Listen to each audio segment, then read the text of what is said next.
All right, so I'll say good morning. Good morning. Let us begin. So beautiful. So beautiful. Begin by thanking all of our sponsors for this morning's share, to thank our annual Talmud Torah sponsor, the Tosin Mishpacha, for dedicating all the Sherman Drushos this year as a chus for Besoros Tovos Am Yisrael. Our Talmud Torah sponsors for the month of Nisan Haba Aleinu L'Tova, Paul Pollack, in celebration of the Nisan birthdays of his wife Kathy and his granddaughter Tikva Esther Pollack. Our anonymous Talmud Torah sponsor, the schus of Simchas for all of our children, and for Nisan to be the month of Geula Shlema for Klal Yisrael. And Avram Mishindi Kelman, in memory of Avram's mother, Sarah Braina Bas Yoshua Heschel, Zichron Livracha. A week of learning sponsors, Paul and Kathy Pollack, in creation of the Yarsite of Paul's father, Shmuel ben Zechariah, and great-grandmother, Cyril Bas Rabdov. We hope that in the merits of our Talmud Torah, all of the Neshamas will have an Aliyah, families in Nechama, all those who need to refuah Shabbat together with Kol Cholei Yisrael. Hashem bring home all of our hostages, and our holy soldiers should be successful. B'chol Maaseh Yadayhem. Those with that, let us begin. We have a lot to do today, but really a lot. Baruch Hashem. Today's daf is Kuf Zayin 107. We are picking up on 106b, above on the days, and we are picking up. 2, 4, 6, 8, 10 lines down from the top. Amalei Mar Bar Ravina. Ready, goes quickly. Amar Mar Bar Ravina Lebrei. So Mar Bar Ravina said to his son, in general, don't spend time dashing negative things about Rishayim. Don't do that. Don't do that. You know what I'm saying? In general, you know what Chazal are almost saying is, it's not a healthy exercise to try to find fault in people, even in bad people. Just not a good thing. The exception to this rule is Bilam. Why? The Gemara says, the more negative you find about him, go ahead and dash it. Now, I will say, now, the difference over here is that Bilam itself, there's so much text to support this negative narrative. There's so many other supporting stories to support this negative approach. So it's fascinating. So with Bilam, you can darshan as much negativity as you want, but with other Rishayim, even Rishayim, don't go ahead and spend too much time, espousing or delving into their negative traits. Not a healthy exercise, not a good use of time to find the fault in people. Siv. Doeg. So now we're going to focus a little bit on Doeg. Remember again, Doeg had Domi. We've spoken about him extensively, but now we're going to get into his story. Doeg was an advisor to Shaul. Let me just take a step back. Doeg's major events, for which he is essentially lost his Olam Haba, and for which he really is, in this list of negative personalities, is David HaMelech is on the run from Shaul. He goes ahead and he seeks shelter in the city of Nov Yarkonim. Now again, Nov has no idea what is going on between David and Shaul. Most of the people don't know what's happening between David and Shaul. So David comes to Nov and he goes ahead and he asks for 2 things. What are the 2 things? Food and weaponry. Nov was a city of Kohanim. Now remember again, circle back. The Gemara says, faults Yonasan for not going ahead and giving him food and sending him away. So he comes to Nov, he asks for food and weaponry. Nov gives it to him, and he tells them, I'm on a secret mission from the king, from Shaul. Nov gives it to him, of course, right? Understandably so. And then what ends up happening? Is Doeg tells Nov, by the way, Doeg tells Shaul Nob is aiding and abetting your son-in-law, right? He's a fugitive. Shaul wipes out the entire city of Nob. One person escapes, but he goes ahead and he wipes out the city of Nob. This was the event. This was the event that really almost like sealed the fate of Shaul, sealed the fate of Doeg, and all this is happening. And again, Doeg was doing this really. He didn't believe it. It was to cement his own hold on power. So the Gemara says as follows. So now that's Doeg. So Ksir Doeg, Ksir Doeg. So which one you go to the name? I'm going to be open. Remember, Tzilo Yoshua Baruch Hu Doeg. Shemiyeti Yad Tavasra. So in the beginning, before Doeg did what he did, Baruch Hu worried a lot about Doeg. You know, let's say, every in a family, sometimes a parent, different. Every child is different. Sometimes a parent looks at one of his kids and he's especially worried about one of his children. Because like that child is maybe more susceptible to other influences. That child is more susceptible to other things that may be going on. So Baruch Hu worried about Doeg. He always worried about Doeg. That was Doeg going to go ahead and make the wrong life decisions. But that's Lashon of Gad, or Doeg. But after, unfortunately, again, Doeg kind of left the fold and really did some really terrible things. Amar Vai Shiyatza Zeh. Oi, look what he has done. Amar Yitzchak, Mike said, Matis Halal B'Ra HaGibar, Chesed Kel Kol Hayom. Baruch Hu said to Doeg, what are you doing? Lo Gibar B'Torah Ata? Aren't you strong in Torah? As Doeg was sinning, but Yibon Shem Kiviyachal says to him, what is the matter with you, Doeg? You're better than this. You can do better than this. Aren't you a Gibar B'Torah? Aren't you strong in Torah? What benefit will you have from all of this negative behavior? Lo Chesed Kel Natu Elecha Kol Hayom. Have I not shown you favor? Or do I not literally give you favor? The entire verse is a tremendous musar. Almost as if HaKadosh Baruch Hu is Kiviyachal pained by what Doeg is doing. You have everything going for you. You have Torah. You have me in your corner. Anything and everything you want in life you have. Why engage in this behavior? Overwhelming. Or these commanded said, L'Rasha Amar Lekim, Ma L'chal V'Sapach L'Ki. I'm like, Baruch Hu Doeg, Harasha.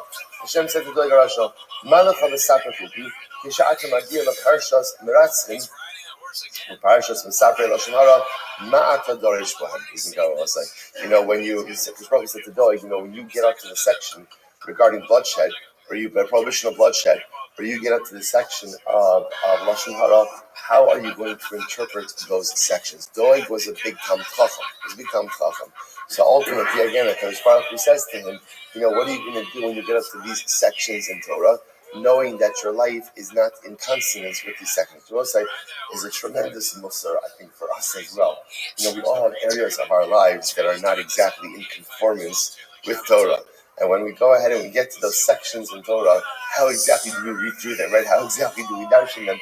No, and we all have this, knowing that our lives are not exactly in sync with what it is that we're learning. I like it. I'm Rabbi Ami. Doeg's Torah was only from the lips outward. In other words, what was Doeg's Torah? This is really profound. What was Doeg's ultimate issue? He did not internalize his Torah. He didn't internalize. His Torah was a pursuit. He was a tremendous Talmid Chacham, but at the end of the day, it was never internalized. So in the beginning, people feared Doeg. In the end, they mocked him. He lost his stand. None of these stuff. So this is actually an interesting passage. It literally means he swallowed a treasure and then vomited it out. Listen to this. Yamos Doeg. Baruch Hu says to Baruch Hu, please take Doeg's life. Please take his life. Right? Baruch Hu is like, David HaMelech is done. Take his life. Amalo, Chel Bala. So ultimately, again, V'yakienu. So here's the problem. Doeg has a lot of Torah. I can't kill him now. Wait till he forgets his Torah. Once he forgets his Torah, then I can go ahead and take his life. Amar the father of David HaMelech says, Mibitno Yarushenu Kel. Just take his Torah now. Which Rabbi say, by the way, is something so fascinating that the Ribono Shel Olam Kiviyachal says to David, I can't do anything to Doeg because his Torah protects him. Rabbi say, isn't this incredible? Doeg was a murderer. Doeg was not a good guy. Doeg, again, the Mishnah says, Doesn't have the chelik of Olam Haba. Yet the Rebbe Shalom says Torah is so powerful. We know what Chazal tell us is Torah is migna umatzla. It goes ahead and protects and it saves. So Leichash Baruch Hu says, I know what I have to do to do it, and I can't do anything to him until he forgets his Torah. To which David responds, make him forget his Torah. Just make him forget his Torah. But the power of the Torah that we learn, the power for it to sustain us, the power for it to save us, the power for it to protect us is overwhelming. Rabbi Yitzchak Ma'adik said, Gam el yitatz chalanesach, Amar Kosh Baruch Hu David, Nisi doig la'alma da'asi. This is wild. Let's say first wide line. Kosh Baruch Hu says to David, it's crazy that Hashem is having these conversations with David Anoah. So Hashem says to David, let Doeg come into the world to come. Right? Let allow. What it is? That Hashem is asking David Anoach's permission to allow Doeg to enter into Olam Haba. Amar lefanav, Gam ayitis chalanes. So God says, no, let him be uprooted forever. May desib, yaktecha, v'yasecha, may all v'sharshecha me'aretz chaim sel. Amar Kosh Baruch Hu David, shmei tebei midrashav. Mishmei, David. Okay, if you're not going to let him into Olam Haba, at least let it be. Doeg was a tremendous Talmud Chacham. Let it be that they relate Torah teachings in his name in the base medrash. Let him be uprooted from the tent, representing the tent. David says, no. Lehavi leibinin rabbanon. So ultimately, let him at least have offspring who are rabbanon. To which the Gemara says, let his roots be uprooted from the earth forever. David said, no. In other words, we'll say, which is so fascinating, David HaMelech is filled with this righteous anger towards Doeg, and essentially David HaMelech felt, and remembering we'll talk about David HaMelech, was the consummate Baal Tshuva. David HaMelech understood the power of Tshuva. What was the problem? Doeg didn't do it. Doeg didn't do Tshuva. So again, you can't, we'll say, and almost, we're going to see with this today's sugya, so almost anything is forgivable, right? Almost any mistake that I make without Kadosh Baruch Hu can be worked out, as long as I'm willing to engage in the process. If I'm unwilling to own my part, if I'm unwilling to accept responsibility, if I'm unwilling to go ahead and take it, that it's my job to fix it, then nothing can get fixed. The tragedy of Doeg is only partly in what he did. The tragedy is compounded by his unwillingness to do the real personalistic work to fix it. No says he's not going to fix it. There's no Olam Haba for him. There's no future for him. And there's no teaching in the base medrash. Incredible. My dick said, Ayeh Sofer, Ayeh Shokel, Ayeh Sofer Samigdalim. So I'll say, so literally translated means where is the scribe, where is the measurer, where is the one who counts towers? And what does this mean? So the Gemara says, Ayeh Sofer, Kol Osio Shel Torah. So this is all a reference to Doeg. But what happened to the one who could count all of the letters in the Torah? Ayeh Shokel, Shokel, Kol Kolim Chamurim Shel Torah. Where is the one who could literally again weigh all of the lenient and stringent laws are representing Doeg's exceptional scholarship? Ayeh Sofer Samigdalim. Who is the one who goes ahead and counts the towers? What is that? Sofer Shlosh Meos Halachos Psukos B'Migdal HaPoreach. Doeg knew 300 halachos concerning the floating tower. Haporech ba'aber. What's the floating tower? So by the way, there's a couple of different interpretations of this. If you take a look at Rashi, Rashi's on the left-hand column, third line down from the top. Lishnach, you see that? The Migdal haporech ba'aber, hanichnas la'eretz ha'ana b'shila teva u'migdalim v'kameim lo. So this is an interesting halach. We've actually seen this reference that essentially, don't ask how it happens, but just tell how it happens. Person goes into remember there's a general rabbinic prohibition, or there's a general rabbinic law that Eretz Ha'amin, land outside of Eretz Yisrael, has rabbinic tumah. That's the halacha. So again, generally in Ohel, if you're in a structure, that could be chotzitz b'fnei hatumah. That could go ahead and create an interposition, a blockage to the tumah. What happens if the Ohel, the Migdal, is floating? Right? So again, it's a theoretical question, but what's the implications of that? So apparently Doeg had 300 halachos associated with that particular unique shayla. That was the precision of his knowledge. So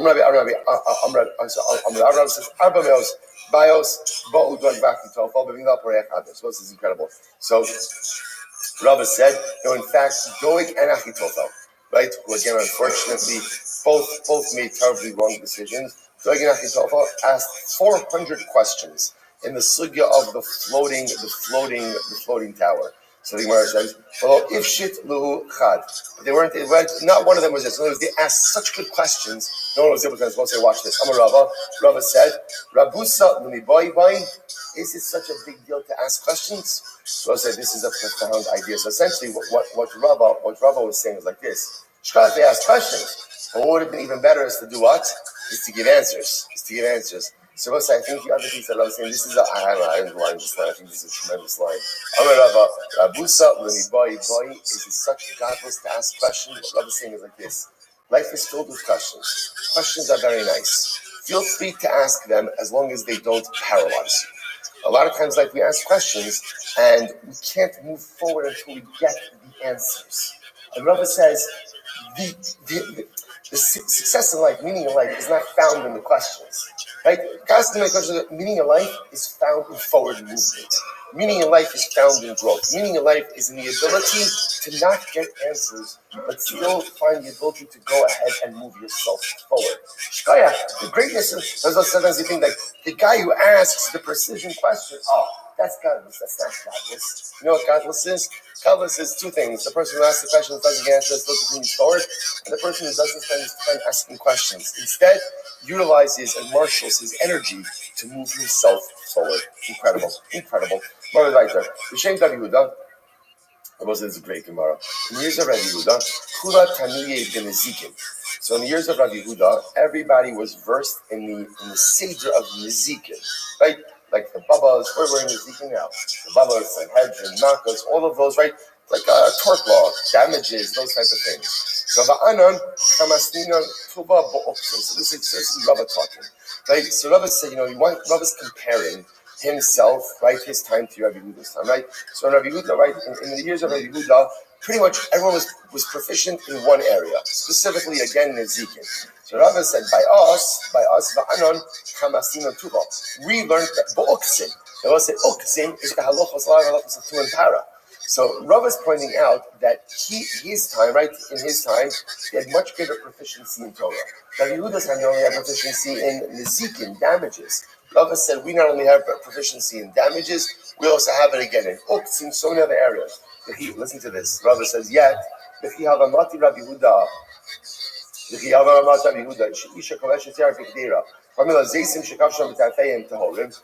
they would get up to the Sugya again, we're not going to delve into the intricacies over here, but suffice it to say there's an interesting shiloh when it comes to Tum and Tara. If you have a vegetable with a stem, so what's the status of the vegetable vis-a-vis the stem, or what's the status of the stem vis-a-vis the vegetable in terms of Tum and Tara? When these questions would come up in Rabbi Yehuda's yeshiva, you know what he would say?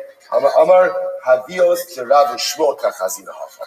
And we say, wow, these are topics to be dealt with by great people like Rav and Shmuel. So Yehuda said, but my great great. So Yehuda was a great Talmid Chacham, but his knowledge was limited to the area of Nezikin. Right? Then when he came to areas of Oktzin, just like you would come to it and say, this is above my pay grade, this is for Rav and Shmuel. And I will say, here's the contrast. Rava said, by us, we were experts in Oktzin. Yet watch this. Va'ana, kamasninan ba'oktin plus Sifta. So Rabbi said to me, I had 13 yeshivas learning Oksin. Right? Rabbi Yehuda didn't know Oksin. We had 13 yeshivas running Oksin. And yet, Rabbi Yehuda shalach ma'asani va'asamitra. Yet, when there was a drought, all Rabbi Yehuda had to do was take off his shoe, and it would rain. All he had to do was take off his shoe. Rashi points out, the act of taking off shoes is an act of discomfort, kind of like avelos, an act of discomfort. So as soon as Rabbi Yehuda removed his shoe as a sign of discomfort that there's a drought, it would begin to rain. We cry out, and no one listens to us. So I will say this leads Rava to a fascinating conclusion. Ella, HaKadosh Baruch Hu liba boy.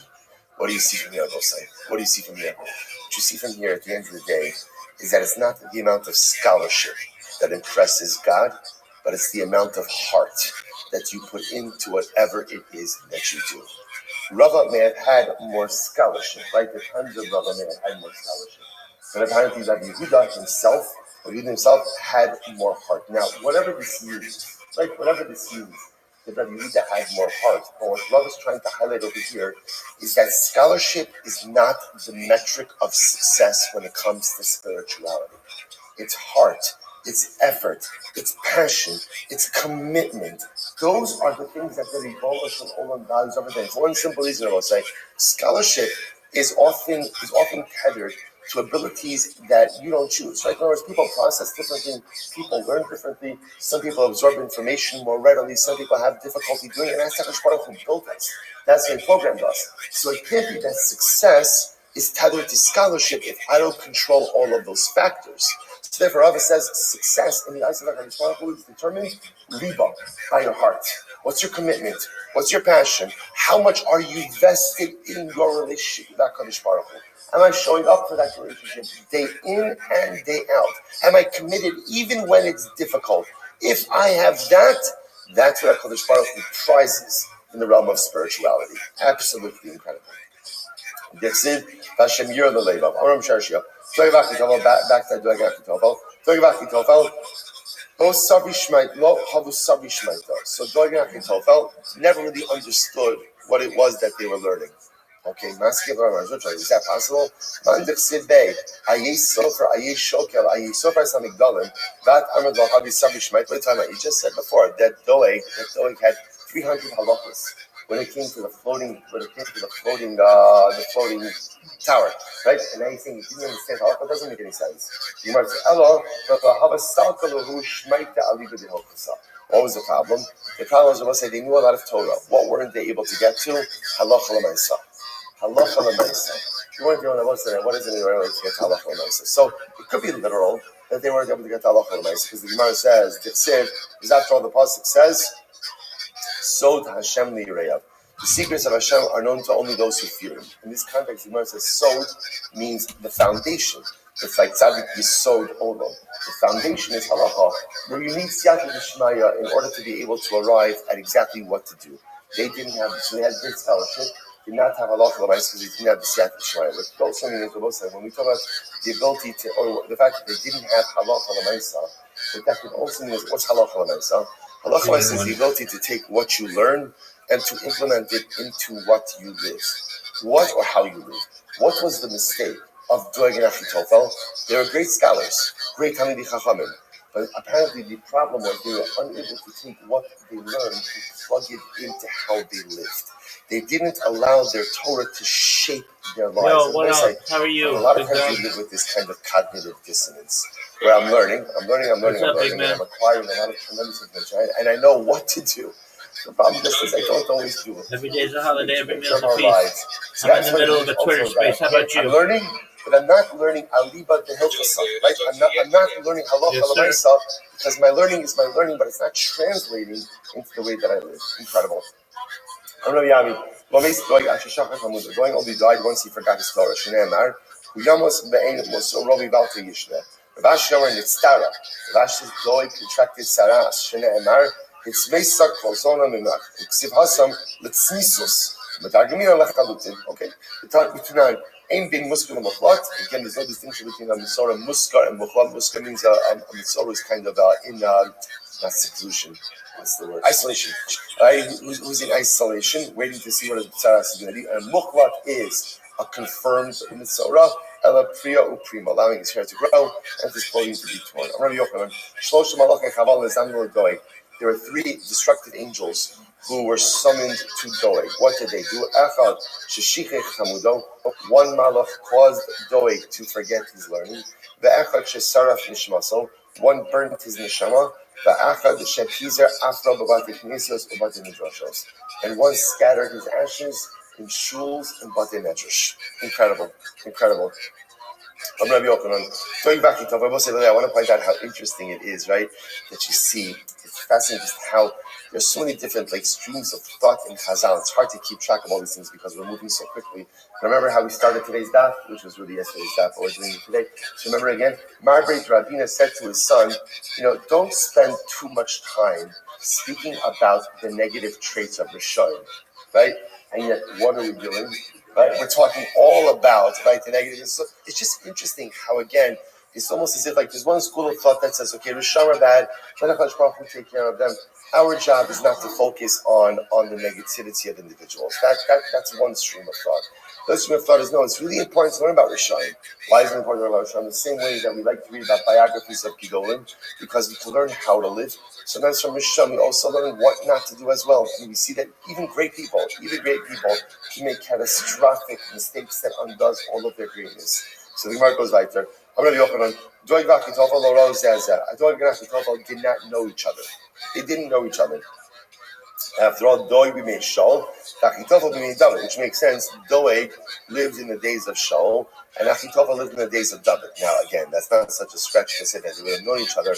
What's important to recognize is, don't remember again. So Doeg was before David became king, and Achitofel was David's advisor during the reign of Avshalom. So there's a couple of decades separating them.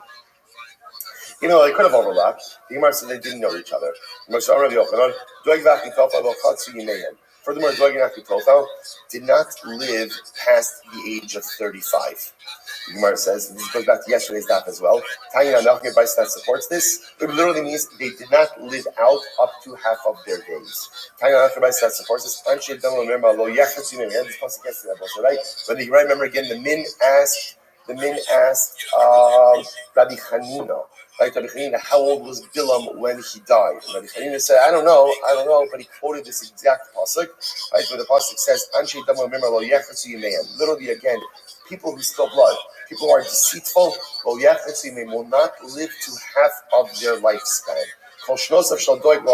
So again, I will say we operate with the understanding that our lifespan is 70 years. So if Chazal say that a Rosh is not living to up to half of his lifespan, that means he's not living to 35. Doeg lived to 34, Achitofel lived to 33. Rabbi Yochanan, by the way, which I just want to point out something amazing. Just especially when you look this guy sucks.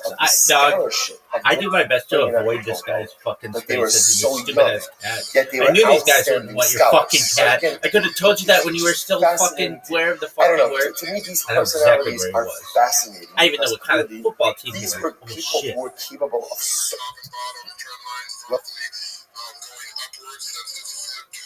to an upward trajectory.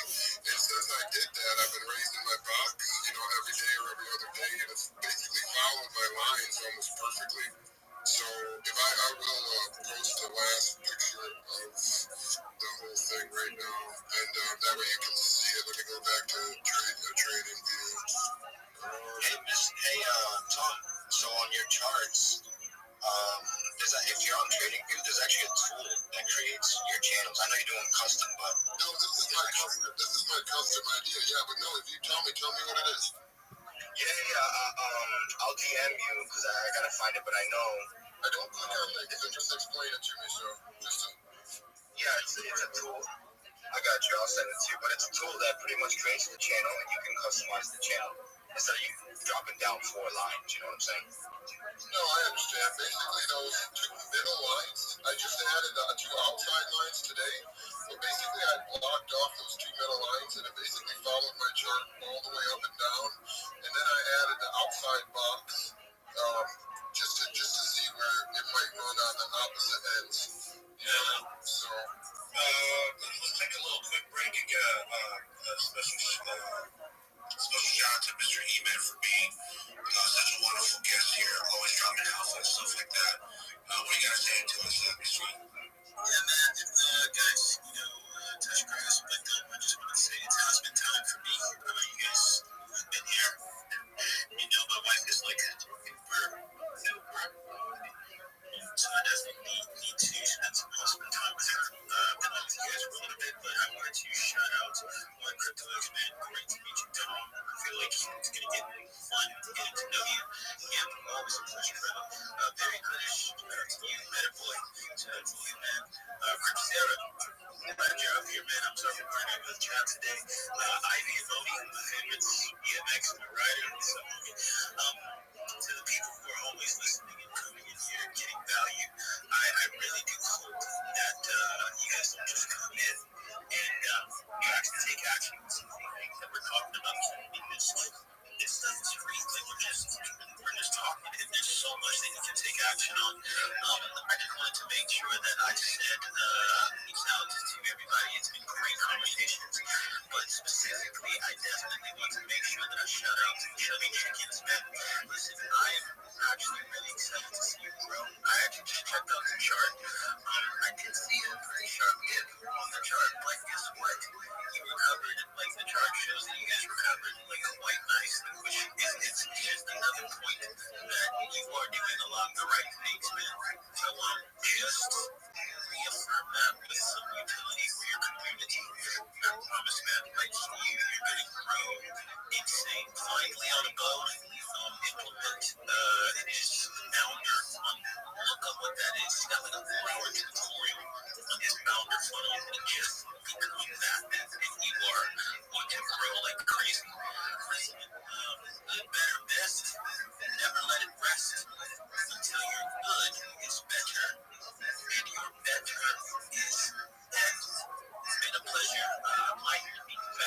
All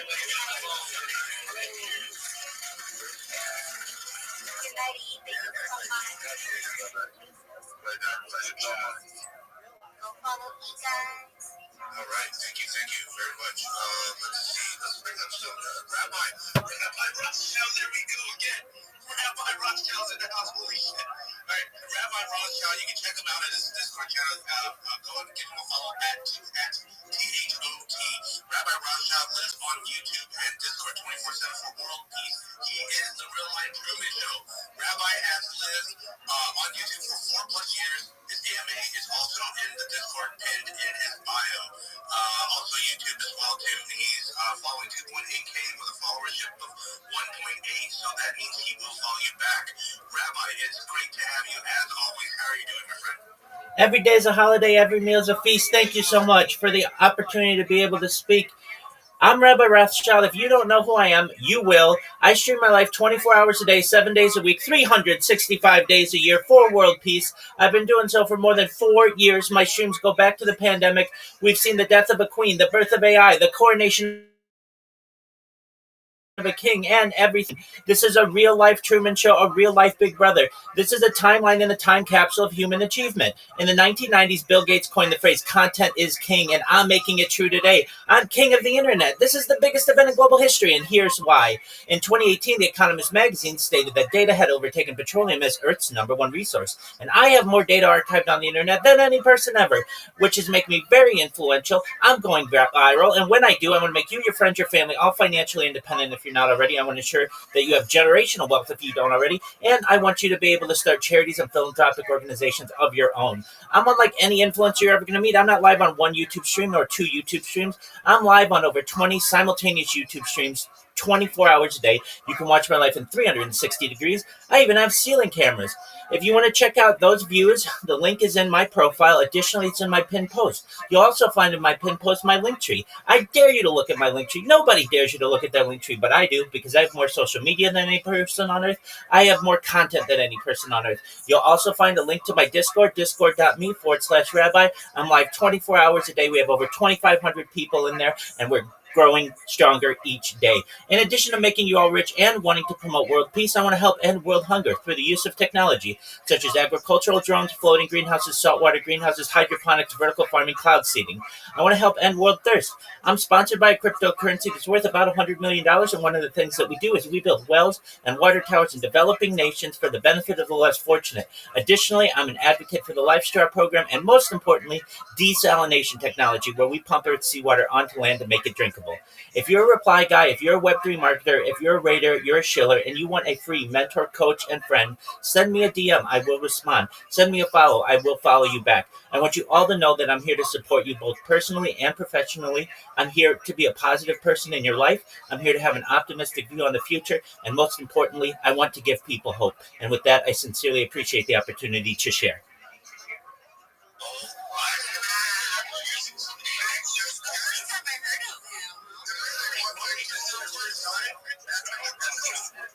Honestly, that's called speech. Like, if we didn't understand girls fast, you won, my boy. Can I ask you one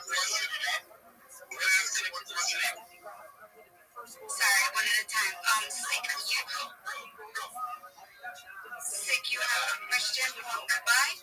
Yeah, I do. I really know what his technical setup is, because I also stream. I'm an illustrator, and like I'm trying to figure out where I'm going wrong and how you're going right. So, what's your technical setup? What equipment are you using, etc.? I'd love to know.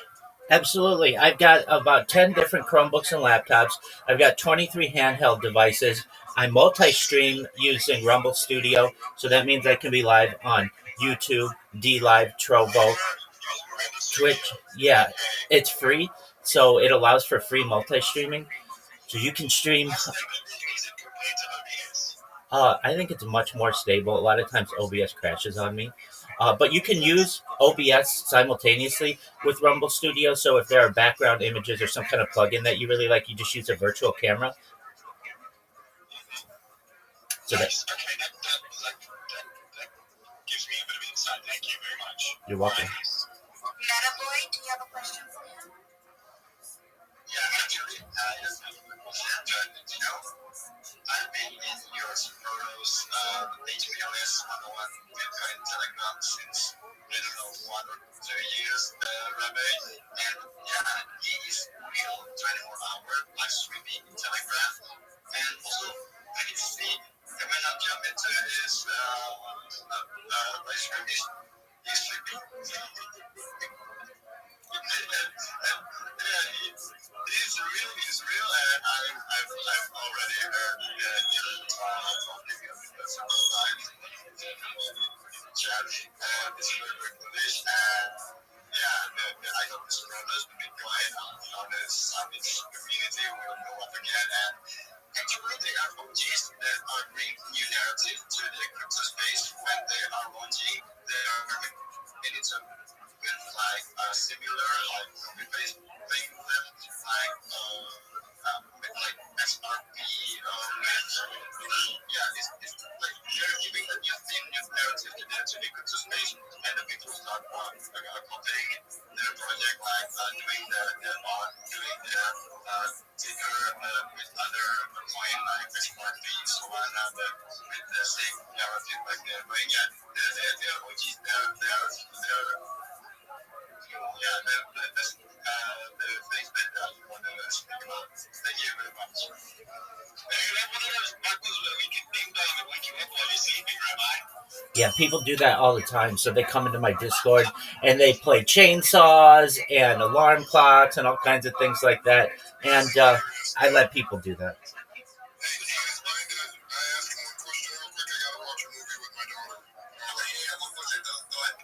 Okay, well, not one question. I just seen that you had posted something, Rabbi, that I missed this whole time. I just messaged you back when I was in James Wynn doing those hosting things. I was up for like 18 hours every day doing those. I don't even know why I was doing them, but now I do. God kind of led me in the direction I needed to be through there. I've been able to feed so many more people.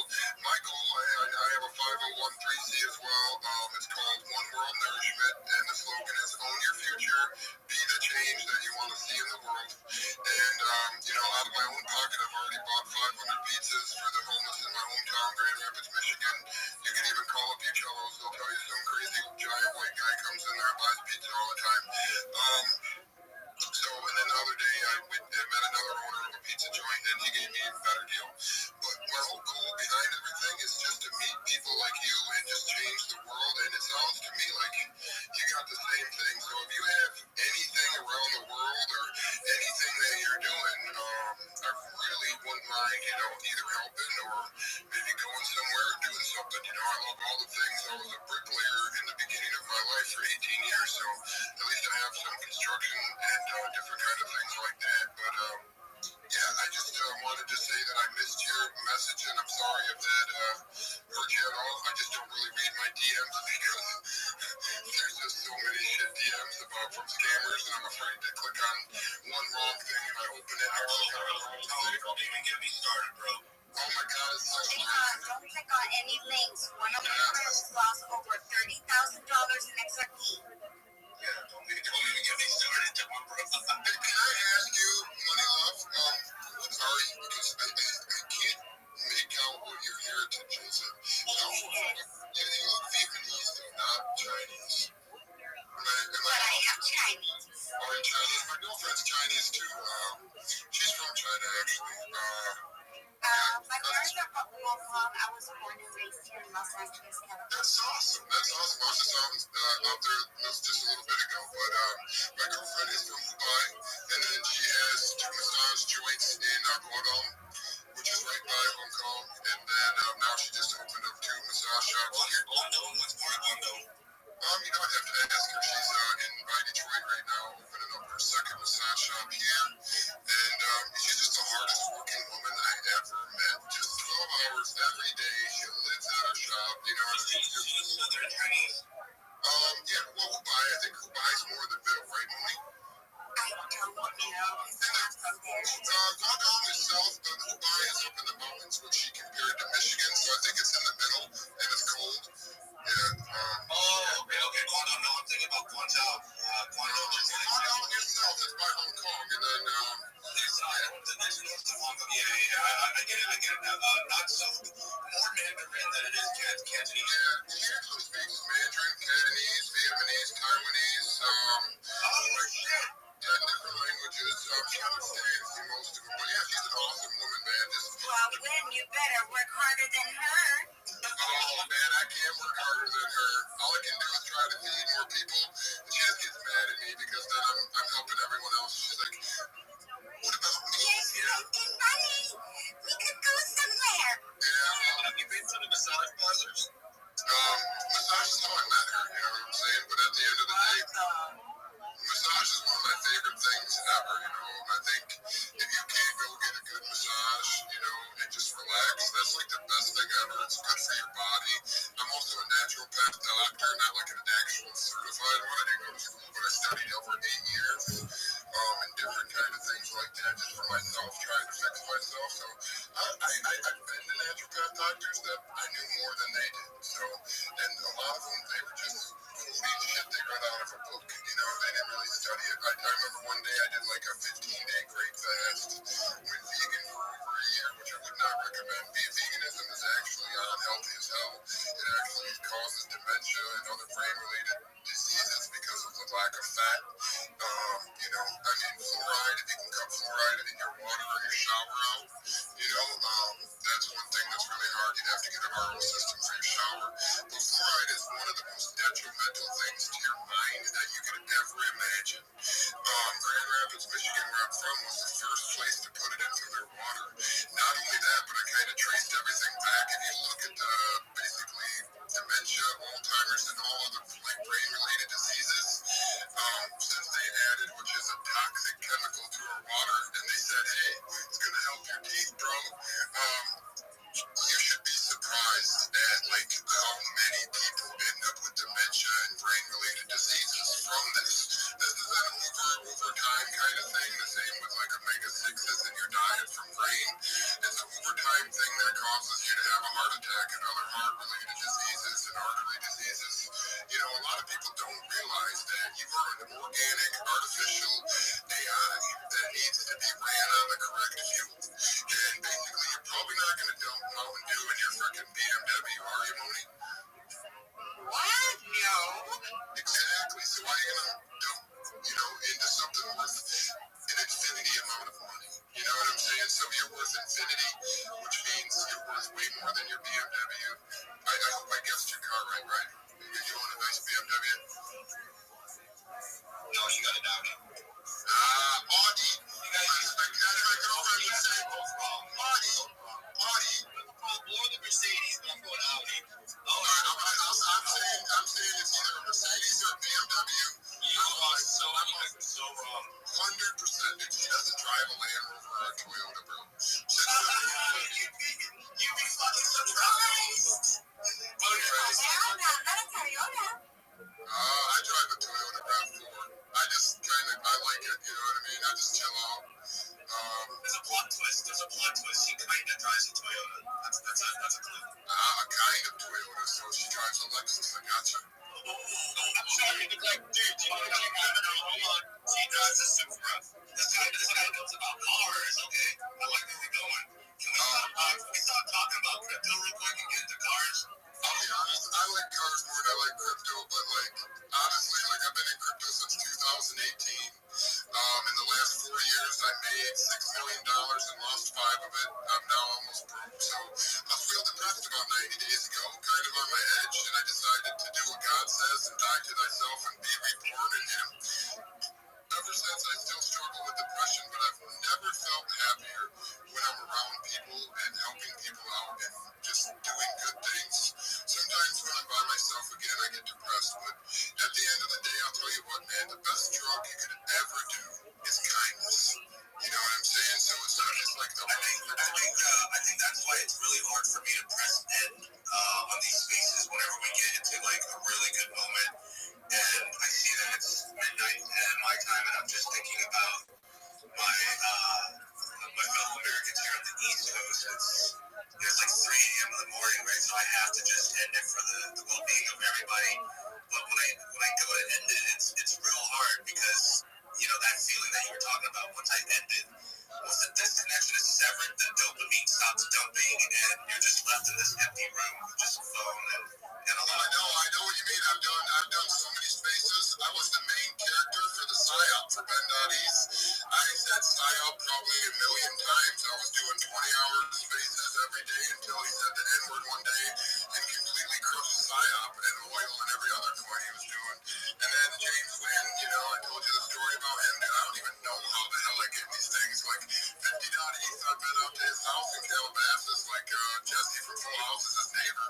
He lives in the same private, he lives in the same private community as all the Kardashians. He drove me around his BMW golf cart thing. That neighborhood is a very small world, right? You'll see literally everybody, anybody. Yeah, he used to go running with, what's his name? The guy. Hey, as a matter of fact, Moni knows all about those neighborhoods, don't you, Moni? So, Moni, we're having such a good time right now. This is so amazing. Moni, I want to send you a picture of me and my girlfriend, and this is me and my girlfriend, Gigi. So, this is so awesome. I love this. So, I just sent you that picture. You said you're in Michigan. Oh, damn. She's old too. She's 48. I'm 44. She does not look like she's 48, does she? Most Asians age very quickly. Yeah, I had some.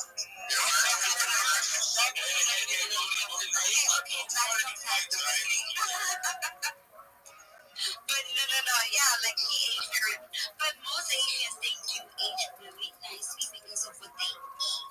Like, how they cook things, what they put in their soup. Like, how you said earlier, if you're vegan, oh my gosh, if you're Alzheimer's, you're not healthy. So it's a lot of things like foods and water and the air you breathe. People you surround yourself with. Yeah, she looks very healthy. Your skin's glowing and stuff. And so is you. The happiest woman I've ever met. And all she says is you gotta keep it simple, basically, and stay happy. Try not to complicate your life. I'll be honest, after coming in, I was just a broke bricklayer and a weed dealer for most of my life, you know what I mean? So, and a professional poker player. Lost everything probably 8 times. I remember I had a grow room right before my last grow I did. I had a grow room in a duplex apartment with 100 plants in there, 15 LED lights. I literally was watering the plants one night while I was trading on Binance, and I had all my money in the Ethereum pool coin. I fell asleep in the freaking grow room, and I woke up and I lost all my money. So I buying shit coins. No. I was in Ethereum Bull, which used to be basically a way to trade perps on Binance before they allowed you to. So Ethereum Bull was a 3 times up, 3 times down coin. It was a leveraged coin.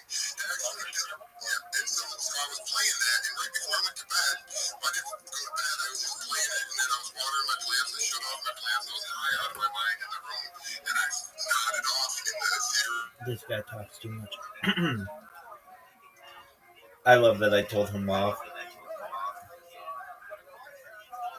Hi, Tom. I don't know what I need to do to talk in the wind space. I think it is not nice that you made me wait hours to ask my financial question and still never let me ask it. I know it's not personal, but I just wanted to ask a question about economic resources. Yes, your running backs look amazing. Here's to hoping the Lions make this Super Bowl.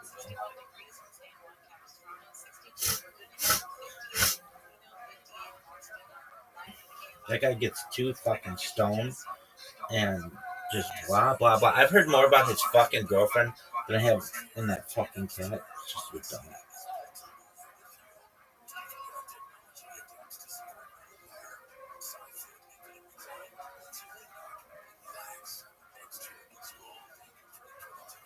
Who's that chick though? She's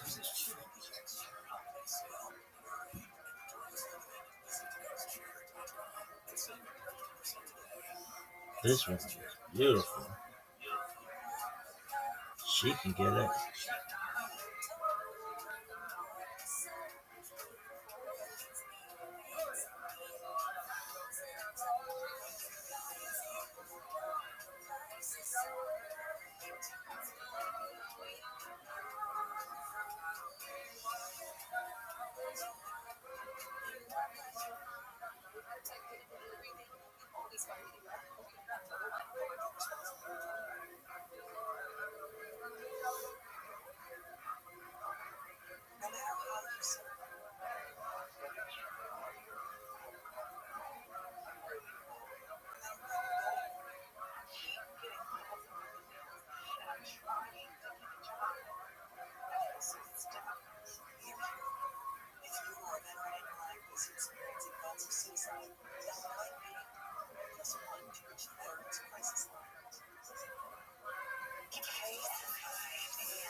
Get dizzy. Overwhelming greatness and such profound accomplishment. Look the amount of Torah they amassed in such a short amount of time, yet these debilitating life failures. Overwhelming. In the beginning, David called Achitophel his Rabbi. Then he called him his friend. And then he called him his student. In other words, Achitophel's stature was downgraded over time. According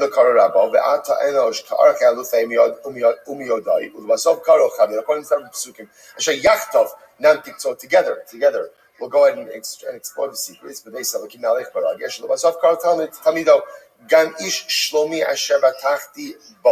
top of Kovzayim, Ochel Lachni, Higdel Alai Akev. Amrav Yehuda, Amrav, Yolam. Both say, get ready for this Gemara. Get ready for this Gemara. This is absolutely amazing. So Amrav Yehuda, this was my little teaser in the chat yesterday, if you read it. Amrav Yehuda, Amrav, Yolam, Al Yavi Adam Atzal Dini Sar. Wow, here we go. I'll say. A person should never bring themselves to a point of being tested. Don't put yourself among. A person should not bring himself to be tested. And I just want to point out, even before we go on with this, what a profound. Actually, let's finish the story. Shari David Melech Yisrael, Hevi Asma Bin Yisrael V'Nichshal. David Melech willingly put himself into a situation of being tested, of testing his spiritual resolve, and he failed. What's the story? Here we go. Amar l'fanav Ribono shel olam mipnei ma omrim Elokei Avram, Elokei Yitzchak, Elokei Yaakov, ve'ein omrim Elokei David. Wow. So Rabbi said, this is the Shaila. David says, why is when we dive in, we say Elokei Avram, Yitzchak, Yaakov, but we don't say Elokei David. Rabbi said, I want to point out, this is not Gaiva. This is not Gaiva. This is, you understand what's happening over here? This is David HaMelech saying, I want to self-actualize. I want to become the best version of me. I feel that I have the potential to maximize my greatness. How do I get myself to a point where you, in other words, we'll say, what's the chap of Elokei Avram, Elokei Yitzchak, Elokei Yaakov? What's the chap of that? The Ribono Shel Olam is willing to associate his name with those people. That's a big thing. That's a big thing. Baruch Hu literally again attaches his name to Avram and Yitzchak. So David HaMelech is saying, how do I get to the level where you will attach your name to me? How does that happen? So David HaMelech says, well, it's very simple. Amar, Inhu minsi, Ihu minsili, Va'aklo minsisli.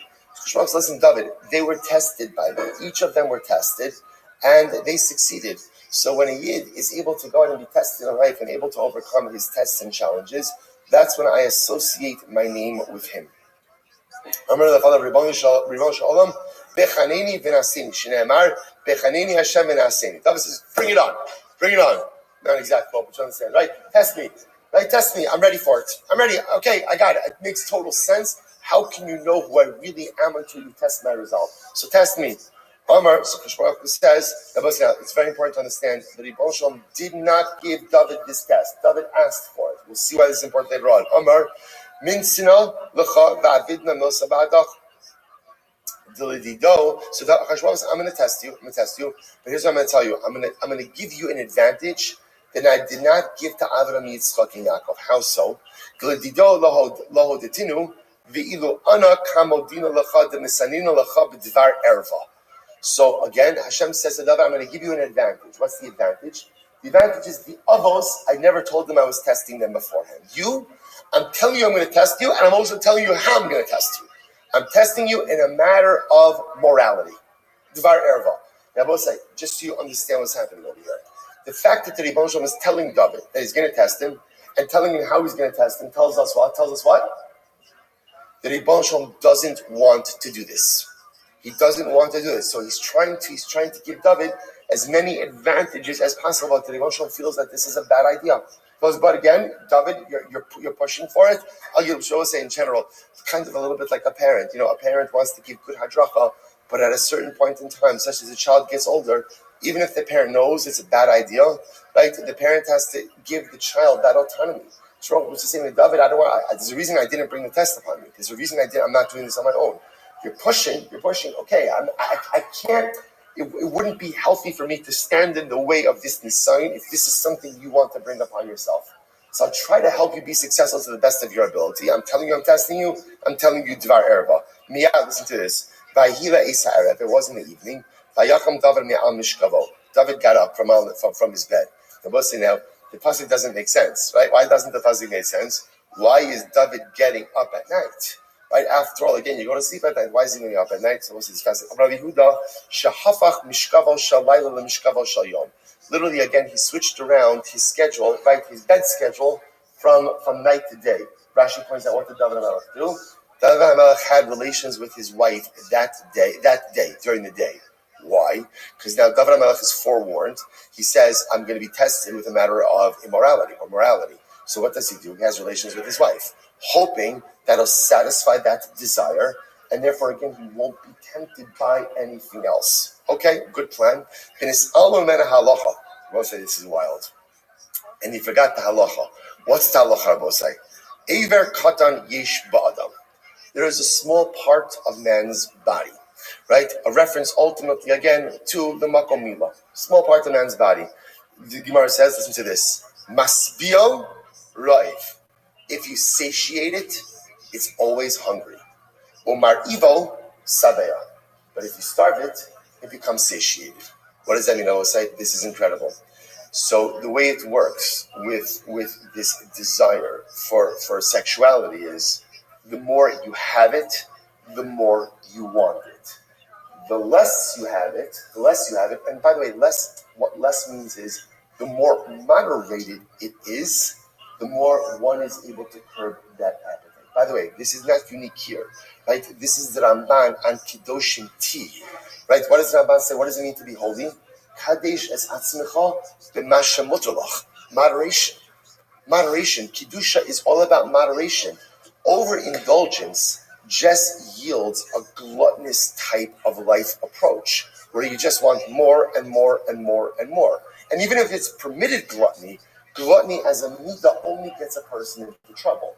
Moderation helps a person curb appetites in the right way. That's why, again, we know that in Yiddishkeit, again, there's tremendous holiness and importance that is attached to sexuality. But it has to happen in a framework. There's a mitzvah of owner, right? A man has obligations towards his wife. There's a frequency that has to occur. But if there's an overindulgence, the problem that happens is the appetite gets out of control. By the way, the crazy part is, even if the overindulgence is done in a permitted way, right? Not talking about with other women. With one's own wife, there's an overindulgence, then by definition, things just get out of hand. So interestingly enough, this was fascinating. David HaMelech tries to curb the appetite, but yet Chazal seemed to feel that the way that he did it represented a sense of overindulgence, so it backfired. And so not only did it not curb the appetite, but what? It enhanced it. Overwhelming. What happens? So David HaMelech is out, right? He's on the rooftop. Right? Walking on the rooftop. He sees a woman bathing on the rooftop next to the palace. And she was a beautiful woman. So what does this mean? First of all, okay, so Bathsheba who's bathing on the rooftop. Now, first of all, what does that mean? Bathsheba is just like bathing in public over here on the rooftop. I mean, it's not public, but on the rooftop doesn't make any sense. So Mara says, no. Bathsheba was shampooing her hair. She was washing her hair. Underneath like a curtain. Chalsa, Rashi says literally mean like a dome. Like a dome. She had whatever. She had like a shower curtain. She had something that was there, right? She had a curtain protecting her privacy. Asa Satan idnila kitzipirta. So ultimately, again, what happens? The Satan appeared like a bird. Pasak be gira. What happens? So there was a bird. David HaMelech took out his bow and arrow and he shot at the bird. What happened? Paskal chalsa. So he might probably miss the bird, but he pierced the curtain. As a result, igla v'chazye. He saw Bathsheba bathing.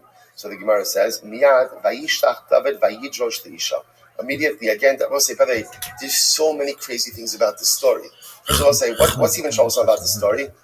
Why is David shooting arrows at birds? Like as a kid, like he also took like a magnifying glass to aim the ants. Like what? What is that? First of all, Jews don't even do that, right? Look at the Yehuda, right? Jews hunt for food. Jews don't hunt for sport. You don't shoot arrows at birds. That's what I'm saying. See, listen, you know what the most incredible thing is? I know, this is very important, so listen. The Ribono Shel Olam knows what he's doing. He knows what he's doing. And so he knows where to give a test, and he knows where not to give a test. And he knows what we can handle, and he knows what we're not yet ready to handle. There are so many crazy parts about this story, and every single part has an unintended negative consequence. So David HaMelech seeks to satiate that sexual appetite in a permitted way by being with his wife during the day. The problem is that was maybe a little bit of overindulgence and therefore backfired. Yeah, what up, Zoot? Dude, how you live with Pam? Zoot, I'm good. what's new? Not much. Okay, Got stand up tomorrow now. that's what I'm talking about. Okay, will you please tell the funniest joke that you've heard in the last 2 months? Yeah. What? Okay, tell me it. What is it? The homicide hotline. No, that's not that funny. The homicide hotline. I got a joke. What's your joke? If there was a homicide hotline, it might have been able to save Jeffrey Epstein. Dude, Just there's no way in hell the suicide hotline helped him. dude, your jokes are so dark. So, Your jokes are so dark. wait, Rabbi, imagine if you were the suicide hotline provider that had to respond to Jeffrey Epstein. Like you'd be like, first he tells you like his name's Jeffrey Epstein, you'd be like, shit, maybe you should do it. And then you're like, oh, well, I gotta do my job. Then you gotta be like, nah. And then he starts telling you that he's connected to like Bill Gates, Bill Clinton, and Donald Trump, and you go like, oh, keep going, this sounds interesting. And then he tells you all the shit he did, and you're like, brother, you trying to get us both killed?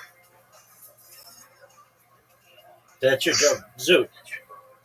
Zoot, you've gotta work through these jokes. I mean, I know you're working through them now, but that's your jokes are shocking. That's funny. They're shocking. That's funny. No, like a joke is like, what's the difference between a chickpea and a? That's not funny. What was it? What did I even call it? Difference No, between that's not funny. dog. That's a fucking hilarious joke. Yeah, but like people want to be like,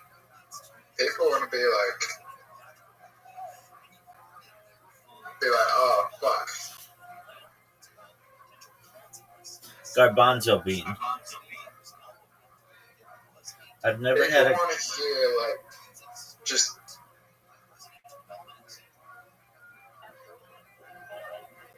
People don't want to hear like fucking punchline gag jokes, right? Yeah, they do. That's what people like. People like jokes.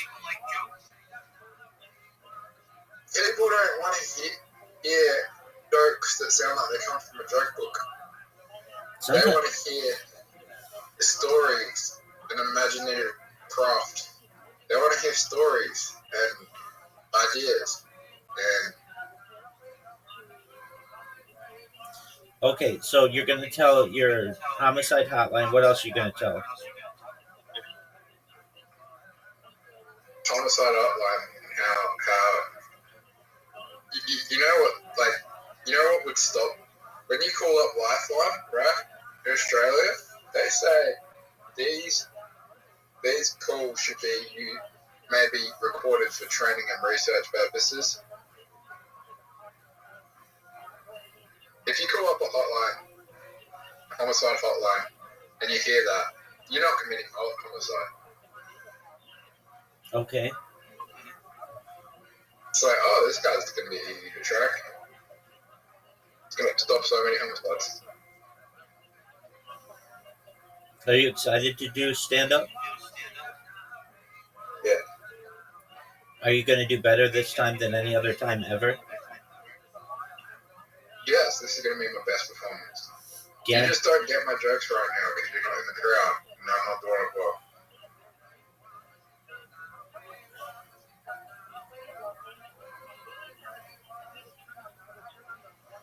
I don't think I have to be in the crowd, but that's okay. I mean, dude, you're doing it, and that's great. I mean, comedy and art is subjective. What you find fun, what you might not funny, someone else might find hilarious. I get that.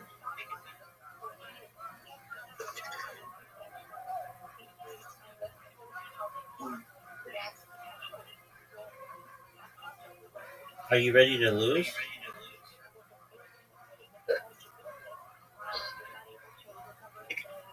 You're ready to lose? I'm ready to win.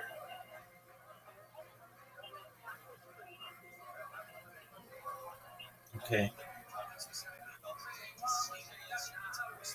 An Australian humour is very different from American humour as well. Okay.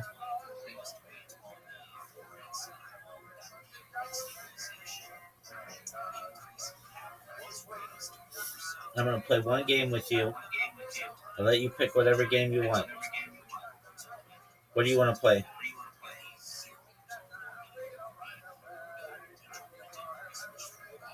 If you, what game? Yeah.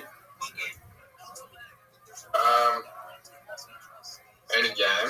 Okay, then we're playing mini golf. Match Monsters. Okay, then we'll play Match Monsters.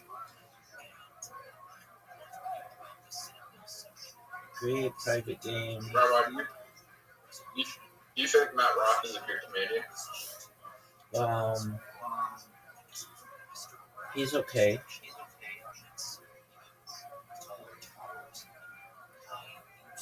Why do you think he's so popular? He had people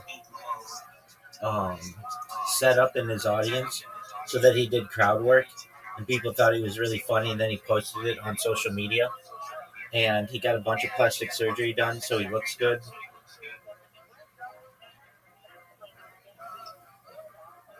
Did he? Oh, tons, dude. Yeah, he got veneers on his teeth or implants. Then he got dimples created. I think he had a rhinoplasty. He had a bunch of stuff done.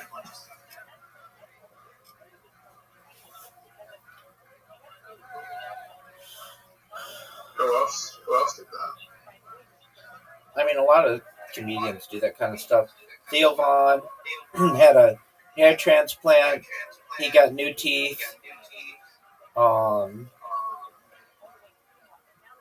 Rogan had 2 failed hair implants before he just shaved it all off.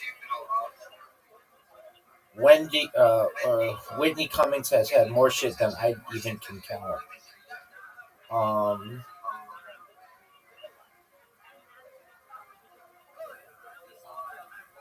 What? Who do you think the best comedian is right now? I am. No. Without a doubt, dog. I'm fucking hilarious. Who do you think the best comedian is right now that's touring? Okay, that's a good question.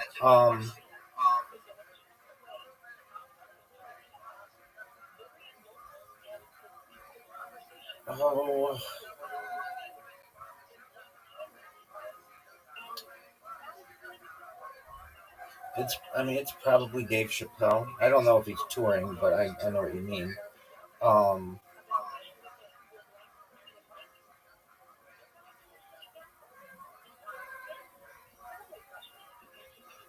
Who's the best comedian under 35? Oh, that's a good question too. The best comedian under 35. I don't know how old Shane Gillis is. Shane Gillis is really fucking funny too. He's, I think, older than 35 though. So if he doesn't count,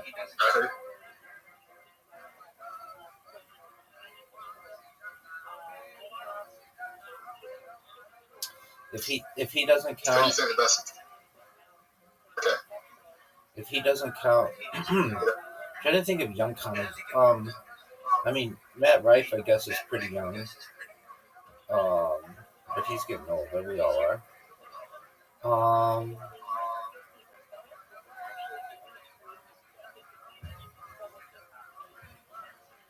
Not really anybody on Kill Tony.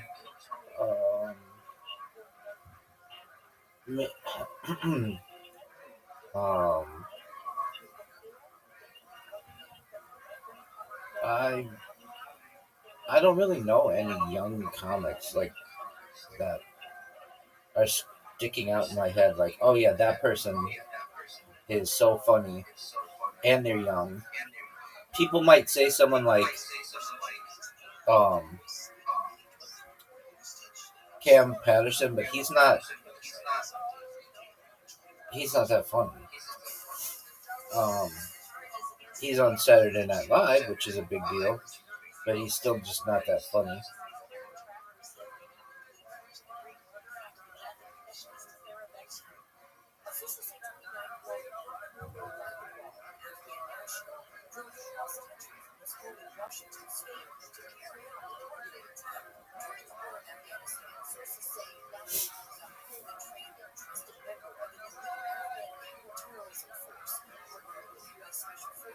I'm trying to think of a young comic who isn't just like a one joke comic. Like there are some comics who have really funny jokes, but they just have one.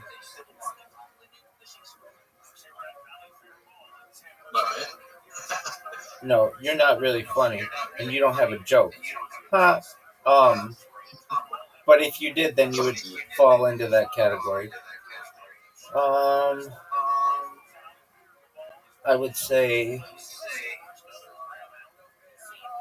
I mean, it's arguable that it's really hard to. Oh, whoa, that's a big one.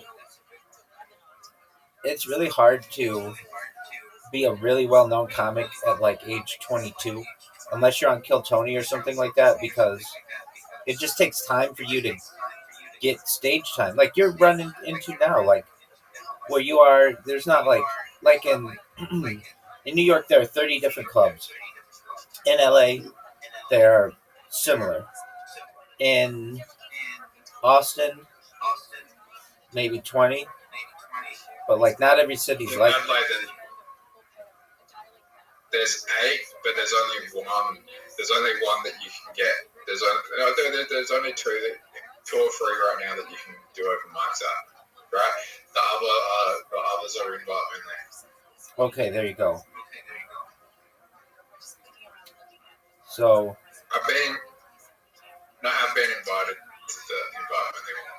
Hey, what happened to that orgy? Yeah, one. How was it? It wasn't. It was okay.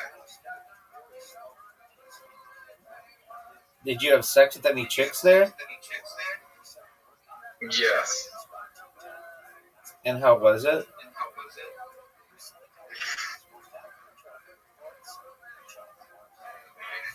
The thing that sucked was the 2 hours of socializing beforehand. Yeah, that's not your deal. You just want to get down to No one wants to be the first one to start.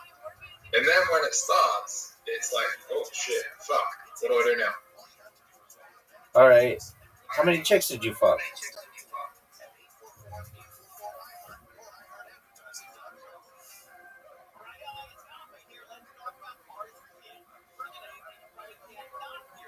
Dude, this is a really easy question.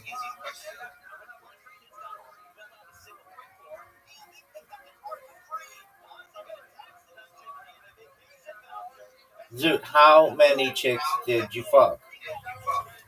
What up, Miss Aquarius?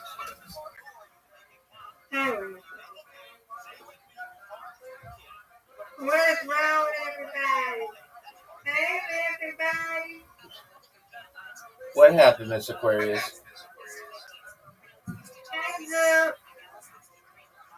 Zoot, are you gonna talk? Zoot might have got Zoot might have got disconnected. I'm in the middle of a game with him, and I don't. There he is. Zoot, what the? So Rabbi. Zoot, what's the number? Zoot, say hello. Hello. Hello. All right, Zoot, what's the number? The number of what? Dog, you know the number. Number of what? Wait, don't you want to play Miss Aquarius? Number of... How long are y'all gonna play? We're gonna play right now. I've got Zoot here. I've got. Let's play then, so I can go take my stuff. Yes, ma'am. All right, Zoot, you're getting an invite. Number of what? Zoot, you're getting an invite. In the party you were at, how many people did you befriend? Oh, 2. Okay. Zoot, you have an invitation. Accept it. We're waiting on you. Zoot. It could have been more, so... Zoot. Excellent. Zoot. Go look at the... There you go.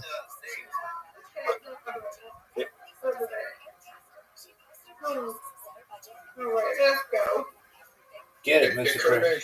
been... It could have been more, but I got... Alright, Rabbi, so this is what happened. What happened, Zoot?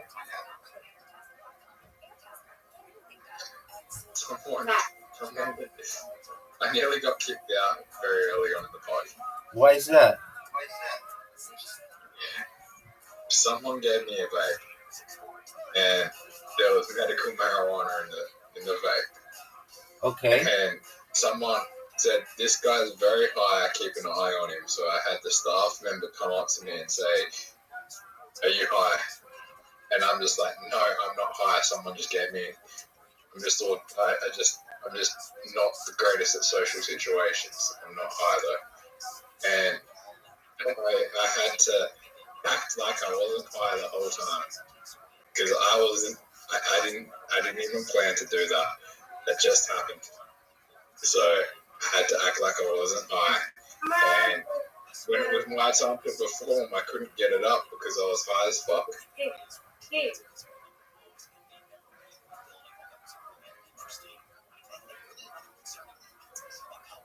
Get it. Nice spare, Zoot. But I didn't mean to get high. I just had a hit of a vape because I was stressed, and it turned out there was medical marijuana in the vape. Okay, I mean, no one's blaming you. You're good.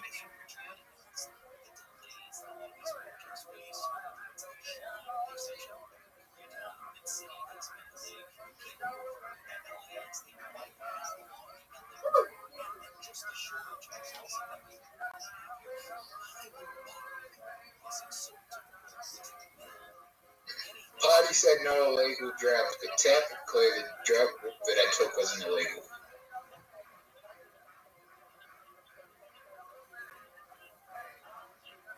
No judgment, Zoot. Get these two, big dog. Zoot's got the lead.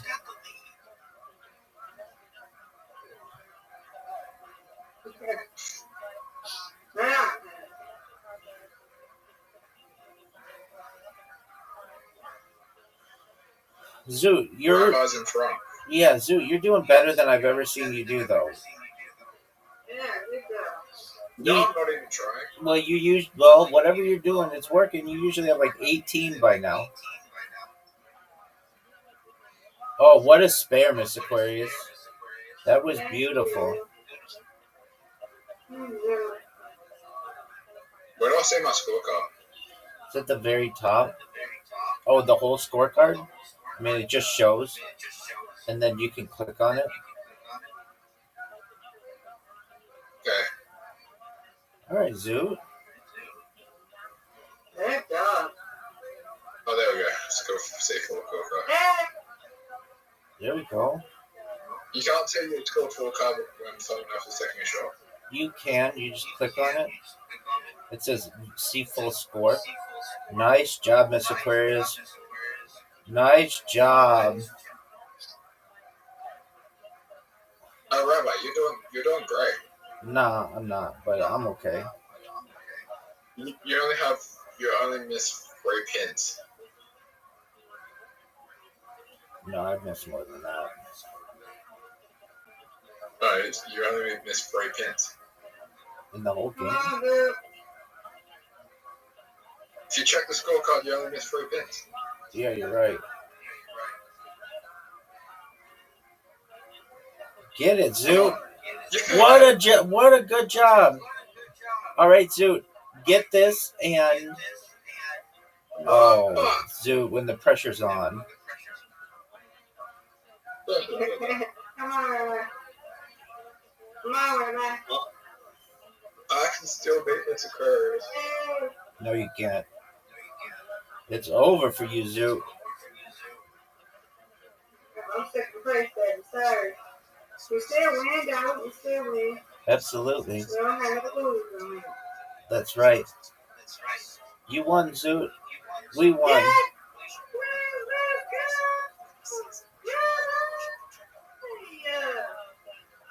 Yeah, you miss. No, it don't matter about that. You guys won. It don't matter. You won. That's right. Congratulations. Congratulations. Thank you, Miss Rabbi, Aquarius. You're welcome. You only miss 7 pins. Yeah, I mean, I'm pretty good. But I do badly sometimes, too. All right, Zoot, you have an invitation. This is the last game, Zoot. Come on, Zoot! Zoot, there you go, big dog.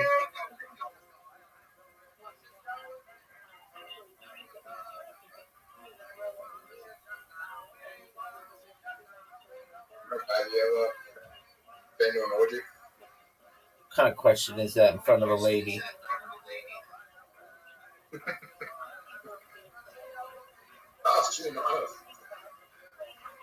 I know.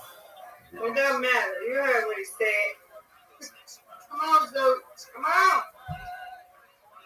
That was good. This is a tough split. This is going to be the hardest, most difficult shot in the world.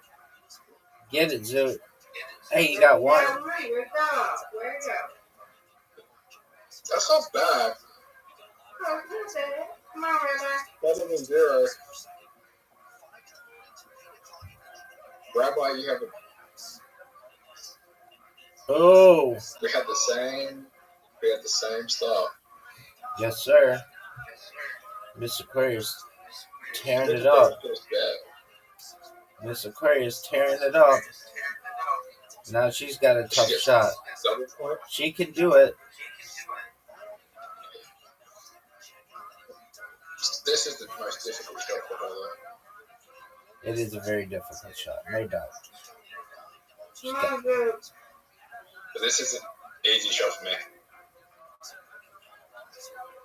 This is going to be the easiest bear you've ever seen.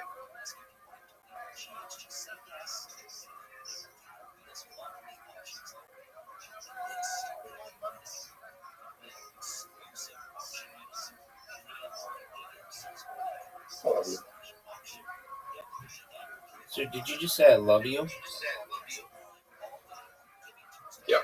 Not to you. Okay. Well, you guys have the lead on me. Mr. Clarice is dominating. She's like nearly double our score. She's doing well. No doubt. Get it, girl. Oh, what a great spare. She's over double our score right now. What a great spare. Get it, Zoot. Oh, Zoot. Great job, dude.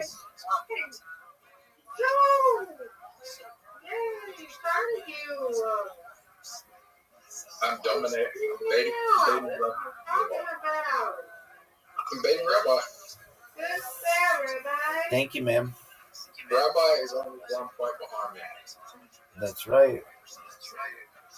But you're gonna get it on this next one because you got a strike. So you get double points. Get it. What a great spare, Miss Aquarius. Miss Aquarius with the comeback. With the comeback. Yeah, that's right. That's good. Yeah, see? Yay. Come on, Luke, you got it. I could win. We hope that you win. That's all we want. That's right. I'm in front. I'm in the lead. That's all we want. You win, we win. Hey. It's really hard for Zoot. It's going to be really hard for Zoot not to win. That was Not with a good. shot like that. That was good. Get it, Miss She gave me a Aquarius. spare. Get it, Miss Aquarius. Okay. Come on. It's got time. Let's go. Get it, Zoot. Okay. This is an easy spare. Zoot just won. Zoot just won. Zoot, you won. Fuck. Zoot won. Yeah. Yeah. You can win. Hey, I'm happy that he wins. Shoot, finally. Good strikes, Rabbi. Finally. You need 2 strikes and you can beat it. No, I can't. Hey. Oh, Rabbi, you were so close. Nice job, Zoot. Congratulations, Zoot. You win, we win. That's So right. all of us win. Don't matter. You win, we win. Great job, Zoot. Congratulations on your second win. Great job, Zoot. Yay. Great job. My first win in bowling. That's my first ever win in bowling. Well, according to the statistics, it's your second. Yeah. But We're Zoot, happy. You won, we both won. So, hey, I'm happy with that. same here. Great job, Zoot. All right, now, good night. Sweet dreams, Mr. Aquarius. God willing. God's willing.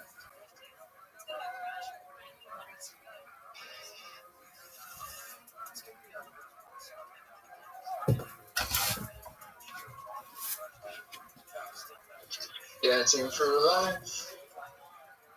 Zoot, are you happy? Yeah. You played amazingly.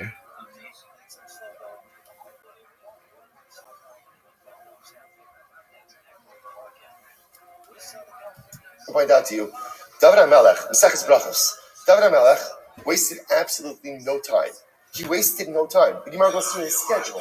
Right? He woke up at Chatzos every day. Right? So, what's happening over here? He's just like strolling. David HaMelech is not a stroller. That's what he said. You know, David HaMelech, he's not the guy who just like walks around. That's not David. David HaMelech. There's so many things about, and now shooting an arrow at a bird. Who does that? What's going on over here? So again, we'll see everything because so he sees Bathsheba, obviously tremendously aroused by Bathsheba. Vayishlach David vayidrash leisha vayomer halo zos Bathsheba bas Eliam eshes Uriah Hitti. This is Bathsheba, the daughter of Eliam, the wife of Uriah Hitti. Vayishlach David malachim veikachel. God sent for her, had her brought to the palace. Tavo elav hayishka. He has relations with her, right? He sleeps with her. Ultimately, again, the human now. What's interesting is the Gemara says she wasn't the Nida. She wasn't the Nida. Which, by the way, has allowed us to understand that it's very interesting. Which was that was the baby, like that was the Hafifa. She was actually preparing herself for the mitzvah, right? That evening, the David HaMelech saw her. So that's what the news says. Venus Kadeshet Mikimasa. Time is the and this is what's meant when it says Bachanta Libi. So Zamot, so again, so David HaMelech says, literally, first of all, you checked my heart, right? You checked my heart, and ultimately, again, you are unable to find purity. Zamosi Bal Ya'avarpi. David HaMelech says, literally, what does it mean? First line, Omar, Eichel Zamama Nachal Bapume Geman Bisanili Velo Omar Ki Hamisa. If only someone had muzzled me when I had this conversation with HaKadosh Baruch Hu, I would have never asked for this text. Listen, we've all had those moments where we wish someone was there to muzzle us. So there would be something I would not have said or not have done. David HaMelech regrets very much, obviously, this entire situation. Dar Shrava, my Desid, Lamnasech David Ba'Shem Chasisi, Ich Tomulu Nafshi, Ludi Harchem Sipor. So just I want to point out something amazing. So first of all, just to understand, like the rest of this story, the event with Bathsheba forever changed David HaMelech's life, right? This was one of those crossroad events that forever changed the trajectory, and we're going to talk over here about this fallout from this episode with Bathsheba. This was, most decisions we make in life, they have repercussions, ramifications, not necessarily for the rest of our lives. Then there are certain times that you're at a crossroads in life, and if you go right and if you go left, your life turns out dramatically different. David HaMelech, that night, was one of those pivotal moments. One of those tremendously pivotal moments, and his life forever changed. Now, David HaMelech is going to teach us not only the consummate Baal Tshuva, but his life forever changes after that fateful night. So before we go on about that, the other piece we have to also understand is what's the takeaway message from this. This is how the Gemara starts. Trying to read the name of Rab, the Olam al Yavi Adam Asmo B'Dei Nisana. Don't put yourself in complicated situations. I would say, how many times in life do we put ourselves in circumstances that I know are not spiritually correct? Whether it's being around people who I know have a negative effect, right? Whether it's engaging in activities that I know are not really good for my neshama. Maybe they're not overtly sinful, but I know they're not good. But I convince myself it's okay. It won't have an effect on me. And that's true until it does. It does. And then I'm like shocked. I can't believe, why am I shocked? Why am I shocked? Let's say so much of life, right? So much of life is preventative spiritual medicine. Right? It's not being reactive. It's not being reactive. It's being proactive. It's identifying the potentially complicating situations in life and not allowing myself to be thrust into them to begin with. A lot of times I can't choose it. And a lot of times I willingly put myself in compromised situations, thinking A, that I'll overcome it, and B, that it won't affect me. And then I succumb to it, and then it impacts me, and then I'm shocked. Why am I shocked? Why am I shocked? So much of life is being lost in all of being able to see the impact that certain people, that certain circumstances, that certain events, that certain forms of exposure will have upon me, and don't put myself there to begin with. Avoid it at all costs. Don't put yourself on Makom Nisayon, because even great people fail when faced with temptation. Overwhelming. Let's go back to it. Second wide line. Right, Lamatzeh to the conductor. Again, I'll talk more about that later. So, Ba'Hashem Chasisi, I put my faith in Hashem. How could I say to my soul that literally the mountain was moved by a bird? And I'll say, now, by the way, when you understand so much, I just want to point out also, Sefer Tehillim is like the diary of David HaMelech. And so much of Sefer Tehillim represents events that happened in David's life. When you understand these Gemaras, you understand Tehillim. So David HaMelech says, Amar David the Tekal is properly, forgive me for this sin. Shalo Yomru Har Shabachem Zikor Nadidaso. People shouldn't say that the Har Shabachem, the mountain amongst you, is the mountain. David HaMelech is the mountain. The king is the mountain. The mountain was moved by a bird. What's the bird? The bird is in the story, the Satan. Right? The mountain was moved by the bird. Dar Shabbat Ma'id said, L'chol abad chatasi, v'hara b'einecha sisi, l'man titzdak v'davrecha tiske b'shavtecha. Amar David HaKadosh Baruch Hu, Ribono shel olam. Galia v'yadia kamecha dibai l'machpei yitzvei habikaifine. So the Rebbe said, this is a wild Gemara. David says, Hashem, you know that if I wanted to overcome my Yitzhak, I could have done it. I could have done it. So why didn't I? Ella Amina, the lo lemru avda zaki lemare. But I didn't want to say that the servant bested the master. So that's a very strange Gemara. No, so right, if I could have overcome it, I would have, but then it would have made you look bad, God. Right? Because you didn't give me the test, you didn't think I could pass it, and then I would have tested you. What does this mean? It's obviously a little bit tongue in cheek, but David HaMelech is recognizing, will say something amazing. The great part about David HaMelech, and the reason why David HaMelech becomes like the consummate of the paradigmatic Baal Tshuva, is David HaMelech owned it. What does he acknowledge in this moment?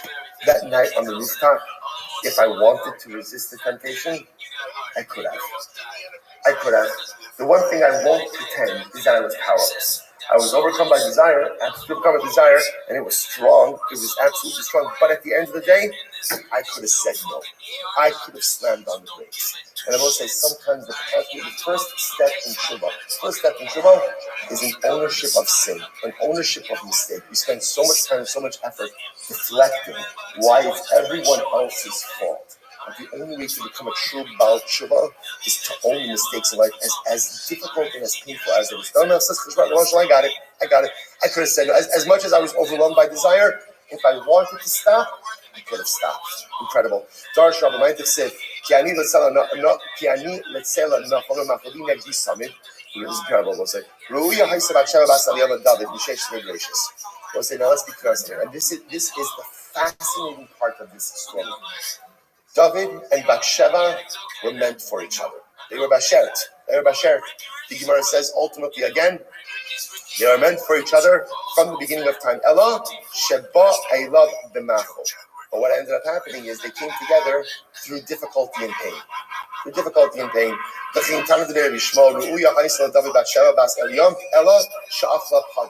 So ultimately, again, Bathsheba and David were meant for each other. They were meant for each other from the beginning of time.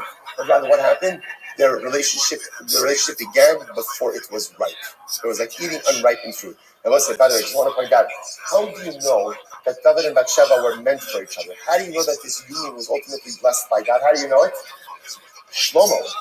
Right? Their son was Shlomo. Their first child dies. That was part of the cursing of David for David and Bathsheba for David. Right? Ultimately, again, their son was Shlomo. Shlomo built the Beis Hamikdash. God himself names Shlomo Yedidia, the one who is beloved by God. So that's how we know the union was correct. It was how it came about that was fundamentally flawed. Darash Rabbi might have said, Ubisali Sanchu Venesu Nasi Alenekin, Royadati, Karo Velo Damu. Now, the Gemara is focusing on that last phrase, Karo Velo Damu. If you tear me, I will not bleed. Right? If you tear it and there is no blood. So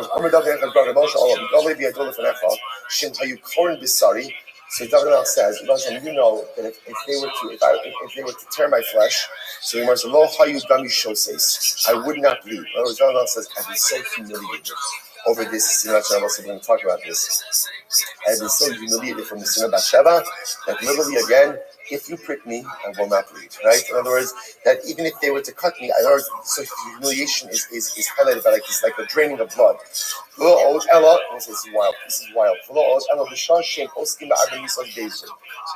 says, when I'm in the Beis Medrash, right, and they're learning about the halachos concerning David Musa, death penalties. So they taunt you. Posting the Mishnah says the Omer Lo David, Habal Ish is Ish, Misaso B'ma. Listen, you have to understand something. The sin of Bathsheba became public knowledge. David HaMelech was humiliated, and David HaMelech was taunted. He was taunted. So literally, again, he'd be in the Beis Medrash, and the time he'd come in the Beis Medrash would taunt and say, "Oh, David, by the way, what is that? What is the punishment for someone who commits adultery? What's the punishment for that?" Amarti Lohem, Haba Ish es Ish Misasa B'Chenek, V'Yesha Kelik Olam Haba. The punishment for one who commits adultery is chenek, strangulation, but he has a portion of the world to come. But Chevra, just know, as someone who embarrasses his friend has no chelik in the world to come. So let's say, and this is what David. So again, I want to just point out. In addition to all the external enemies, right, all of the wars, all the hostile neighbors that Eretz Yisrael had, David HaMelech is taunted and humiliated and degraded within his own kingdom. This was the fallout from the episode of Bathsheba. So this is very interesting. Even now, we're going to see, by the way, there were three different punishments that David received for the sin of Bathsheba. We read really four. The loss of their child, illness, and rebellion from within his household. So when David HaMelech was sick, the Gemara says, even when he was sick, he went ahead and he maintained his conjugal obligations to all of his wives.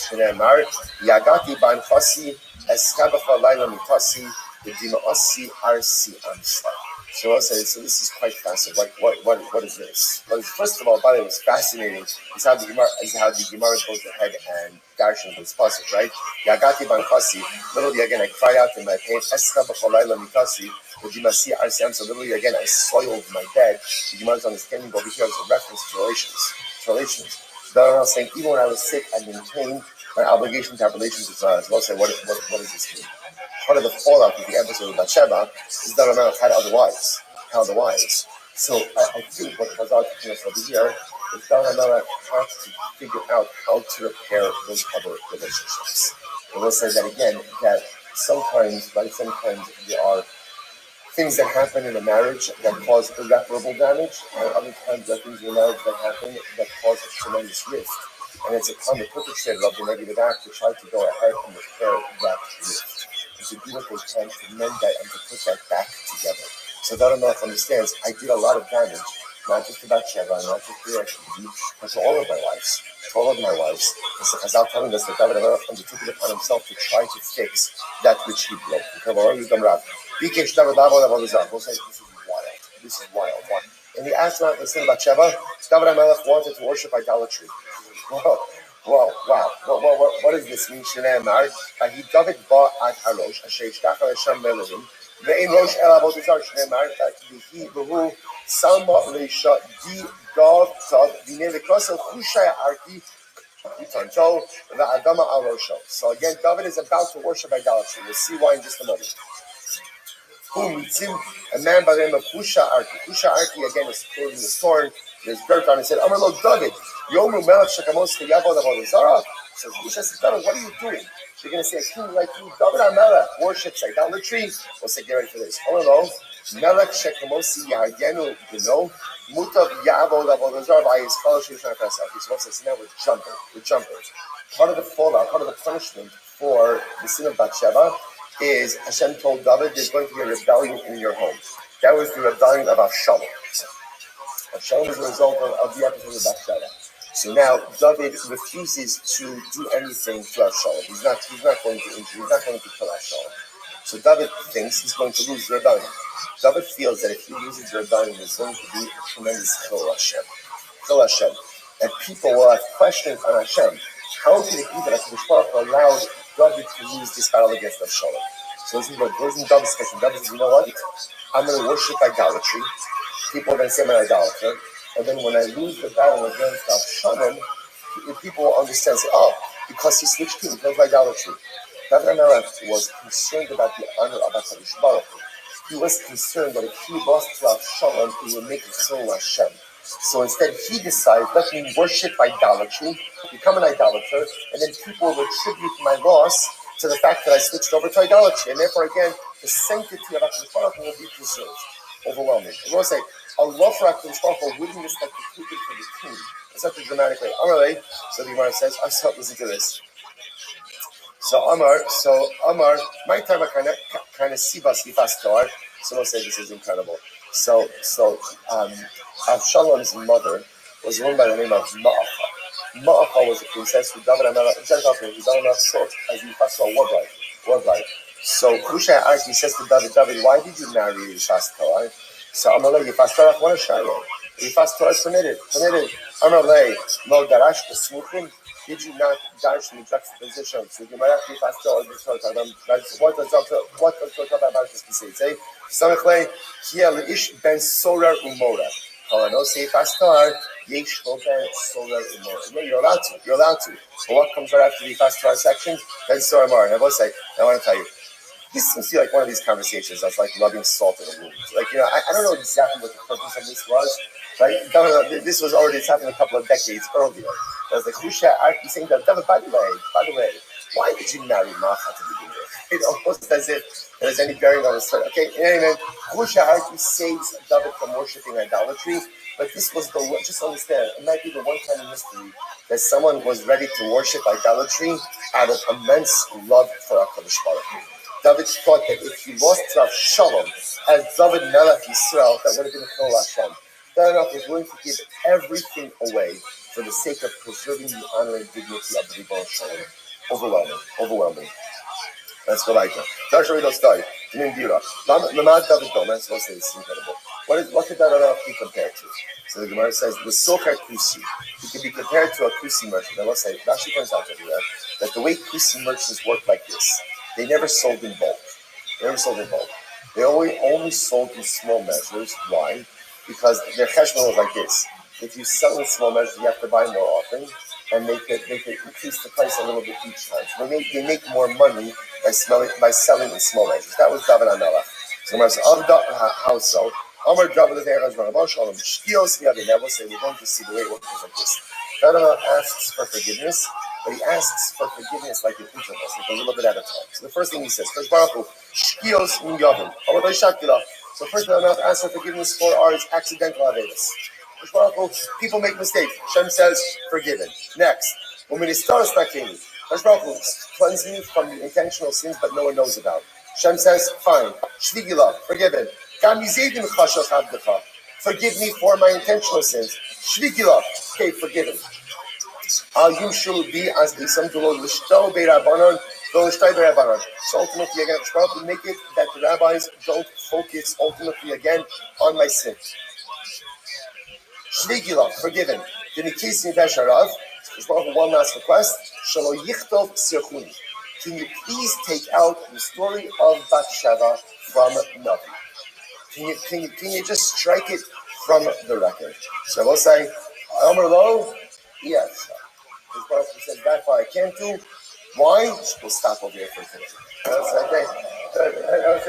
Tremendous story ahead of us, tremendous tomorrow ahead of us tomorrow. Listen, I just want to point out, just it's important to understand.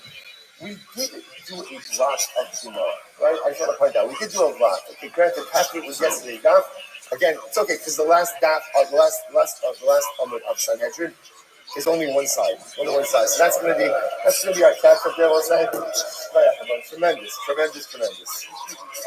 Yeah.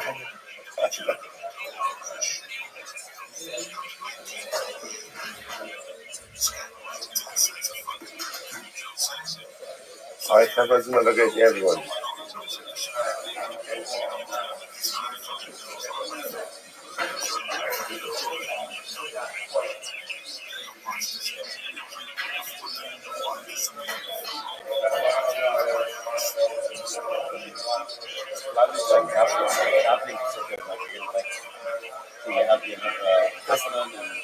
That's the only problem with the size and the pace. Which is a shame because of some of these people that I see. Yeah.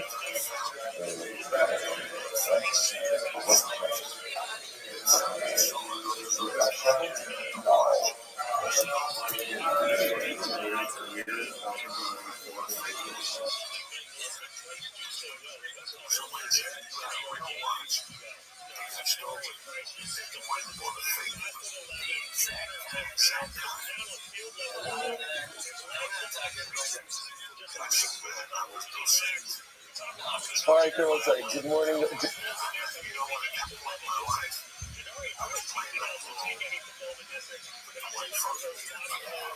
Good morning. Let us begin by thanking all of our sponsors for this morning's video. Thank our annual conversation sponsor for Talk Shin KA.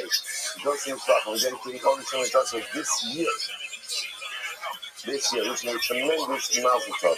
So my colleagues friend don't get me wrong, and the inclusion of the marriage of his dear son Kudi at Tashira. The beautiful couple of minutes, I showed experienced tremendous nachas and hatzlacha, and provide that to all the Klal Yisrael as well. Our commentator was for the month of Nisan. Paul Catholic in celebration of the Nisan birthdays of his wife Kathy and granddaughter Tikva Esther. Anonymous commentator funds for the schools of Simchas for all of our children and for Nisan to be the month of Geula Shlema for Klal Yisrael. And Avram Yisrael become the memory of Avram's mother, Sarah Braina Bat Yoshua Heshel Zikon Nebracha. A week of learning sponsors, Paul Catholic College, Rachel Lianta, Paul's father, Shmuel Ben Zacharia, and Cyril Bas Rab Joel, and Steve Galaska, in honor of all of the bracha that sent us to me, Jordana, and our families. Beautiful Shkoya. As we do also that, let us begin and tremendous shkoya. So Daniel and the Chazal Shabura, I think a record crowd is quoting God Hashem absolutely. I'm sorry? That's like very welcome. Good. All right, Rosh, so you definitely got arrested. Rosh, really, it was a stress recovery again.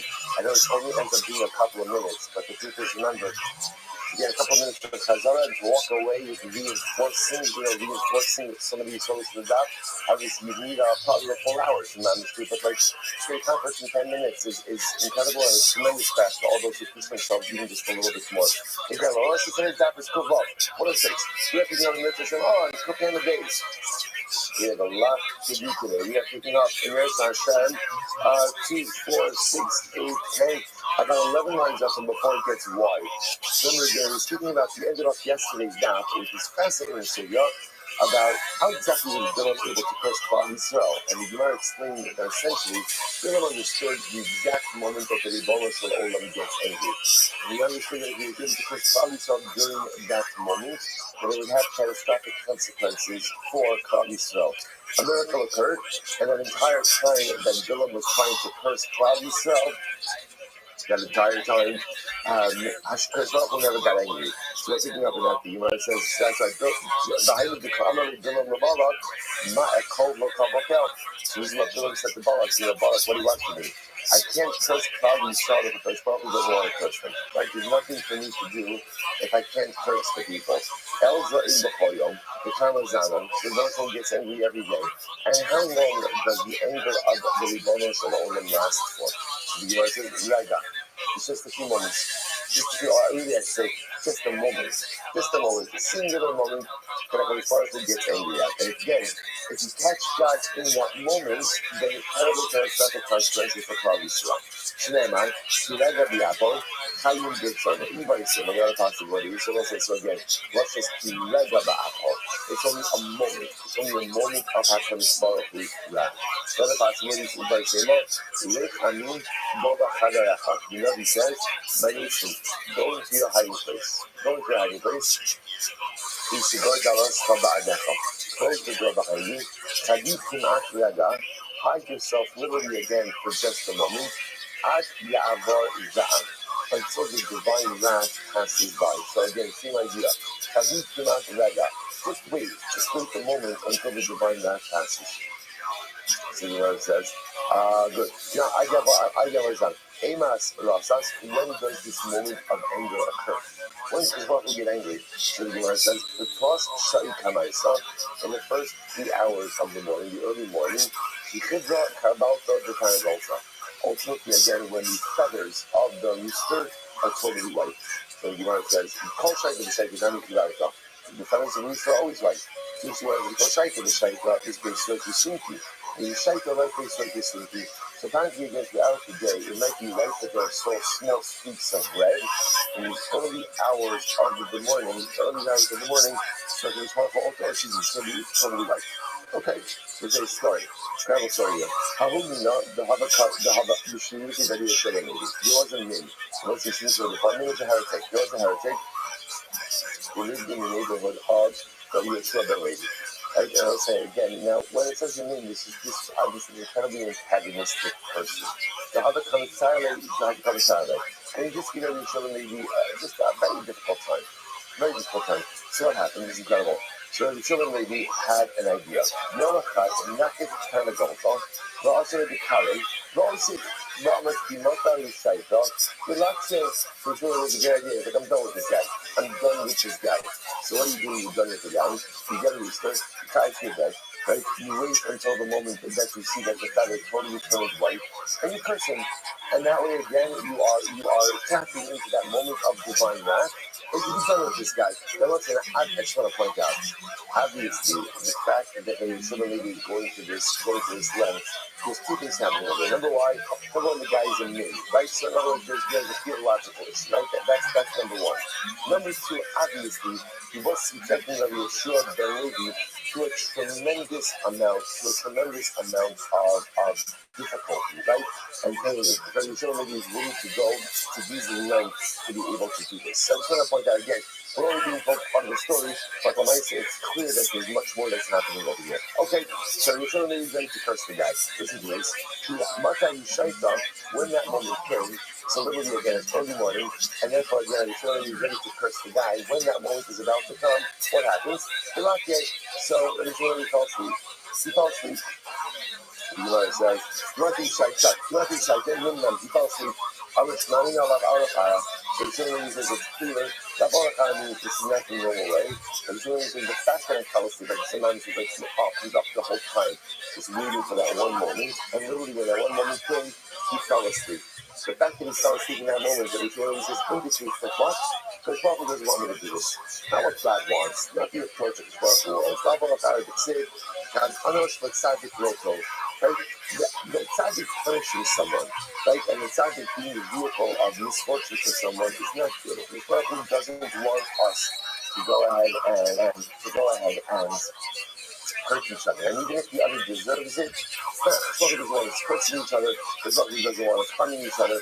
Even if the other, even right now she says nothing the tzaddik should manage. They don't have an English manage to steal us. It's not good for the tzaddik to be the vehicle of punishment, and it's not good for someone to be punished because of the tzaddik. Incredible. You know, like that. I feel really bothering in the happy. I will say, I don't know again, even with a name, right? Even if someone who's a heretic, it's good for the tzaddik, it's not good for the tzaddik ultimately to be the vehicle of divine punishment. Look at this 105b, second of the widest lines. So on the bottom. Tell this way very well. The short shot comes around, someone off when it's to say, I will say, and he's back in the family at coast. So then you might says here, when the sun rises and the sun worshippers go ahead and put their crowns on their head and worship the sun, and very probably gets upset. I don't know if the topic was what does that mean or anything. It's not about God getting upset. So when does God get upset? When the photography goes ahead and sees his creations have forgotten about him and instead serve other creations, that's what it gets upset. I'm not come to learn below. That's what she's back to below. Don't get up in the morning. And he went ahead and he sat on his donkey. Okay. So you know what Bilam said. Now, what's probably more about the pasuk over here? Bilam is a question again. He's important. If he's important, then what should we not be doing? Right? He shouldn't be saddling his own donkey. You have a guy for that. Right? You use a certain level. So why is it that Bilam himself is the one who is saddling his donkey? So he wants to tell you Rabbi Shimon and Rabbi, Avo, you might tell us it's a shir shabidolo. Those are very interesting. There are certain things that disrupt the natural order of life. One of them is love.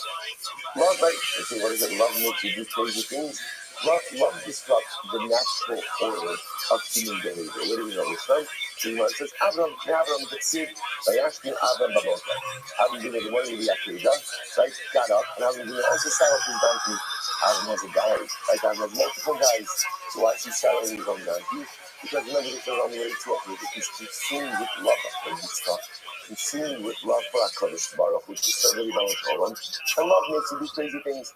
Love disrupts the natural order of things. Okay, furthermore, what else disrupts the natural order of things?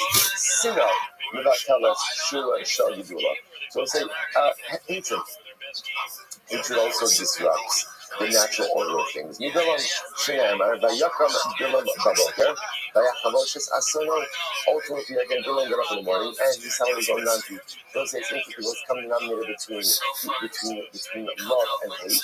Right? They're extreme emotions. So what do you see from here?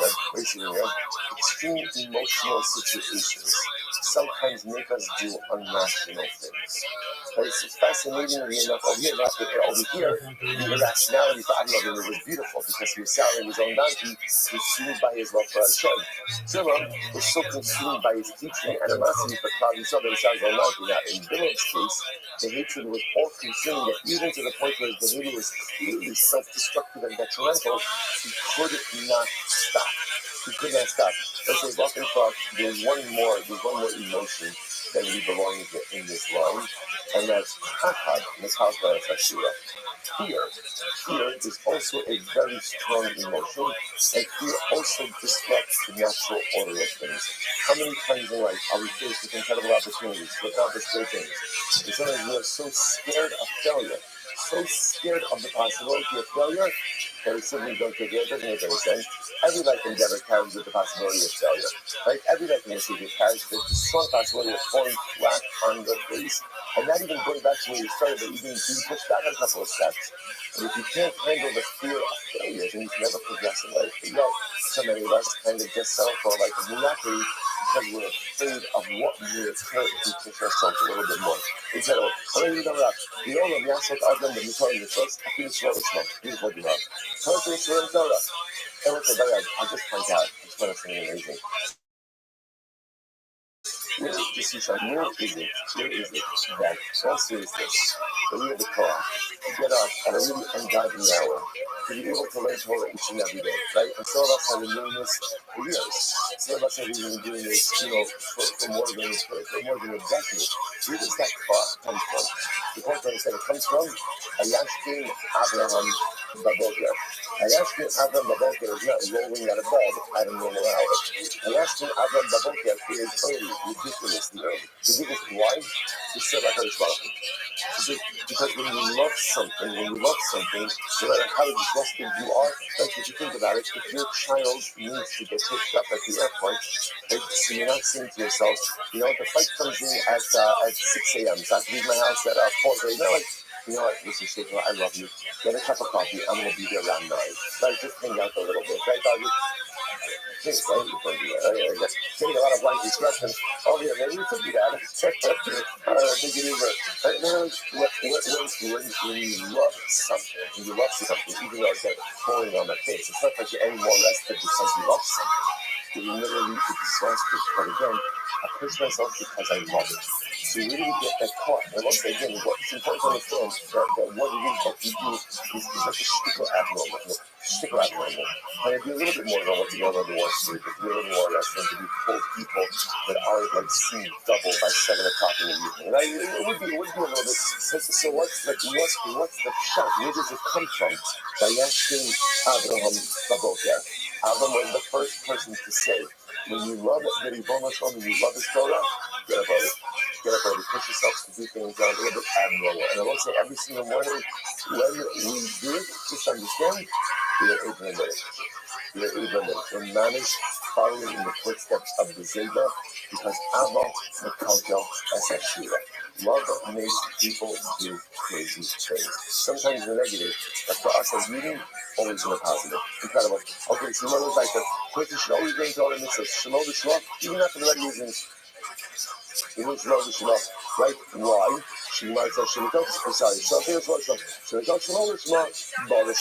Don't say because why? Sometimes in life, what's most important is do things for the right reasons. Even if at the end of the day, do the right thing, even if it's for the wrong reasons. Why? Because over time, you'll come to do it for the right reasons. So even if right now I'm not doing it for the right reasons, over time I'll come to do it for the right reasons. So you want to show this. Listen to this. This is wild. Balak, the king of Moab. Just follow the story. I followed the king of Moab, who hired Bilam to curse cloudy soil. So meaning to take away that. Balak's a bad guy. Balak is a bad guy. But yet he offered up 42 karbanos to the Ribono Shel Olam. It wasn't to idolatry. It was to God. Now he offered up 42 karbanos because he wanted God to curse cloudy soil. But for myself, again, don't get caught up in the details, right? At the end of the day, he served HaKadosh Baruch Hu. The Gemara says, in the source of his service of Hashem. Not for the right reasons. He had a granddaughter by the name of Rus. I get grandson by the name of David. And David and Hashem have an anacle by the name of Mashiach. Rus says, Mashiach comes from Balak. How crazy is that? And Mashiach comes from Balak. He did something holy for all the wrong reasons. He offered up 42 karbanos all for the wrong reasons. He said, I'm not going to give you what you want. I'm not going to problem yourself. And look how amazing it is. Sometimes the most beautiful results come from the most unholy of sources. As long as those unholy sources are laced with holiness, right? Sometimes again the most incredible results come out even from the most unnoble intentions. And that's what's the God who takes our avodah even with Shelo B'Shelo, because ultimately good things happen. So it's incredible. So what was I say? I'm not going to see that. Yes, because Eglon, then the Shabbat Melech Moabite. I say, yeah, the Martin says it. Was the daughter of Eglon. Eglon, right, was the king of Moab, right? And Eglon was the great grandson of Bala, Melech Moab. But somebody Rabbi Mari said that you can have a king at Shem Shlomo, Mishnecha.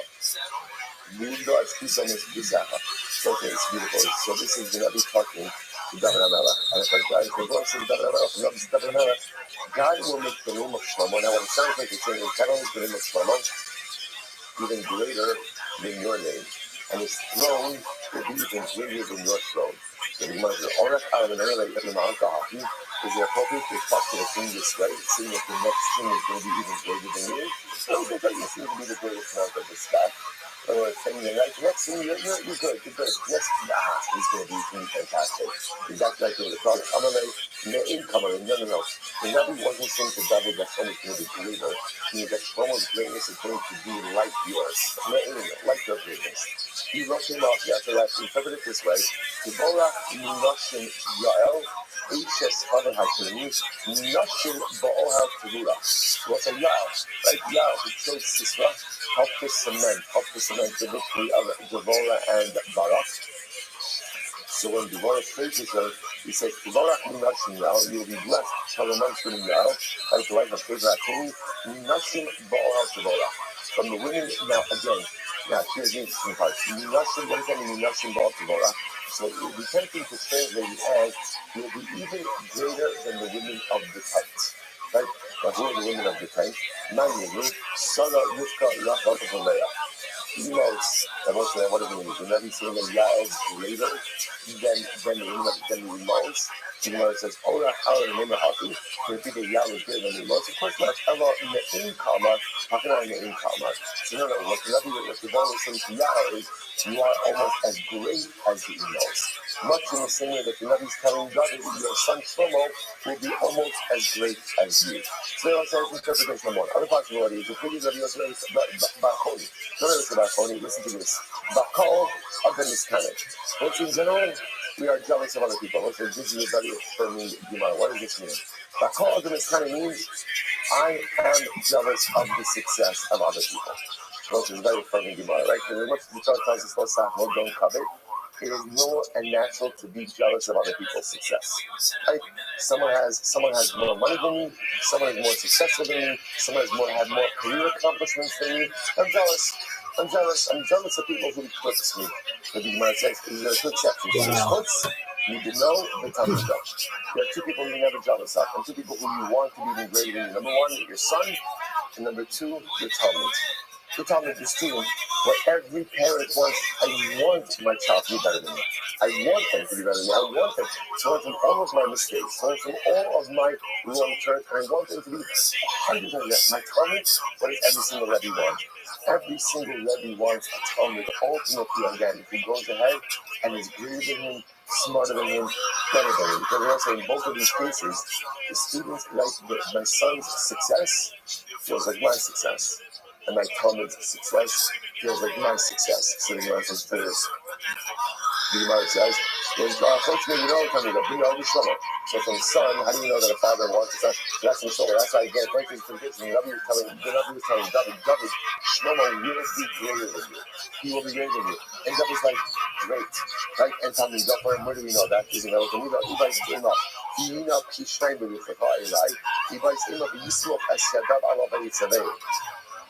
One last word we learn from Elisha, right? That ultimately, again, Eliyahu gives Elisha Kishnayim, a double portion of his greatness.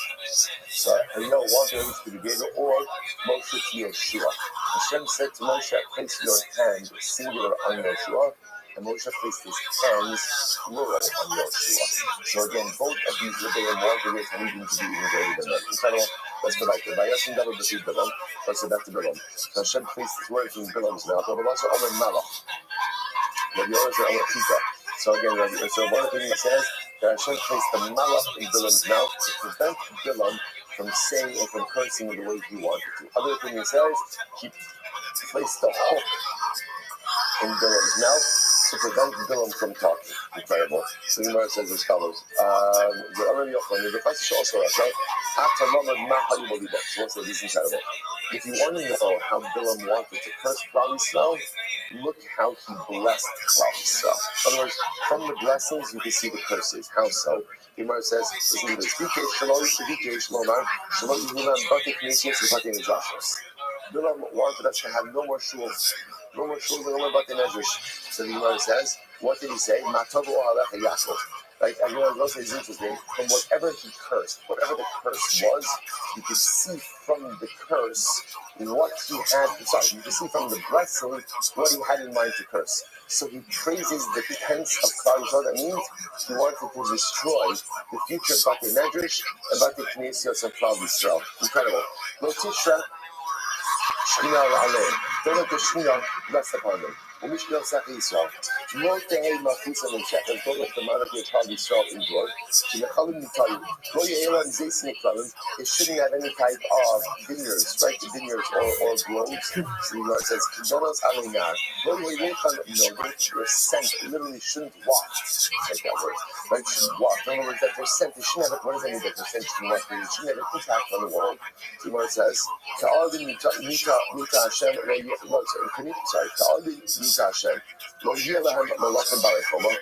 king should not have stature. They should not have a dynastic monarchy. The monarchy should not have any control over the nations of the world. The monarchy should not be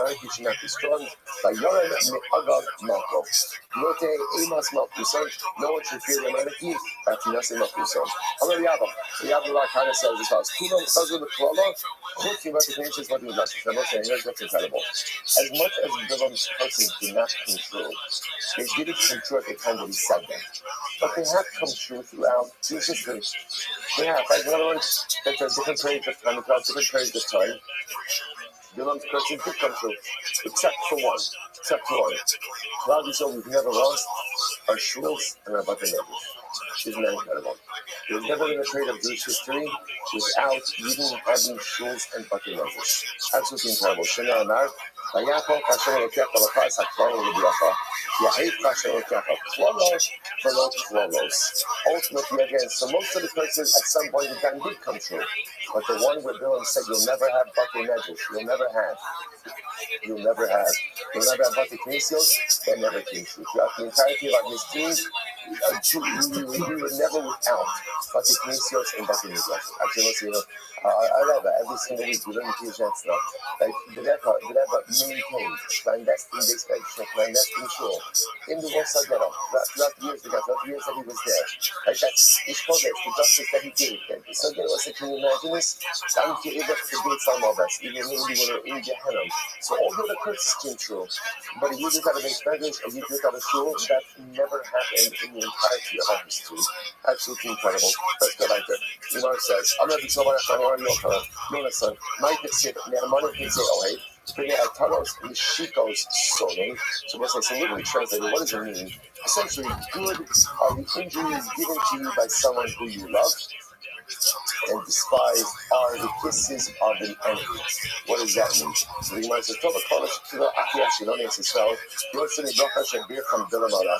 this is wild. So ultimately, again, the color, the curse that we got from Achia Shiloni, right? You remember again, Achia Shiloni, where we see him?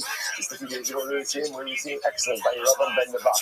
Right? He was the one who took the garment, tore into 12 pieces, gave you Rabban 10 of the pieces, says, you are now the Melech over 10 tribes. So when Achia Shiloni cursed us, what it means to curse us is, he was delivering verbal rebuke on behalf of God. So essentially, better to get the quote-unquote curse, the rebuke of Achia Shiloni, than the bracha of Bilam. I will say this is an incredible Gemara. How so? This is an overwhelming Gemara. Listen to this. Here we go. Achia Shiloni, Kilo as he saw the Kana. But Achia Shiloni cursed us. And again, I will say curse is a strong word. He's delivering rebuke. Okay, but we're going to call it a Kala. When he cursed us, he could refer to Klal Yisrael as a reed. The Kana, listen to the Shinei Mai. So Kadosh Baruch Hu will strike Klal Yisrael just like a reed is stricken in the water. So say, now what does this mean? So why does he compare us to a reed? Get ready for this, fellas. This is incredible. So first of all, a reed always stands by water, right? The gizo machlef, and a reed regenerates. So it's always found by water. Regenerates. Shreshav Nerubin, it has a lot of roots. And Afilu Kol Lufos Shaba'olam Ba'os Vinoshiro. And listen, now what happens with the reed? A reed is soft. Because it's soft, all of the winds in the world could blow against it. And what happens to the reed? Eina Mazizan also Mikoma. So what happens to the reed is the reed can be totally blown over, even laying on its side, but it's never uprooted. It's never uprooted. The notion is Ein Mazizan also Mikoma. Elahu Holech Ubai Man. So ultimately, again, the reed just sways with the wind. Kevan Shedomu Haluchos Amad Karabin Komo. But as soon as the wind is finished, what happens to the reed? It stands right back up in place. Yet interestingly enough, about Bilam Bilam blessed us, and he called us a cedar tree. Now, what's the chap with the cedar tree? So first of all, the cedar doesn't grow by water. Right? And furthermore, the cedar has a very shallow root system. Once you cut down a cedar tree, it does not go ahead and regenerate. And cedar is a very strong tree, and therefore all of the winds in the world could blow against it, and they won't move it. But once the southern wind goes ahead and blows against the cedar tree, so apparently, again, while all the winds can't do anything to the cedar tree, the southern wind does have the ability to uproot it and put it on its face. Not only that, he was for the old, going back to the reed for just a moment, the kana,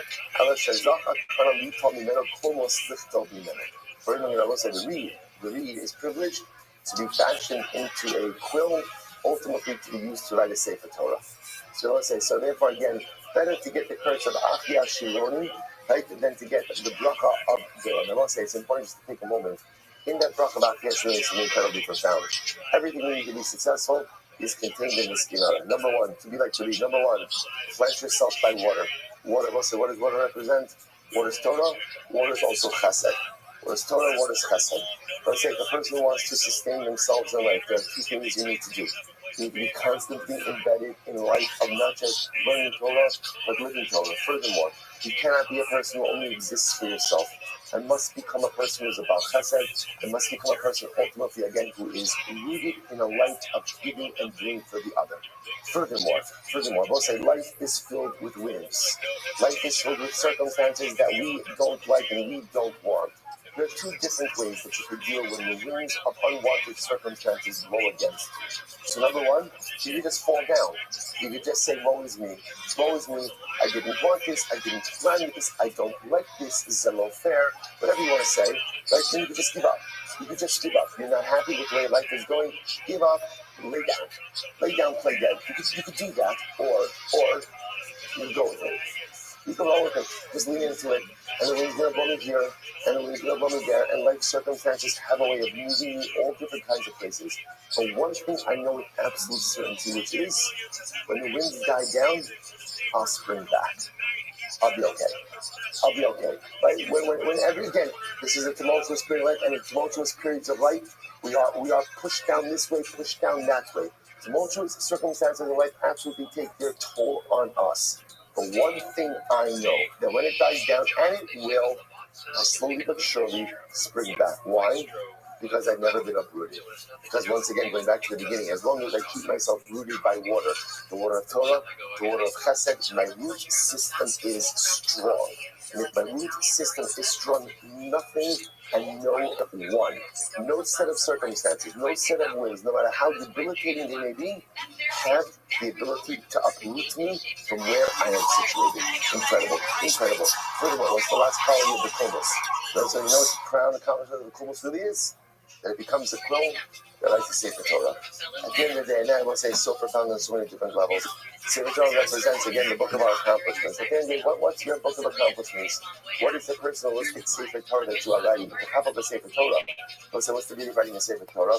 Doesn't just benefit you, it benefits others. Kind of going full circle. We started with the water, we end with the Sefer Torah. The real hallmark of your accomplishments is ultimately what you're able to do for the other. While it's very nice to be the root, to be the reed, and all these beautiful things. At the end of the day, what is it that you're contributing to Klal Yisrael? What is it that you're doing? What is your grand accomplishment? Ultimately, is the personalistic Sefer Torah you write for yourself, but that Sefer Torah ultimately has to be able to be used by others as well. Incredible. Let's go back there. So the Gemara says as follows: Vayar Sekini, so still back to Bilam. Go back to Bilam. Vayar Sekini, Vayisa Mishalo. Amar Bilam Yisrael. Kini, lo Haisi Mala Baose. It's not so I hear the same thing. So apparently Bilam, the Gemara says, meets Yisrael. Yeah, Yisrael and Bilam knew each other. Right? They learned to see this morning. They knew each other from the Egypt things. That's how they knew each other. So Bilam says to Yisrael, what are you doing here? That Yisrael is with Klal Yisrael. So he says to Yisrael, what are you doing over here? What's going on over here? After all, weren't you involved in that same discussion in Egypt, which is what you're in just a moment? So you have to meet Neil Shitza, Israel, Sunny Olam. Who position you, who plan to do over here with Moshe Rabbeinu, Klal Yisrael. Rather than people, I'm not somebody who's never said, was it three people who were involved in that council. Now, what council? When Rashi points out here, when Paro said, Kalabin Hayilot Hayorot Hashlichu. Paro said, throw the Jewish babies into the Nile. There were three people involved in that decision, or three people involved in that discussion. Who were they? Eluhem, Bilam, Theo, and Yisrael. Okay? Bilam, Shia Atzmera. Bilam said to Paro, yes, I agree. I vote yes. Bilam ultimately was killed. Now again, he wasn't killed until much later, right? You might remember again, not much later. He's killed in the desert, right? So those guys got a Theo, Sheshasat, Nidam Yisur. Wow. Theo was silent. He didn't object, but he also didn't acquiesce. He was punished with suffering. Isn't that wild? So the whole story of Theo, is the story of unimaginable suffering that can't be traced to a source. Right? The whole crop of Theo was like Tati Toralo, that the righteous suffer in unimaginable ways that we can't even understand. It's fascinating to see over here that at least according to this human Chazal, it wasn't for nothing. Theo suffering was a punishment. Well, why was there a punishment? Theo had an opportunity to go ahead and stop this situation. He had an opportunity to stop it, right? And he didn't. And when you have the opportunity to step in and prevent something bad from happening, and you fail to do so, you are complicit. So Theo was complicit with Paro, and therefore ultimately he's punished with suffering. What happens? Yisrael ran away. This is wild. Because he ran away, Yisrael was grandchildren who were members of the Sanhedrin. So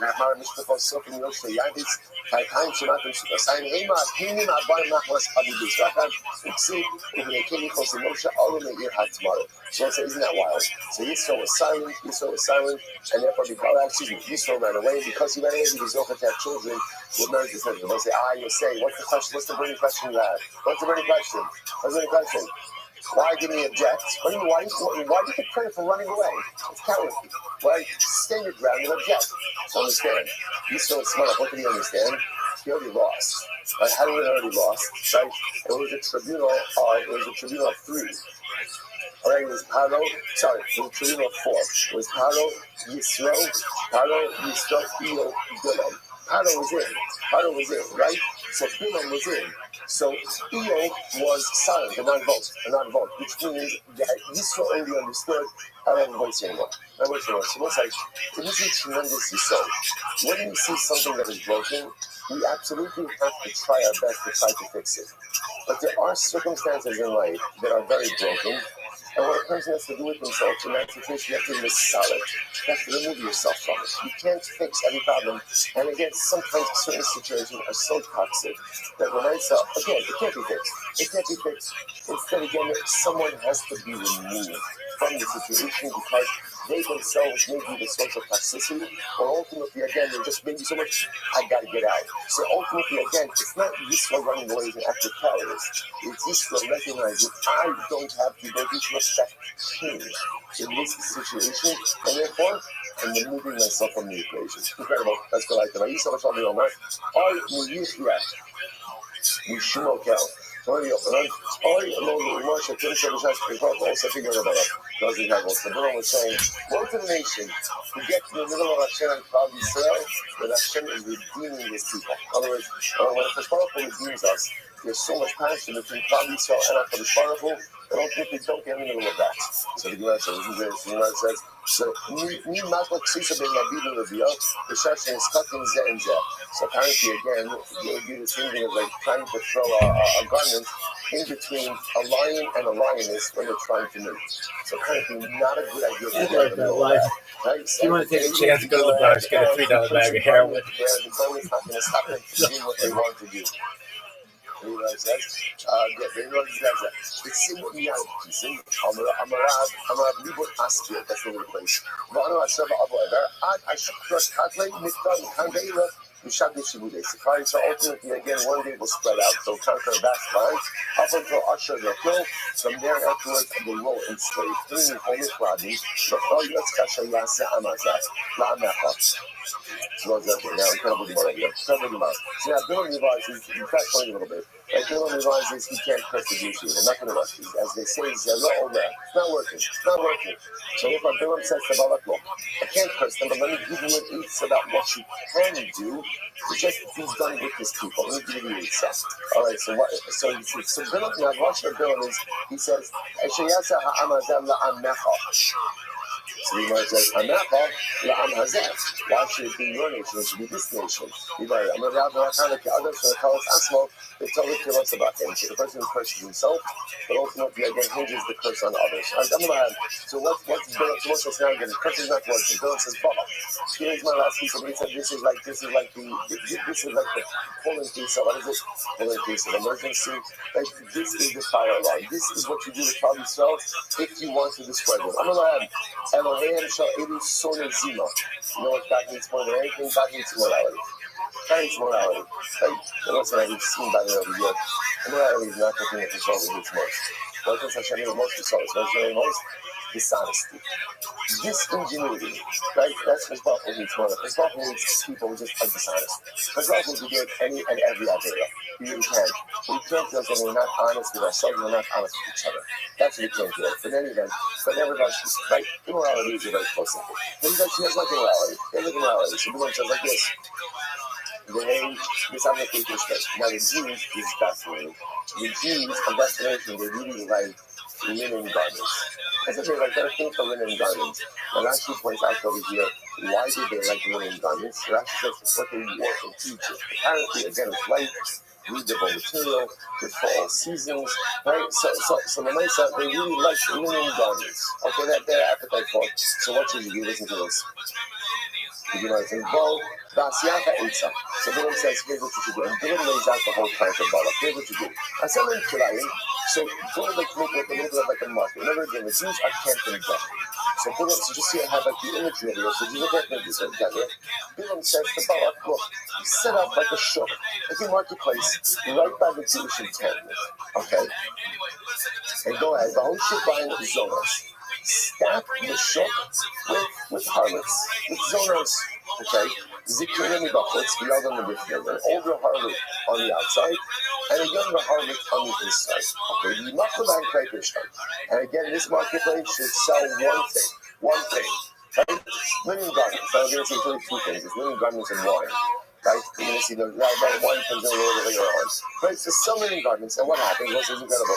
Asam Kilayim, right now, and this what happened. So Bilam listen, sorry, Balak listen, in the sample marketplace, Asam Kilayim, Nehashalet, Adesa Yishimot. Both of them, Zonos, is according to reports, we are going to do it. Okay, so this is the time. This is incredible Gemara. It was shot so you saw all in the Shotzim Ismithim, the Yotzim with Kanyo Bishop. So as it's now happens, Charlie saw we're minding our own business. We're sitting in our cabinet. So let's say what happens? What happens? Shotzim Ismithim. But let's say, do you know, as soon as you think about our time in the desert, do you know what happened like in a typical evening in the desert? Oakland, Shosin, Sneaking, Ufatran, right? Cloud Yisrael, you ate a little something, you had someone, you made a l'chaim, we were happy with each other, we were happy with Moshe, we were happy with Hashemah. Life was good. We're on our way to Eretz Yisrael, we're on our way to Eretz Yisrael, and now again, life was good. So what happened? The dinner was over. You took a little spatzia. Where did you take your spatzia to? Where do you go? You went to the shop. So they walked around the marketplace. Where did the shop? America was the kingdom. So the older harlot, remember again, where the older harlot station, right? They were on the outside. So what happened? So the Gemara says, Zakina America was Shabbat. So what happened? So the older harlot was, you're in the market for, you Jews, you're in the market for linen garments? Good, I'm selling it for X, right? For X, right? Retail. Right? Meanwhile, what would happen? The older America, the bubbles. Now, meanwhile, the younger harlots who was essentially there were two stalls, right? So the older harlot would be on the outside, the younger harlot would be on the inside. The older harlot would say, I'll say the Kishtan, retail. The younger one would call out, come to me, right? I'll sell you wholesale.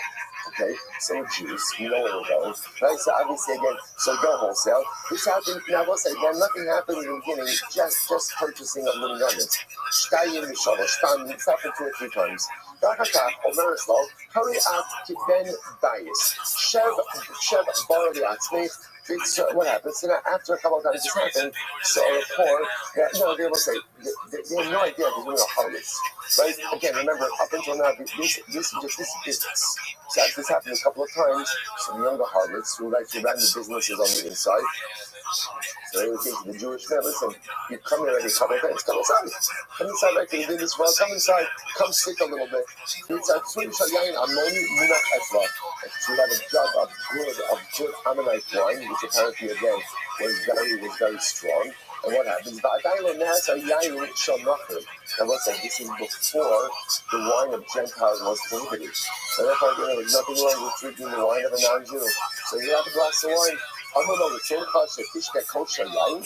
she would ask the Jewish customer, would you like a drink of wine? So let's say he said yes, he'd have a glass of wine. And so what happens after a glass of wine? The desires could be unleashed. Right? So it was just, it's very important to understand the context of this was purely transactional. I mean, like merchandise-wise transactional. That was it, and it was that glass of wine that kind of became the gateway for everything. Samanah Hashmiri. So now, what happened at this point in time? The Midianite women would proposition the Jewish men. I would see you out some your cake off. So what happened? So she would take that. So the woman would say to the Jewish man, "I'm going to have a relationship with you. Just one little detail. See this little. She would take out the idol from inside her clothing.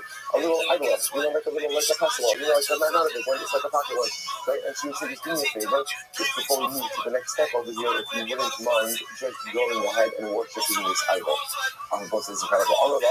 Hello, you see, isn't this incredible? You cannot, the world doesn't understand the Kedusha of the Jews. Right? So the Hebrew say, what are you talking about? Right? It's like, and by the way, I just want to point out, this guy obviously isn't the fullest guy in the world. Arts goes right into biography. Remember, what is he about to do? This guy is ready to go, right? He's ready to have a relationship.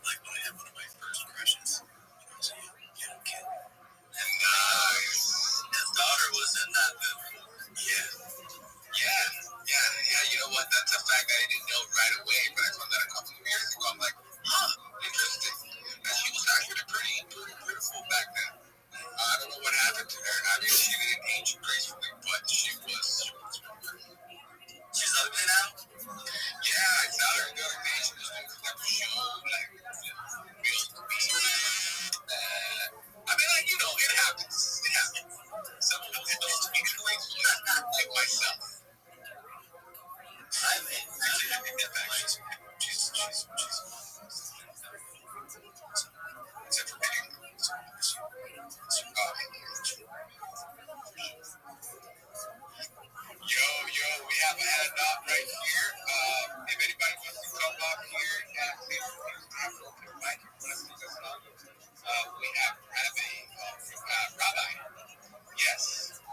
Thank you so much for the opportunity. Do you mind if I share my project with everyone? Go for it, brother. We have an open mic. Excellent. I'm Rabbi Rothschild. If you don't know who I am, you will. I stream my life 24 hours a day, 7 days a week, 365 days a year for world peace. I've been doing so for more than 4 years. My streams go back to the pandemic. We've seen the death of a queen, the birth of AI, the coronation of a king, and everything in between. This is a real life Truman Show, a real life Big Brother. This is a timeline and time capsule of human achievement. In the 1990s, Bill Gates coined the phrase content is king, and I'm making it true today. I'm king of the internet. This is the biggest event in global history, and here's why. In 2018, The Economist magazine stated that data had overtaken petroleum as Earth's number one resource, and I have more data archived on the internet than any person ever, which is making me a very influential person. I'm going viral, and when I do, I want to make you, your friends, your family all financially independent if you're not already. I want to ensure that you have generational wealth if you don't already, and I want you to be able to start charities and philanthropic organizations of your own. I'm unlike any influencer you're ever going to meet. I'm not live on one YouTube stream, nor two YouTube streams. I'm live on over 20 YouTube streams simultaneously, 24 hours a day. You can view my life in 360 degrees. I even have a ceiling camera. If you want to view the links to these cameras, the link is in my profile. Additionally, it's in my pinned post. You'll also find in my pinned post a link to my link tree. I dare you to look at my link tree. No one dares you to look at their link tree, but I do because I have more social media than any person ever. I have more content than any person ever. You'll also find a link to my Discord, which is discord.me/rabbi. We have over 2,500 people in the community and grow stronger every day. In addition to making you all rich and wanting to promote world peace, I want to help end world hunger through the use of technology such as agricultural drones, floating greenhouses, saltwater greenhouses, hydroponics, vertical farming, cloud seeding. I want to help end world thirst. I'm sponsored by a cryptocurrency that's worth about $100 million, and one of the things that we do is we build wells and water towers in developing nations for the benefit of the less fortunate. Additionally, I'm an advocate for the Lifestar program and, most importantly, desalination technology, where we pump Earth's seawater onto land to make it drinkable. If you're a reply guy, if you're a Web3 marketer, you're a raider, you're a shiller, send me a DM. I will respond. Send me a follow. I will follow you back. I want you all to know that I'm here to support you, both personally and professionally. I'm here to be a positive person in your life. I'm here to have an optimistic view on the future. And most importantly, I want to give people hope. And with that, I sincerely appreciate the opportunity to share. Thank you for sharing, brother. Truly appreciate all of your ambitions that you're doing. We need more people like you to change the world. And I just want to remind everyone, if you want to follow the Rabbi here, just give him a follow. And it's that what he's doing it's for the greater good, which we all like. Just remember, nothing in this show is financial advice. Always doing your own research. And Rabbi, thank you for being here. Is there anything else you want to share with lovely people in this space? No, I just want to thank you for the opportunity to be able to share. And I hope everybody has a wonderful day. Thank you. Rosman, any question or anything, Vern, that you have for Rabbi here? I do have two questions for Rabbi, but Vern has the other first. So, you say it's 24/7, 365. You film yourself in the bathroom, in the shower, while you're sleeping. Yes to all of the above. If you're having sex, better answer. Yep. If you have sex, which I doubt. Okay, well, thanks for your insult. Nobody knows what we're doing under the covers. Yes, I do film myself in the shower, usually from either the waist up or I just put on swim trunks. Yes, on the toilet. Yes, when I brush my teeth and do all of the hygiene necessities. Yeah, 24 hours a day. And definitely when I sleep, there's a lot of valuable data I feel that people will be able to study in the future. What's the point? Have you? I don't remember getting to the point. Before we get to the point, I want to ask my questions. Now I have three questions. Go ahead. Question number one. Have you timed your pitch? Like that initial elevator pitch you gave us? Have you done Yeah, that? it's 2 minutes, 20 seconds. Okay. Do you think you could pare it down to 69 seconds? That's the second question. Of course. Third question. 6 words. What are you doing on Monday? My schedule's pretty open Monday. Okay. Monday, Casino Society Space, 3 p.m. Pacific, 6 p.m. Eastern. Me and my friend return. We do a space. We get a pretty good amount of traffic in there. We do 69-second shells. The first every speaker has a minute and 9 seconds to shell project, shell themselves, shell something they're doing. 2, 1 IRL, which I call 1 0. We do this one little thing where if they go over, I humanize one little music, something relevant to a project that you're shelling, to like your name or something sometimes funny, sometimes badass.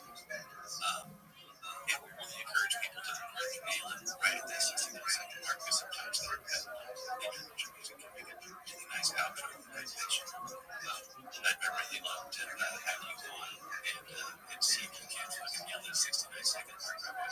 I appreciate the opportunity. I'd love to. I'm in the casino direct message chat, so I will keep an eye out for when the invite goes out, and then I'll also keep an update for the other host. And I'd love to be there, 3 p.m. Pacific time. I'll do my best to make it. Yeah, so that's 3 to 4 where we have our 69 seconds, correct? Correct. That sounds great, man. I shall you a follow. Follow me back. I'm also in the casino chats. Yeah, get hold of me, Tarn. Get hold of me.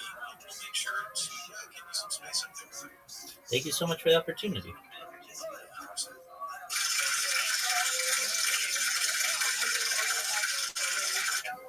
3 questions. I was very impressed. It was very concise. And as I'm listening to it, I wish I had a timer.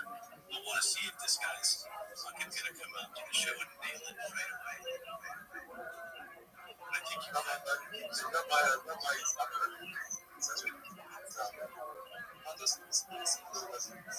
I see you doing one space. I'll tell you now to it. I want to learn what sports say, because I also want to know how you to. So it's like, to be honest, I've never seen some before the line. It's always like, yeah, shout out to you. Thank you so much. And to the person who asked, what's the point of what you're doing? There are quite a few different points. Essentially, I'm building a gigantic database of data, not just on my life, but on world history. 24 hours a day, I keep a radio going in the background that allows me to be able to archive all the world's history events. 100 years ago or so, I might have been a diarist, someone who writes in a diary, or a journalist, someone who writes in a journal. But I just use video as my medium, and I feel in the future people will be able to use my streams for quite a few different things. Knowledge on the human body, sleep patterns, eating patterns, behavior patterns, circadian rhythms, things that we perhaps might not even be able to detect in 2025. Additionally, though, I think that it creates an excellent opportunity for people to be able to study history. As I say, we've seen the death of a queen, the birth of AI, the coronation of a king, and everything in between. I was using I was streaming before we had large language models in our life. I was an early adopter of ChatGPT. I was a user of ChatGPT when it launched November 30th, 2022. And we've been able to see the way that AI has changed our lives. This is valuable data to people in the future. So perhaps it may not be as relevant right now as it may perhaps be in the future. But the longer that I do it, the more data I archive, the more important it becomes to humanity.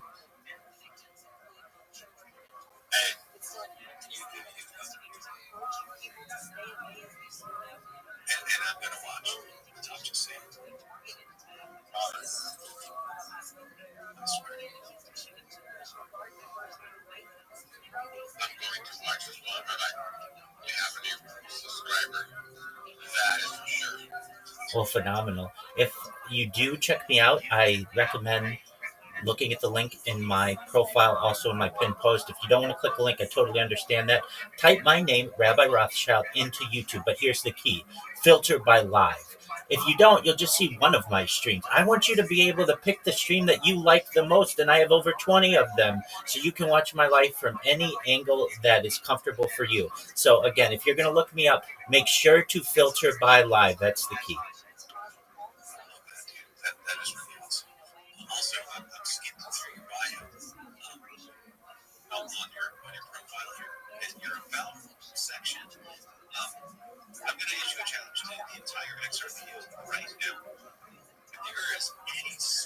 singers, speed talkers, speed rappers, who are also literate. I would like to issue a challenge to anybody who can revisit talking about that in a section. And listen, please be reasonable. Less than 3 minutes. I will pay 25 XRP to live in a fucking space. I swear. With whoever you believe. I will do this. I will do this. I'm going to talk to Retard. I'm going to talk to Smithy. I'm going to talk to the host of Creation Station, who should be pets on me. I'm going to issue a challenge with anybody who wants to come to any one of those spaces and try to read this thing out loud in less than 3 minutes. At halftime or so, Chicago talking. I wish this space was recorded because Mark Edwards, if somebody could accomplish this, I would pay you 25 XRP just to hear you do it. Well, brother, I'm a witness to that. So, if it happens, we'll make it happen. I'm not going to have to get more involved with the casino society. I mean, like, stuff by your space more often. That's for sure. Yeah, and like, to get through my own pitch, timing content as close to 60 seconds as you can.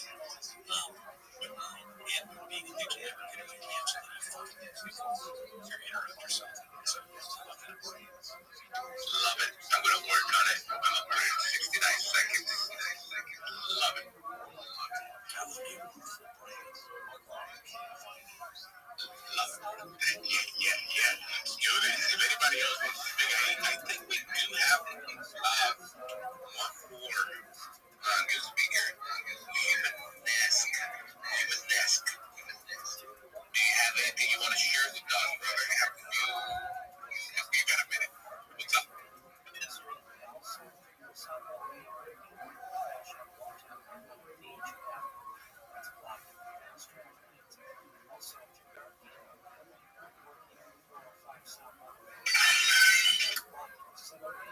Are you here, Human-esque? Human Seek, if you can hear us, he's talking. Yeah, Human Seek. Hey, can you hear me, sir? Yeah, we can hear you. What's up? So it's about myself, Human Seek, and I just see some people here who I knew on and April, so I just want to say hi to everyone. It's been like 1 month, so I'm just getting the spaces and just to know more people and just share.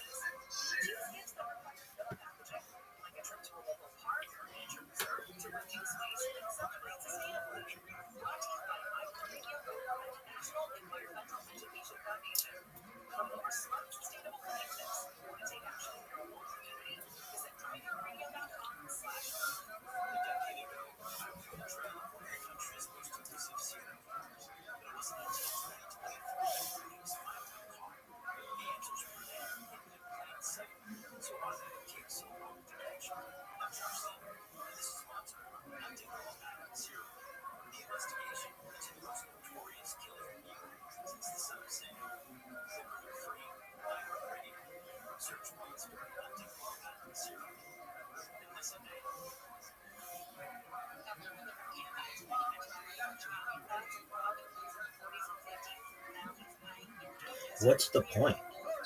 Baby, did you not just hear?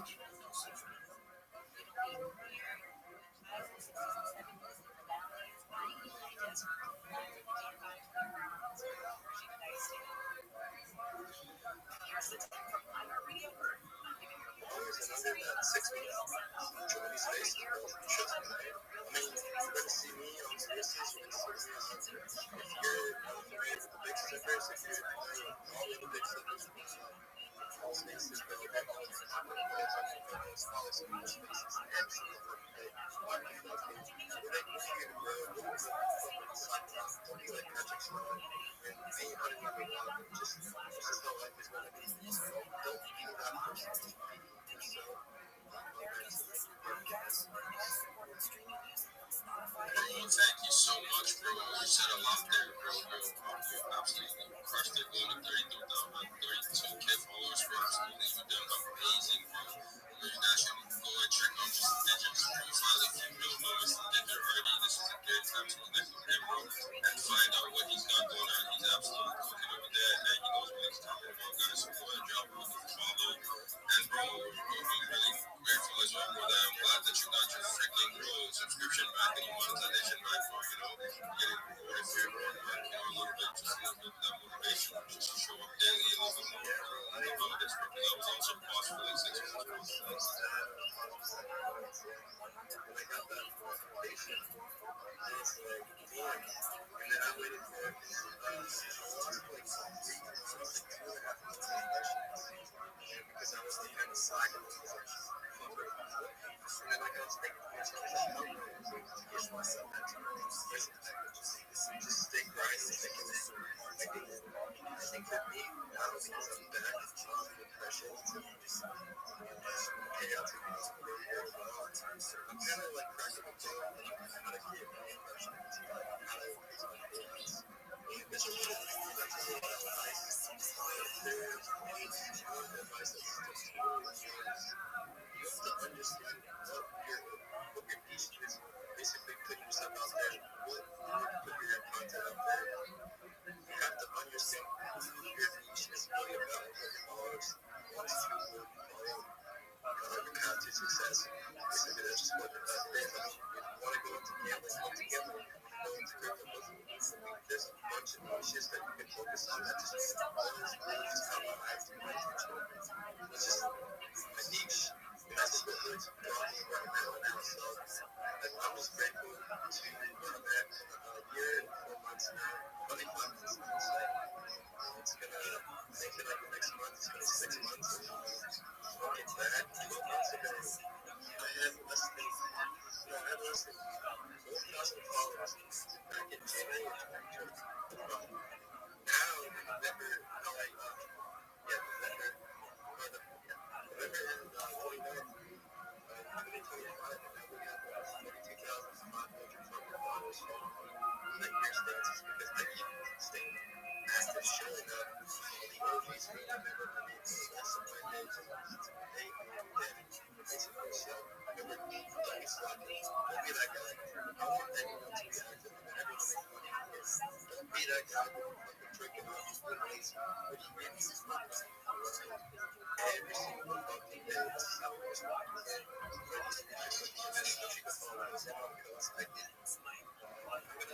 Take your time. I'm sure we can take it. You're absolutely basically the chat, bro. We love having you here, bro. And thank you so much for taking the time to show yourself and letting us know what you do and how you do in this space, because this is a chill space and gain and followers and engagement. And this is absolutely what these listeners want to hear, bro. So absolutely, this is a different perspective from a different speaker. So we really appreciate having you here, bro. You absolutely crushed it. Before I pass it over to my co-host, I just want to give a shout out to the most recent replies in the Oracle panel. I see you, Rabbi Rothschild, bro. I see you there, bro. Have you watched Rabbi Rothschild? Yeah, of course we watched it, bro. Yo, Johnson said, yo, Jim, everyone. When he says that the beat drop happened in my head, yo, I see you. And he said, fuck, why does he sound so good? For no wish to obviously on back, yo, Sticks and Legends in this space. Shout out to my boy Sticks, yo, I see you. Hold up, my G. See you, bro. Appreciate your palm, yo. Appreciate palm, bro. Full up ski, yo. I appreciate that, bro. Blissful said, let's follow each other and get monetized. If you're not following Blissful, he's following you right back, guys. Let's get it. Liquid said, are you learning so much off audition up from absolute bass chat? Yo, let's get it locked in, bro. With that being said, bro, let me pass it on to Liquid, bro. Go right ahead, Phil.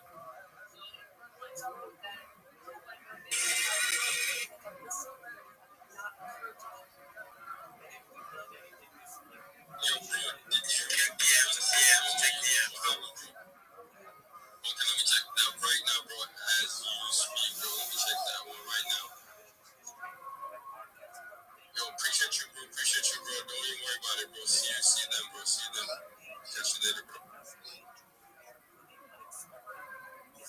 Yo, so my goals gotta step down, bro. I need like a goals. I got you, man. Got you. Just appreciate you, bro. I'm sending that right now. What's up? One more, bro. I can't have one more. I can go, bro. Still not sleeping, right? Are you going to, bro? I'm active right now, bro. Locked in, bro. I sent it to Cherie, bro. I think Cherie might be hiding. I don't know, Cherie, you're still there? I think Cherie went to sleep. Man, she fell asleep on the mic again.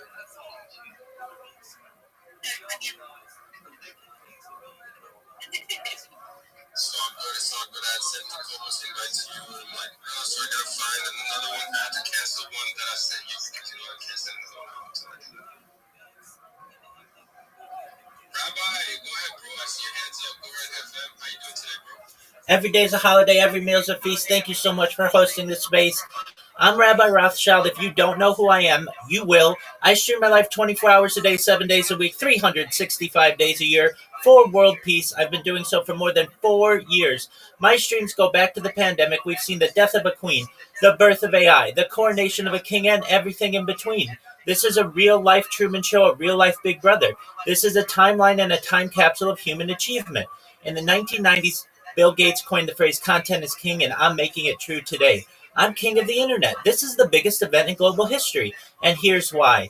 In 2018, The Economist magazine stated that data had overtaken petroleum as Earth's number one resource, and I have more data archived on the internet than any person ever, which is making me very influential.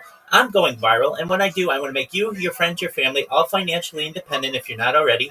I want to ensure that you have generational wealth if you don't already, and I want you to be able to start charities and philanthropic organizations of your own. I'm unlike any influencer you're ever going to meet.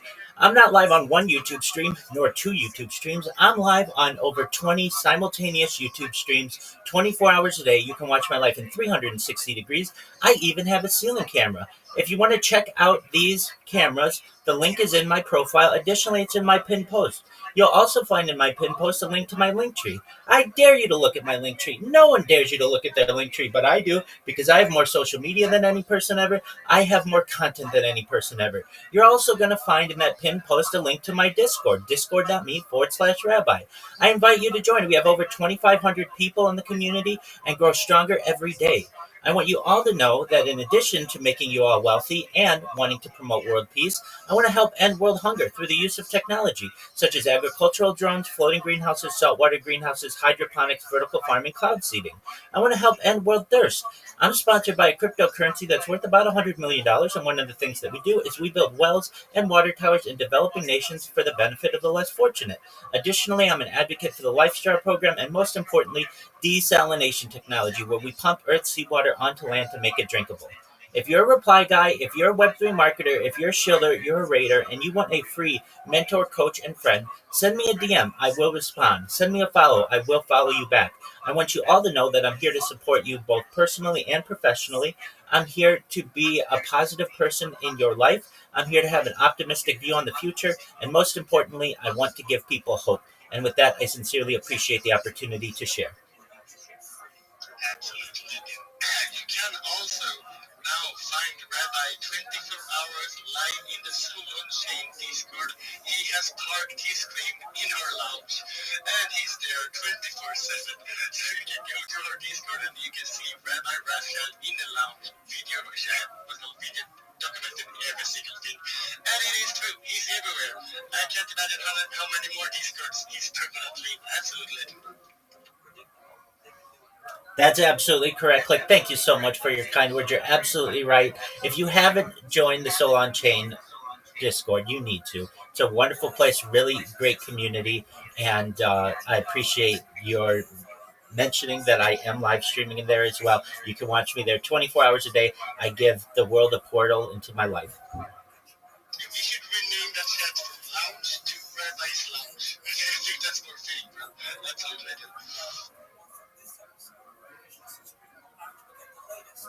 That was very cool. I never heard of somebody doing a 24/7 live stream. That's crazy. I've checked it out too, bro. I went to YouTube, searched them up, bro, and while I was speaking in this place, I was living back in this, bro. No cap, bro, on the dog, bro. Yo, he was locked in here, bro. You know what I mean? He was giving out amazing big shit, bro, and you have to go check bro out. And bro, there was a bunch of streams that popped up, and I'm like, bro, I ain't never seen that like this, yo. Homies really locked fucking, bro. He ain't locked in enough, bro. Yo, how you run 20 streams at the same time, bro? Yo, and you on a different platform, bro. You're speaking on a whole different space, and you in every different Discord, bro. How you locked in, bro? You are Optimus Prime, bro. They gotta study you, bro. What the hell? Yo, bro, appreciate you pulling up, bro, and speaking on this space. Past that mic over to some of the new speakers, bro. I have not spoken to Chubbs before. Chubbs, how you doing today, bro?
Yo, absolutely not fucking bro. Like, yo, Mr. Digit said, yo, you need to stay focused, you need to be everywhere, you need to let your voice be heard, you need to be on the timelines, you need to be in the reply guide, Marco, you need to do all of that, and beyond that, yo, you know what I mean, to stand out, to be the best of the best, bro, you have to do the best of the best work, knowing that nobody's willing to do. Yo, this ain't easy, showing up is not easy, speaking your ace, you know what I mean, that's why, you know what I mean, there's not many people that 40K, 50K, 100,000 in followers, you know what I mean, this song goes where you gotta put in that work, you gotta show up every day and put in that work, that is the way forward, the grind. Yo, with that being said, I follow everybody that's on the speaker panel right now. I follow everybody that's in the listener. I suggest you all do the same thing. Follow all the co-hosts, follow all the speakers, follow all the listeners. That's how we're gonna connect and grow. You might not know, but there's a lot of active giga chats in this space right now, bro, that are always in the timeline, always going around on the spaces, hosting them, co-hosting them. What's on the biggest spaces, some of the most active giga chats here, bro.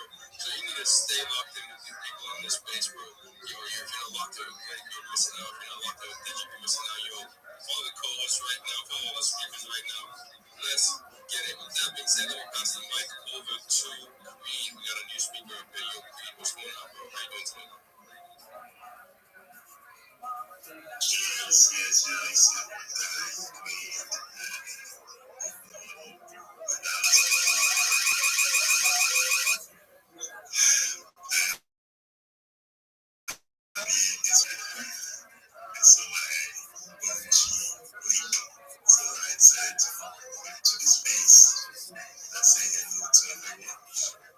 So to connect to audio file only with Timothy to this space now. I hope the GLT if you had want to use to yes. That's it. Thank you for giving me the mic. Bro, Creed, you're absolutely welcome, bro. Thank you so much for grabbing the mic. I just followed you, and thank you so much for following me back, bro. Guys, if you're not tapped in with Creed, go ahead and follow me. He's following you back actively right now. And with that being said, bro, I'm just going to bring to the space. There's other people that want to come up and speak, guys. Since you don't have much to say right now, I'm just moving the listeners. You can request back and come back up again. I will bring you back up again. And we pass the mic over to Nisi. And Nisi, how you doing today, bro? Yo, chillin', bro. What's up with you, bro? What do you got going on over there? You grinding or what? I see. I do live in pieces, but last time we saw you that was my PFS actually changed. I made the connection with the dead before and we are nice together.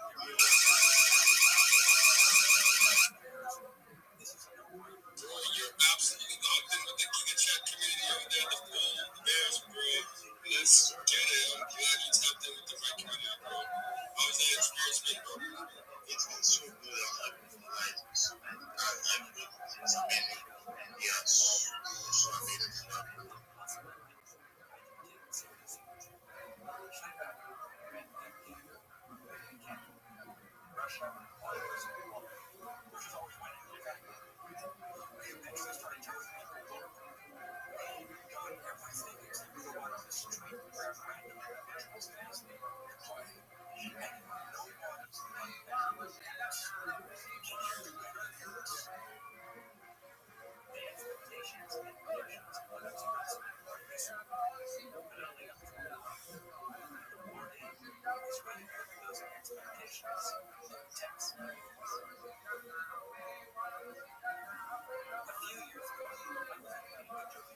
And then it's something we do. I always will keep doing. With like I always say, we just get started.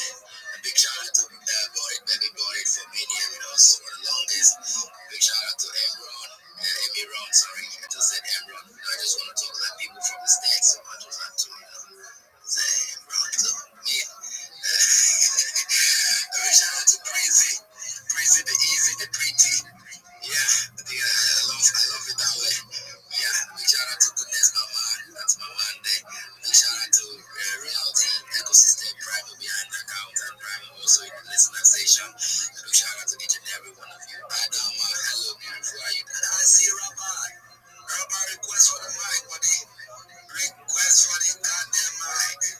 How you doing? I was expecting you sing. What happened, Rabbi? Talk to me. Request for the mic real quick. 1, 2, 3, 4, 5, 6, 7, 8. We have space for Rabbi. So I think he's gonna request for the mic. I mean, we all know Rabbi. The energy is amazing. Welcome to this welcome. I hope you slept well.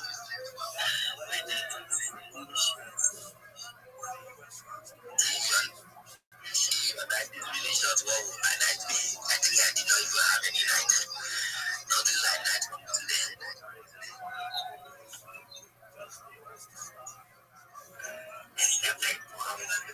It is my game.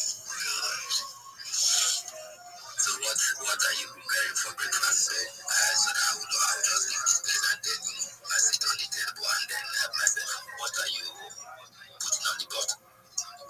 I'm not like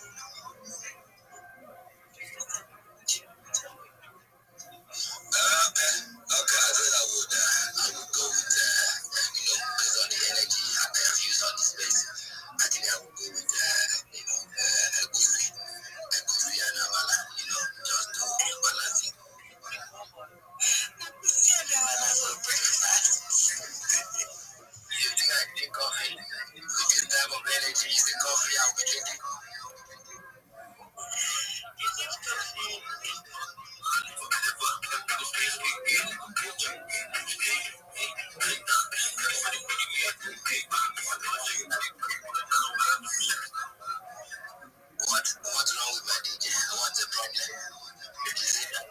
They said that you are hyped up already. So Adama, please, Ekusi and Amala. Just Amala. What is Amala? Ekusi and what? What did I even say that time? Ekusi and what? Yeah. So so that's how. All right, I have my boss in the building. The likes of Rabbi, R to the A, to the B, to the B, to the I. To you, Rabbi, welcome to the space. I see you, man. GM, what's going on? GMGMAB, thank you so much for the opportunity here. May I please share my project with everyone? We know, please go ahead. Talk to me. Absolutely. You may know, but for those of you who don't, I'm Rabbi Rothschild. If you don't know who I am, you will. I stream my life 24 hours a day, 7 days a week, 365 days a year for world peace. I've been doing so for more than 4 years. My streams go back to the pandemic. We've seen the death of a queen, the birth of AI, the coronation of a king, and everything in between. This is a real life Truman Show, a real life Big Brother. This is a timeline and a time capsule of human achievement. In the 1990s, Bill Gates coined the phrase, content is king, and I'm making it true today. I'm king of the internet. This is the biggest event in global history, and here's why. In 2018, The Economist magazine stated that data had overtaken petroleum as Earth's #1 resource, and I have more data archived on the internet than any person ever, which is making me very influential. I'm going viral, and when I do, I want to make you, your friends, your family, all financially independent if you're not already. I want to ensure that you have generational wealth if you don't already, and I want you to be able to start charities and philanthropic organizations of your own. I'm unlike any influencer you're ever going to meet. I'm not live on one YouTube stream nor 2 YouTube streams. I'm live on over 20 simultaneous YouTube streams 24 hours a day. You can watch my life in 360 degrees. I even have a ceiling camera. If you want to view these cameras, the link is in my profile. Additionally, there's a link to my YouTubes in my pinned post. I also, in my pinned post, have a link to my link tree. I dare you to look at my link tree. No one dares you to look at their link tree, but I do, because I have more social media than any person ever. I have more content than any person ever. You're also going to find a link to my Discord, which is discord.me/rabbi. We have over 2,500 people in the community and are growing larger every day. I want you all to know that in addition to making you wealthy, and wanting to promote world peace, I want to help end world hunger through the use of technology such as agricultural drones, floating greenhouses, saltwater greenhouses, hydroponics, vertical farming, cloud seeding. I want to help end world thirst. I'm sponsored by a cryptocurrency that's worth about $100 million, and one of the things that we do is we build wells and water towers in developing nations for the benefit of the less fortunate. Additionally, I'm an advocate for the Life Straw program and, most importantly, desalination technology, where we pump Earth's seawater onto land to make it drinkable.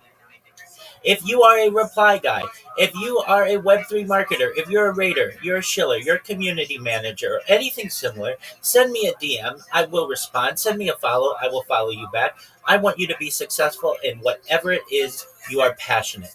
I want you all to know that I am here to support you both personally and professionally. I want you to know that I want to be a positive person in your life, that I have an optimistic view on the future, and most importantly, I want to give people hope. And with that, I sincerely appreciate the opportunity to share. Amazing. Do also shoot Rabbi a follow. Whenever I speak, she himself, I love it. You want to give him a follow. That was a long page, I'm telling you. Definitely, when I go to Emerald's place, I'm just going to do the same. I'm going to write my own page and then call Emerald's place and say, please, I can give me the opportunity to hear myself. So I am King AB. I've been hosting the space for more than 12 hours in this. I know this, I do that because I know Breezy. I know Bonnie, everybody, I know Amy, I know Goodness, I know Royalty Ecosystem. No, so that's why you didn't follow me. Please follow. I will so much say a lot of things on this space. But do also follow Rabbi. I think you can verify everything he's saying. Thank you so much, AB. If I may clarify, none of that is written, so it's all memorized. I've been doing this for 4 years. I have my pitch down better than perhaps anyone on earth. That's right. Everyone go for it. At the same King, when you mention my name, I always mention Rabbi. Stand by. Lala, boy, you're the co-founder. You're the co-founder. You know what I'm saying? Yes, sir. I'm next to the box. Something like that. All right, no problem. I appreciate you. I'm the gentleman. The gentleman. You know what I'm saying?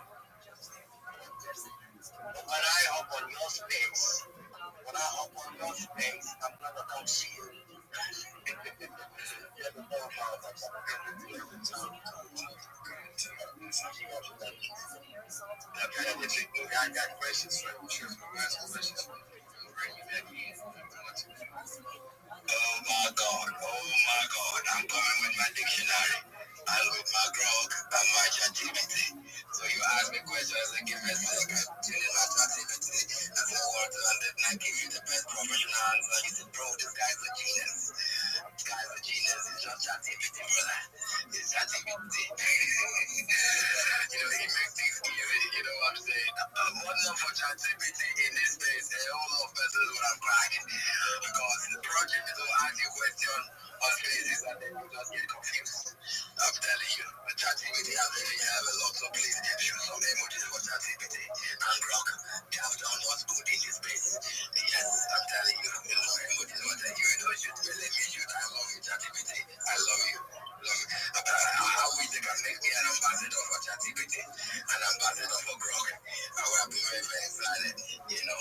But then, Rabbi, thank you so much for tuning in on the space. Each and every one of you. We have about 1 hour 30 minutes to end the space. We are still chilling. We are not ending until it's 12 hours. So we're just chilling right now. But I think Emmy is up on this space. Emmy, how you doing? How was your night? I hope you slept well. I hope you dream about me. And I appreciate, in a white garment and also in a black suit doing something that matters. You know what happens when somebody's wearing a white garment and a black suit? If you know, you know. Tell me you dream about us. Jim, everybody. Jim, Gaby, Crazy, I'm wrong, Rabbi, I'm terrible systems, everybody. You might guys. You know what I mean? I'm going to church right now, so I'm on my way to church now to preach the gospel of God. It's baby born in. I'm preaching the gospel. Preach the gospel. You know what I mean? I'm going to church right now, so I'm on my way to church now to preach the gospel of God. It's baby born in. I'm preaching the gospel. Preach the gospel everywhere, you know. So I'm a church boy, so I have to sleep, taking it a rest because I'm not waiting to church very early. That's like a good key. So that's why that's like, next week sleeping on the altar. Preaching about one with the bunch and I'm sleeping on the altar. You chase me out of the church, man. So I'm so glad, back tonight and seeing everybody out here to grind, very, very lovely. To see Jim to you, Prissy, especially Prissy. I joked about Prissy and then Jim about if this is where you drop to the listener session, why will you be dreaming about Prissy without my permission? You take permission, mate. I'm not dreaming about the fellow man, my fellow man. But yeah, it's that man. Just about Prissy. What did you dream about? Taking her out to the night where we go shopping and we were just one or two days, Okay, that's what you got the dream, alright? It's a good dream, I think it's a good dream. And then we were crazy, I know what you said. All that happens to him, let that dream come true immediately. We want that dream to come true immediately. It's not something that should be delayed. That is when crazy will say dream come true. So let me please do what she's gonna send a phantom wallet in your DMs and then let's see how we can make the dream come true. But meanwhile, make sure you preach the gospel of God, born in the church, tell people to buy it, and then they can, tell people about it, tell people about the Kings and Queens community, tell people about the royalty ecosystem. Actually, after this space, you know what I'm gonna do? I'm gonna eat amala that Adama is preparing for me. I'm gonna get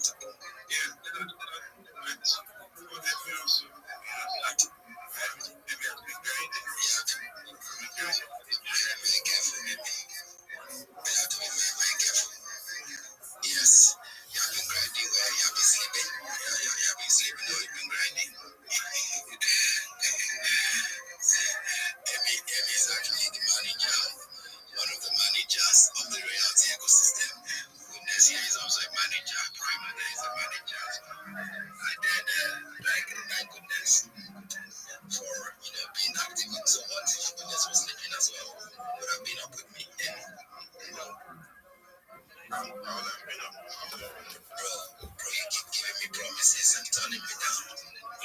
up. See what I mean?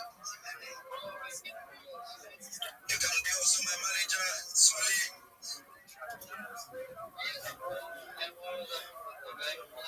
You're lucky. Yes, where are you from? Where are you from? Ah, my God. Do I even know where that is?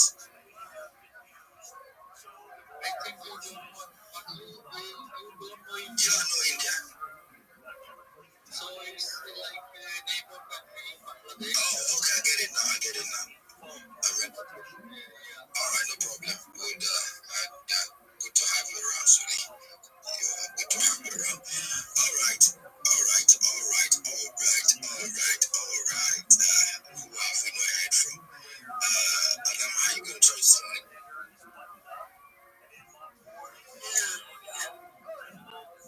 Guys, please do not like to the space if you can. Please do all to follow the host, the co-host, follow Hammer, follow Bonnie, baby Bonnie. Do all to follow each other on the space. Please do all follow the host and the co-host. Very, very important.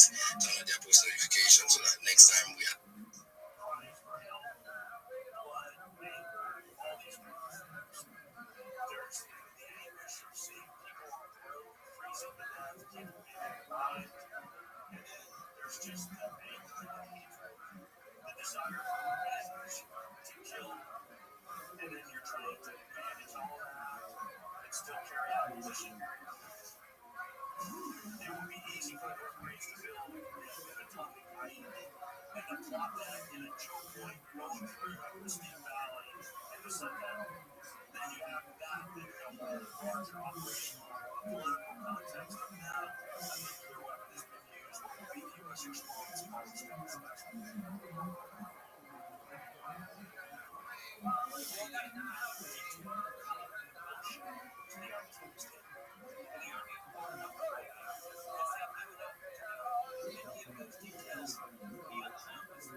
Real recognize real, and I think there's a lot of people in this space like that. That's why he has such a great space. People pulling up, and you see Star Dogs down there. You see a lot of cool people that I've seen around in the space. That's the kind of people that we attract. So, yeah, that's what it's all about. So, thank you, Bitcoin Martin. We'll definitely connect. I got some cool utility coming out around the corner, which I'm sure everybody's going to go crazy over and stuff. We're going to get into that. But Durst and B, you guys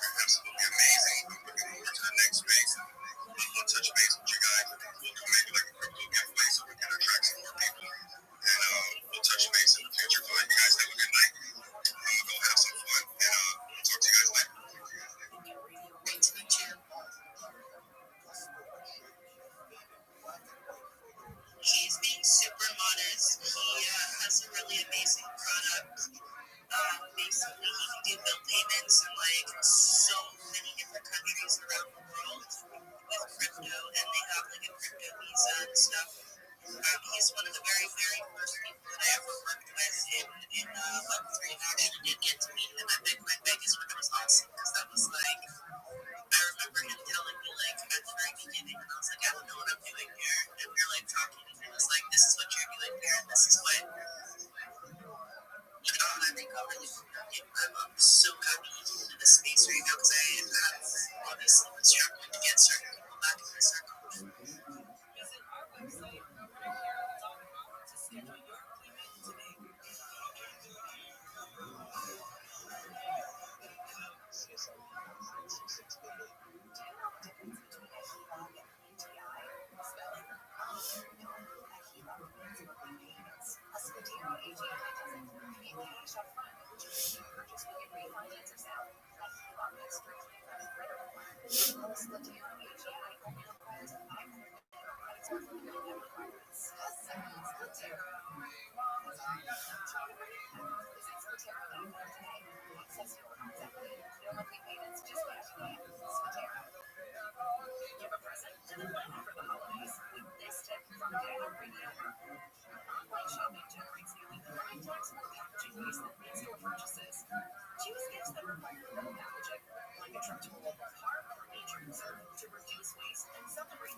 It's beautiful.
Yes, athleticism.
God bless. Settle it, okay?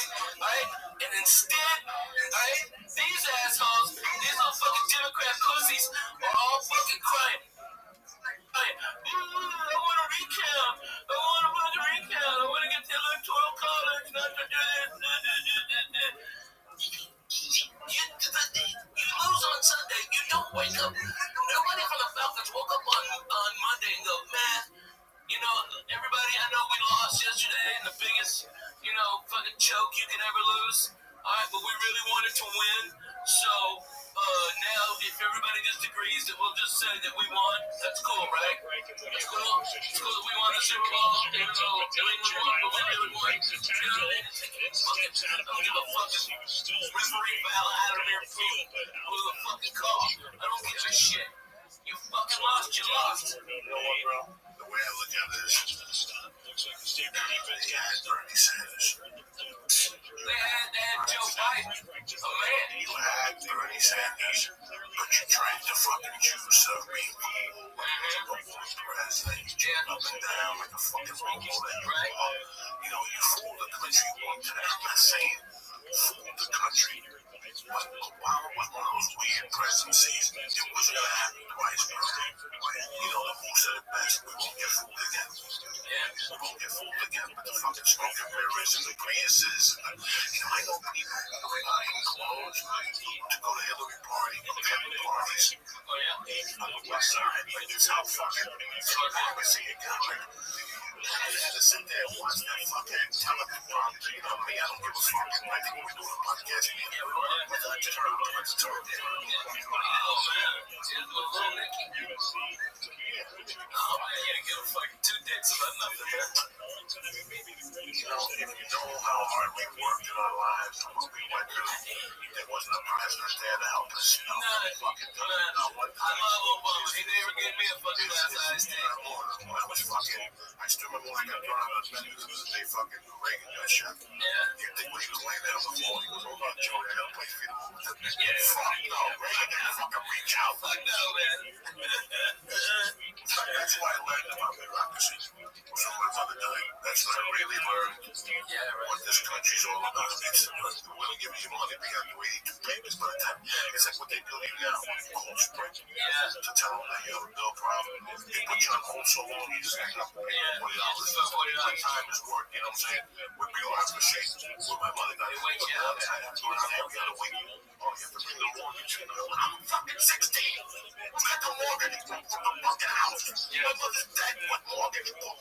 Every week it was like more and more shit. I was taking a bus out to New York.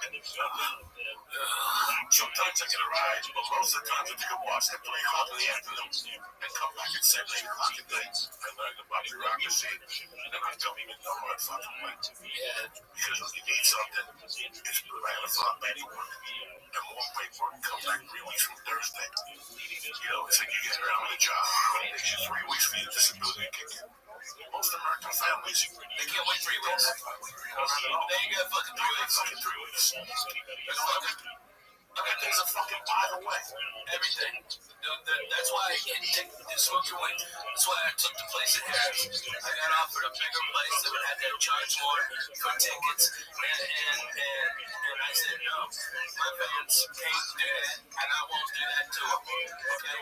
You want to fucking go pay $120 and laugh at fucking soft jokes from Jerry Seinfeld? Hey, there it is.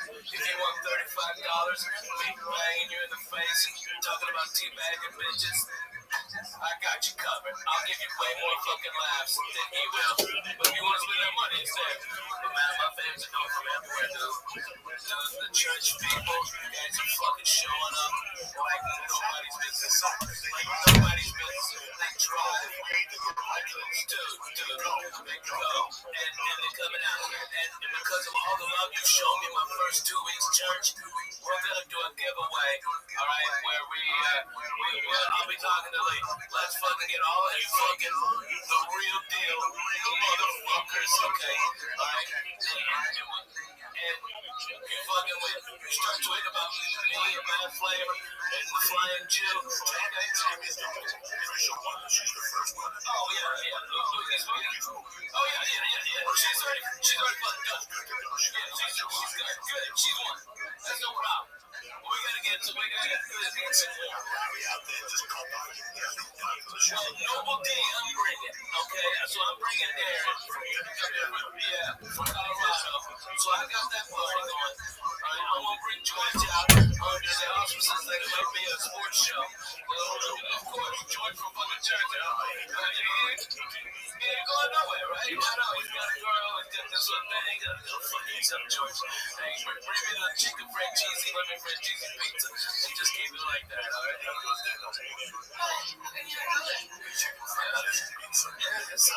You guys see what going on today? I was a laugh at times.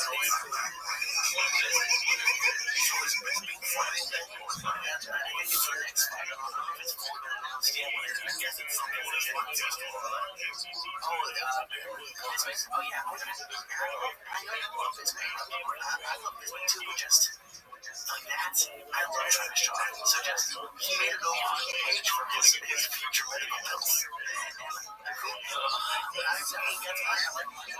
It's just funny. It's so fucking funny. And MMA is getting fucking funnier and fucking funny. My fucking Irish brother, Conor McGregor, suck my big Irish balls. Oh, right. I want that on my phone, on t-shirts. I want that everything. Suck my big Irish balls.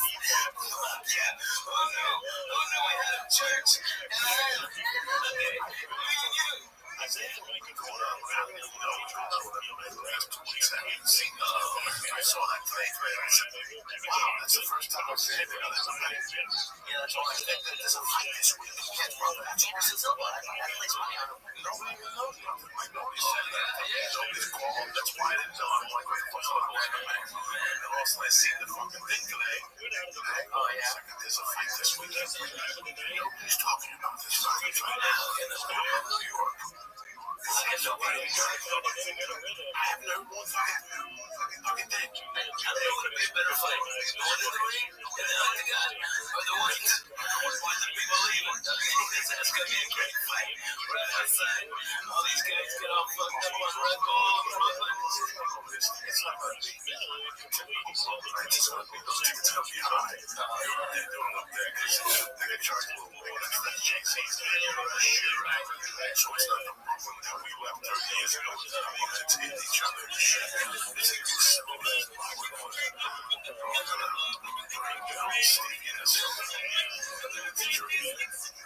Nobody smoked my weed. I joined the walls. They were not able to get yeah. You know that, man?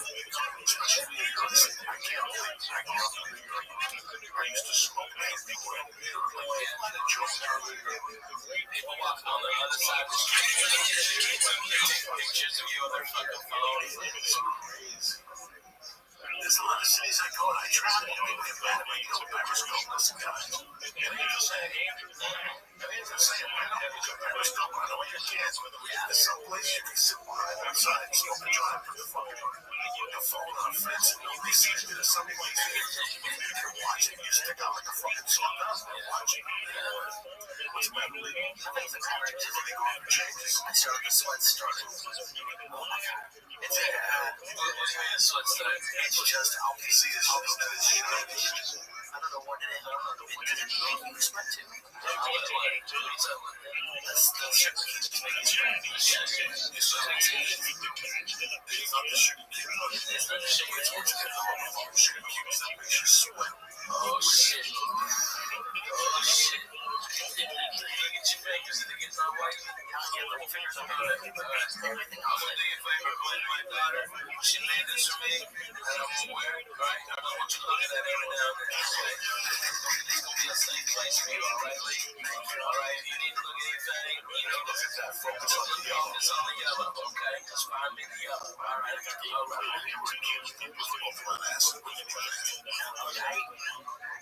It's not even that I was scared of actually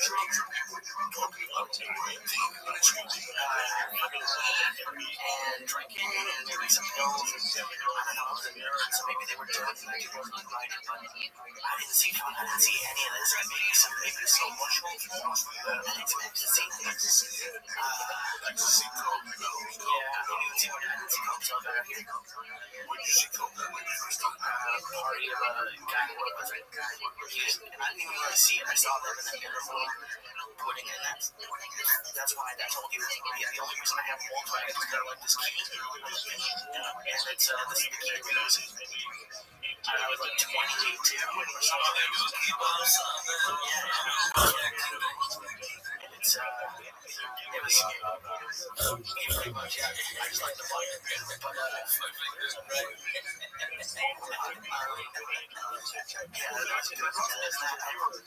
never really my introduction to like psychedelics is the podcast of talking about I've never at 12 we were fucking doing mushrooms every weekend in Clarksville, Arkansas. Boy Scout camp didn't fucking matter. Fucking anything camping, deer hunting, didn't matter. Fucking shrooms were on the menu. Everywhere. Everybody had cow pastures. Everybody, you just go pick. Keep them dry so you don't get milled up. Alright, and done. Okay. And then it was like the creepy guys who were like over the 21 who were always trying to fuck our high school girls who had parties like the Red Cup party, bonfires. And that's when I first smoked a joint was there at that party. My buddy Joe, goddamn, I forget. Joe was cool, motherfucker. He had long hair. His motherfucking dad was a Vietnam vet. Joe Penny, I knew I'd get it. Joe Penny, rolling fucking pinners. That's where I thought that name came from. The pinner joints was from Joe Penny because he rolled little joints. And he saw me because that guy wouldn't. He thought I didn't pay for my red cup, but I'm like, you don't. I was a wise ass. I was like, fucking don't fuck. I'm just walking around the woods with a big red cup, and I just happened to fucking bump into you, you fucking dummy. Alright, and he wouldn't fucking give me any beer. That fucking cocksucker. So Joe saw it, and then when we were leaving, by the way, I thought he was like, this is marijuana. I'm like, is it gonna kill me? He's like, no. And he was right, Coco. He was fucking right. I smoked 5 joints that night of that Mexican dirty weed. Okay, we even played that game where you load up one joint with a big ass seed, and everybody takes a joint with all power smoke until the seed blows up. There's your face. Those are cigars. That's the greatest weed game. Nobody can play it now because there's no fucking seeds or seeds in the weed. And we did mushrooms then, and you know we save up your money for wine coolers so you can try to figure bang girls. Alright, that was our fucking move. Finger banging the chicks with the Bartles and James Mountain Berry was the shit that resistance. That's it. That's it. Oh, you are getting sweaty. Oh my god.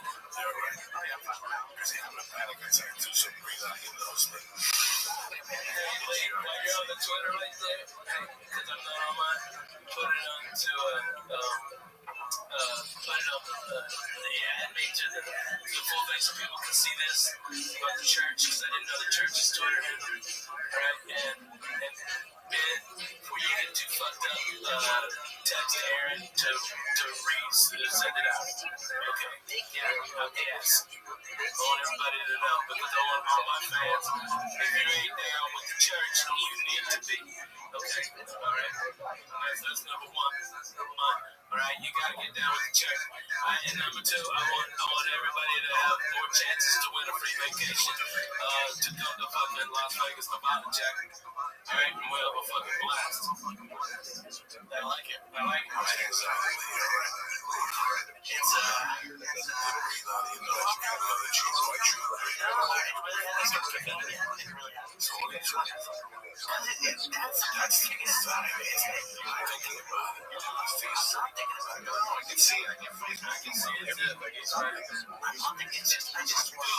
Your face is so fucking red. Shut up. You're not thinking about it. You're thinking about it. You sit there and you fucking roll it.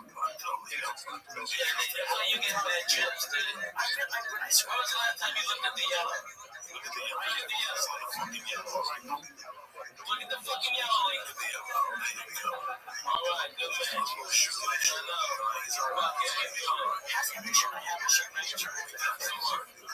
Let your straight neck show white. Okay, show white.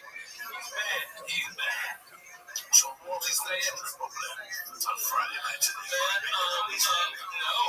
No, dude. I think I'm the first one to have George Wallace isn't there anymore. They've got that piece of shit. Phoenix Favorito. It's got some New Orleans or some minorities. Fucking piece of shit. Ass is.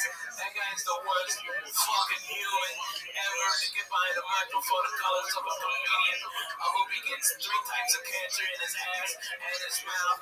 Not the fast kind, the slow kind. So they think they can cure it. Right? He's a fucking pestilence on fucking humanity. I'm sorry. I get over here, but I think Favorito's a piece of shit. Right? He didn't pay his fucking bookies. I'll tell you that. Fucking guy wants some bets too. And you fucking, and people taking action for him still. You dumb fucks. Okay? How about ask all those Boston comics who got flushed out all that money and fucked them off with? Right? To teach a comedy class. Those suckers, they should have known. You either have it or you don't. You don't go to class. You don't go to focus on the yellow. Focus on the yellow. Now you see it, right? I freaked out. It's just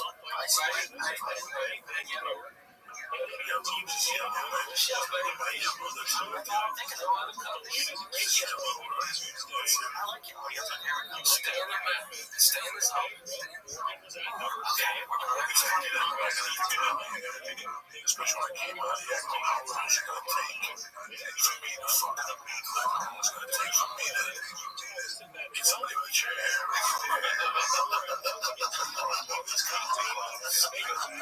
Because you can just sit there and get 10,000. So long. Mama mia, if it was anybody else's way. If they only knew. It's like so crazy. We sit there and fuck around. You crack me up. How sad is it? Like the top of fucking oh yeah, like Ozzy Osbourne, everybody. And he's still doing all the pills. He's trying to do it a couple months ago because he's still getting fucking high. He's fucking the address like, oh, this guy. You know, it's not making people don't realize. I just figured this out too. How the fuck Ozzy not understand a goddamn word he says, but sings like a fucking bird? How the fuck did that ever happen? Graham, listen to that. You're still fucking bad at the moment, Jack. I'm sorry I cut you off. No, I'm just thinking about how I see you go how the fuck I don't know what they used to be. Like, especially doing the part-time. Like, I never knew when the trust was going to end. At one point, I didn't know if I was going to be on the road or not.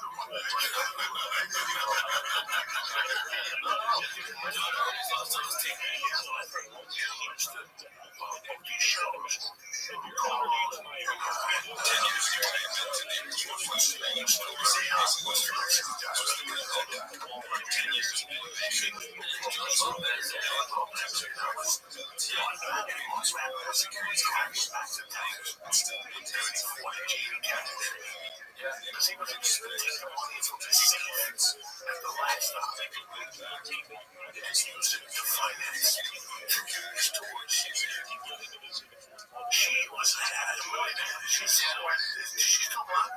No. He bought it. I mean, he didn't buy it. It was an old lady who. No.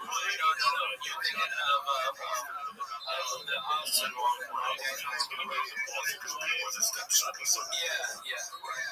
And she owned a bunch of country bars, but she just thought it was a good manager. She bought it from Sandy Marcus. Okay, and Sandy and her husband are the ones who started the last stop, and then Sandy sold it when she wanted to get out to this lady who was a multi-millionaire, probably worth $150 million more. She owned like the men's club. She owned the biggest country bars. She had a majority of when Gillies was on, and fucking Urban Cowboy. This woman had so much fucking money, and this was just one of her things. And she liked comedy, but she wouldn't even come in, and that's how she got Pete in there. But before Pete, with three hands, Martin Babbitt was taking money out of that place. He was taking the money out of it.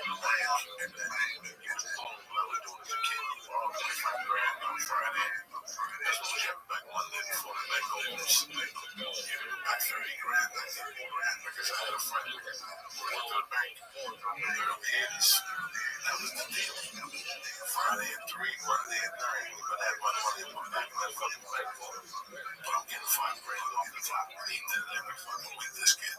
Yeah. But it can never be like on one day, then you're late. Can he do that now? Yeah. No fucking way. You can do that now. This kid I'm talking about, Virginia. I know I grew up one time when my mom died. Worked at a bank. And I was telling his younger brother, I got these checks, I got this credit card. So I called the brother and I gave him 10 checks to credit cards. He called the guy, he's like,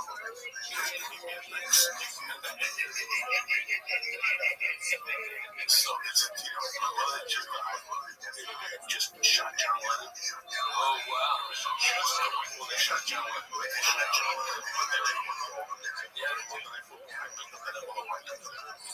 like I gave him those checks on Saturday. The next day, I was in school.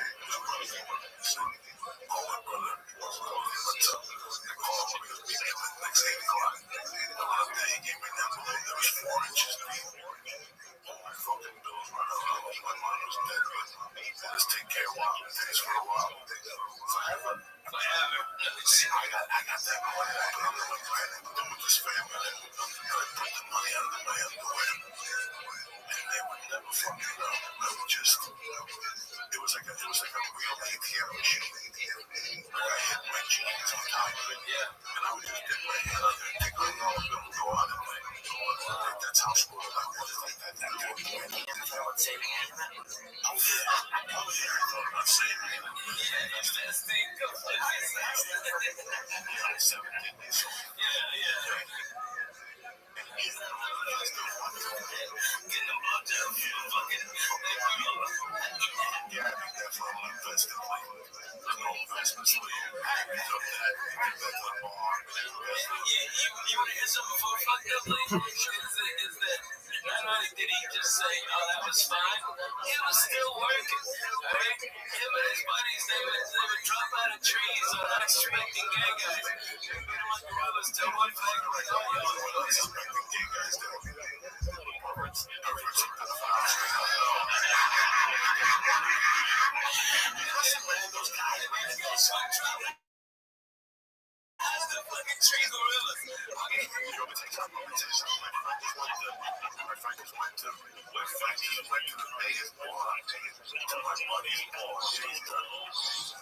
friend just went to my buddy's ball on Friday, but Eric had his first ball on Friday, so he's not going to check it. He's a commissioner, he's a senator. And he told me that the guy we used for bait his kids was there. I go, how does he look at the bro? That dude has AIDS the fucking day. He said he still looks like an Italian around.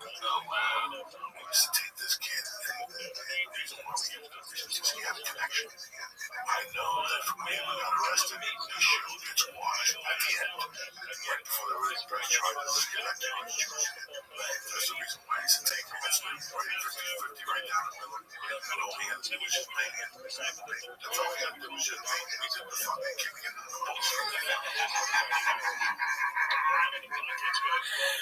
So explain to him, okay, be out there and then dark sun time. Say that to me. You guys would be 50 when I was a terrible, horrible, fun time of my life. It was that dark and terrible. Like it was dark. If I think about it, there was no sunlight in my life then. And it was like my June year. It started my sophomore summer to junior year. We heard rumblings. It was this David Thomas, Thomas family. They were the kings of it. They were the color of it. They were the first ones, that 64th Street crew were the first ones that started calling up running street, trying to get that. You could make some money. People trying to live up. That's how it was then. That's how it was so well. You know what's crazy? When I read the Iceman, Iceman used to watch the New Jersey. And he said that in the 60s, he would just kill people for breakfast. He goes, I can't. He goes, I really couldn't give an actual count of how many people I killed. Because that was 3 years I was just practicing. He goes, I go to a bar on the west side and tell a guy I was gay or whatever. Follow me to Jersey. I kill him on the Jersey side. Just to practice control. This guy was the real fucking hate. It's boring. No, it's fascinating. It's very fascinating. I'll tell you something. I did Tigers when the Iceman popped up 10, 15 years ago. I think I'll call you the next day. Yeah. It was fucking disturbing. Yeah. It was disturbing. Like, even the first time I watched it. Because you were there, it was disturbing that I always thought that he was all in the stomach and had some foot all the time. This guy had no complete what are you doing? He was a hitman back then. I think it's the whole fucking story. He was working at a porno day. Yeah, he was making porno. And the guy wouldn't pay him. And he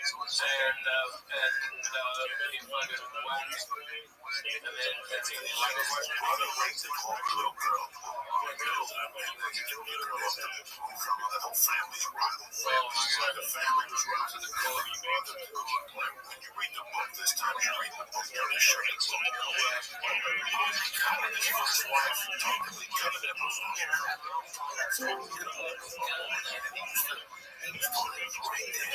Yo, G-Bobo, my friend. G-Bobo, hello, how? I'm lovely, my friend, thankfully. How are you? Yes, I can hear you. Can you hear me? Yeah, absolutely. Excellent, my friend. How's your life going? Yeah, it's going normal, and thank you for walking by. You know, last time I came here, and I was more of like, okay, let me get back before I come back again. And so unfortunate for me, I haven't returned for my link. Okay, excellent. So, I sent you my guide. There's no rush. You're doing fine in social media yourself, but you could be doing better. You know how good you are on Twitter. Imagine if you increase your network and basically open it up to all the other social media platforms just for you to be able to get more business and network better. I think that you're, like really talented individual. Uh, the thing that I really summarize this for people is creating all this social media does five things for you. The first thing it does is it gives you about 30 more platforms to be able to promote yourself, which is huge. The second is it gives you 30 more platforms to be able to promote your customers or clients. Thirdly, it gives you 30 more platforms to be able to open up communications channels with future clients. Fourthly, it gives you the opportunity to dominate social media, AI, and search engines. And then finally, it makes it more difficult to be able to impersonate you. You don't want somebody stealing your good reputation. So, I mean, I see that you're really successful already, and you should really solidify yourself throughout all of the internet, not just on Twitter. Okay. Yeah, that sounds great. And thank you for the help. I don't know. I'm not more like all those other social medias, but I believe this one will really give me a more motivation to do that, especially all those places like TikTok, Facebook. You know, I'm not Absolutely. like most active there, And you could be. And the thing is that and I just like have I don't know whether my old accounts are still available, especially for those ones I've mentioned, and for others like is it Twitch? I just opened a Twitch account recently. Was it day excellent. before yesterday? So Excellent. something like that. Yeah, and you just want Aside this, I don't think I have. you want people to go to one place and be able to find all of your social media, and then you're going to dominate. Right now, if I type in Zibobo into Google, you might show up once. I want you showing up 10 times. I want the top 10 to be about you. And with the social media, that's what's going to happen to you. You're going to be able to say to your customers or clients or whomever you're helping, I'm not only going to promote you on my 30 social media accounts, but I'm going to make sure that when I promote you and really in turn promoting myself, I'm going to be number one in YouTube for you, number one in Google for you, number one on TikTok for you, number one on Instagram for you. You want to just be a powerhouse. And you already are. Like, you already have a very strong network on Twitter, and you can expand that. I'm not doing this for money. I see a lot of potential in you, and I see how hard you work. And it's like, once you create those accounts, you're automatically going to get people to start to follow you, and automatically people are going to start to like your posts. And like what I tell everybody who I help with this, we're just going to make some really short introductory videos so that your accounts aren't bare, they aren't skeleton accounts. And then when you start posting content wherever you post it on some of your other social media platforms too. And when somebody searches you on any social media, you're going to dominate. If anybody searches you in a search engine, you're going to dominate. And then perhaps most importantly in the future, this gives AI a profile of who you are. It's not just going to say Zbobo is a Twitter user who created their account in 2024. It's going to say Zbobo is a full stack social media marketer and has a presence on the top 30 social media platforms and is always looking to partner with new people to be able to help them and improve them. And that's what you're going to be able to do. Another thing, Zbobo, that you're going to be able to do, I don't know if you've ever heard of it, but there's something called Fiverr, which is basically a marketplace where people like you who have social media reach can get wealthier people to be able to pay for their services. You can make hundreds of dollars on that, and I know that's going to go a long way. So, and you can do that hundreds of dollars a month. I know I personally have paid people in Nigeria, in Lagos, to help me with press releases, and if I've done it, I know a lot of other people who'd be interested in this service as well, and they are. I mean, it's a huge marketplace. So once you get these different social media platforms, all you have to do is create the final one, which is Fiverr, that says, "Hey, I'll repost you on my different platforms, and you pay me $50." I mean, there's nothing easier than that. Absolutely, that one would be great. Talking about fiber, I knew about fiber. I think I also like created a fiber account way back 2018, but I was not active. A fiber, Upwork, freelancer.com. I'm more of Absolutely. like a guy that really has started something about these remote activities, but due to the activity I'm doing here, mostly I work as a initially I used to work as an NGO worker. So my time is very much limited to have access to all these things. So, but lately I am more of like focusing into going through all these activities online and so. So I think this one will be a great time for me to develop all these tools so as to make sure I am visible around the globe. Exactly, and then you don't have to do anything more. You should know that we'll set it up so that you don't have to check 30 different social media platforms.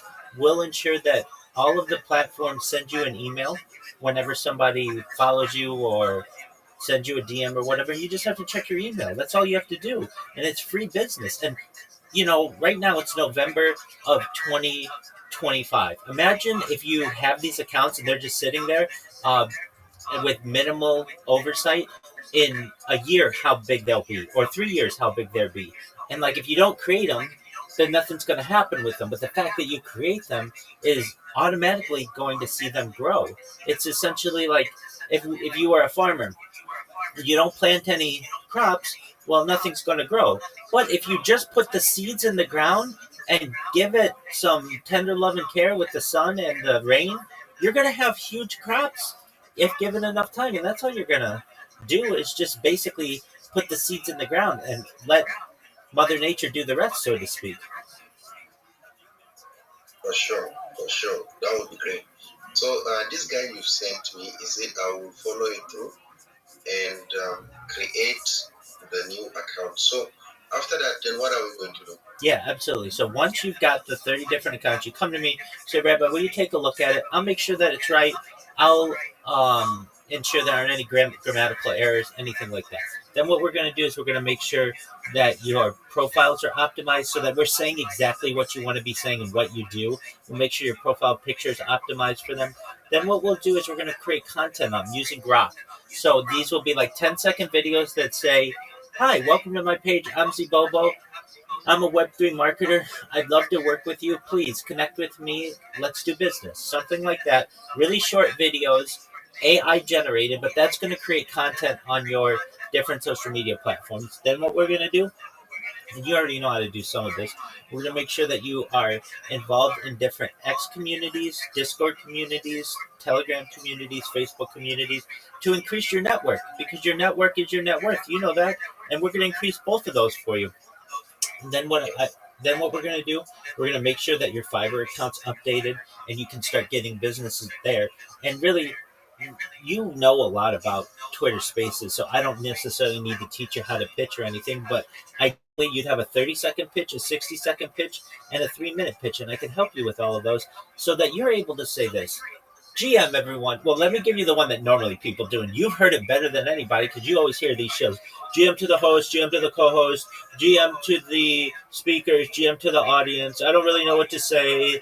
I just need a job. Give me a job. Send me a job. That's what a lot of people do, and at least they're trying. But you're going to be able to come in and say, GM, everyone. I'm Zibobo, and I am a full stack social media marketer. I have 30 different social media platforms on which to promote your project. That means you're going to get 30 times more DMs about your project, 30 times more people are interested in your project, 30 times more people buying your cryptocurrency, 30 times more people buying your NFT, 30 times more impression for your project across the entire internet. You want to partner with me because I'm someone with whom you will partner for the rest of your business life. I will not just be here for this project, but every subsequent project that you have, because you're just going to continue to have success grow for you on this project, and you're going to want to expand to other projects, and you're going to contact me to ensure that I'm promoting them on all of my social media. I'm going to make sure that your project shows up, not just number 1 in Google, but number 1, number 2, number 3, number 4, number 5, number 6, number 7, number 8, number 9, number 10 in Google. Same with YouTube, same with TikTok, same with Instagram, same with Reddit. Same with Threads. Same with Blue Sky and all of the different social media out there. When somebody searches for your project, you're going to show up number one because I'm promoting you. When somebody looks in social media for your project, you're going to show up number one because I'm promoting you. When someone looks up your project with AI, you're going to show up number one, and the information is going to be accurate and positive because of the reach of my accounts. If this sounds attractive to you, send me a DM. I'd be happy to work with you. Again, my name is Zibobo, and I'm a Web3 marketer. That's what you want to be able to say, right, Zibobo? Yeah, absolutely. Exactly. This one is very, very comprehensive. And part of some of the things we do normally, even in our spaces, is to help like all those newbies, especially those ones that are coming in without like having good onboarding, to have such type of initiative with them. Definitely. Absolutely. And I do that for people. I've done it for weeks now for about 50 different people. Not everybody, like throughout the world, a lot of people in Nigeria, a lot of people with no experience, and they come up with the most beautiful link trees. And then we just make really cool videos for them, all for free. And that's the thing, too. Zibobo, everything I tell you is free, and everything that I'll tell the people in your spaces is free. I know what your budget is. You guys don't have the money to be able to be spending lots huge ad budgets and things like that. No one expects that from you. What they do want is for you to be doing the bare minimum, though, which is ensuring that you have presence on these different social media platforms. And so there's a growing legion of people who are doing what I'm saying, and then you should know that becomes the standard. Now it's no longer, hey, I'm a reply guy. I'll reply to your post. I'll put a GM on your on your content, and I'll repost it. Where's my money? With open hands. No, it's not that.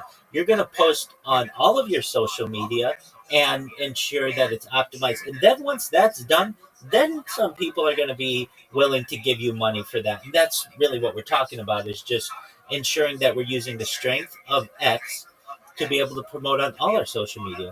And it's just a winning strategy. It makes sense that you're going to want to promote yourself on the biggest platforms in the world. YouTube's the number 2 website in the world. Google's the number 1 website in the world.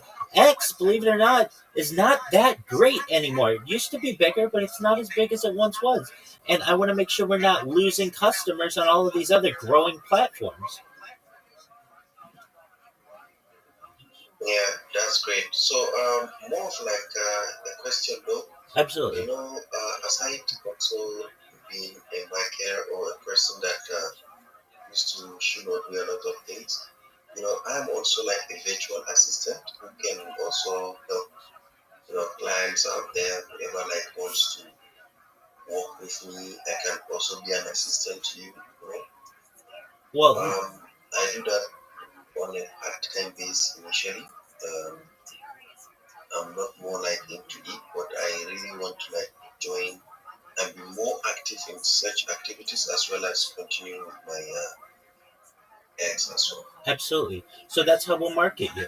So that when somebody types in virtual assistants on X, you show up number 1.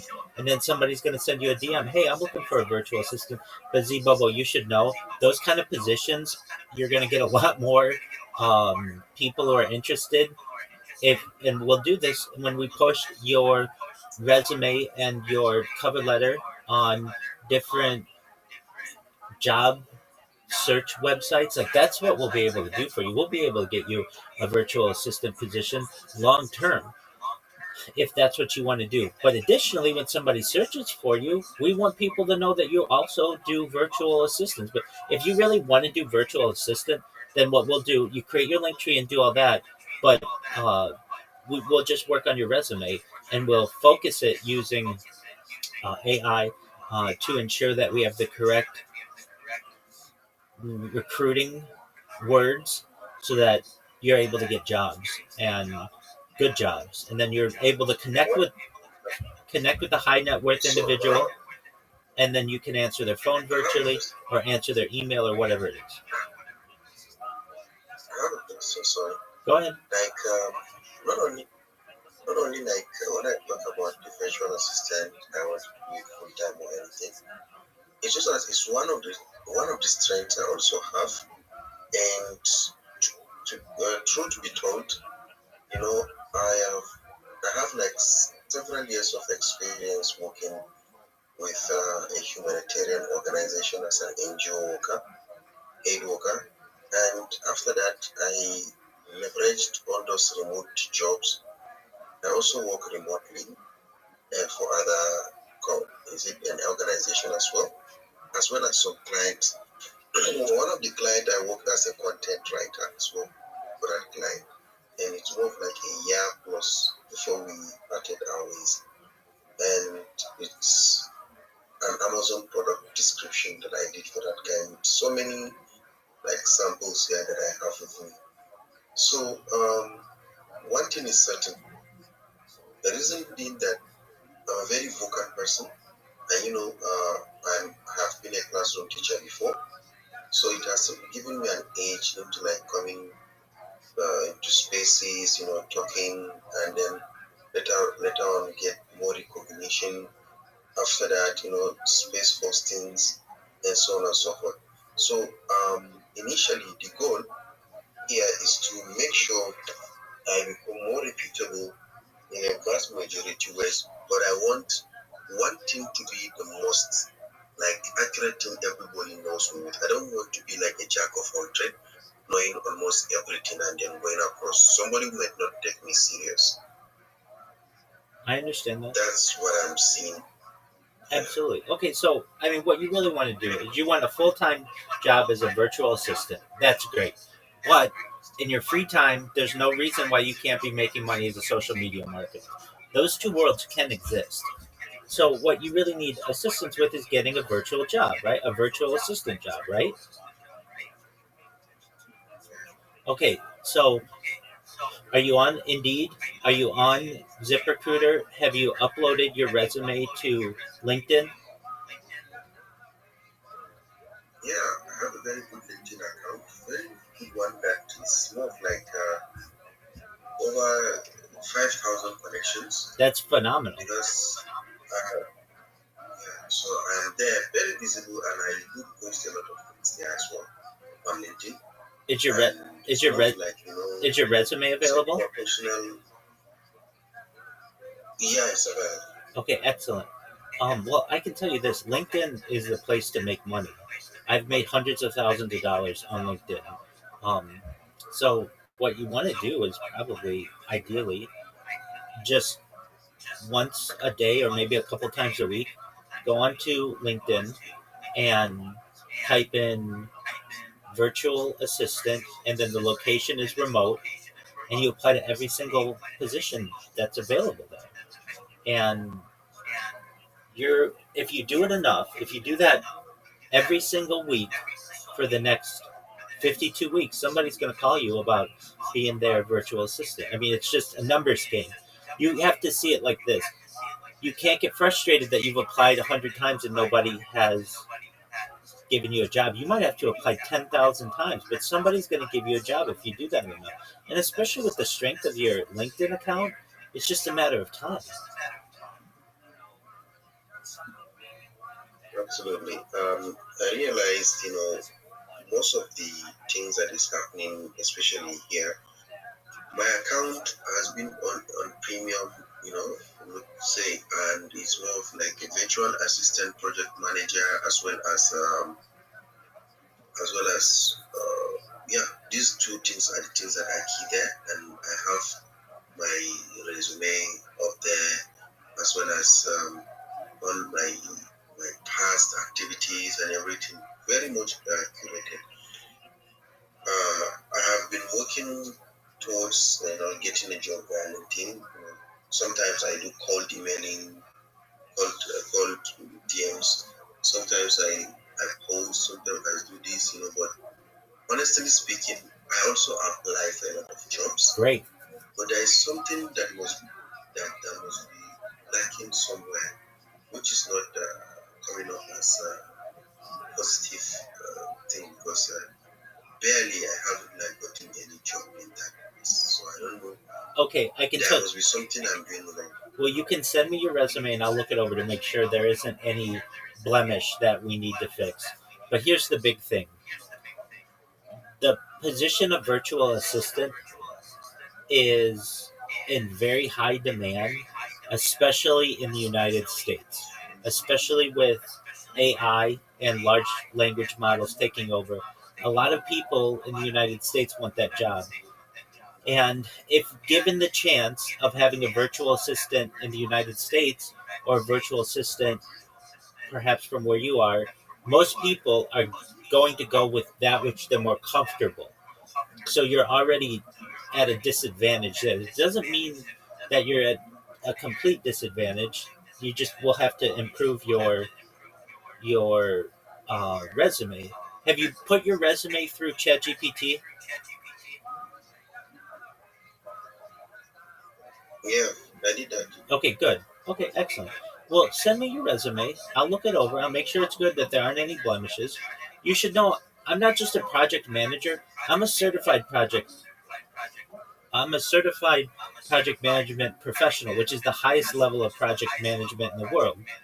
So I can look it over for any issues that we see perhaps within the project management field. You should know as well, project management is in high demand, so we should be able to get you something. The thing that's working the most against you, most likely, I mean, you're very well spoken and you're very intelligent, and I've heard you. You're really you're great with people.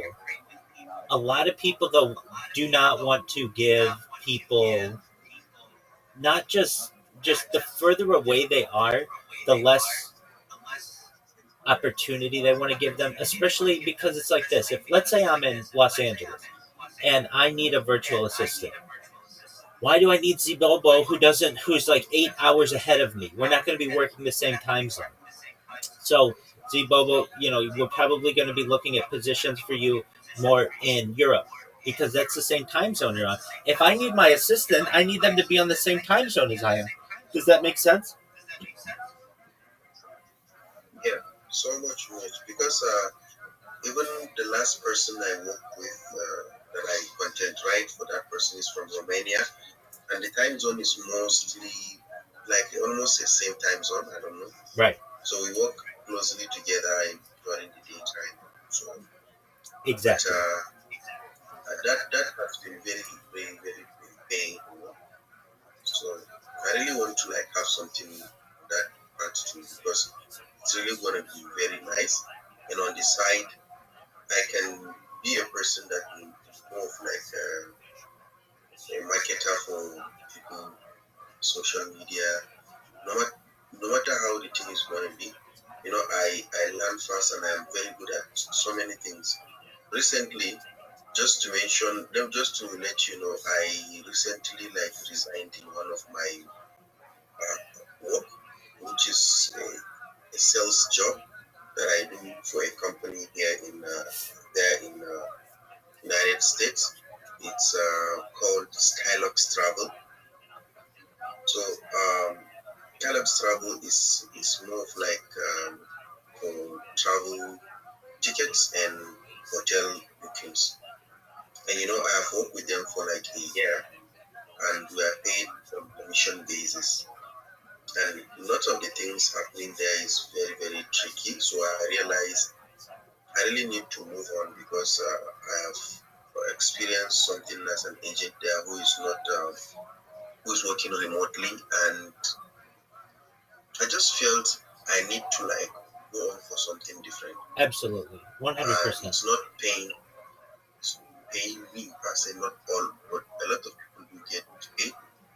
But the management and everything, how they like handle us is what actually triggered me to, search for something else. Absolutely. So, Okay. but it's fine. I have learned that, and it was also part of me. And I'm really good at so many, especially if you talk about traveling, itineraries for somebody, hotel bookings, all those things. Come on, man. I'm very good in that too. Absolutely, I can see that. 100% commission jobs are very difficult, so I would veer away from those as well. Well, okay, why don't you go into your Fiverr account and market yourself as a virtual assistant for the time being? And the thing that you can do to probably get yourself a leg up is to market yourself at a very low pay rate, like $5 an hour, that's much less expensive than you're going to find in the United States. And then somebody's going to want to perhaps take a risk on you because it's like, oh, $5, that's nothing to many people in the United States. But to you, $5 an hour wouldn't be too bad, right? Yeah, it's very great, man. $5 an hour is not well. If to say I can work for like 20 hours a week, it's okay for me. Exactly. Very much okay. Exactly. So basically, what I'm saying is, you may have to start at that to get your feet wet a little bit, but you need to update your Fiverr account. You can always send it to me, and I'll look it over to make sure that there aren't any glaring issues. And then you have to not get frustrated with LinkedIn, and you just continue to apply. For how many jobs in the last month have you applied on LinkedIn? Well, easily I can say it's like 30, because each day I make sure I do like one. That's great. That's absolutely great. You're very consistent. You should increase that though. Do 10 or 20. And then another thing you can do, you You mean private? you apply to 10 or 20 new jobs every day, and all you have to do is press the accept button or whatever. And then the way that I have found jobs on LinkedIn are recruiters have found me or headhunters, and they've said, okay, we like your skill set. Are you interested in working with this giant corporation? I'm like, yeah, that'd be a dream. That'd be wonderful. So if you can connect with a recruiter or a headhunter, that's going to be very beneficial to you as well. So And how do I connect with those headhunters and recruiters? absolutely. So where they have positions where you search for people, you just type in recruiter, headhunter, and then you can just add them as a contact perhaps, and never, you can always probably send them if they're open to getting messages. You can say, hi, my name is Zibobo, whatever your name is, and I wanted to inquire whether you have any positions available for a virtual assistant. If you don't now, will you please keep my resume on file, because I'm interested and I'm willing to do whatever it takes to be able to have one of these roles. Thank you for the opportunity, Zibobo. I mean, it doesn't have to be super in depth, but just so they know that you're not a bot or whatever else. So you kind of have a two-tier recruiting uh, strategy. The first is Fiverr, and that's where you're going to probably find a role before anything. So you update your resume on there. You can send it to me. I can look it over, and then you start at $5, and then you'll find somebody who wants to do business with you eventually. And what you can also do, perhaps, is if you know any friends, you can say, look, I need somebody to write a good review about me. Hire me for $5. I'll give you the $5. And then when we're done doing whatever it is that you're doing for the person, let's say it's creating a Gmail account or something easy, then just give me a positive review. That way you don't have zero reviews on yourself. You have something. But that's up to you. But really, like you said, you hadn't touched your Fiverr since 2018. That's a great way to be able to find jobs and to put yourself out there. And if anything, you're going to get people who are inquiring about you, DMing you, and things like that. And if they have anything that is of interest to you, you can do it. And then also, it's LinkedIn, and applying to positions. And then also, if you have the opportunity, Indeed. I've found positions on Indeed and ZipRecruiter, and then all of the other platforms where you can post your resume. So that's Monster.com, Career Builder. Um, there are a lot of, at least in the United States, there are a lot of these websites, but they have a global reach. So you go to ChatGPT and you say, ChatGPT, what are the 20 biggest job finding platforms in the world? And then You go to those, and then you just make sure that you create accounts on there and you upload your resume. Like basically the same idea that I talk about with Linktree, we're going to do for getting you a position. The more eyes that you have on your resume, the better opportunity that you're going to have to land one of these positions. Does that make sense? It's quantity and quality, but it's a quantity game. Absolutely. I realize I'm not out of it, I'm not like staying myself from studying. But yeah, I think I mean, something for a while so that have one standard something. Absolutely. Now, so if I were you, what would I do? I would create the LinkedIn, like I say, and have all your stuff connected because that stuff will work for you, and that's good. And you'll be able to do jobs for people here or there and make 50, 100 bucks, whatever. Then I would make sure my Fiverr's updated. I would send me your resume and make sure that it will make sure it looks good. And then I would also go on to the top 20 position finding websites, and I'd make sure my resume is uploaded on all of those. And then I would increase the amount of positions to which I apply on LinkedIn from one or two a day to 10 to 20 a day. They exist, and you won't get in trouble for that. And you're going to land something if you do it enough. I'm not saying you'll land something in a week, but there's a very good chance, at least on Fiverr, that you have that opportunity. And certainly within a month or two, you're going to get some bites. And then also try to connect with a recruiter or a headhunter. And they have global headhunters, global recruiters.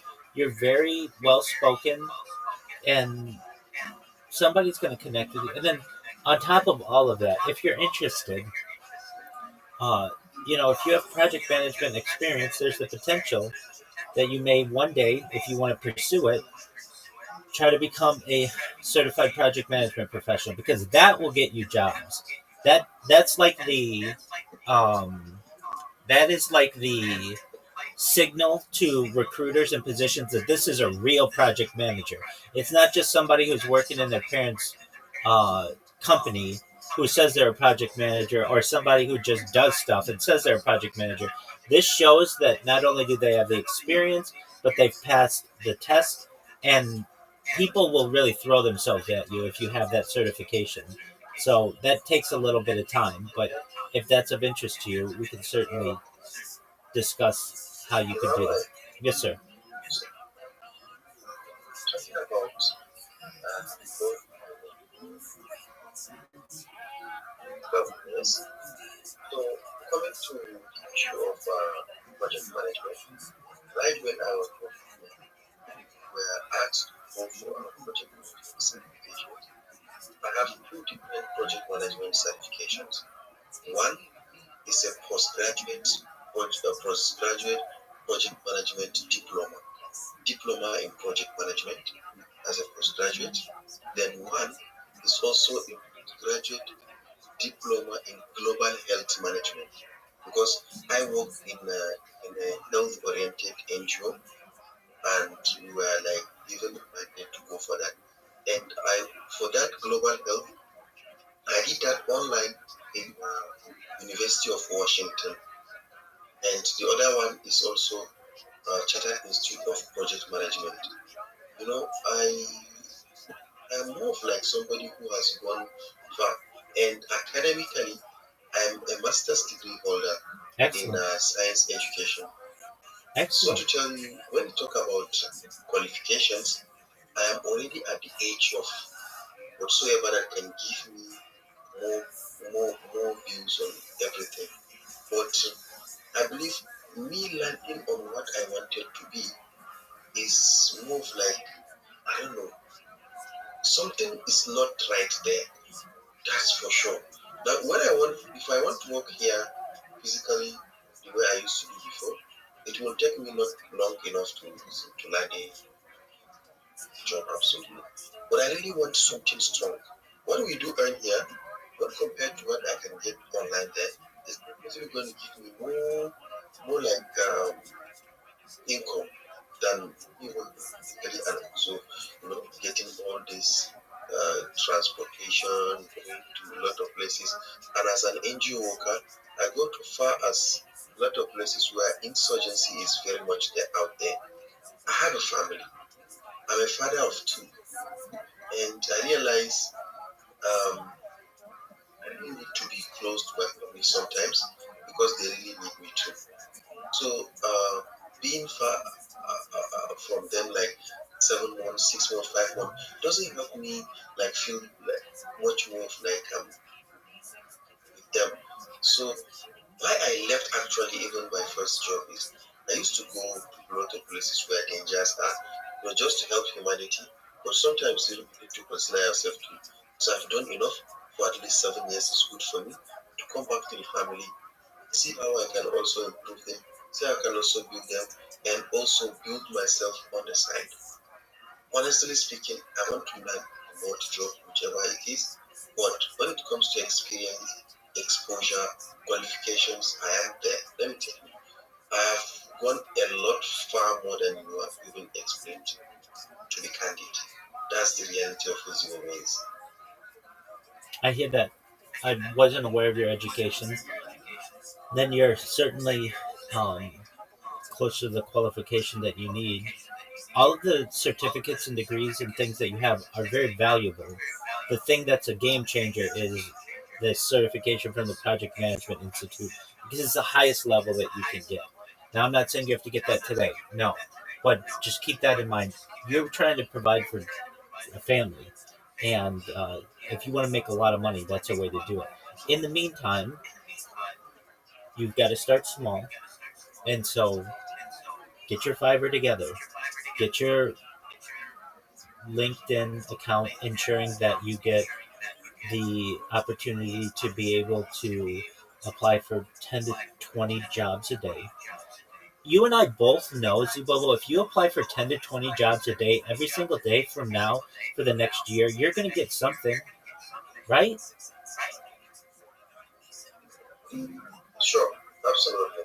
So we just have to increase the amount of jobs for which you're applying.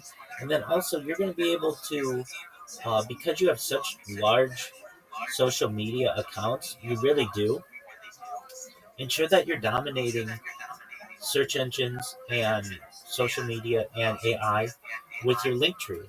And you're going to have like three different ways you can make money. One is through social media promotion. Two, two is through being a virtual assistant. And three is being a project manager. And you just kind of work your way up. Like, hey, I and most of all, I don't want you to be away from home 8 months out of the year. I want you to be able to work, or where you live, apologies, and work remotely and be able to spend time with your family. That's the goal, right? Yeah. Exactly. Well, you just need some mentorship and coaching, and that's what I'm here for. And so, what do? Right after this call, you make sure your Fiverr account is updated to being a virtual assistant and perhaps even a social media marketer, if that's what you want to do. You create the different social media profiles that we talked about, and we'll make sure to market you as a virtual assistant and project manager. And then you apply for 10 to 20 jobs a day on LinkedIn, and you follow up with them. And we can also help you when it comes to the interviews. I mean, you're going to do really well in the interviews, but maybe there's some questions that we want to make sure that you know that there are some almost perhaps answers that organizations want to hear, and we'll make sure you know those, and you'll be able to get a position. I mean, we won't. I don't think if we utilize this strategy in 1 year, you will have had a job for 8 months or so. Like basically, like it won't take that long for you to land a position. Um, you're a very professional individual. You're well spoken. You're intelligent. You're educated.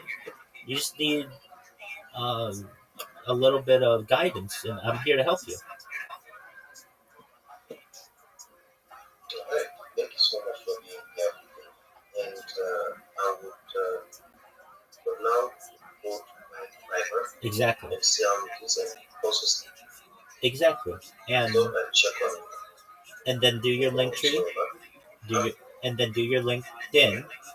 And if you okay the link. you do if you do all three of those things, by this time next week, do you know how much better a position you're going to be in? No. Well, you're going to be in a much better position because you're going to, when somebody types in your usernames into Google or into search engines, social media, and in um, AI, you're going to show up number one for all of those. And those accounts are going to start working for you. You're going to start to get some bites on some positions on your Fiverr account, and you will have increased the amount of positions by in which you've applied on LinkedIn by 10 times over the course of a week. So by this time next week, normally you would have applied for something like 14 jobs, and we're going to change that to 140 jobs. And then also, don't forget all of the different social media. In fact, I'm just going to get these sites for you so that I know that you know the best sites to go to. So just one moment, I'm going to send you the top 25 sites for posting your resume. And what are the top 25 job sites in the world? Please provide them in a list 1 through 25.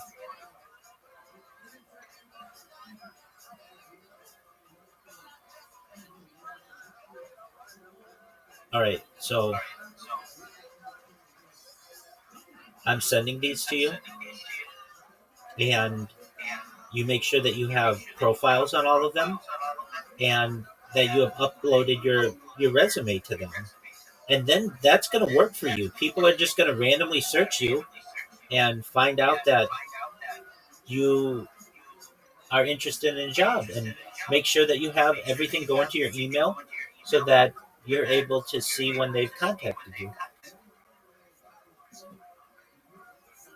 Okay. Uh, let's see. And the first one, Yes, sir. LinkedIn. Yep, that's the one I you don't use. have a LinkedIn account. A very good one.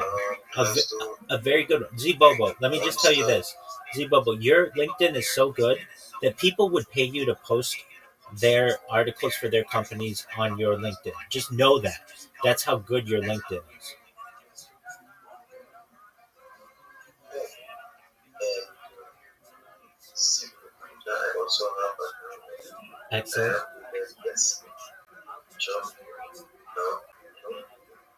Techno. Upwork. Yes. Fiverr. Yes. Freelancer. Yes. Well found. Yes. Ditch. No. Simply hired. Yes. Flex job. Yes. Jugo. Yes. Paint. Yes. Read. No. Stipstone. No. Hired. No. Glassdoor. No. And Rapido. Yes. Okay, I excellent. have like 7 or 8 of them. Absolutely. So you want to make sure that your resume is updated on all of those and then create the other accounts. And you can apply on the other positions. I'm not saying you have to apply to all of them because some of these may be in areas that you don't want to be, or they don't allow you to work remotely. But let's just put it this way.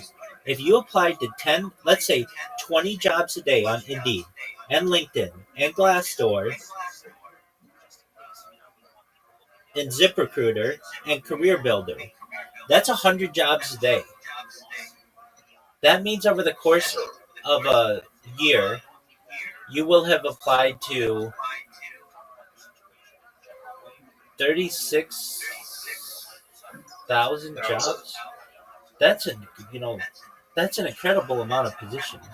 You're going to get something by the time a couple weeks go by. Then you don't have to worry about it anymore. Sure. You're in I will start. you're in Twitter Spaces. Sorry. You're in Twitter Spaces, and you do a really good job in Twitter Spaces. Um, I know you not only host with yourself, but you co-host with two other guys every night at like 10 p.m. your time or whatever. You guys do really well.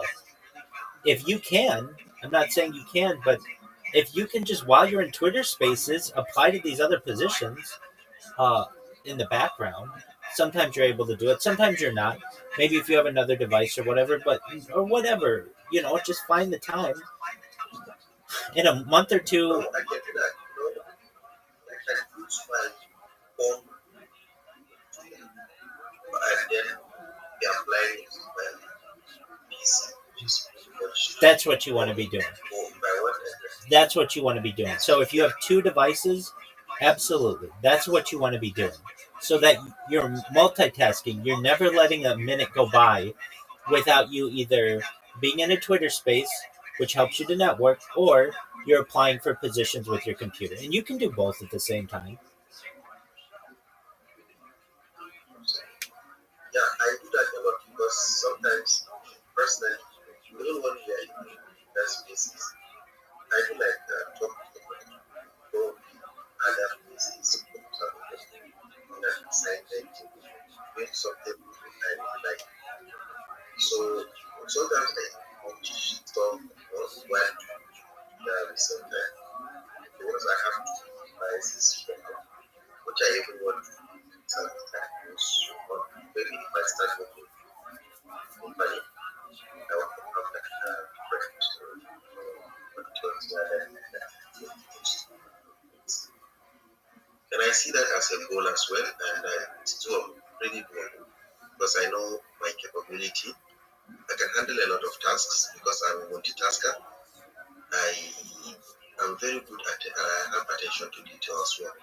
So it's going to be very, very snappy, and I'll work on that. Now, I'll just need some moments to go through all this stuff Yes, you and will. get back to you in some time. Take all the time you need, Z Bobo. You did exactly what I wanted you to do, which is connect with me. You see that I'm willing to help coach and mentor and assist and just be your friend. And we're going to make sure that you end up being in a very successful position. And when, God willing, we're talking about this a year from now, you will have been applied for many, you will have been employed for many months and stronger than you've ever been, okay? Sure. And one thing I like most is kind of because that understanding. To some extent, I'm even the person that people are looking up to. I have to like be telling them while I'm still battling with it. So you see, I really appreciate you. Yeah, because it has really boosted my confidence and work harder and more aside. Thank you, Rabbi. My sincerest pleasure, Z Bobo. All right, you know what to do. I'm here if you need my help, okay? Sure. I will be working now just to work on some things. I understand. That's what I want you to do. Excellent. Take care, my friend. If you need help or you have questions, come to me. Also, send me your resume. I'll look it over. Let me just make sure it's good and there's nothing glaring about it. Absolutely.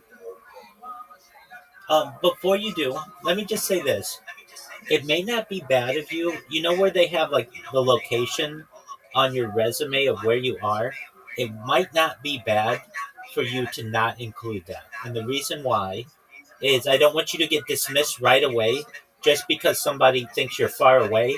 If you are able to say either leave that off or that you work remotely, I think that'll get you past the first initial cutoff that people are having, if that makes sense. Yeah, and like so, especially in all those like see who have like on them, I realize for some of most of the job you want to apply for the person that apply. Whenever I'm about to apply, there are these mandatory questions that you have to like answer, which is about location. Yes, Sometimes with even this Google stuff that used to like check the location.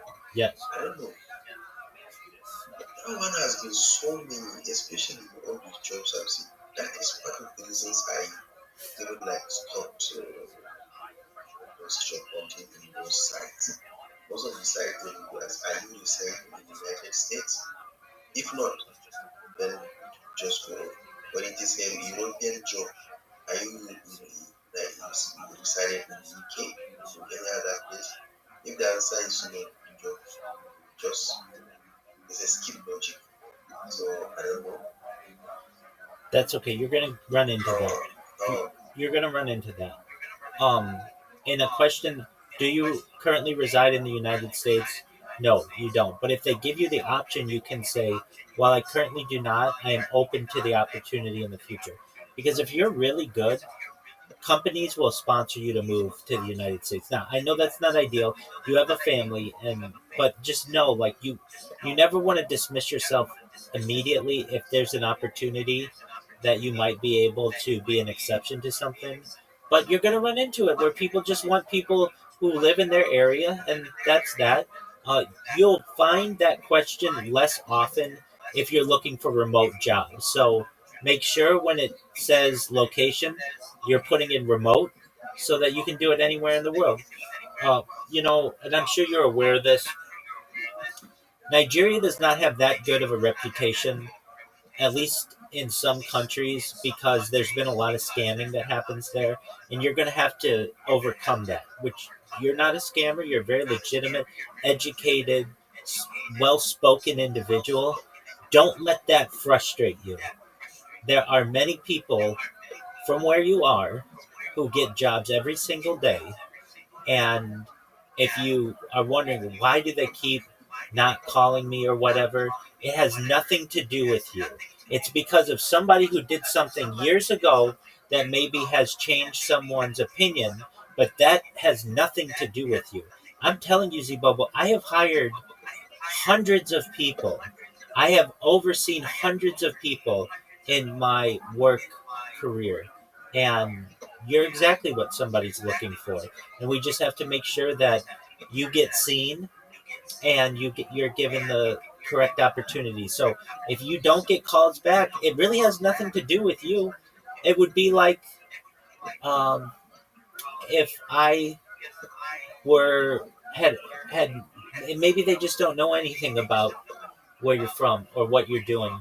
So don't let it get you down. You have all of the qualifications that you need to be able to hang with anybody in the United States or anyone in the United Kingdom or anyone else in Europe or North America or South America. We just have to make sure that recruiters and potential employers see that, okay? work on that. I think definitely. But from sending you the resume now, Absolutely. and to couple with also like after creating all the accounts and all those stuff, find time also to do stuff for my social media accounts as well. Excellent. That that'll So take that I you can have it'll more take visibility.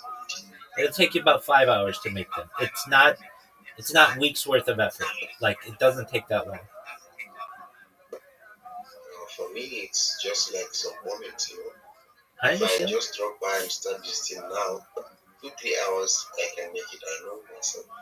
Absolutely. Each So one don't worry, I'll get each, back to you. each one takes like 5 minutes, and you already have most of them. So there are just some that you need, and then we're gonna unify them, and then we'll put some content on there, and they're gonna work for you.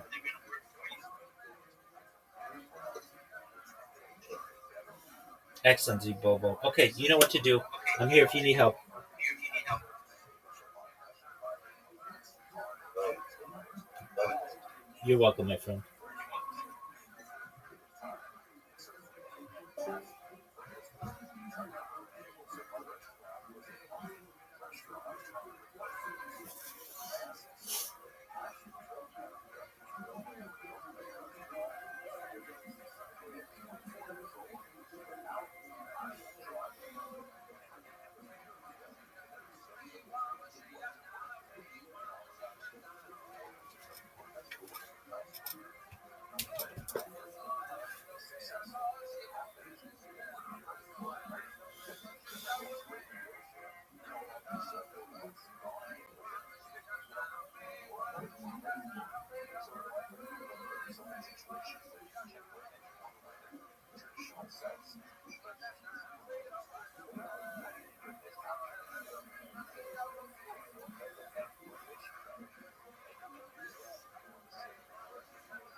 What up, baby? How are you? Amazing. Are you a member of my Discord? When? What's this excuse you're giving me? What's the excuse you're giving me? Okay. Can you hear me? Okay. When are you gonna join my Discord? It's in my profile.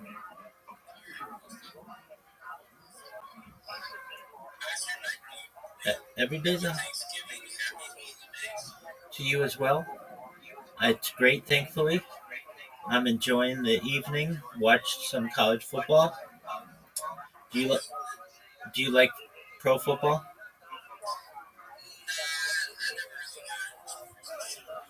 All right. Well, they're amazing, and I'm in a bunch of Twitter spaces while I simultaneously host this one. Yeah, so it's a big deal. All right. So, do you see my link to my Discord?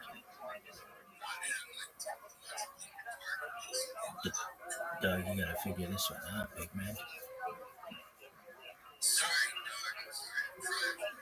You okay?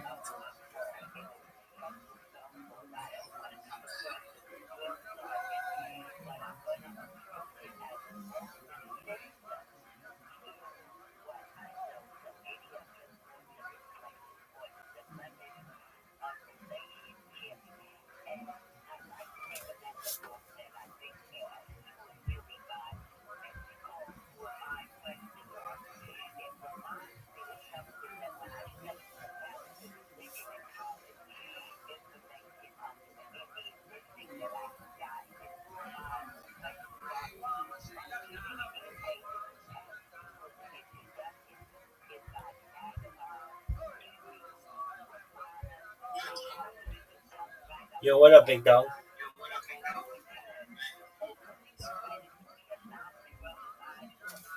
Have you joined my Discord yet?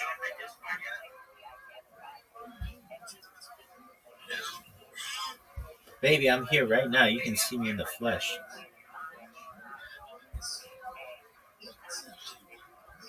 Absolutely.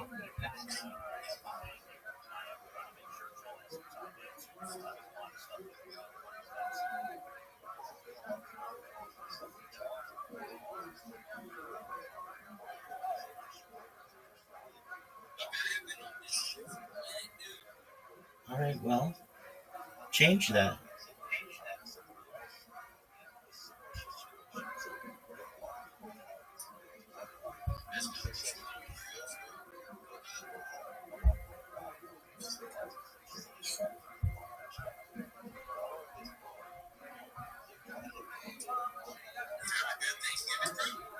Yeah. How about you?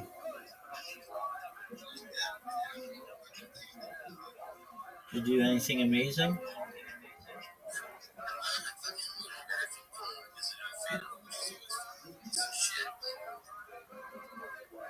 That's tight.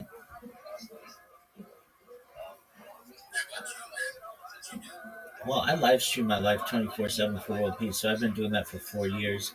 I enjoyed cranberry sauce and turkey and roast and potatoes and vegetables. And then I watched football and I slept, which is like my favorite pastime.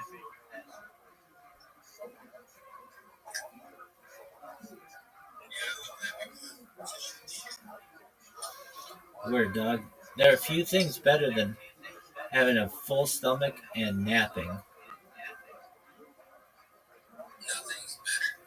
There are few things better.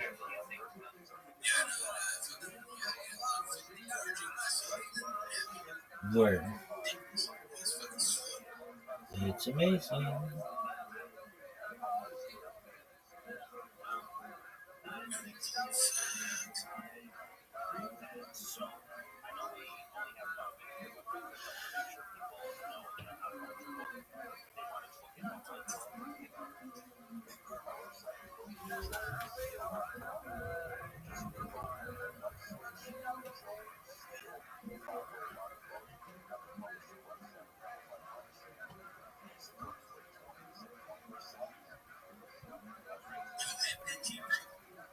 What'd you say, big man?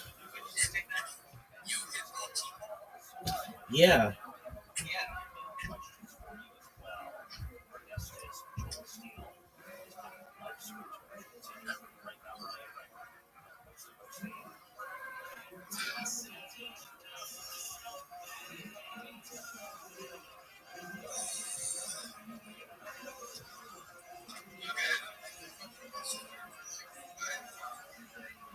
Well, I consider it a privilege that you're joining mine.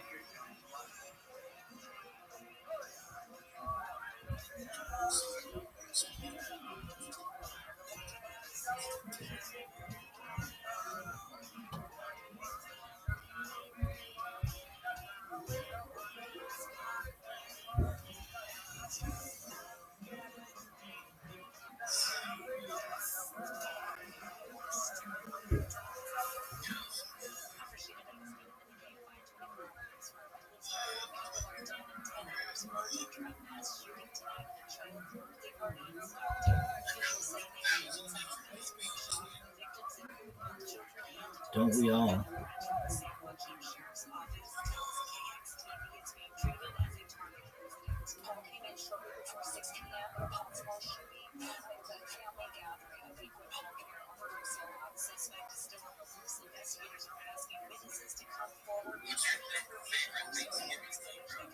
It's a great question. Mashed potatoes. Well, mashed potatoes and gravy. Does that mean with stuff inside them? Peels? Yeah, I mean, that's okay. I'm not against it, but I'm a big fan of just mashed potatoes in general. And I love mashed potatoes and gravy. I also like pumpkin pie. I like just about anything with gravy. Uh, Cranberry sauce has grown on me in as I've gotten older. When I was a kid, I couldn't stand it. It doesn't. It's okay now. Um, yeah, the same with stuffing. When I was a little kid, I did not. That was not my thing. But it's grown on me, I guess.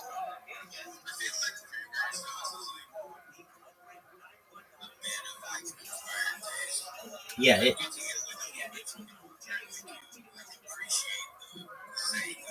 exactly. No, exactly. It's a little tart. And as a little kid, I don't know if that was something that I very much enjoyed. I've always thought it was beautiful looking, though. Um, and as I've gotten older, the tartness is not as harsh for me. Um, I'm a big fan of pumpkin pie. I'm a big fan of uh, like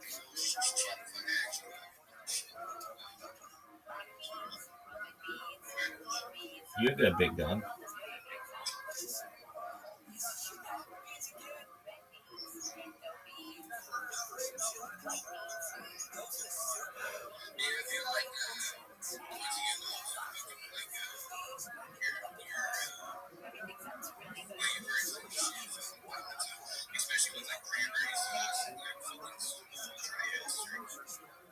Yeah, yeah,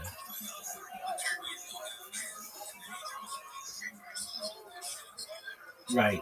There are some people who don't like turkey, but I like it. I like it in November. I like turkey in May. I like turkey year round.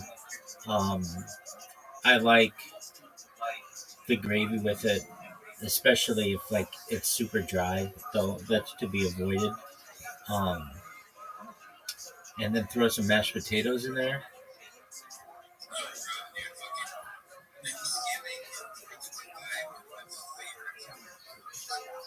They're two of my favorites.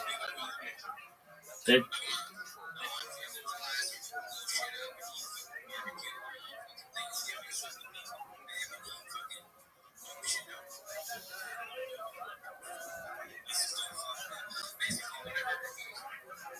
yeah, no, I get that definitely.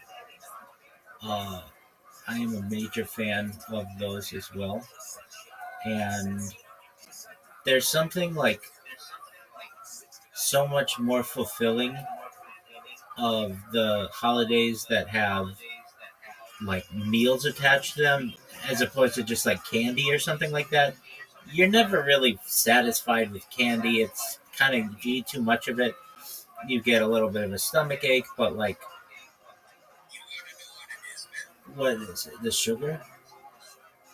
It's because the first time that men altered reality was through bread and wine.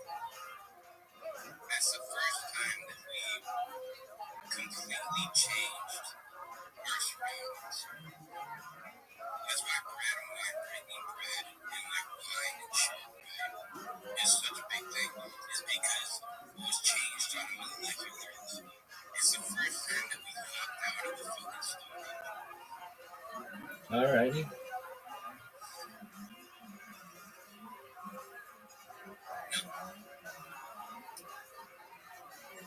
It's interesting. Like if you're in the woods for a long fucking time, like you're in the woods for a long fucking time, man, and like you can like get the chance to bake a little bit of fucking bread, it sets you apart. It changes your reality from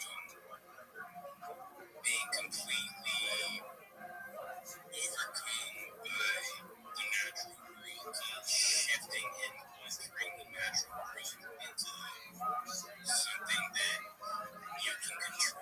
Oh, for sure. It's so difficult to create bread. You need the grain. You basically need a hearth or like an oven. You need time. You need leaven. Like, yeah, definitely. You need fire, of course. So, I mean, it's not it's difficult. That's why it was celebrated when it could be eaten. And then wine certainly is something that doesn't necessarily come easily. It takes time for everything to basically ferment, and um, both of those are not something that you can just have at any time. They take planning. Yeah, it's interesting, man. If you get there's very basic amounts of shit. Like bread and wine are one of them. Those are the first things to kind of get us into this civilized world, you know what I mean? Where we can alter, like molecularly alter our surroundings. That's why it's so important. All right, where do we stand on you joining this Discord?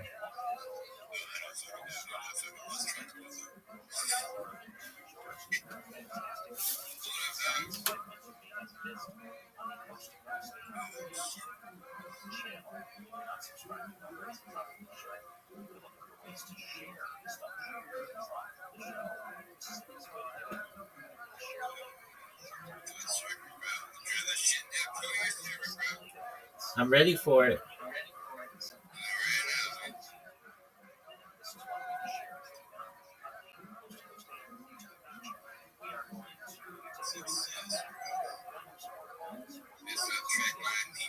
Dude, I don't do that.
I just followed you with my main accounts. Follow me back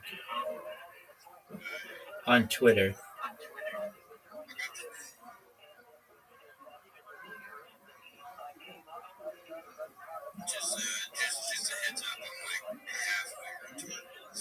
Oh, dog. I figured that out about 10 minutes into our conversation, my man. Don't No worries. Just keep in mind, dude, I'm halfway retarded, so you can take me out of this. Okay,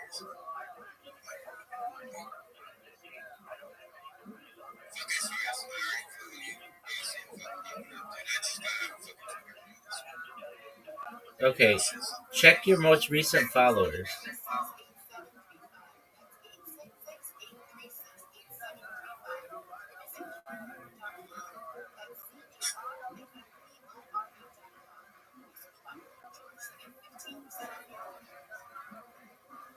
Your pinky.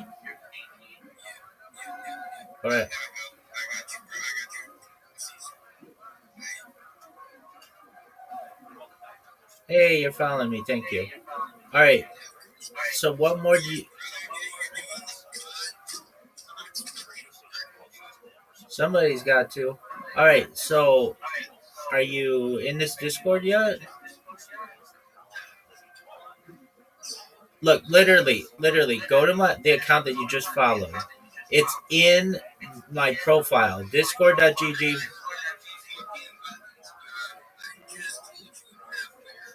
Okay. All right. Well, I've had 2,500 people who have figured this out. I'm sure you can figure it out too, my man.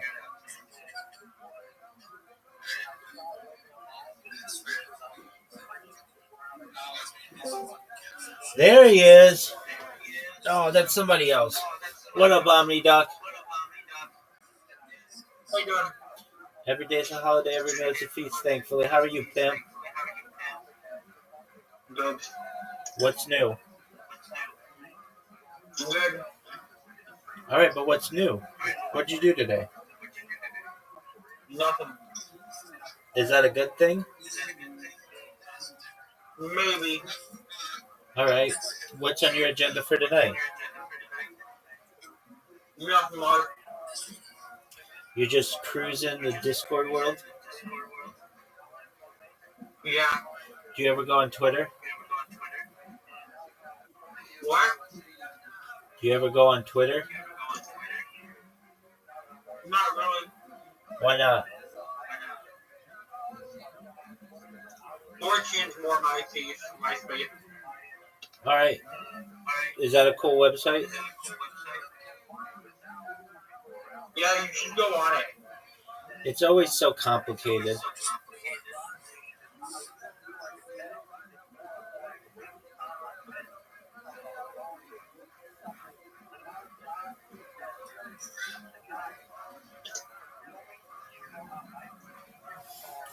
All right. So, from your perspective, my man on Twitter, what happens when you click the discord.gg link? I don't know. Wait, hold on, OmniDuck. What's it saying?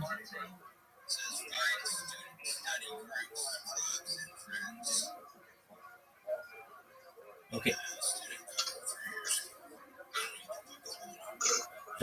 Doug, do you see there's a discord.gg/p link? Do you see that?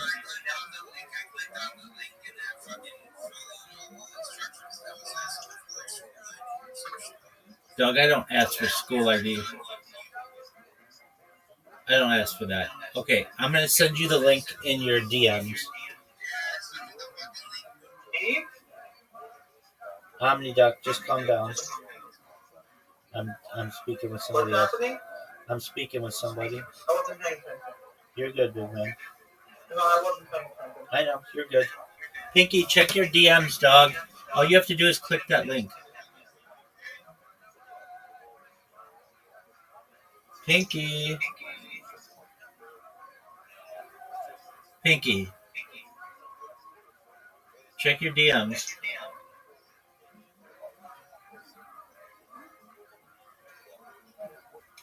Pinky. Pinky. All right, Omni Duck, what's on your agenda this week? No idea. Is that a good thing? No idea. Okay. But I'm like very tired right now. Well, go to sleep, Pinky. God, what are you talking about? It doesn't ask for EDU. Go to your go. No, it's not. Go to your listen. Go to your DMs.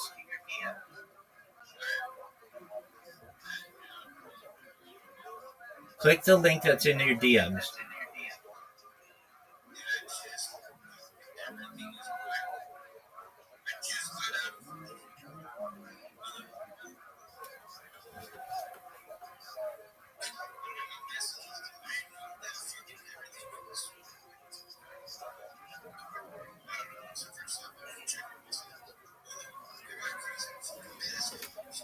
Yeah, that's a new thing that they did.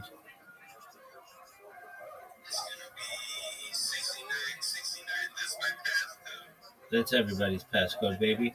All right, do you see I sent you a message?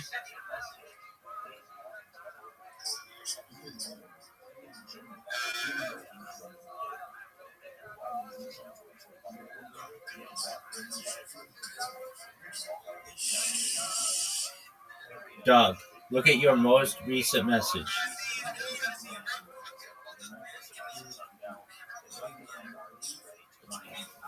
What's not to love, baby?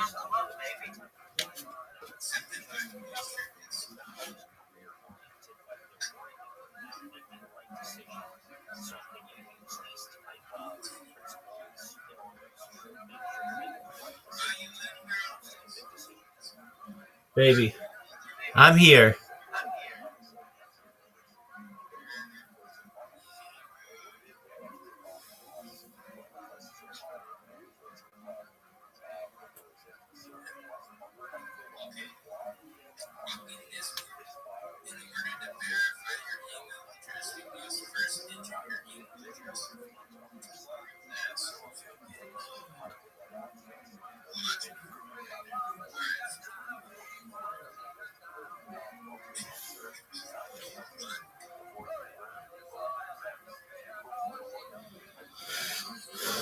Baby, I'm here while you figure that out. I'm going to drain the snake.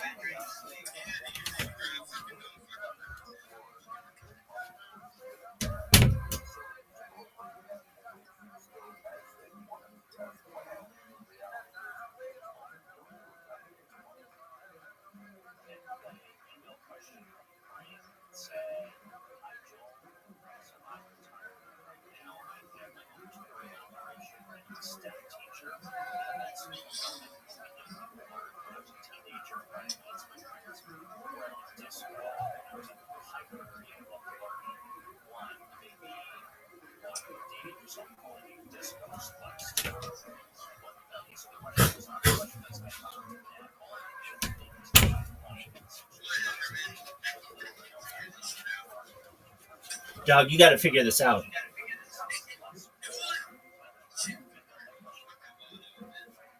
Dog, literally, what happens when you press the link that I sent you in your DMs?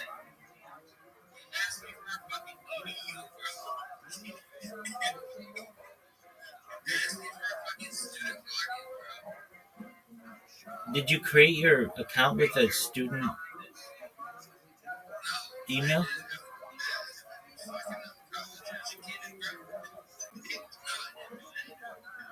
Okay. Okay, do you have... Can you log into your Discord account? Okay, we'll do that.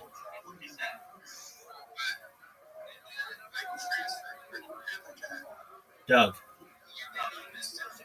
just log into your Discord and then I'll tell you what to do.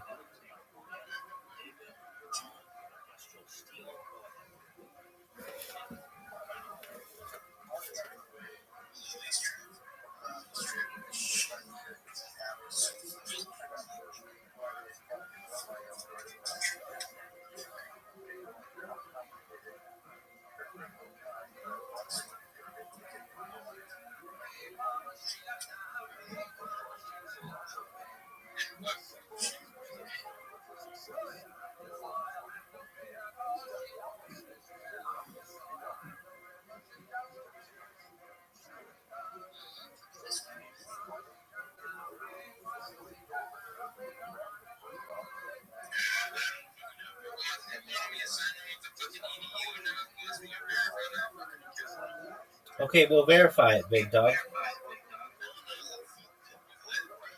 Dog, then create a new account.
I was better when you were trying to get into my Discord. But man, you gotta figure it out. There are like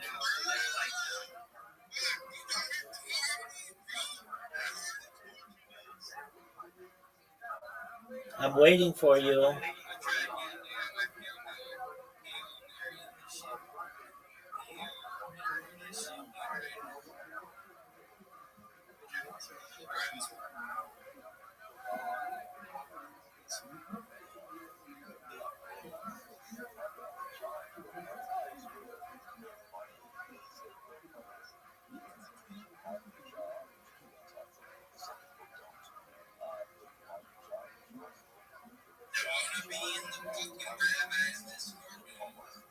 I want you here, man.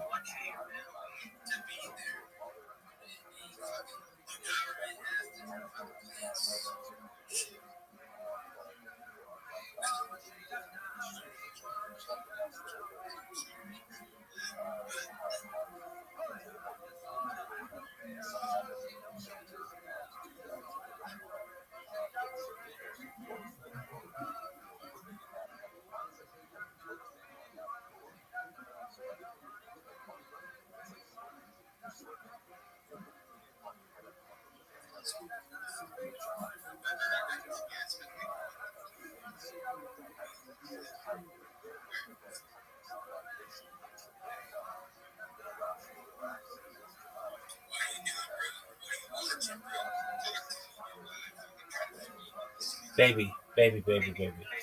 Your mind is gonna be blown once you join this Discord.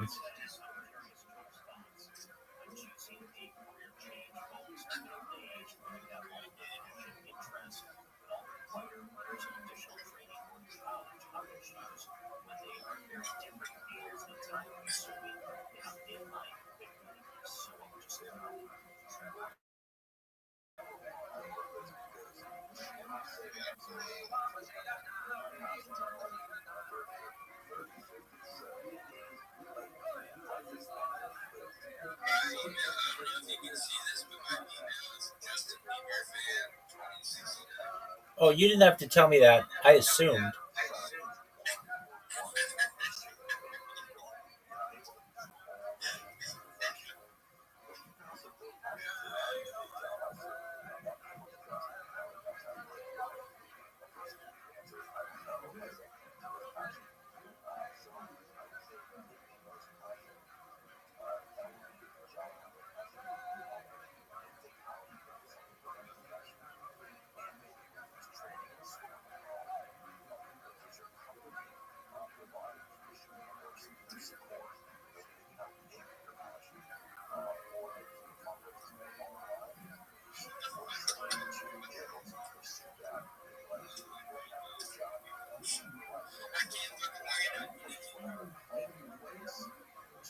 Doug, you got to be able to figure this out. I have confidence in you. My man, I have confidence in you.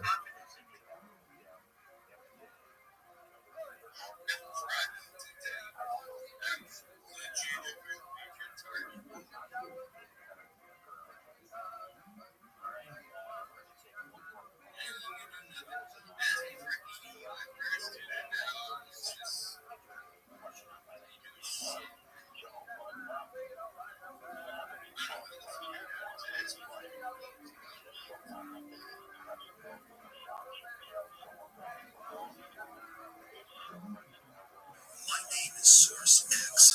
I'm a Web3 marketer, and I help brands and innovators step boldly into the future. Web3 is transforming the way we connect, create, and grow, and I'm here to make sure you stay ahead of the curve. Together, we can explore new possibilities, unlock opportunities, and take your vision to the next level. Let's shape the future. Your Web3 journey starts now with Source X.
What's it say, big dog?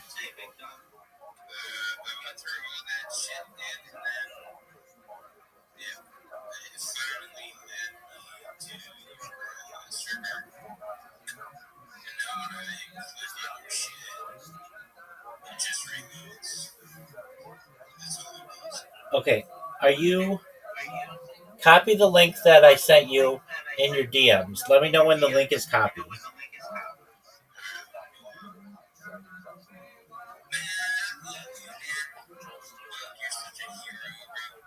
Thanks. I appreciate that. All right, did you copy the link in your DMs yet?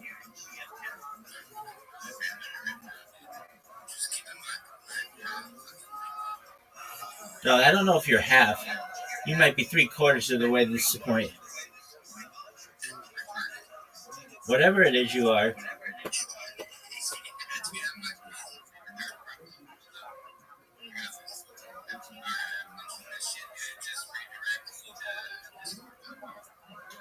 Okay, just copy the link. Okay, so you've got the link copied, the discord.gg link. It's copied, right? Okay, now go to your Discord account. Go. Are you in Discord in like a browser or in the app or something?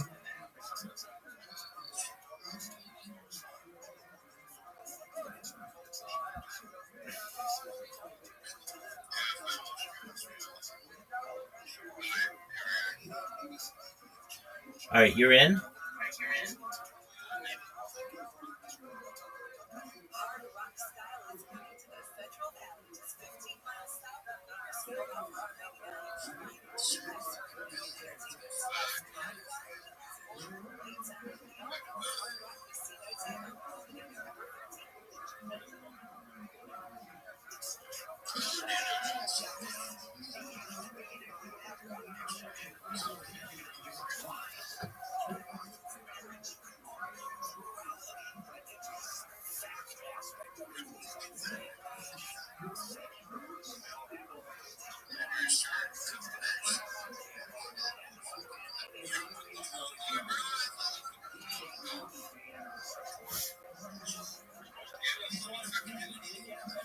My man, are you in Discord? Okay, stop. Okay, So in the bottom left corner, do you see a plus in Discord?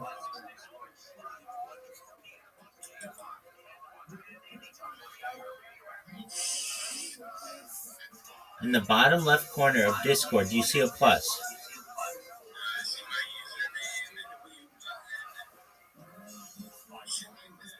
Okay, do you see on the, hold on, do you see on the left side where you have all of your different Discords?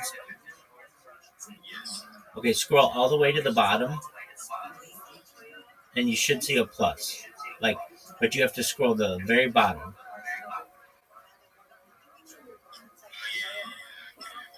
Okay, press the plus. Now paste that discord.gg link into the.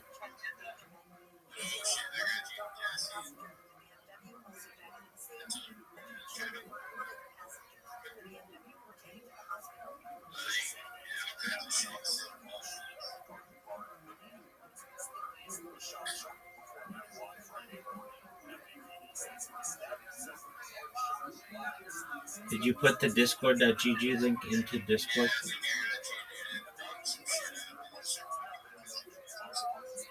Okay. Does it say join server?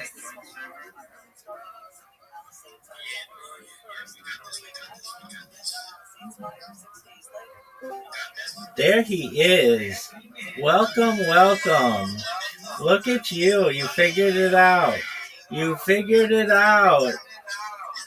Amazing. Welcome, welcome. Look at you. Yo.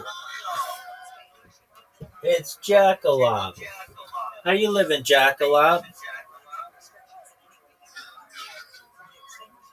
You figured it out. I know, man. And now you can watch me in multiple views. How sick is that?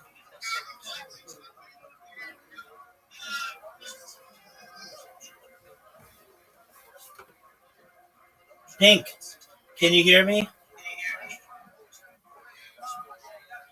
Pinky. Yo, Pinky, I just sent you my YouTube links. Look how many live YouTubes I'm on. It's in your DMs. You figured it out. I'm proud of you. I knew you had it in you.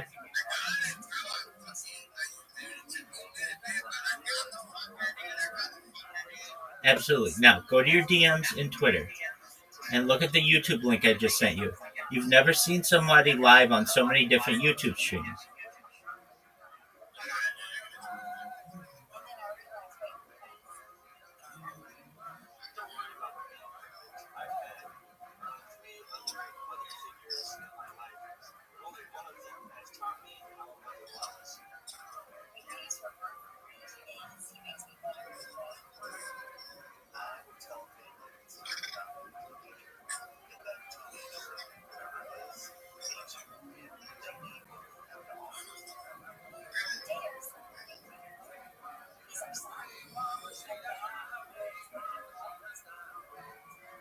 Pinky, go to your DMs. I just sent you a YouTube link. Put that YouTube link in a browser. Look at how many live streams I have going on YouTube.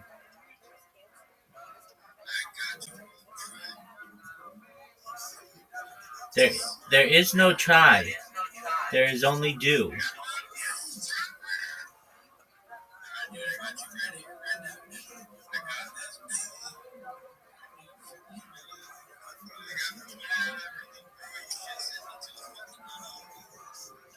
Quit with the EDU. Nobody believes that. Nobody thinks that a school would let you in.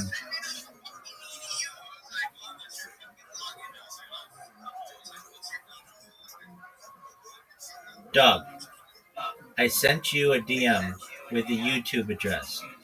Put that in your browser.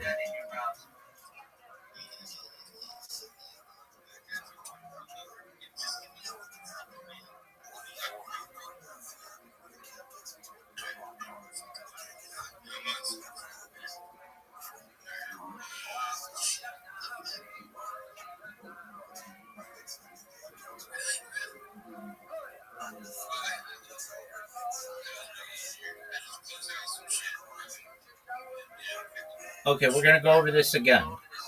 I sent you a DM.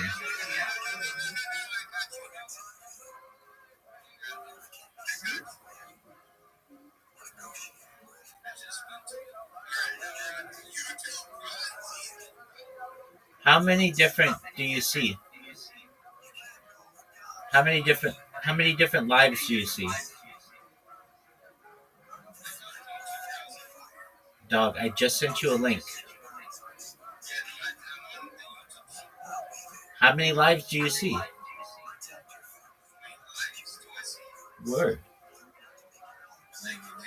Yeah, no. Yeah, count how many live streams you see. Word, dog. Have you ever seen somebody who's live on more than one YouTube stream, let alone 10? Exactly. And I've been doing this for 4 years. Oh, okay, tight. How'd you learn about me?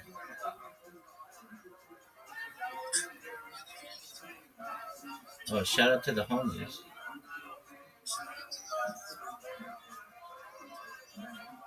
Yeah, this is a big deal. Have you ever heard me pitch in a Twitter space? Have you ever heard my shill in a Twitter space?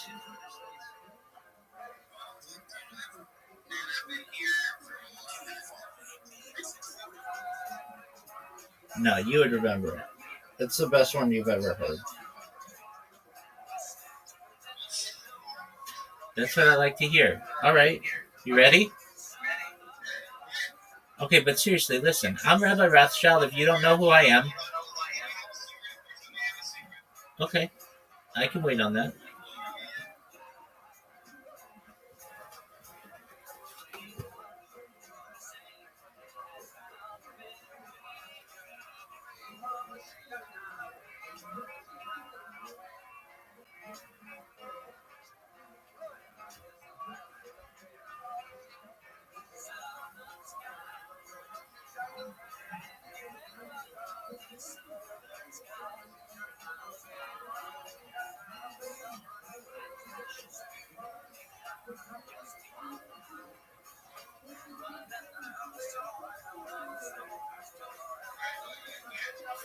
All right, you ready?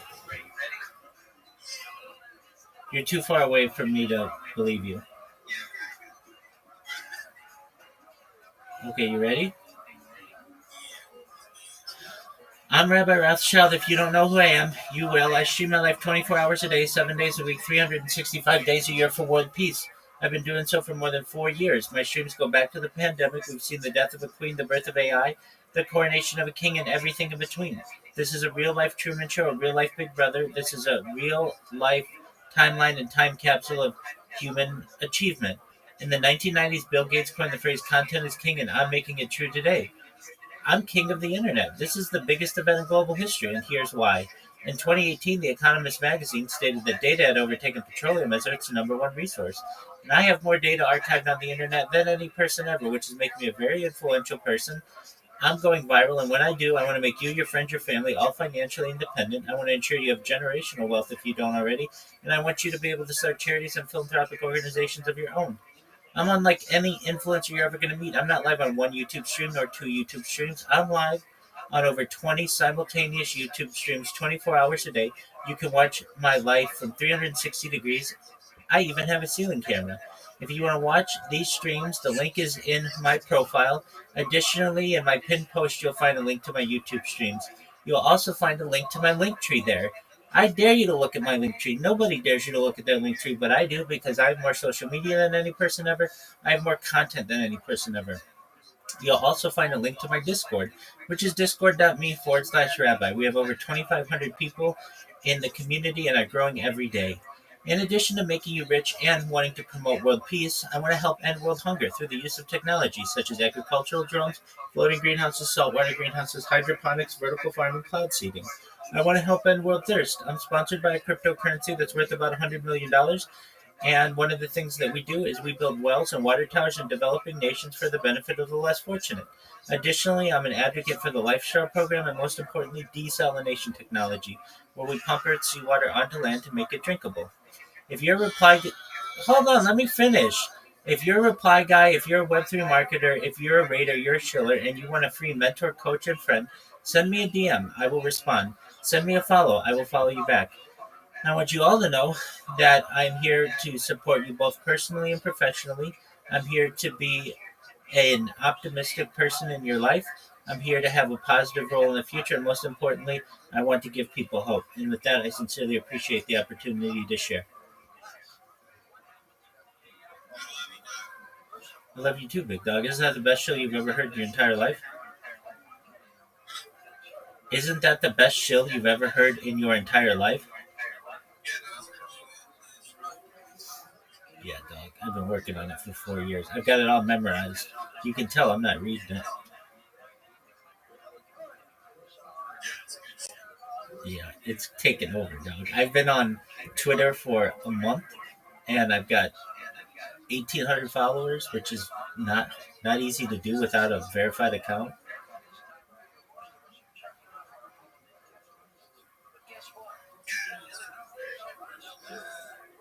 Thanks, big man. So, you should know I'm live in my Discord 24 hours a day. You can always connect with me. You know this space is always open, but I can barely hear anybody in here, so that's why I like people on my Discord. So now you have multiple ways to be able to connect with me. Isn't that beautiful?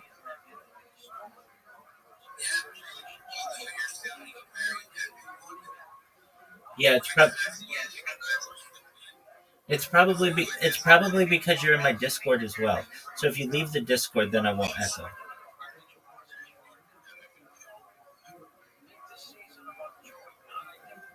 Just close the Discord, VC. Don't leave it.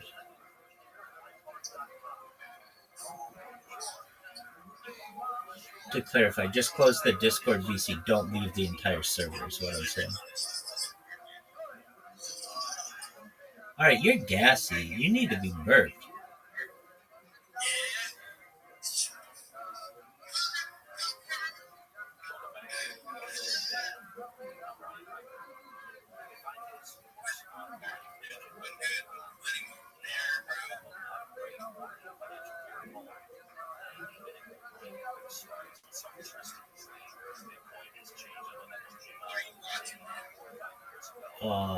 Jewish.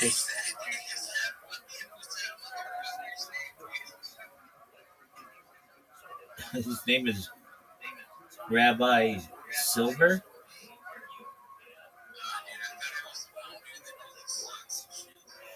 No, no socks.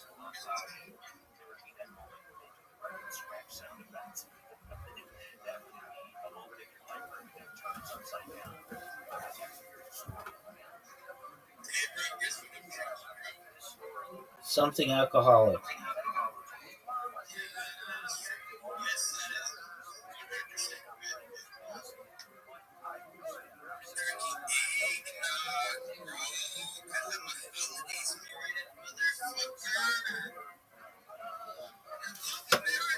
Dog, the last time I had eggnog, I allegedly had it at some friend's house and walked home, and it went through me like shit through a tin horn, and I shit myself in a park.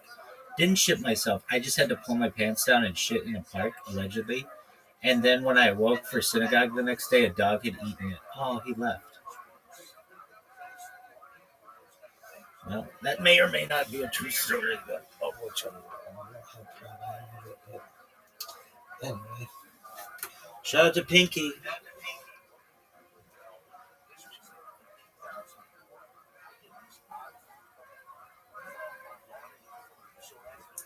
If he's Pinky, then I must be the brain.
What up, baby?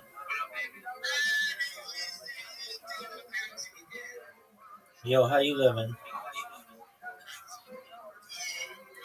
Dog, enjoy your eggnog, big man. Hope it's good.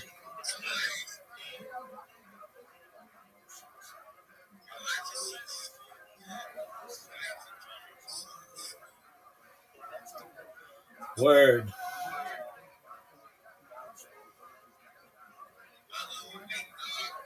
I love me too. I love you as well.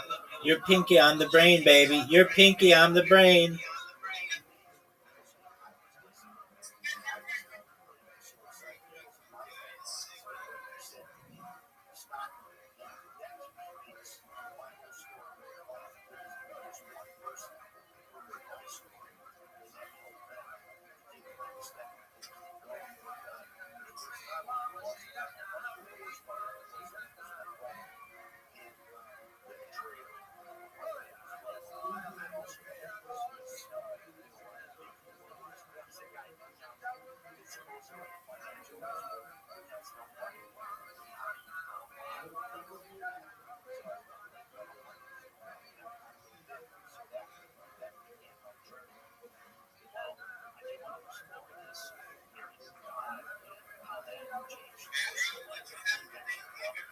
Dog, we already had this conversation like 12 times.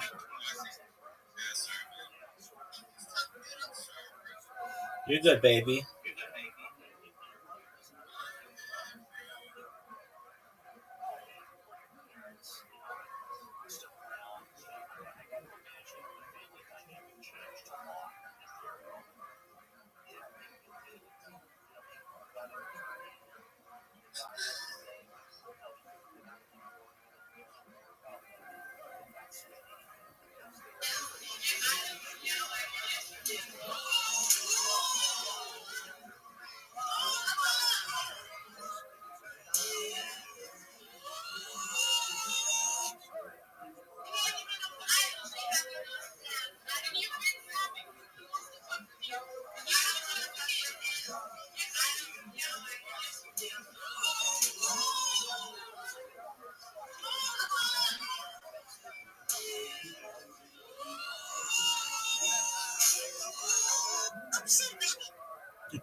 What up, baby?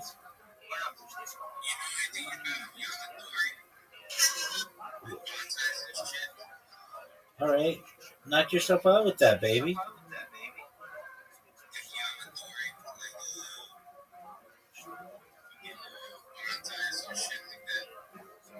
Do whatever makes you happy.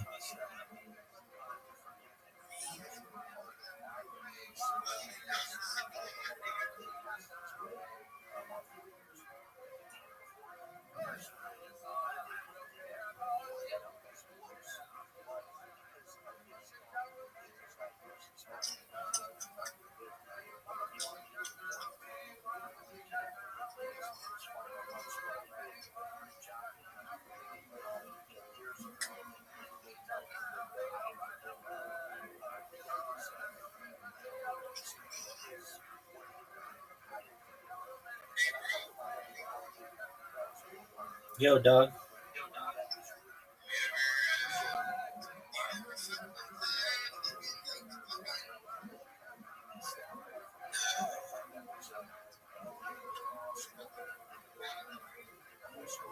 Yo, dog, you asked me that.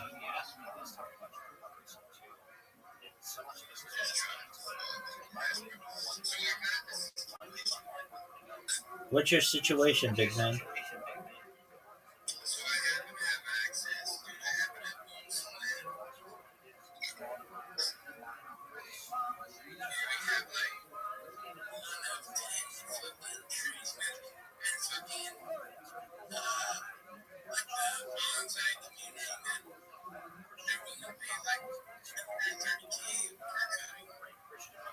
Okay.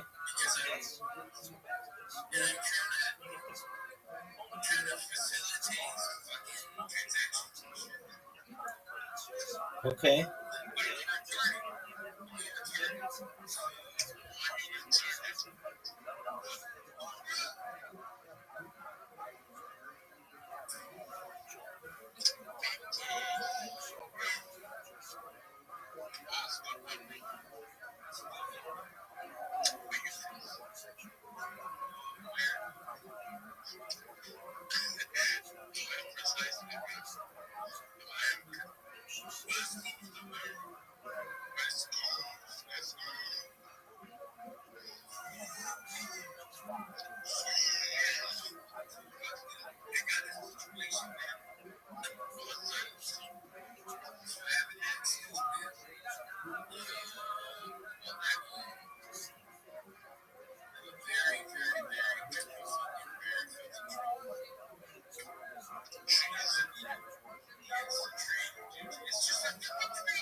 Every day's a holiday. Every meal's a feast.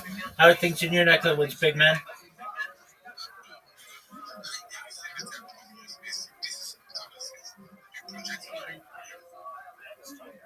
Excellent. Are you a member of my Discord?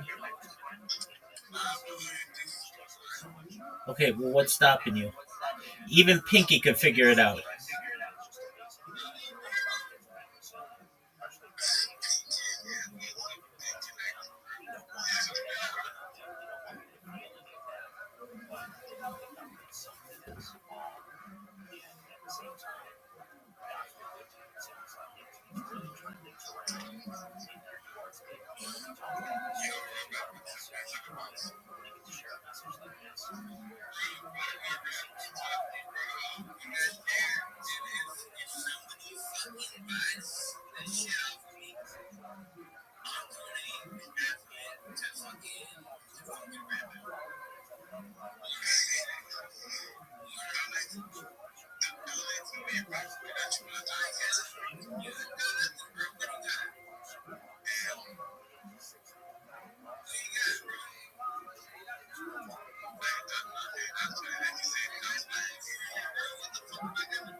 You tell me.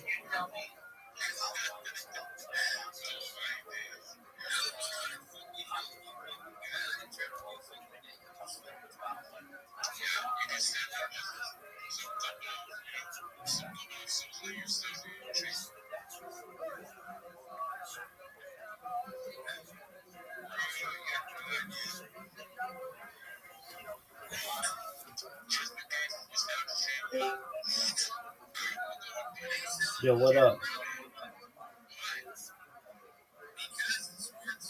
Yo, sir.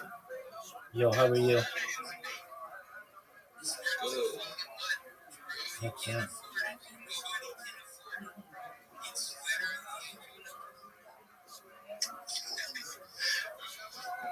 I was wondering if we could get money.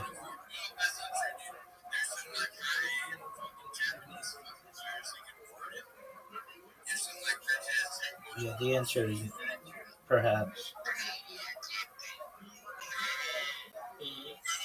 I answered your question.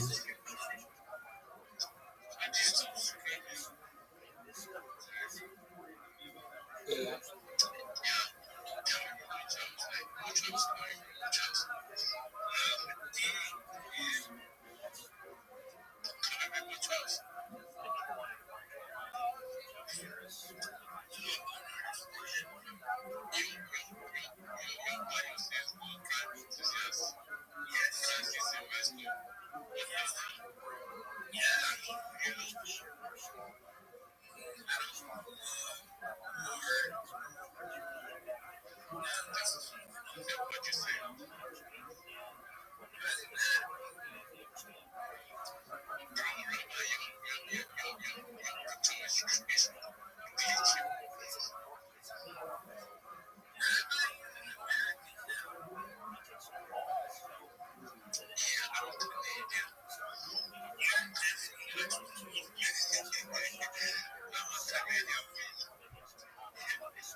We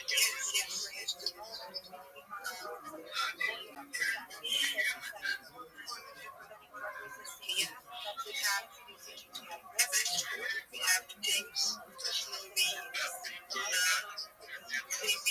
maybe a game, and river, fish, Dulux, like games, man, goodness, and picture, face.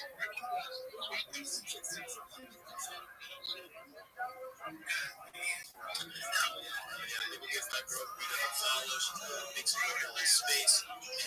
She's a but we have some new speakers MSP, like that together. Thanks for having me. Appreciate it. What's good, buddy? Just that's less than stepping out. Epic. Now very Schiller on the AI theory.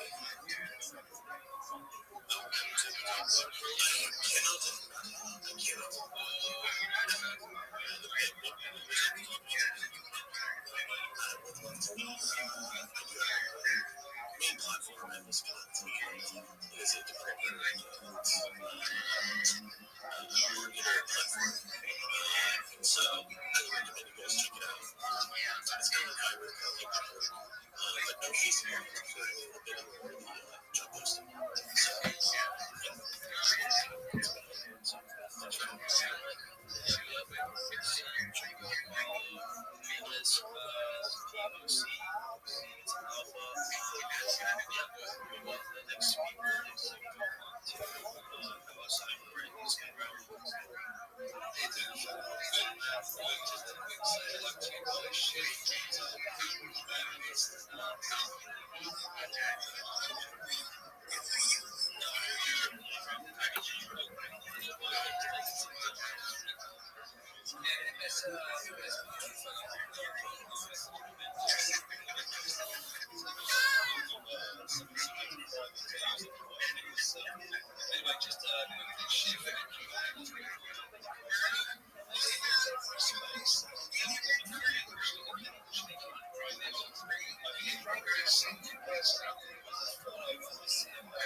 What up, baby?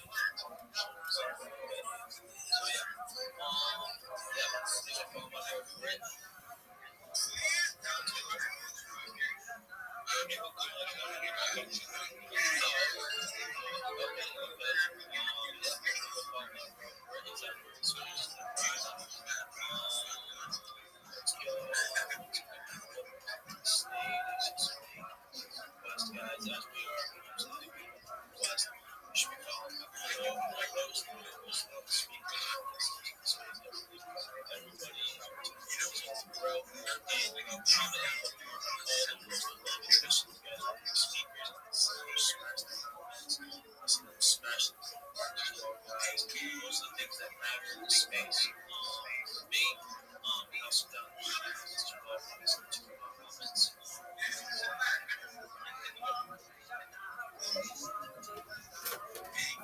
They hear me? Yo, what's good, bro? CJ? True that. Yo, what's good, bro? How are you, man? Yeah, I'm good. How you doing? I'm good. How you doing? Oh, hey, wait. That was CJ. Yo, CJ. Shut up. Hello. Hey, you hear me? Yo, Precious, just give 1 second to see the other opportunity. Thanks, basketball. You like it? Alright, Precious. Yep. Great job. Everybody. I guess say, I obviously am not here, sir. Everybody knows what I do, big community, and also content creating. So I just want to make this offer. I'm going to be hosting space tomorrow. It's going to be the Froglands community. It's a community. So if you want to be part of us, please turn my notification tomorrow morning at 8 a.m. BTC. We're going to be onboarding new people.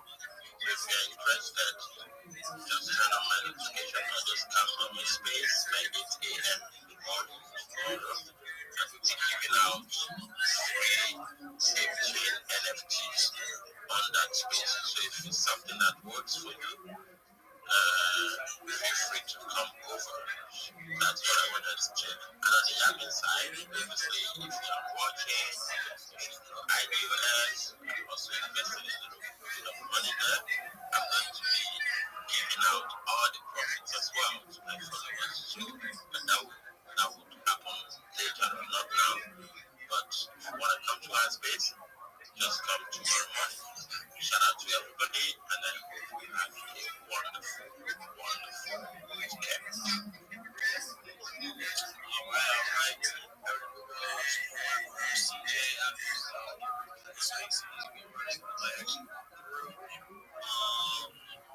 what is good? Yeah, I mean, I'm good. How you doing? I'm doing good. How are you, bro? I'm good, man. Happy Sunday to everyone. Happy weekend to everyone. It's happy Sunday. You have any questions for the space? So I just want to show myself. I want to let you know that I'm an artist. I'm a media artist. I do projects. So if anyone is interested in media, we can discuss. I do for your projects. If you don't find that way, I do for Swagger. I do for local change. I do for many other projects. I'm a very good artist. So anyone out there, I really need an artist who wants a graphic designer person. You can just pick up my idea and we can discuss more on that. So that's what I'm trying to just shoot off more here. And we get more followers and interact more with people. Hell yeah, bro. It's a great opportunity to be here. Follow me, follow my co-host, speaking as well, guys. Opportunity to grow in the space is actually starting for you. Like, really, you're working there. We're going to see that you're, engaging and you're worth following. That's another thing, too, as well, guys. Like, I know we want a lot of followers, but really, following, make it, like, worthwhile following. I think that people, show support if they, they see that you're putting in work. So,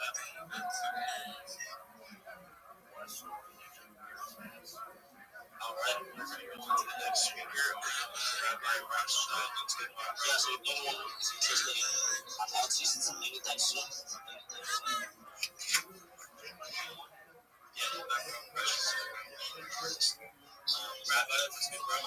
Every day is a holiday, every meal is a feast. Shift. Thank you so much for the opportunity to be here. First and foremost, if you have not joined the Big Steppers Discord, you need to. I'm live in there 24 hours a day. I'm Rabbi Rothschild. If you don't know who I am, you will. I stream my life 24 hours a day, 7 days a week, 365 days a year for world peace. I've been doing so for more than 4 years. My streams go back to the pandemic. We've seen the death of a queen, the birth of AI, the coronation of a king, and everything in between. This is a real life Truman Show, a real life Big Brother. This is a timeline and a time capsule of human achievement. In the 1990s, Bill Gates coined the phrase content is king, and I'm making it true today. I'm king of the internet. This is the biggest event in global history, and here's why. In 2018, The Economist magazine stated that data had overtaken petroleum as Earth's number one resource, and I have more data archived on the internet than any person ever, which is making me very influential. I'm going viral, and when I do, I want to make you, your friends, your family all financially independent if you're not already. I want to ensure that you have generational wealth if you don't already, and I want you to be able to start charities and philanthropic organizations of your own. I'm unlike any influencer you're ever going to meet. I'm not live on one YouTube stream nor two YouTube streams. I'm live on over 20 simultaneous YouTube streams 24 hours a day. You can watch my life in 360 degrees. I even have a ceiling camera. If you want to view this camera and my other camera angles, feel free to look at the link in my profile. Additionally, in my pinned post, you'll find a link to all my YouTube streams. You'll also find a link to my link tree there. Linktree.com/Rabbi Rothschild. I dare you to look at my link tree. No one dares you to look at their link tree, but I do because I have more social media than any person ever. I have more content than any person ever. You'll also find in my pinned post a link to my Discord, which is discord.me/Rabbi. I invite you to join. We have over 2,500 people in the community and continue to grow every day. In addition to making you all rich and wanting to promote world peace, I want to help end world hunger through the use of technology such as agricultural drones, floating greenhouses, saltwater greenhouses, hydroponics, vertical farming, cloud seeding. I want to help end world thirst. I'm sponsored by a cryptocurrency that's worth about $100 million, and one of the things that we do is we build wells and water towers in developing nations for the benefit of the less fortunate. Additionally, I'm an advocate for the Life Straw program and, most importantly, desalination technology, where we pump earth seawater onto land and make it drinkable. If you're a reply guy, if you're a Web3 marketer, you're a raider, you're a shiller, or and you want a free mentor, coach, and friend, send me a follow. I will follow you back. Send me a DM. I will respond. I want you all to know that I'm here to support you both personally and professionally. I'm here to be a positive person in your world. I'm here to have an optimistic view on the future. And most importantly, I want to give people hope. And with that, I want to thank you for the opportunity to share. That's awesome, my bro. Everybody go support my bro, Rabbi Rothschild in space. Every comments down below. Like, comment, post the space, comment, support the space. Show me that you are actively using the space and all of these speakers and all this guys. Opportunities to grow. Let's get right. I just want to say, man, like, I'm off charge for the end of the legend. Absolutely, the end of the legend. It's involved me, the speakers and all this guys. Opportunities to grow. Let's get right. I just want to say, man, like, I'm off charge for the end of the legend. Absolutely, the end of the legend. I've been watching myself. I'm making it actually, man. It never stops, bro. It never stops. It's absolute growth, absolute grinder. Welcome. My hats off to it, man. I said, people like that, they're champion of the YouTube show. So, guys, like I said, give everyone a 5 like, spreading the love, guys. Thanks for marking, and I'm going to step out now because it's my dinner time, and no doubt I'll be back in probably about 20 minutes before we're going. Love you guys, man. Really appreciate it. Thank you for everything. Remember, jump in, say hello to everyone. Give us some comments, give us some mentions, and I really appreciate it. What feedback. Maybe anyone wants to collaborate somehow, drop me a message around this chat. Thank you, Shiv. Peter, thank you, Miss. Really appreciate having the mic. I'm going to sign out. I'll switch to short.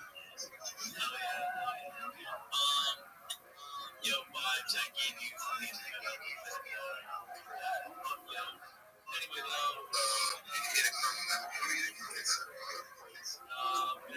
back to the space, my bro. Maybe, show some love in the space. Yo, thanks for being up here. Bro, of course I'm good, bro. Just so that, I can show myself when I joined Web 3, bro. Bro, I'm the first on-chain gay porn star in and I really love to share love to everybody, you know what I mean? So I'm just up here, just getting to live with everyone, and yeah, I like to buy people and gamble all my money and too, so just locked in and I get back to you, Chef. Well, then again, we're happy that this space allows us to express what we want to express, show love, pretty much my real vibes, endeavors and wants to do in the space. But yeah,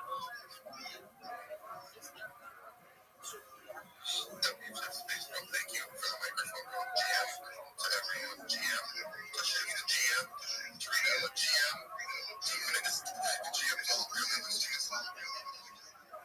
yeah. People show love for my real vibes in the space. He's gonna be having a space later in this week. For now, everything's all right. But yeah, we're gonna be bringing some people up and speaking panels. So we're gonna be down to the lab. But yeah. Alright, so I got a shit ton of people on the watch and random things. But yeah, by bringing down, so much shit to blessed.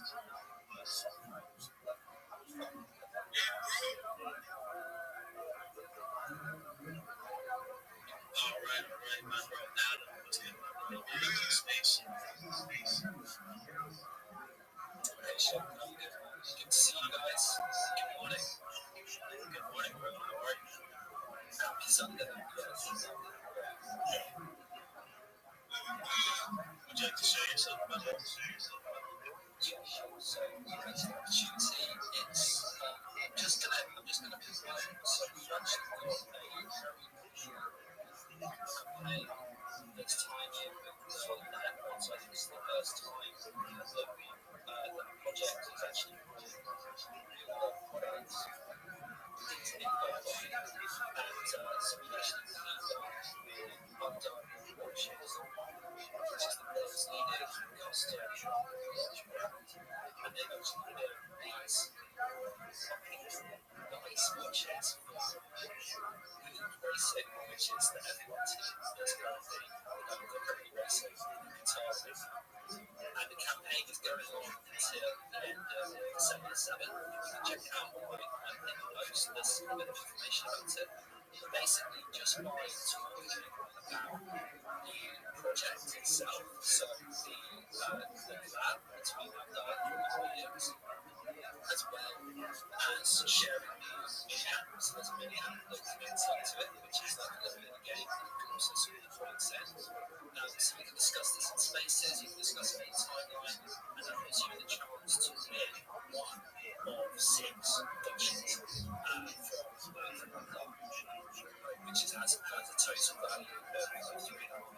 And on top of that, the design is DCloud, which is a decentralized physical infrastructure project, a deepin project, and also one to DKT tokens, right, which currently has a value of over $1,000. And those are being distributed to everyone that is participating. So this is my project, which is Soulja, which is actually become an info and that's mostly just been because everybody needs to do this these days, and the business opportunity to provide this. So it's the appers, the bunkers, chirpers or snappers, but in this case you're singing business. So let's say you're sick to get on these awesome watches and you should be worldwide. Check it out. Take a look at the post, and get the post in the post. Everything's going on. And I think you guys have an opportunity to get in there for the season, which is next weekend, December 2nd. So it's getting competitive now. But this is the chance to level up and win one of these awesome watches. So yes, that's the opportunity to share. Yeah, no problem. I'm really appreciative. So my message is actually Solana happening right after the victory in Abu Dhabi, so which I'm going to. Let's go. If I'm not So it's yeah. Are you coming out on this one this year?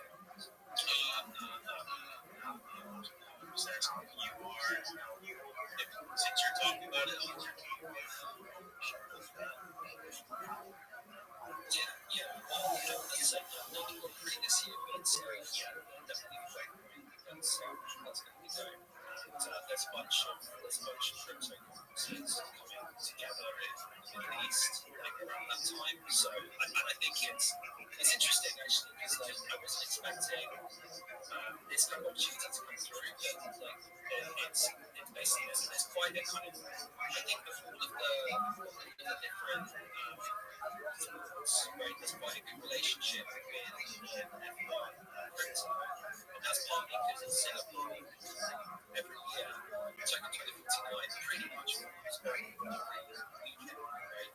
So you end up with there's just a lot of right? And you see F1 races, like a lot of the sponsors are crypto exchanges, like you see the Binance logo out there, you see the Franklin logo, and blockchains, native L1s sometimes like take up the sponsorship. So I think this is like actually the beginning of leveraging InfoFi to actually just share, like promote not just crypto, but like real world brands, right? Which is, I think, InfoFi has the potential to break through and cross over into like mainstream creative marketing, right? And so this is kind of the opportunity that we've got. So just this is really, as I say, as far as I know, this is the first time that an InfoFi platform has teamed up with a real world brand to ship real world watches. You get these watches ship worldwide, right? Like anyone can compete for this. It's the playing field is level. And you have a chance to get hold of one of these watches, and you can take a look at the watches themselves. They are beautiful timepieces, right? There's two available, as well as the racer one, the Combo, which is worth about $400. And then there's another one which is based on the car itself, which is about $800 value. So, and these are definitely, we had a lot in the space. Last week before Thanksgiving. And they're very bullish in kind of also collaborating on other projects. You've got an NFT project, you've got a fully custom watch. This is what they're all about, right? So this is what I've done. It's a custom watch brand, right? So this is we kind of help to spread the awareness into the crypto Twitter sphere, right? And so there's a good opportunity there to get close again. It's like mini app spin stuff. There's a game you can spin various cards and there's points as well. And we'll be announcing at the end of next weekend. So awesome, bro. Really good, bro. Adam, follow up the space that event and watches that he's talking about. So guys, I wish we'd like to go and take a look at the space, especially and you guys interested in commenting most important things to be doing in the space. Also, we get the best notes as well. Rita, would you like to share out the most recent replies in the space?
It's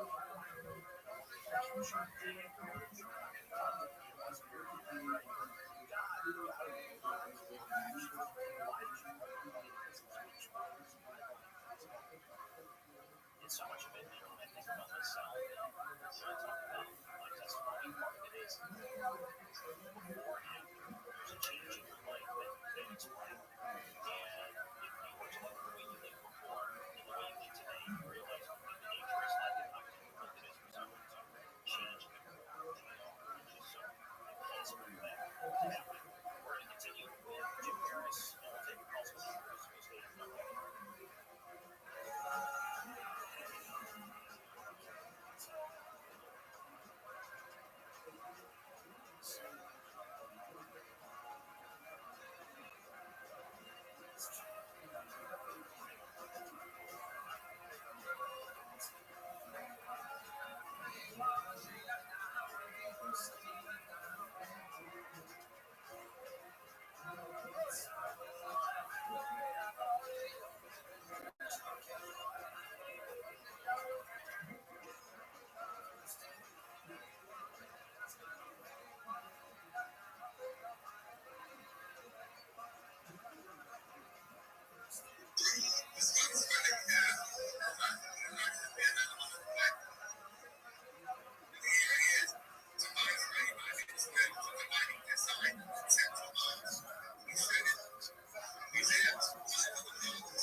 Elephants are calling each other by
Communication channels, potential buyers, overall influence, search engine optimization, social media optimization, and AI machine learning, period.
I want to emphasize that the aforementioned information and strategy will allow you the following.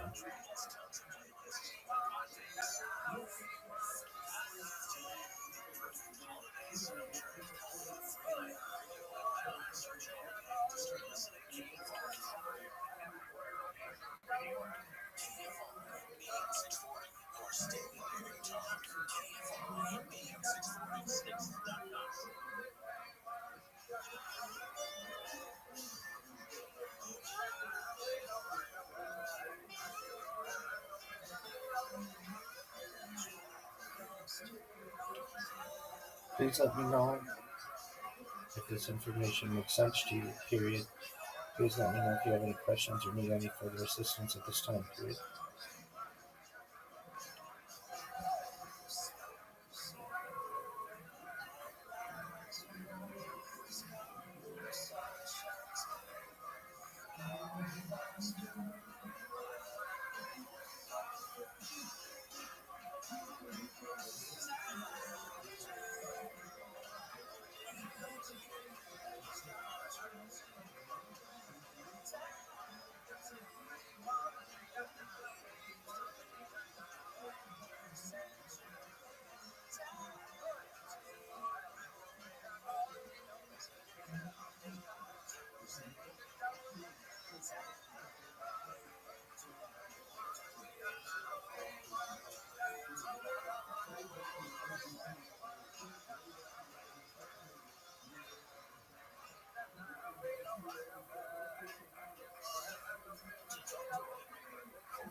One of your major goals is that when someone types in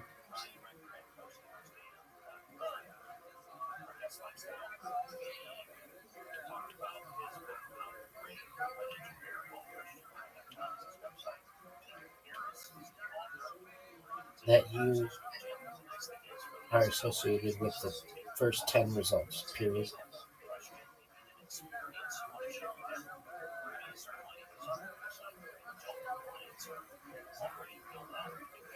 You want to dominate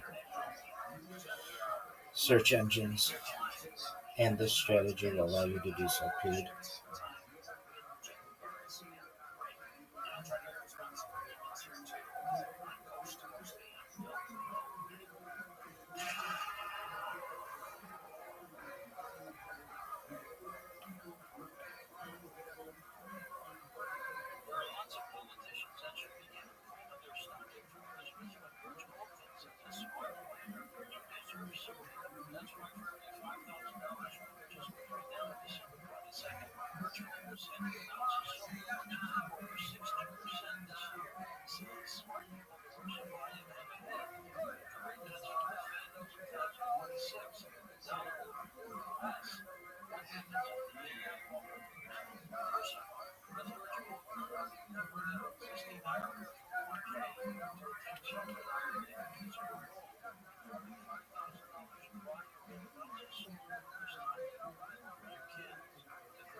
Right now, of the top 10 results that I see in Google, you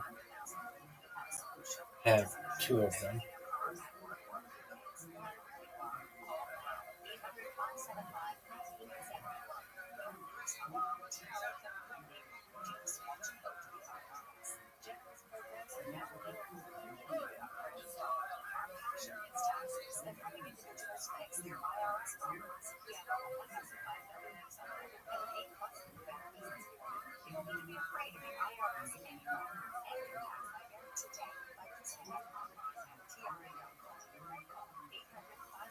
From an initial look, you only are associated with 2 of the first 10 results on Google, and nothing on YouTube, the number 2 website in the world, period.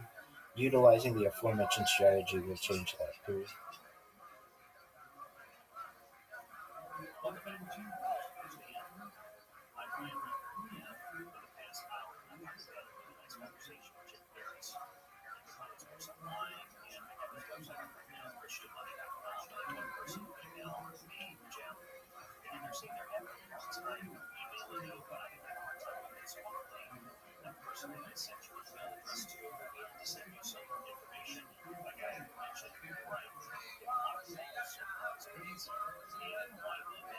You will dominate Google, YouTube, Instagram,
Excellent, period. As you know, I'm live 24/7, period.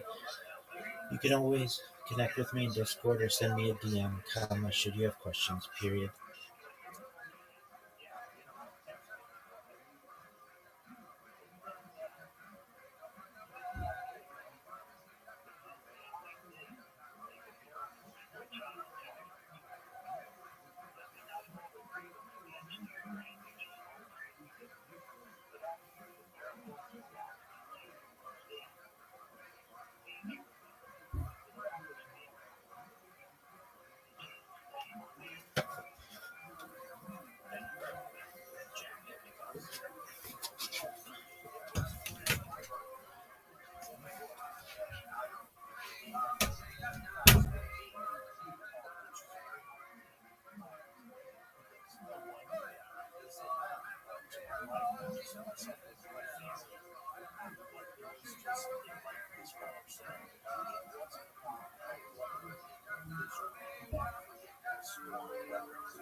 Yo, what up, Pam?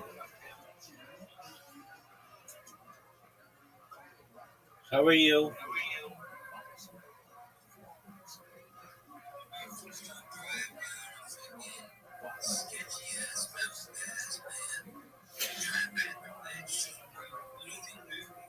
Wow. Well, I hope the best for you. I'm just chilling. You're welcome, big man.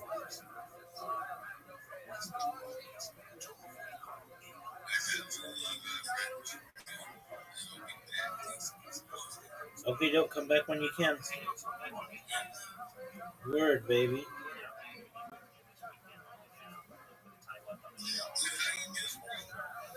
Every day's a holiday, every meal's a feast, slanging dick like it's going out of style. How about you?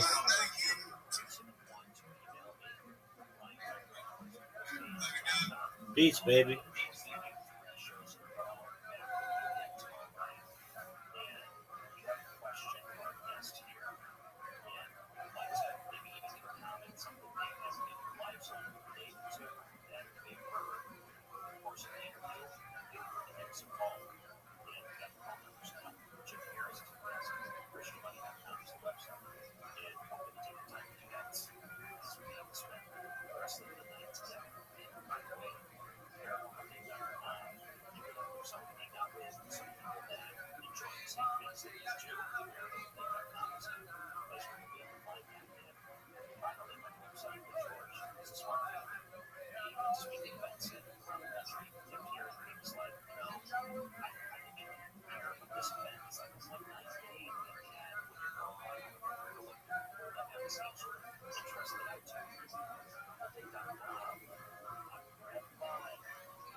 What up, pimp?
It's rude.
seen him use Trump, but using Trump is in really good shape, and he's been money ever since. He's really enjoyed it. And I'm sure you're enjoying it. It was the best with the child. And I saw this picture for you.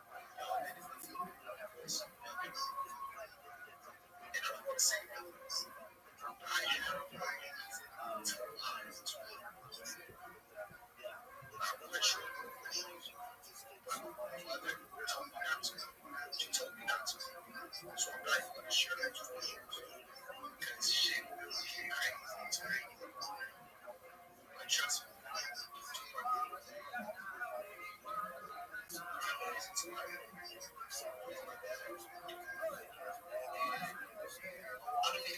It's some shit I want to tell you. I just can't tell you. I really wish I could say it.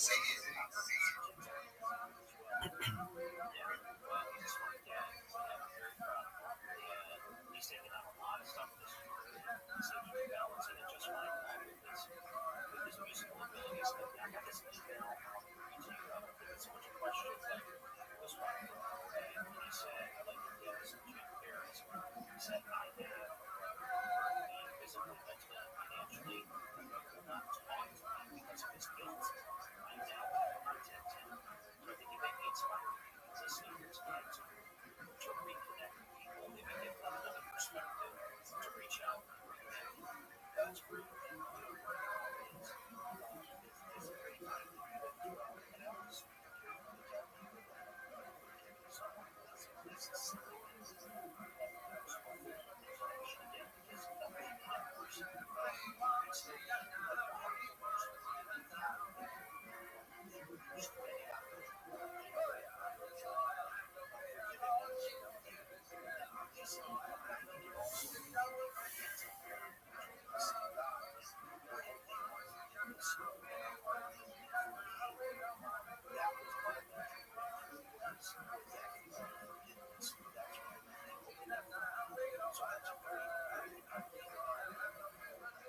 let's take another call in Lenny, because I'll be your first time calling in Salt Lake City. And Lenny is going to take a while. First, we're going to check Eric's coming out.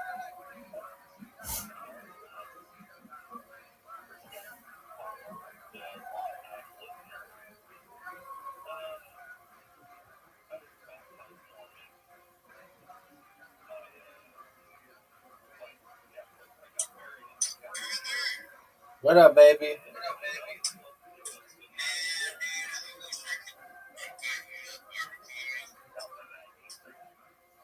Very well.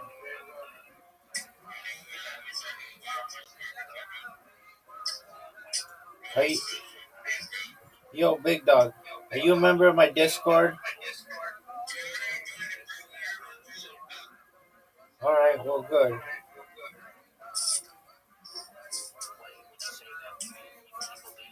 How's the barbecue?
Love you too, big dog.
In Los Angeles County, it's expected to be 69 degrees leaving south, with a high of 65 in Pasadena.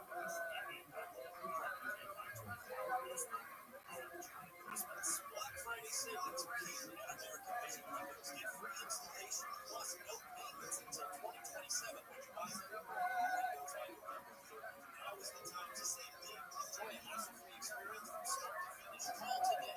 888-686-8249. 888-686-8249. These savings will win. Book by November 30th at AmericanVisionWindows.com. New customers only. Restrictions apply. Offer expires November 30, 2025. Say so being 778-26. Business and now thinking about podcasting?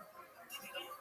More Americans listen to podcasts than ad-supported streaming music on Spotify and Pandora. And as the #1 podcaster, iHeart's twice as large as the next two combined.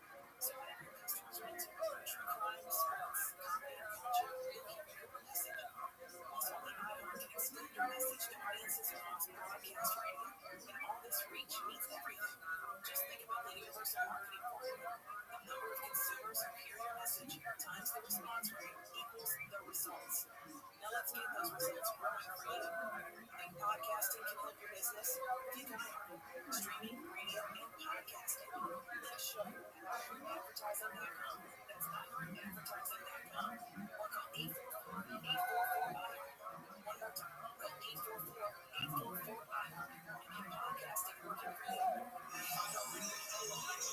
Just added EJ Aldrin and Ray Allen in the scene for 700 K-pop A&Rs. Tickets at dbooster.com. Culture offer.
Trying to find the kids' mission.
space, irrelevant. The snow hides it all. That's kind of nice. But it's also not great when, you drop something.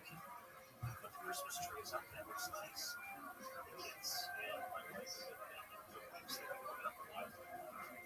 But basically, I'm very checked up about the tree. One thing I wanted to mention, and this is something from last night's show, we talked so much about aliens and disclosure, and the alien perspective documentary and podcast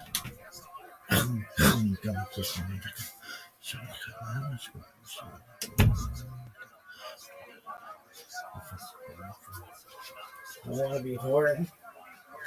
That's the funniest fucking name I've heard in years.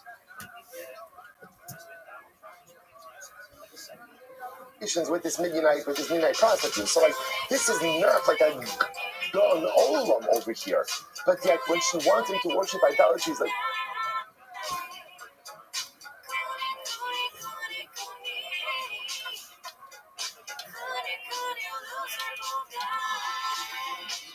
idolatry is like what? You're about to engage this woman. Like, I know what I'm about to do. But just because I'm about to do that doesn't mean that I'm going to worship idolatry. Right? Those are worlds apart. So what did she say to him? Amalo, come on, don't make more of it than it has to be. I'll give good news. This is Baal Pa'ar. So all you need to do is defecate, right? That's all you really need to do, right? Just to know a bodily function, right? So just go out, just relieve yourself. It's good for the body, it's healthy. So really, anyway, you're happy, Ilo's happy, I'm happy, then we'll all be happy, right? And it's going to be fantastic. So just do a little defecation over here and we're good to go. Now, the Jewish man didn't realize that the way to worship Baal Pa'ar is through defecation. So he just thinks that this is a really strange woman, right? But at the same time, he really wants her. So okay, if that's what it takes, then okay, then I guess okay, right? So the mice again say defecates, okay. Now after he defecates, he says, oh, by the way, one more thing. I need you to repudiate the authenticity of the Torah of Moshe Rabbeinu. I will say, now at this point in time, our Yid is really far into this, right? He drank wine, he defecated, right? So pretty much like he's in, right? He's in. So at this, I will say, at a certain point in time, you made so many wrong turns, and you look back at those turns, right? And you're like, oh my gosh. So at this point in time, he's so far in with this woman that Lamaisa, he goes out and he complies.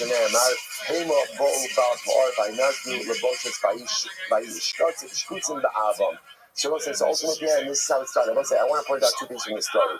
Number one, do you understand, by the way, to what lengths they went through?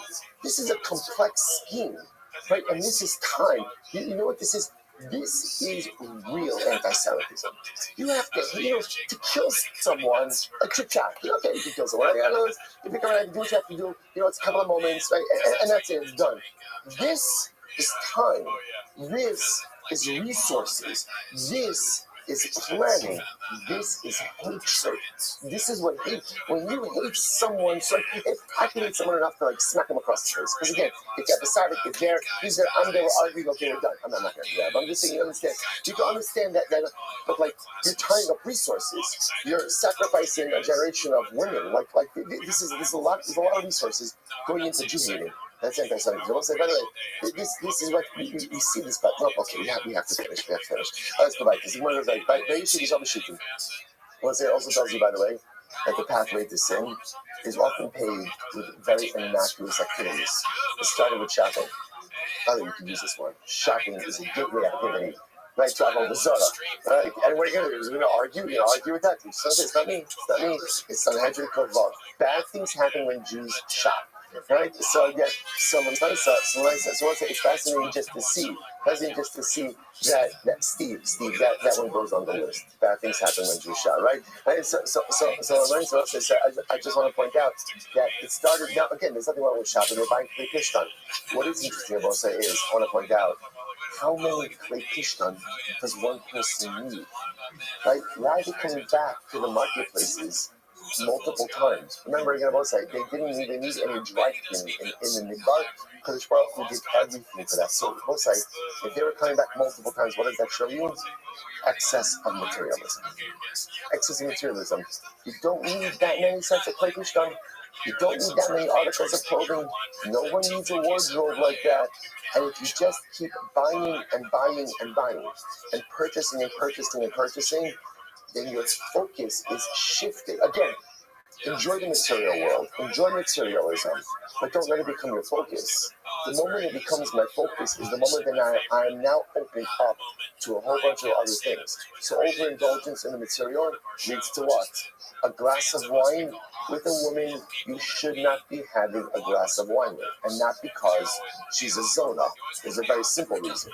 You should not be having a glass of wine with any woman who is not your wife, your mother, your sister, or your daughter. If they are not directly related to you, you should not be having a glass of wine with them. It's a simple math. Simple math. Bad things happen when men and women who are not married to each other or directly related to one another share alcoholic beverages. It's not good. It's not good. So you see again, over excess in materialism led ultimately again to glass of wine with people that you should not be having wine with. And then what happens? They're both say, Avodah Zarah, immorality, all this stuff. And where did it start with? What did it all start with? It started with too many linen garments. Too many linen garments.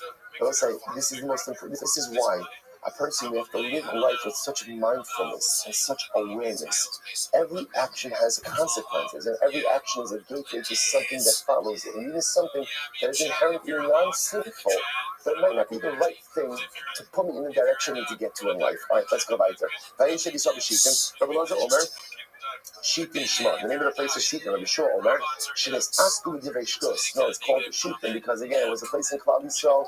Ultimately, again, that we involved in frivolity. Shtus. Vatikran la'am lezichei Eloheihem. Rabbi Loza Omer Arumos Hagu Bahen. And literally, again, the Midianite women, they didn't even wear clothing. They didn't wear clothing. In other words, they were so bent on just enticing the Jewish men to sin that, like, even debased themselves to the point just to get the men to sin. Obviously, the men, so let's say when the men seen women like this, again, so became a bal carry. All there were similar missions. My Lashon Rafidim, Rabbi Loza Omer Rafidim Shema, Rabbi Shua Omer, Sharipu Atzma Divrei Torah. Ultimately, again, they became weakened in their relationship with Torah. Shneimar, Lo Hifnu Avos Abanam Yelifyon Yadayim. Already open on, Kamaku Shneimar Vayeshev, Ela Lashon Sar. So let's say wherever the Torah uses Lashon of Vayeshev is always Lashon of Sar, a Lashon of difficulty. Shneimar, Vayeshev Yisrael B'Shivim, Vayachal Al-Miznos, Abros Moab, Vayeshev, so that's our story over here by Bilam. Vayeshev Yaakov Eretz Migurea, Bid Eretz Kinan, Vayavi Yosef Ziva Samal. So we'll say ultimately Vayeshev Yaakov, the sale of Yosef. V'neimar Vayeshev Yisrael Eretz Goshen, Vayikvu Yimei Yisrael Lamos. Yaakov in the cell in Goshen, Yaakov in the died not long after. Vayeshev Yehuda Yisrael Beta, Ishtachas Gavno, Tachas Teinaso. Vayakov Hashem L'Satan Shlomas Hadad Ha'adomi Mizera Hamelach U'Be'edom. So again, I say whenever you see the word Vayeshev, as much as Vayeshev sounds like a lashon like tranquility, usually it foreshadows something negative that is going to happen. As Malkei Midian Hagra Chalamehem, as Bilam. So also ultimately, Klal Yisrael kills all of the kings of Midian, and they also killed Bilam along with the kings of Midian. That says the Gemara. So the Gemara says, my boy Hassam, why was Bilam with the kings of Midian? Why was he there? First,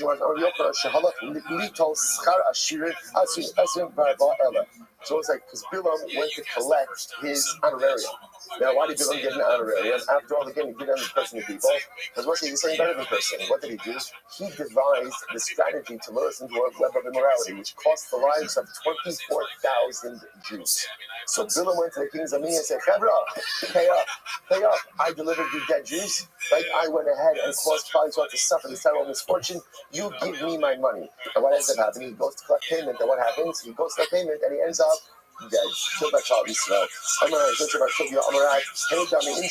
This is what the famous adage, Gamla alzla minibai karni, udni dahabile gizizan mine. So that's the famous, everyone knows this saying, right? The camel goes to get a pair of horns and ends up losing its ears. Again, let's say once again, much better than the original Aramaic, right? But you understand. In other words, the camel wants something like camel is big, right? What does the camel want? Camel wants. Well, everybody wants horns. Who doesn't want horns? No one messes with you when you have horns. And the camel, in his quest for horns, ends up losing his whole ears. Right? Bilam wanted his son that was beyond his reach, and he ended up losing everything, namely his life. That's Bilam ben Ba'or HaKoseh. And they killed Bilam ben Ba'or, the sorcerer. Mark's saying he wasn't a sorcerer, he was a Navi. Navi, why is he called a sorcerer? Rabbi Yochanan B'Chila Navi L'Basot Kosher. In the beginning, he wasn't a Navi. But I want to say, sorcerer is a lesser position than a Navi. So he wasn't a Navi, but because of a series of bad choices, ultimately, again, he's just labeled as a sorcerer.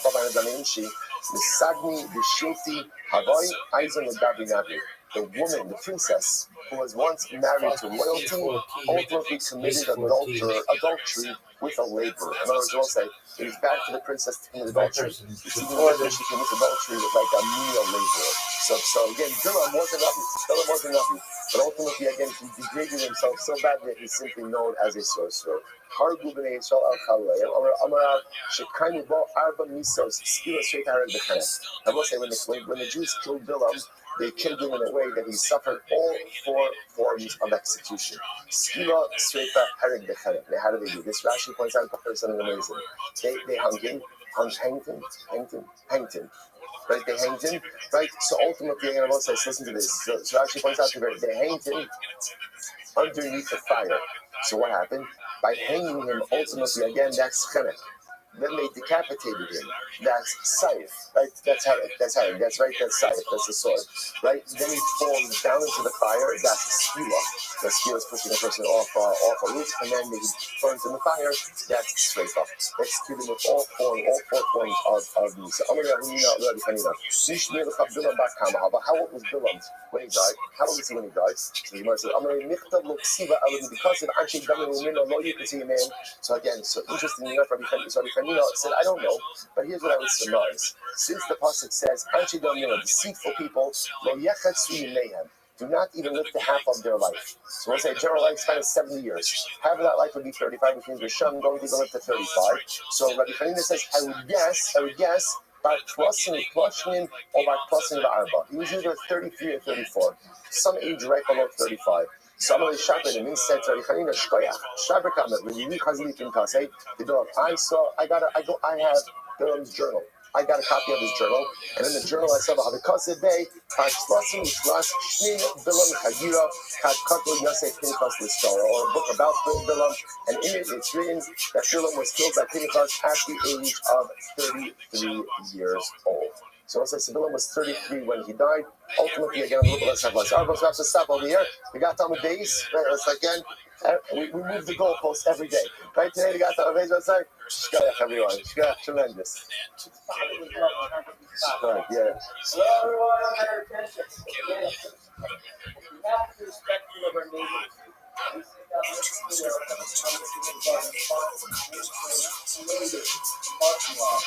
In general.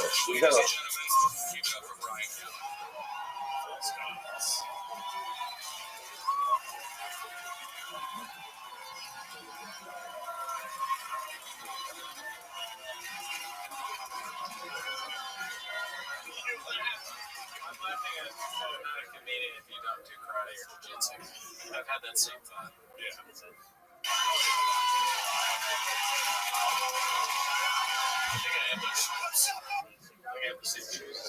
All right, we'll say good morning. Let us begin by thanking all of our sponsors for this morning. Sure to thank our annual Talmud Torah sponsor for Tav Shin Pei Hey. The Vilsa Mishpacha. We're dedicating all the Sherman Drushes this year, wishing a tremendous Mazel Tov to Naftali's friend Benjamin Wall on the occasion of the marriage of his dear son Tuvia to Shira. The beautiful couple of years Hashem experienced tremendous nachas and hatzlacha, and provide that to all of Klal Yisrael as well. Our Talmud Torah sponsors for the month of Nisan, Paul Kapalik, in celebration of the Nisan birthdays of his wife Kathy and granddaughter Tikva Esther. Anonymous Talmud Torah sponsor from the schus of Simchas for all of our children, and for Nisan to be the month of Geula Shlema for Klal Yisrael. And Avram and Shane become the memory of Avram's mother, Sarah Braina Bas Yoshua Heshley Zichron Levracha. A week of learning sponsors: Paul and Kathy Pollock. Nourishment of the Yard Side, Paul's father, Shmuel Ben Zachariah, and Cyril Bas Rabdov, and Steve Golaskov, in honor of all of the bracha that Hashem has provided for me, Jordana, and our families. Beautiful, beautiful. Shkoyach. As she's beautiful, also with that, let us begin. And tremendous shkoyach, Shabzavi Daniel, and the Chazara Chabura.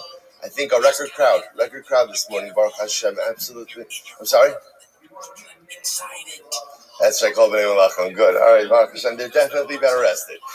But it's really, and also, again, I know it only ends up being a couple of minutes, but the truth is, remember, to get a couple of minutes of Chazara and to walk away with reinforcing some of these souls of the daf, obviously you'd need probably a full hour to manage to, but like, to get accomplished in 10 minutes is incredible and a tremendous fact to all those who push themselves even just a little bit more.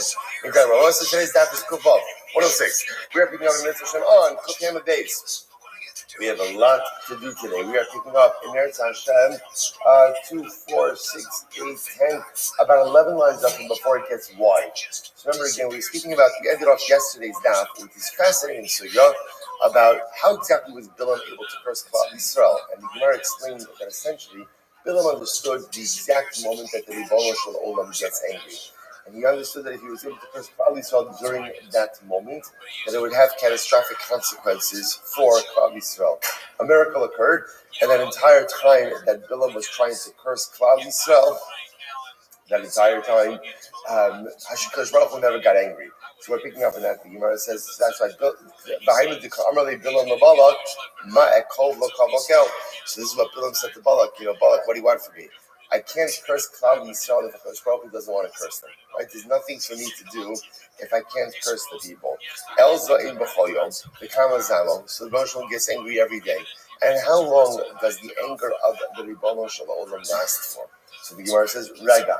It's just a few moments. Just a few, or really I should say, just a moment. Just a moment. A singular moment that HaKadosh Baruch Hu gets angry at. And if you catch God in that moment, then terrible catastrophic consequences for Klal Yisrael.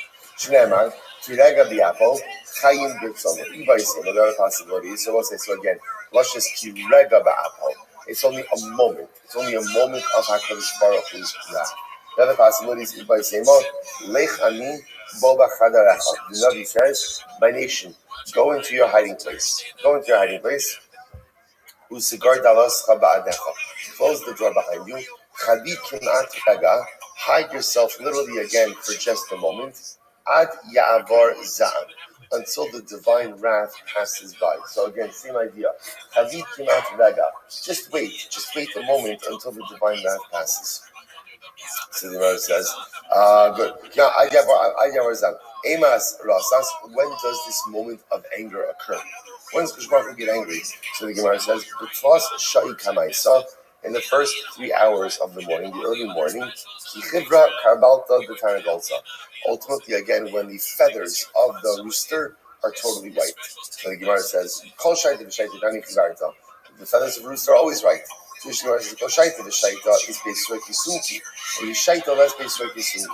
apparently again throughout the day it might be white, but there are so small streaks of red in these early hours of the morning. So it's totally white. Okay, so we say a story. Kind of a story here. There was a min. You've seen this right before. Min is a heretic. There was a heretic who lived in the neighborhood of Rabbi Yeshua ben Levi. Right? And I'll say again, now when it says a min, this is obviously an incredibly antagonistic person. And he just gave Rabbi Yeshua ben Levi just a very difficult time. So what happened? It's incredible. So Rabbi Yeshua ben Levi had an idea. Yom Echad, Naked Tanagol, V'asher B'karei, V'osif V'amar Kimata L'Shaita, Ilache. So it's a great idea. He's like, I'm done with this guy. So what do you do when you're done with the guy? You get a rooster, you tie it to your bed, right? You wait until the moment that you see that the feather totally turns white, and you curse him. And that way, again, you are tapping into that moment of divine wrath. Hey, you can be done with this guy. I just want to point out, obviously, the fact that Rabbi Shimon Levi is going to this length, there's two things happening over here. Number one, the guy is a min, right? So in other words, there's a theological issue, right? That's number one.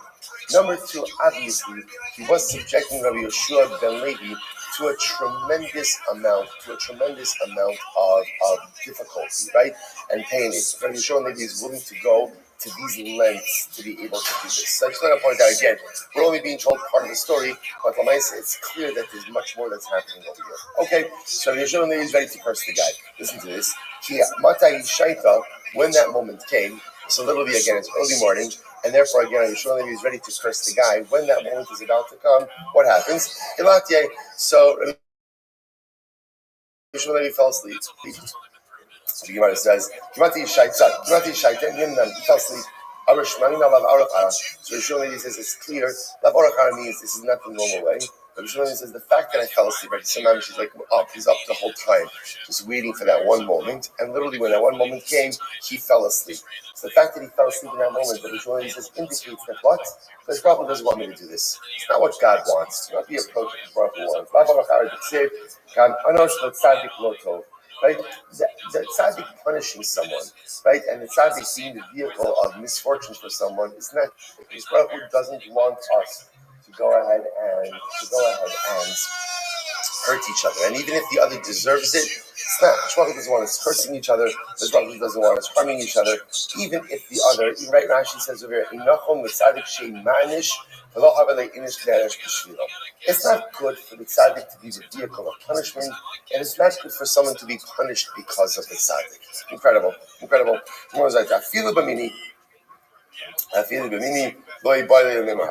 will say, and ultimately again, even with a min, right? Even with someone who's a heretic, it's good for the tzaddik. It's not good for the tzaddik ultimately again to be the vehicle of divine punishment. Incredible. We'll say, Kofi on verse 105b, second of the widest lines. On the bottom. Tanam Mishmei very near. Bishar Shacham was Rachas, someone off when anything to Shmei al Roshay, and Shacham the somebody has toys. So again, the Gemara now says here, when the sun rises and the kings, the sun worshippers, go ahead and put their crowns on their head and worship the sun, and then the Baruch Hu gets upset. In other words, the topic of what does that do to anything? We're talking about God getting upset. So when does God get upset? When the Baruch Hu goes ahead and sees his creations have forgotten about him and instead serve other creations, that's what gets upset. But now comes Bilam Balok. You're supposed to say back to Bilam. Bilam got up in the morning, and he went ahead and he saddled his donkey. Okay, so the Gemara said, "We'll say now what's bothering me more about the pasuk over here? Bilam is a chashuv guy. He's important. If he's important, then what should he not be doing? Right? He shouldn't be saddling his own donkey. You have a guy for that. Right? When you reach a certain level. So why is it that Bilam himself is the one who is saddling his donkey? So the Gemara says, Rabbi Shimon Elazar, Avo Livatalas is Ashur Shal Gedolah. So this is very interesting. There are certain things that disrupt the natural order of life. One of them is love. Love, right? Let's see, what is it? Love makes you do crazy things. Love disrupts the natural order of human behavior. Where do we know this from? So the Gemara says, Avram, the Ksiv, Vayashkin Avram Baboker. Avram Avinu, the morning of the Akedah, right, got up, and Avram Avinu also saddled his donkey. Avram has a guy, right? Avram has multiple guys. So why is he saddling his own donkey? Because remember, this is on the way to the Akedah. He's consumed with love for Yitzchak, consumed with love for HaKadosh Baruch Hu, to serve the Rebbeinu Shalom. And love makes you do crazy things. Love disrupts the natural order of things. Okay. Furthermore, what else disrupts the natural order of things? Sinah mevateles shura shel gedula. So we'll say hatred. Hatred also disrupts the natural order of things. Mi bilam shene'emar vayakam bilam baboker vayachavoshes asono. Ultimately, again, Bilam got up in the morning and he saddled his own donkey. So I say it's interesting what's common denominator between love and hate, right? They're extreme emotions. So what do you see from here? Extreme emotional situations sometimes make us do irrational things. Right? So fascinatingly enough, over here, the irrationality for Avram Avinu was beautiful because he was saddling his own donkey, consumed by his love for Hashem. Bilam was so consumed by his hatred and animosity for Klal Yisrael that he saddled his own donkey. Now, in Bilam's case, the hatred was all-consuming, that even to the point where his behavior was clearly self-destructive and detrimental, he could not stop. Let's say Bacham thought there's one more emotion that really belongs in this line, and that's pachad mekalka as ashura. Fear. Fear is also a very strong emotion, and fear also disrupts the natural order of things. How many times in life are we faced with incredible opportunities to accomplish great things, but sometimes we are so scared of failure, so scared of the possibility of failure, that we simply don't take it. That doesn't make any sense. Every life endeavor carries with the possibility of failure, right? Every life initiative carries the strong possibility of falling flat on your face and not even going back to where you started, but even being pushed back a couple of steps.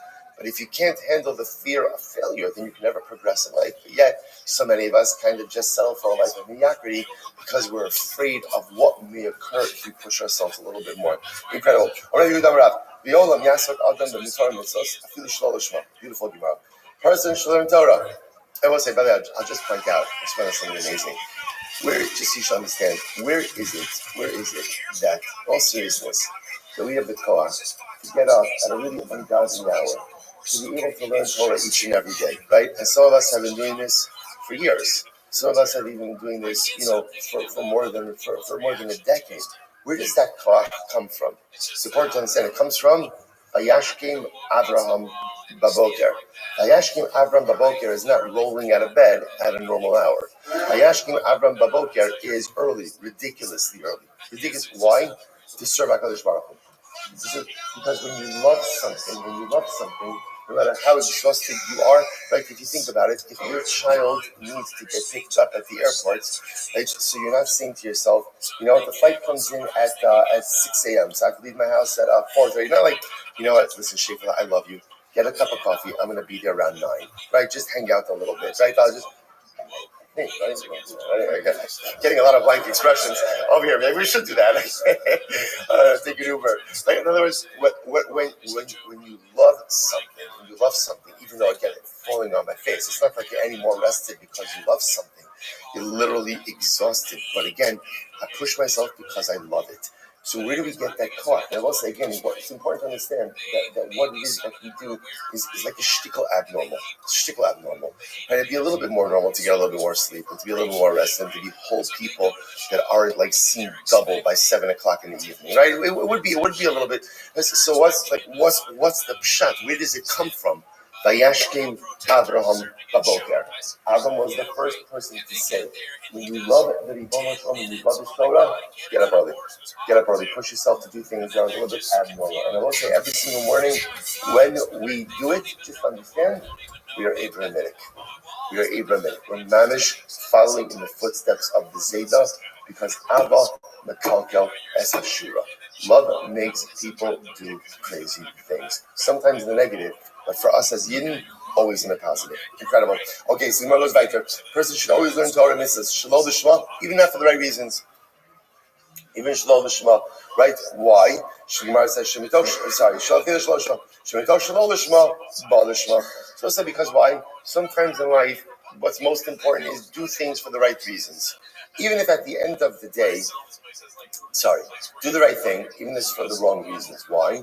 Because over time, you'll come to do it for the right reasons. Or even if right now I'm not doing things for the right reason, over time I'll come to do it for the right reason. Listen to this. This is wild. Balak, the king of Moab, just follow the story.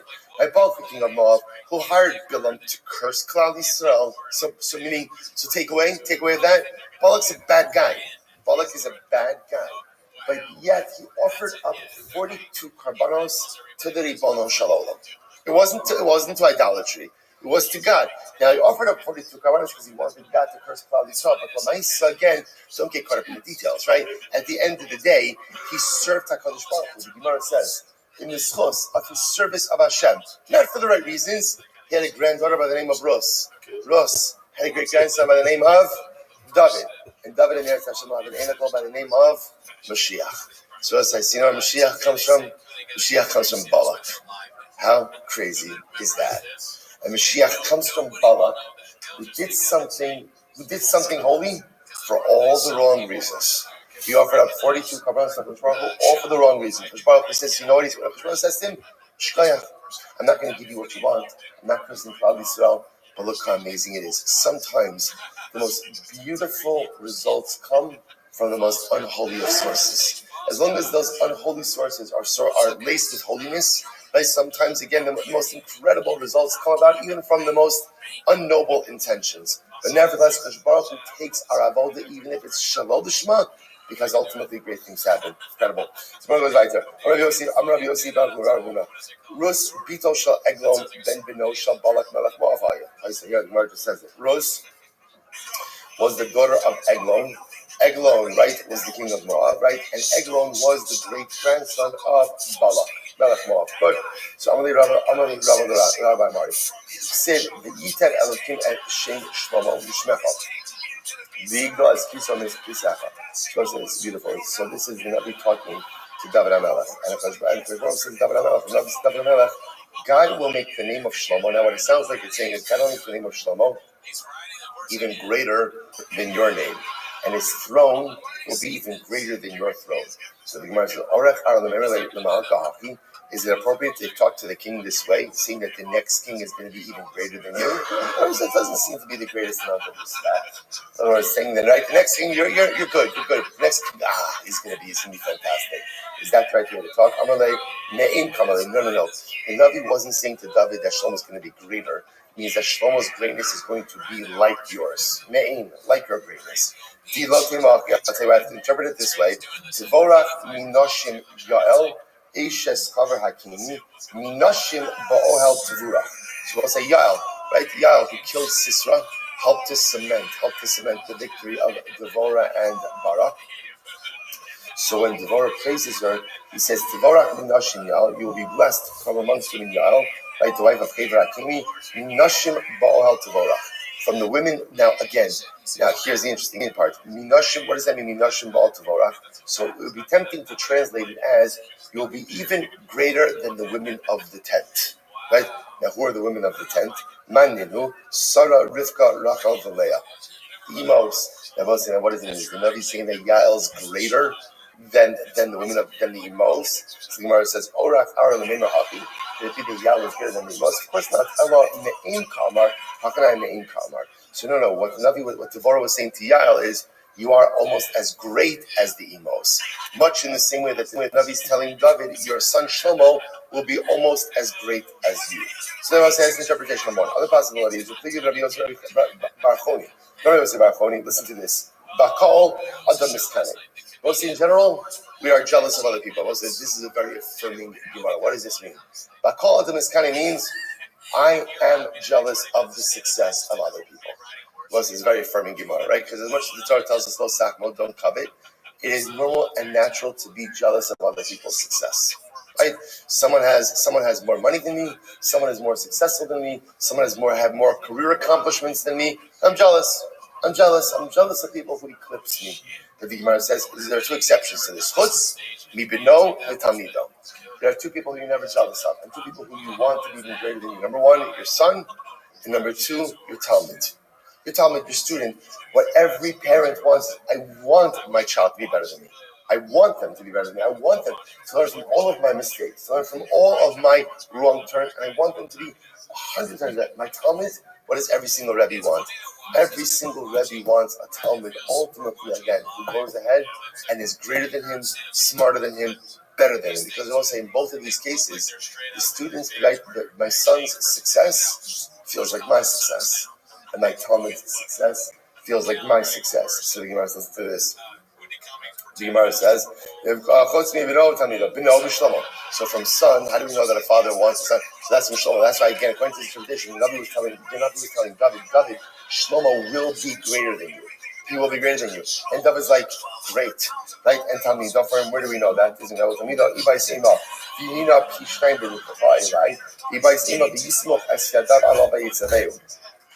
So one possibility is we learn it from Elisha. Right, that ultimately, again, Eliyahu gives Elisha Pishnayim, a double portion of his greatness. So Eliyahu wanted Elisha to be greater, or Moshe to Yoshua. Hashem said to Moshe, place your hands, singular, on Yoshua, and Moshe placed his hands, plural, on Yoshua. So again, both of these Rebbeim wanted their Talmidim to be even greater than them. Incredible. Let's go back to Bilam. Let's go back to Bilam. So Hashem placed his words in Bilam's mouth. Rabbi Yoros and Amar Chika.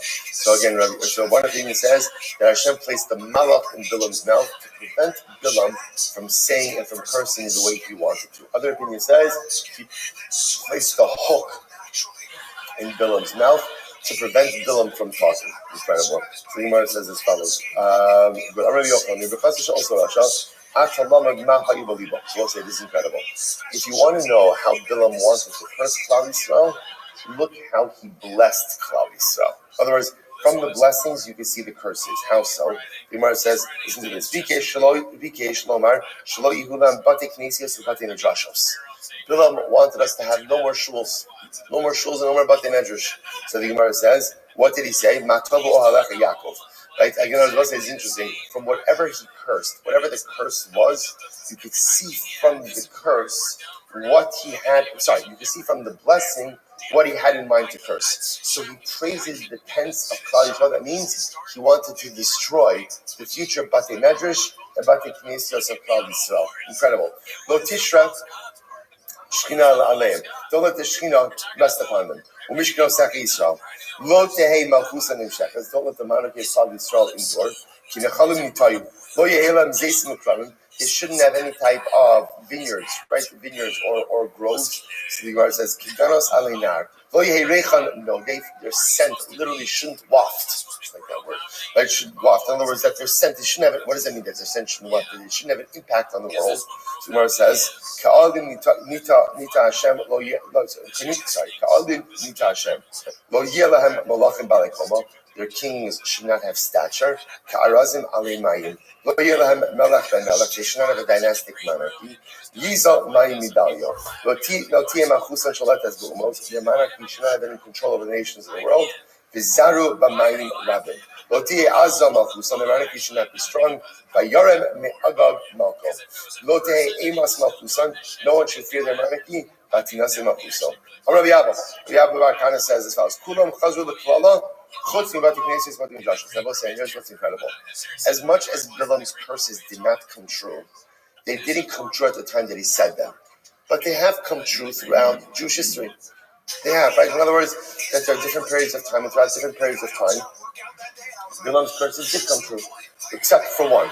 Klal Yisrael, we've never lost our shuls and our batei medrash. Isn't that incredible? There's never been a period of Jewish history without Yidden having shuls and batei medrash. Absolutely incredible. Shnei Amar, Vayapok Hashem Elokecha Lefas HaKlal L'Bracha, Ki Yaheivcha Hashem Elokecha Klalos V'lo Klalos. Ultimately, again, so most of the curses at some point in time did come true. But the one where Bilam said, you'll never have batei medrash, you'll never have batei knesios, that never came true. Throughout the entirety of our history, a Jew, we were never without batei knesios and batei midrash. Actually, also, our Rebbe, every single week we learn the Piyazhans now. Like, the Rebbe maintained a clandestine base medrash and clandestine shul in the Warsaw Ghetto throughout the years that he was there. Like that's Ish Kodesh, the drushes that he gave. So can you imagine this? Even literally when we're in Gehenna. So all the other curses came true. But a yid without a base medrash, a yid without a shul, that never happened in the entirety of our history. Absolutely incredible. Let's go back there. Gemara says, I'm Rabbi Shlomo Nachmani, I'm Rabbi Yochanan, Yona's son, Ma'itech Sib, Ne'amanim Pesei Ohev, Shene Etaros Mishikos Soning. So we'll say, so literally translated, what does it mean? Essentially, good are the injuries given to you by someone who you love, and despised are the kisses of an enemy. What does that mean? So the Gemara says, Tova Kol Shekila Achi Ashiloni Es Yisrael, Yosem Ibracha Shebircham Bilam Arasha. We'll say this is wild. So ultimately, again, the klala, the curse that we got from Achi Ashiloni, right? We learned, remember again, Achi Ashiloni, we learned about him. Where did we see him? Just a few days ago, where did we see him? Excellent. By Yeravam ben Nevat. Right? He was the one who took the garment, tore it into 12 pieces, gave Yeravam 10 of the pieces, says, you are now the Melech over 10 tribes. Achi Ashiloni. So, Achi Ashiloni cursed us then. What it means he cursed us is, he was delivering verbal rebuke on behalf of God. So essentially, better to get the quote-unquote curse, the rebuke of Achi Ashiloni, than the bracha of Bilam. This is an incredible Gemara. How so? This is an overwhelming Gemara. Listen to this. Here we go. Achi Ashiloni, Kilo as Yisrael B'Karim. So Achi Ashiloni cursed us. And again, I will say curse is a strong word. He's delivering rebuke. Okay, but we're going to call it a klala. When he cursed us, He could refer to Klal Yisrael as a reed. As a reed, a kana. Listen to the Shnei Amar. V'hi kashem es Yisrael, kasher yonot hakana b'mayim. So HaKadosh Baruch Hu will literally strike Klal Yisrael just like a reed is stricken in the water. So we'll say, now what does this mean? So why does he compare us to a reed? Get ready for this, Gemara. This is incredible. So first of all, a reed always stands by water, right? The gizel machlif, and a reed regenerates. So it's always found by water. It regenerates. Shrashav merubin. It has a lot of roots. And afilu kol luchos shaba'olam ba'os v'noshin. Listen, now what happens with a reed? A reed is soft. Because it's soft, all of the winds of the world could blow against it. And what happens to the reed? Eina mazizin also mikoma. So what happens to the reed is the reed be totally blown over, even laying on its side. But it's never uprooted. It's never uprooted. The notion is eina mazizin also mikoma. Elahu holech ubay man. So ultimately, again, the reed just sways with the wind. Kevan shedomamu haluchos amad kana b'mikomo. But as soon as the wind is finished, what happens to the reed? It stands right back up in place. Yet interestingly enough, about Bilam Arasha, Bilam blessed us, and he called us a cedar tree. Now what's the chap with the cedar tree? So first of all, the cedar doesn't grow by water. Right? And furthermore, the cedar has a very shallow root system. Once you cut down a cedar tree, it does not go ahead and regenerate. And the cedar is a very strong tree, and therefore all of the winds in the world could blow against it, and they won't move it. But once the southern wind goes ahead and blows against the cedar tree, so apparently, again, while all the winds can't do anything to the cedar tree, the southern wind does have the ability to uproot it and put it on its face. Not only that, going back to the reed for just a moment,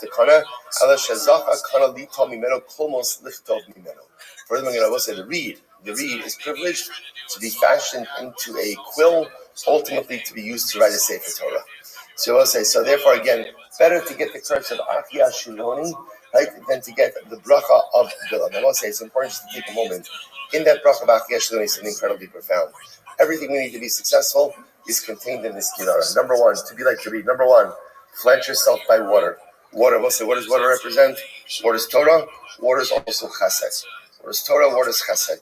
Let's say if a person wants to sustain themselves in life, there are two things you need to do. You need to be constantly embedded in a life of not just learning Torah, but living Torah. Furthermore, you cannot be a person who only exists for yourself. I must become a person who's about Chesed. I must become a person ultimately, again, who is rooted in a life of giving and doing for the other. Furthermore, we'll say life is filled with winds. Life is filled with circumstances that we don't like and we don't want.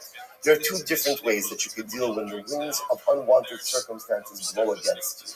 So number one, you could just fall down. You could just say, woe is me, I didn't want this, I didn't plan this, I don't like this is a low fair, whatever you want to say, right? And you could just give up. You're not happy with the way life is going, give up, lay down, play dead. You could do that, or you could go with it. You could roll with it, just lean into it, and the wind's going to blow me here, and the wind's going to blow me there, and life circumstances have a way of moving me all different kinds of places. But one thing I know with absolute certainty, which is, when the winds die down, I'll spring back. I'll be okay. Right? Whenever, again, this is a tumultuous period of life, and in tumultuous periods of life, we are pushed down this way, pushed down that way. Tumultuous circumstances of life absolutely take their toll on us. But one thing I know, that when it dies down, and it will, I'll slowly but surely spring back. Why? Because I've never been uprooted. Because once again, going back to the beginning, as long as I keep myself rooted by water, the water of Torah, the water of Chesed, my root system is strong. And if my root system is strong, nothing and no one, no set of circumstances, no set of winds, no matter how debilitating they may be, have the ability to uproot me from where I am situated. Incredible. Furthermore, what's the last quality of the kulmus? So you know what the crown accomplishment of the kulmus really is? That it becomes a quill that writes the Sefer Torah. At the end of the day, and that I will say it's so profound on so many different levels. Sefer Torah represents again the book of our accomplishments. At the end of the day, what's your book of accomplishments? What is the personalistic Sefer Torah that you are writing? How about the Sefer Torah? What's the beauty of writing a Sefer Torah? It doesn't just benefit you, it benefits others. And we're going full circle. We started with the water, we end with the Sefer Torah. The real hallmark of your accomplishments is ultimately what you're able to do together. While it's very nice to be the root, to be the reed, and all these beautiful things, at the end of the day, what is it that you're contributing to Klal Yisrael? What is it that you're doing? What is your grand accomplishment ultimately? Is a personalistic Sefer Torah you write for yourself, but that Sefer Torah ultimately has to be able to be used by others as well. It's incredible. Let's go back there. So the Gemara says as follows: Vayaris Hakini. So still back to Bilam. Vayaris Hakini. Vayisa Mishalo. Amar Bilam LeYisro. Kini. Lo Haisimana Ba'osei. That's what I hear. That's interesting. So apparently Bilam, the Gemara says, means Yisro. Now Yisro and Bilam knew each other. Right? They were going to see in this moment. They knew each other from the Egypt days. That's how they knew each other. So Bilam says to Yisro, what are you doing here? Now Yisro was with Klal Yisro. So he says to Yisro, what are you doing over here? What's going on over here? After all, weren't you involved in that same discussion in Egypt, which we'll get to in just a moment? So the Gemara says, who positioned you, who planted you over here with Moshe Rabbeinu, Klal Yisrael? There were three people who were involved in that council. Now, what council? When Rashi pointed out here, when Paro said, Paro said, throw the Jewish babies into the Nile, there were three people involved in that decision, or three people involved in that discussion. Who were they? Eluhaim, Bilam, Eov, and Yisro. Okay? Bilam, Shiyatz Nerak. Bilam said to Paro, yes, I agree. I vote yes. Bilam ultimately was killed. Now again, it wasn't killed until much later, right? Remember again, well, not much later. He's killed in the desert, right? So Bilam Shiyatz Nerak. Eov, Sheshasak, Nidon B'Yisur. Wow. Eov, who was silent. He didn't object, but he also didn't acquiesce, right? He didn't agree. He was punished with suffering. I will say, isn't that wild? So I'll say, the whole story of Eov, is the story of unimaginable suffering that can't be traced to a source, right? The whole crop of Eov is like tzaddik v'ralo, that the righteous suffer sometimes in unimaginable ways that we can't even understand. It's fascinating to see over here that at least according to this stream in Chazal, it wasn't for nothing. Eov's suffering was a punishment. Well, why was it a punishment? Eov had an opportunity to go ahead and stop this situation. He had an opportunity to stop it, right? And he didn't. And when you have the opportunity to step in and prevent something bad from happening, and you fail to do so, you are complicit. So Eov was complicit with Paro, and therefore ultimately he's punished with suffering. What happened? The Yisro Shabara, Yisro ran away. Because Yisro ran away, this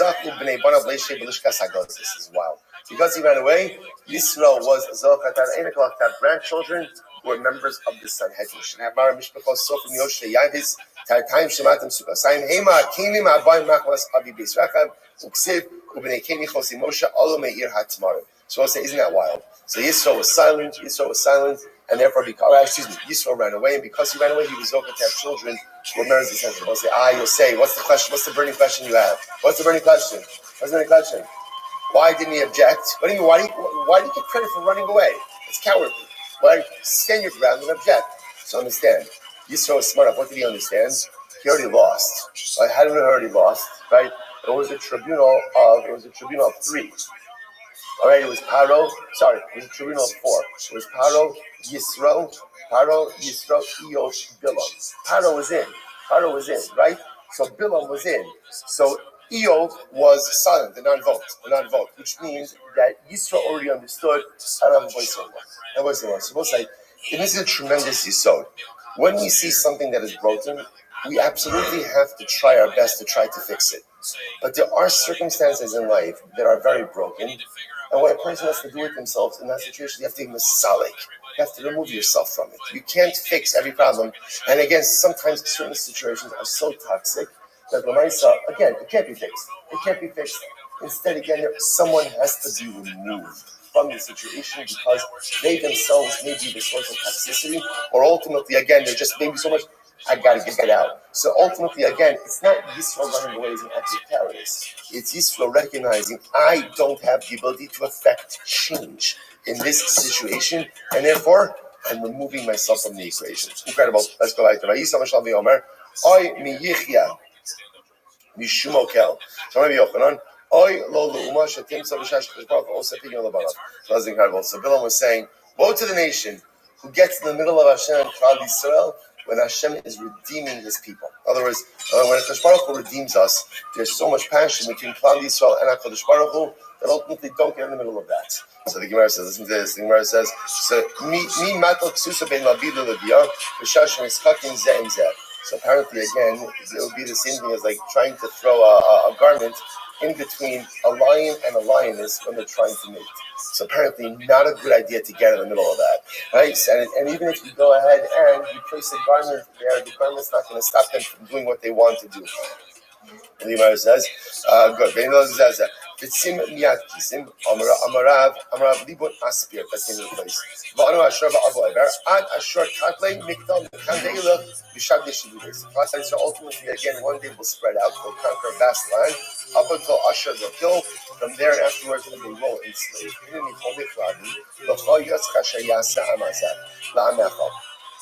So okay, now incredible Gemara over here. Incredible Gemara. So now Bilam realizes, fast forward a little bit, right? Bilam realizes he can't curse the Jewish people. Not going to work. As they say, Zelo Omer. It's not working. It's not working. So therefore Bilam says to Balak, look, I can't curse them, but let me give you an eighth about what you can do to just with this people stuff. All right, so Bilam, now the Lashon of Bilam is, he says, Eshayasa ha'amazah la'amecha. So the Gemara says, Amecha la'am hazeh. Why should it be your nation? It should be this nation. So the person who curses himself, but ultimately again hinges the curse on others. All right, so what's Bilam supposed to say now again? The curse is not working. Bilam says, here is my last piece of it. This is like the pull-in case of, what is it? Pull-in case of emergency. Right? This is the fire alarm. This is what you do to Klal Yisrael if you want to destroy them. Elohim shall elu sonezima.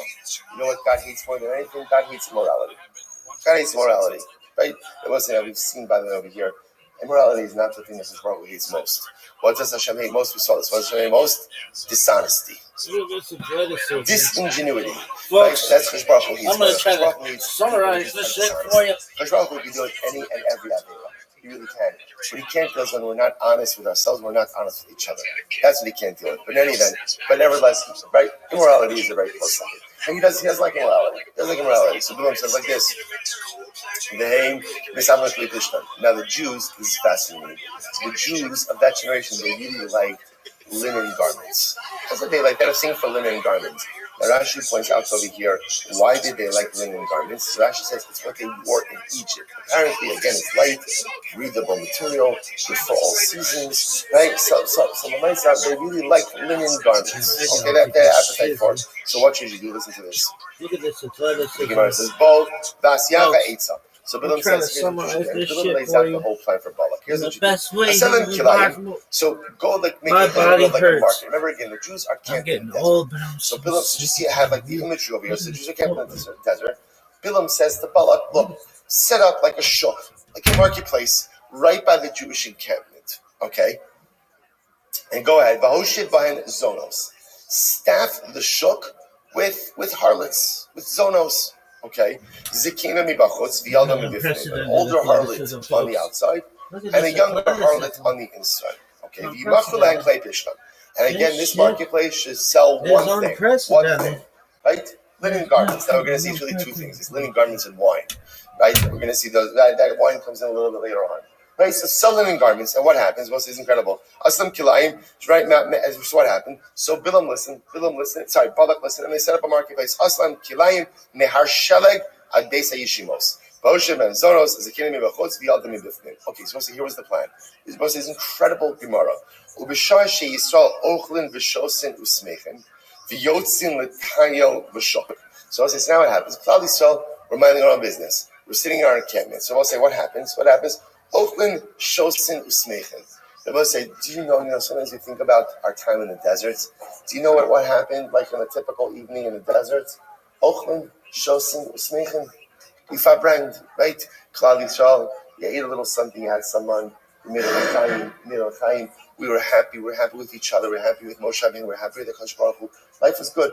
We're on our way to Eretz Yisrael, we're on our way to Eretz Yisrael, and mamish again, that's life was good. So what happened? Dinner was over. You take a little spazier. Where do you take the spazier to? Where do you go? They went to the shuk. So they're walking around the marketplace. Those are the shuk. Omeres la zakena. So the older harlot, remember again, where were the older harlots stationed? Right? They were on the outside. So what happened? So the Gemara says, so what happens? So the older harlot would say, oh, you're in the market for, you Jews, you're in the market for linen garments? Good, I'm selling it for X, right? For X, right? Retail, right? Meanwhile, what would happen? The Yolda Omereslo, the Pachos. Now, meanwhile, the younger harlot, who was so, essentially they were two what's the right term? Like stalls, right? So the older harlot would be on the outside, the younger harlot would be on the inside. The older harlot would say, I'll say the Kli Pishtan, retail. The younger one would call out, come to me, right? I'll sell you wholesale. Okay, so we're Jews. We know where we're going, right? So obviously, again, so we go wholesale. This happened. Now, I will say, nothing happened in the beginning. Just purchasing of linen garments. Shtayim v'shalosh pamim. It's happened 2 or 3 times. Rachakach omeres lo hariat kiben bayis shev barli atzmeich. What happens? So now, after a couple of times this happened, so a rapport. Now again, we'll say they had no idea these women are harlots, right? Again, remember, up until now, this is business. So after this happened a couple of times, so the younger harlots who ran the businesses on the inside, so they would say to the Jewish men, listen, you've come here already a couple of times, come inside, right? We're doing this for a while, come inside, come sit a little bit. And she would have a jug of good Ammonite wine, which apparently, again, was very strong. And what happens? I will say, this is before the wine of Gentiles was prohibited. So therefore, again, there was nothing wrong with drinking the wine of a non-Jew. So he would have a glass of wine. So she would ask the Jewish customer, would you like a drink of wine?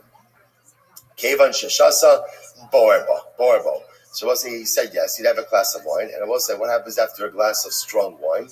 The desires could be unleashed, right? So it was just, again, I will say, it's very important to understand the context of this was purely transactional. I mean, like merchandise-wise transactional. That was it, and it was that glass of wine that kind of became the gateway for everything. Samarla Hashmieli. So now, what happened at this point in time? The Midianite women would proposition the Jewish men. So what happened? So she would take out. The woman would say to the Jewish man, "I'm willing to have relations with you." Just one little detail. So this little. She would take out the idol from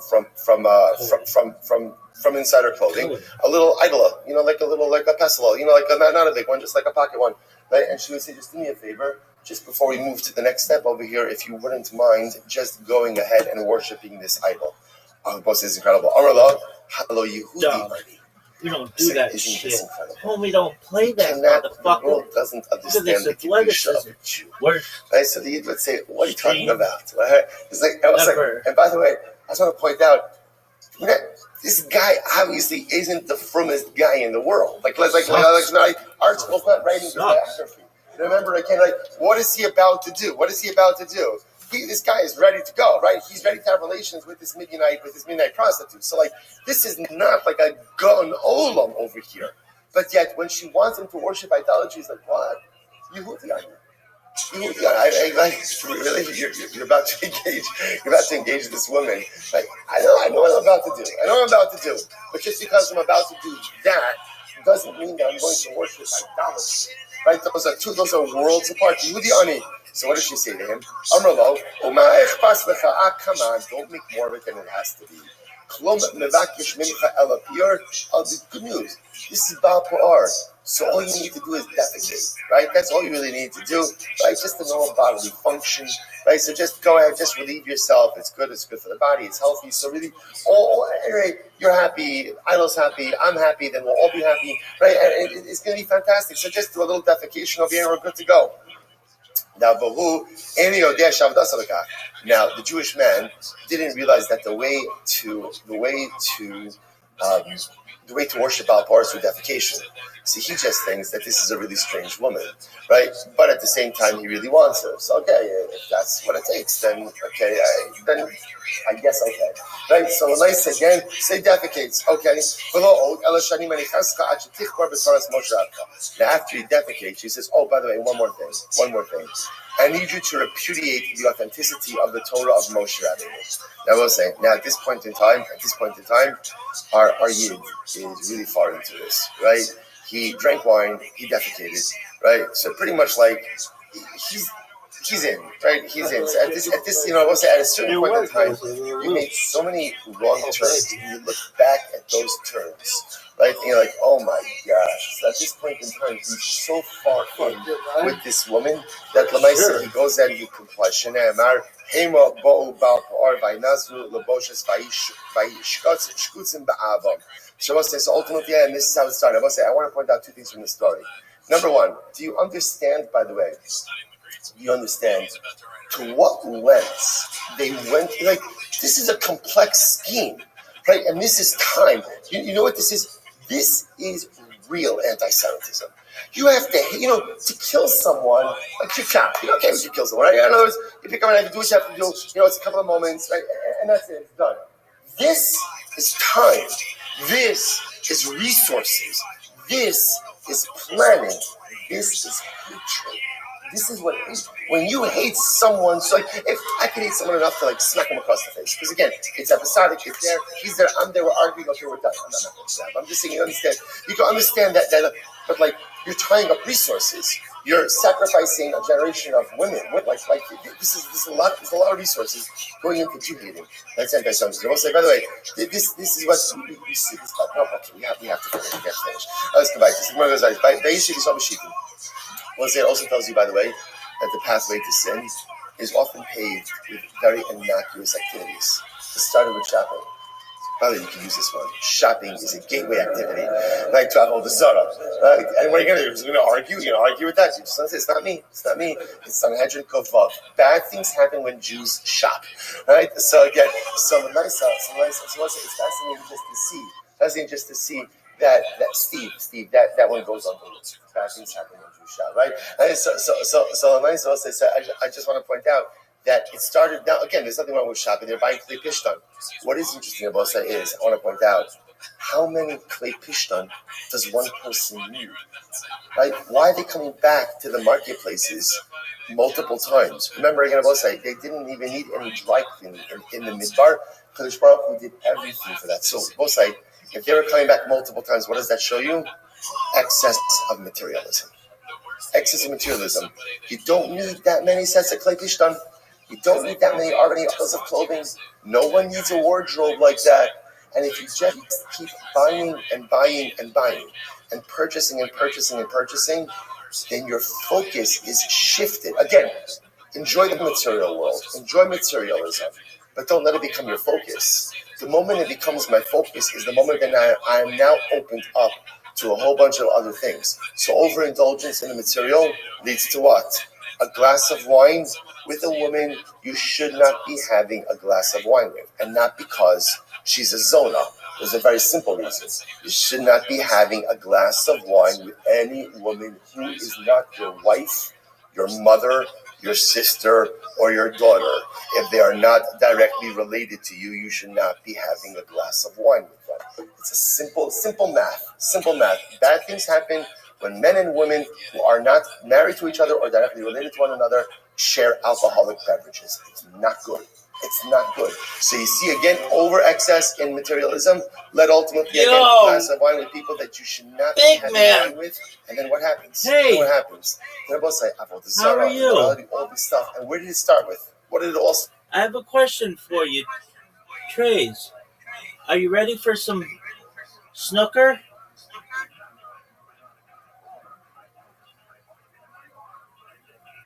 Trace, are you speaking? Are you going to speak to me, baby? Trace, are you ready for... All right. Are you ready for some snooker?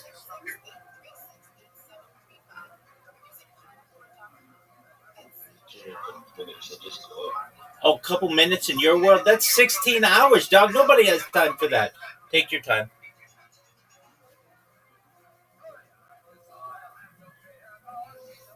I hope you slept well. Did you sleep well?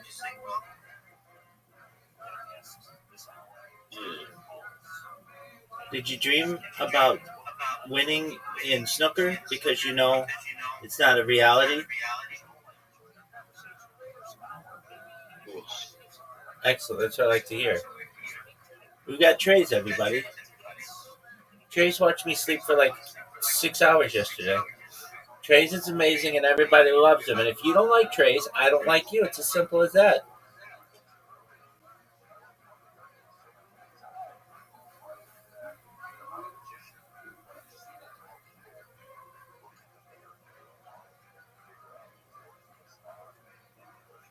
Trace way.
Are you ready?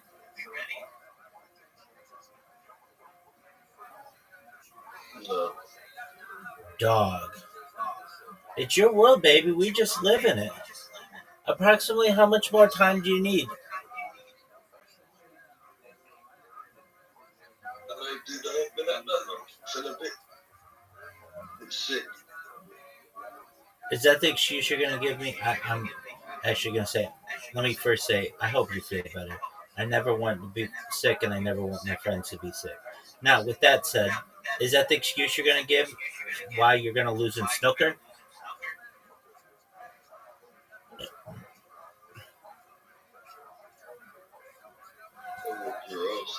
Are you ready? I mean, when? Now? Next millennium? What? I mean, give me a timeline.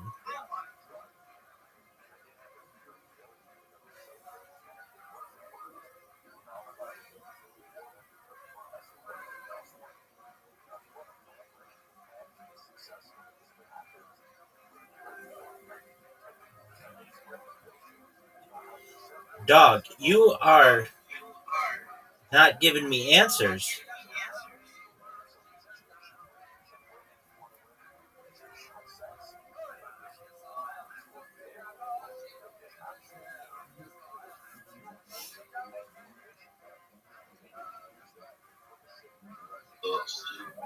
Are you ready? I invited you. Well, you invited me. Oh, apologies. I was not expecting such hospitality. All right, baby.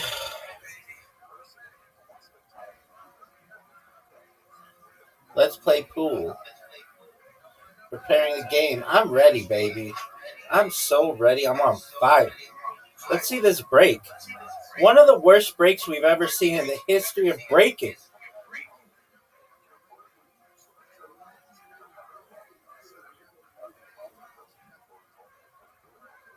I want everybody to see just how sick this shot is. Just dominance. Folks, we're just seeing dominance in this game.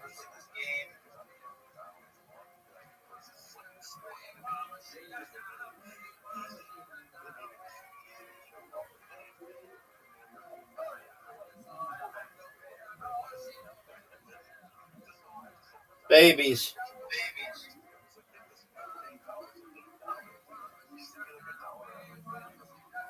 Babies.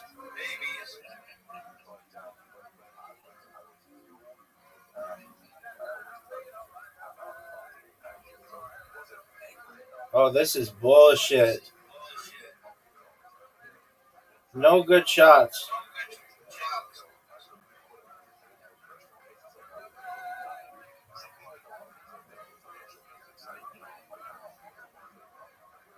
That would have been the sickest shot we've ever seen.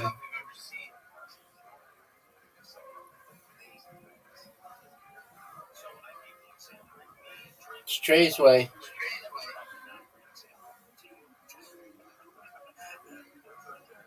Don't hit two in. Whatever you do, miss them. Oh, that was good. Combo shot. I'm impressed. Not. Again, we're going to have to wait 15 hours for Trey to get out his protractor, get out his compass, get out his slide rule, get out his T-square. Dog. It's unbelievable how much time this person takes to miss shots. Oh, what happened? Trey's didn't hit a straight ball first.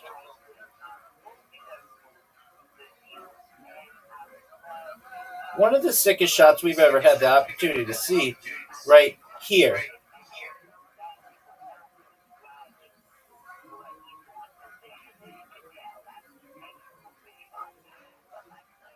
Another. Oh, fuck.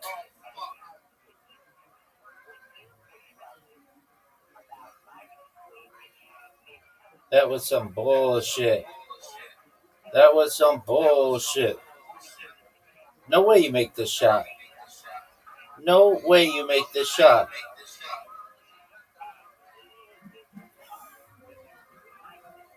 No way. I don't even know why you're trying that shot. That's great shot, dude. Very impressive.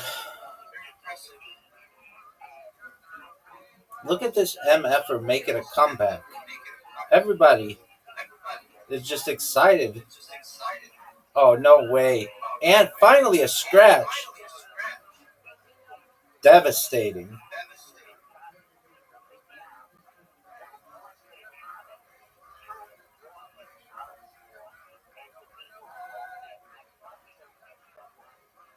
Oh, baby.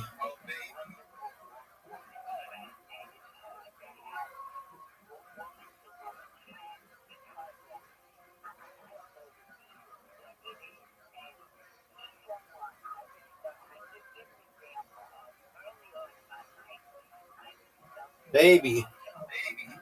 What a shot.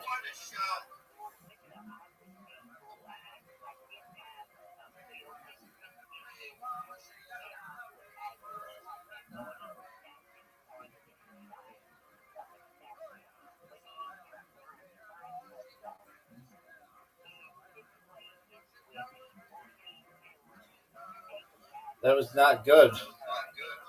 That was not good. Traceway.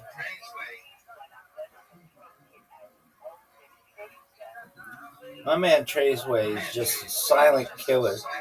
Motherfucker over here like carbon monoxide, dog. What a shot. That was really impressive if you were a newbie. Too bad I'm an expert.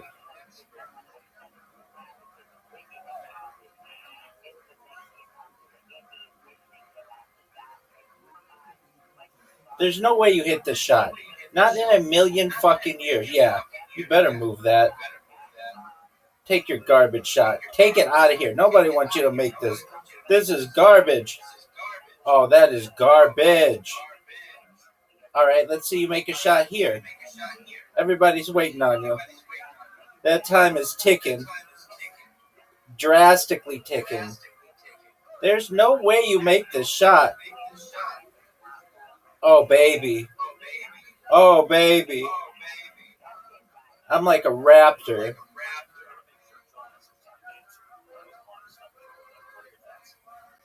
Look how sick this shot is. Folks, this would be the first time I win the first game against Traceway. Here we go, baby.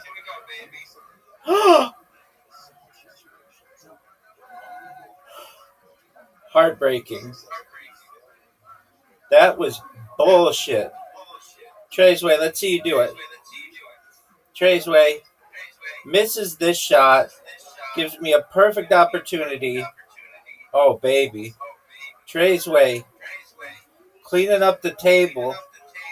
This would be one of the most horrific losses in my career. This would be an absolute horrific loss. And my man has an easy shot. Look at this comeback of Traceway. Look at this comeback of Traceway. This is impressive, folks. This is impressive. What a comeback. What a comeback. This is garbage. Worst loss ever. Oh, fuck. Terrible. But we still have the championship in our sights. Traceway, you sending me another invite, big dog? Oh, I can send it. Okay. Since that was just a warm-up game.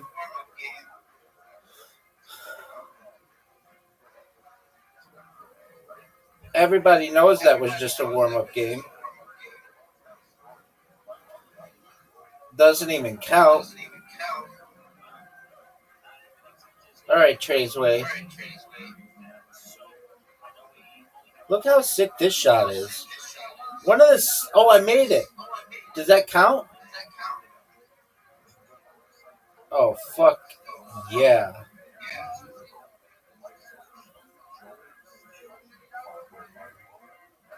Okay.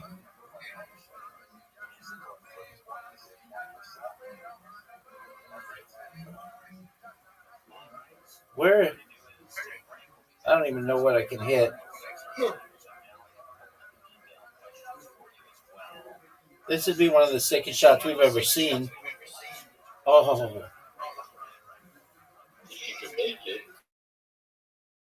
Yeah, that's why I said this would be one of the sickest shots we've ever seen. Oh, you get credit for pocketing?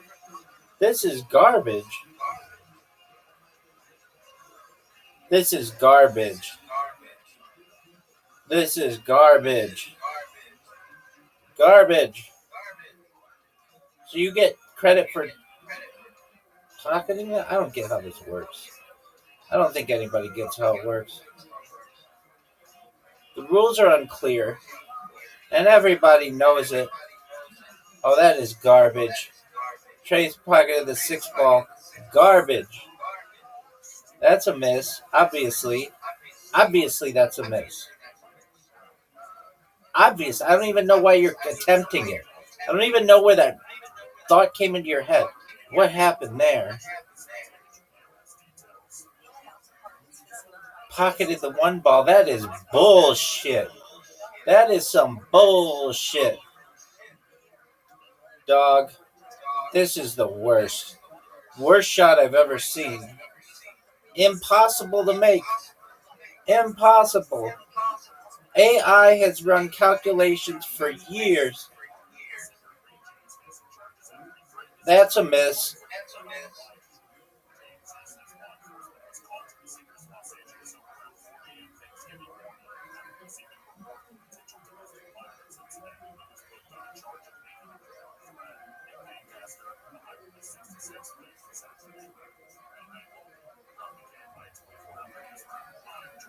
Look how sick this play is.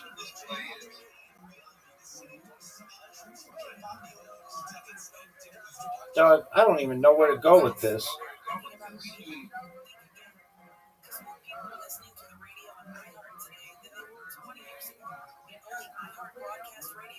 This right here, folks, this might be the greatest shot in the history of the game. Oh, that was dirty. That was dirty, son. That was one of the dirtiest shots we've ever had the privilege of seeing. Look how sick this shot is. Dog.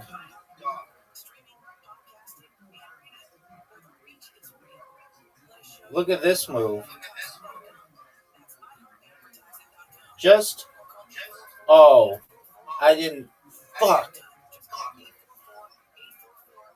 That was garbage. And everybody knows it. Trey's way. Everybody's waiting on you, baby.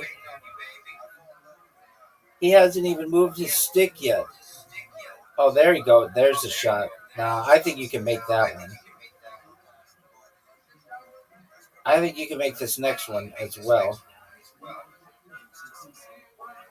Pretty easily.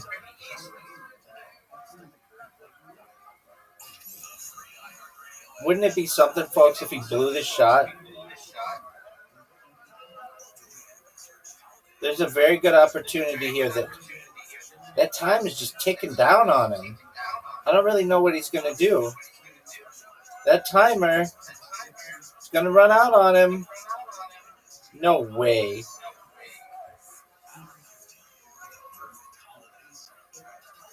Folks, if you're watching this at home, you are watching poetry in motion.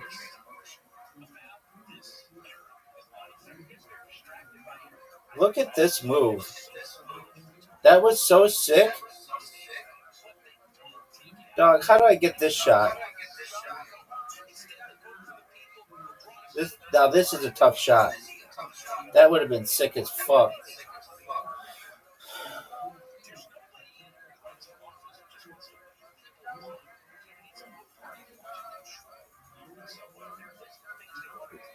Oh, darn it.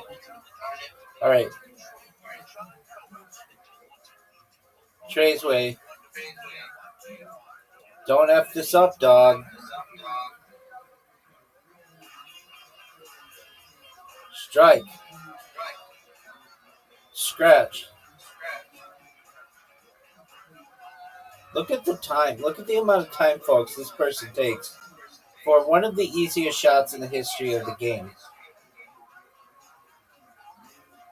Oh, what a shot. Short. I don't know what that was.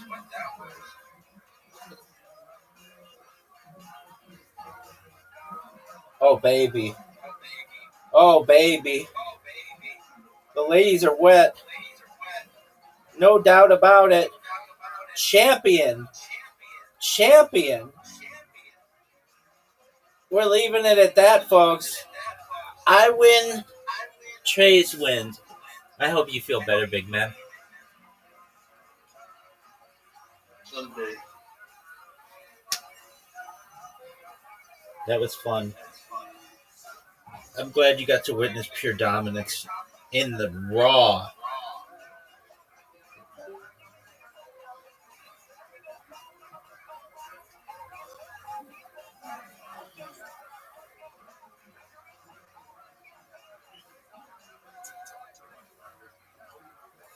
Folks, that was unbelievable. Just, you're watching this at home. I know that you're aware of just the sheer dominance that we just witnessed. Unfazed. Unfazed sexiness as well. Not only did I play well, but I was sexy as I did it. My muscles bulging. Just unbelievable. I'm really proud of the effort that I made. And I think everybody else who witnessed this should be proud of me as well. It was one of the, if not the best, athletic performances that we've seen this century. It was so sick. Dog, people are going to be talking about this for millennia. Amazing. So I'll start with. Look at this It started athleticism. with too many linen garments. Too many linen garments. I will say this is the most important. This is why a person, you have to live life with such mindfulness and such awareness. Every action has consequences, and every action is a gateway to something that follows it, and even something that is inherently non-sinful, but it might not be the right thing to put me in the direction I need to get to in life. All right, let's go weiter. Rabbi Lazar Omer, Shitim Shema. The name of the place is Shitim. Rabbi Shua Omer, Shines Asku V'Divrei Shtos. No, it's called Shitim because, again, it was a place in Klal Yisrael, ultimately, again, that we involved in frivolity. Shtos, V'Tikrana L'Am L'Zich Eloheihen. Rabbi Lazar Omer, Arumos Pagu Bahem. They're literally, again, the Midianite women, they didn't even wear clothing. They didn't wear clothing. In other words, they were so bent on just enticing the Jewish men to sin that, like, even debased themselves to the point just to get the men to sin. Rabbi Yeshua Omer, Shenasu Kulam Balei Kerion. Obviously, the men, so we'll say, when the men seen the women like this, again, it became a Bal Keri. Oh, there were seminally missions.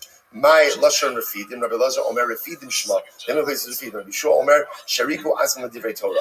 Ultimately, again, they became weakened in their relationship with Torah. Shneimar, Lo Hifnu Avos Abana Mirifyon Yadayim. Rabbi Yochanan, Chomakum Shneimar Vayeshev, Ela Lashon Sar. So I'll say, wherever the Torah used Lashon of Vayeshev is always a Lashon of Sar, a Lashon of difficulties. Shneimar, Vayeshev Yisrael B'Shitim, Vayachal Amliznos, Abonos Moab, Vayeshev. So that's our story over here by Bilam. Vayeshev Yaakov Beretz Migurea, Beretz Kinan, Vayavi Yosef Ziva Sabra Abraham. So we'll say ultimately Vayeshev Yaakov, the cell of Yosef. The name of Vayeshev Yisrael Beretz Goshen, Vayikvu Yimei Yisrael Lamos. Right? Yaakov himself in Goshen. Yaakov even died not long after. Vayeshev Yehuda Yisrael Lebetach, Ishtachas Gavno V'Tachas Teina. So Vayakam Hashem l'Satan Shloas Hadat Ha'adomi Mizera Hamelach U'Be'edom. So again, whenever you see the word Vayeshev, as much as Vayeshev sounds like a lashon of like tranquility, usually it foreshadows something negative that is going to happen. As Bilam. So we'll say ultimately Klal Yisrael kills all of the kings of Midian, and they also killed Bilam along with the kings of Midian. Now says the Gemara. So the Gemara says, my boy Hassan, why was Bilam with the kings of Midian? Why was he there? First thing was Rabbi Yochanan Shehalach Litol Schar Ashirim Asum Parba Elef. So it's like Bilam went to collect his honorarium.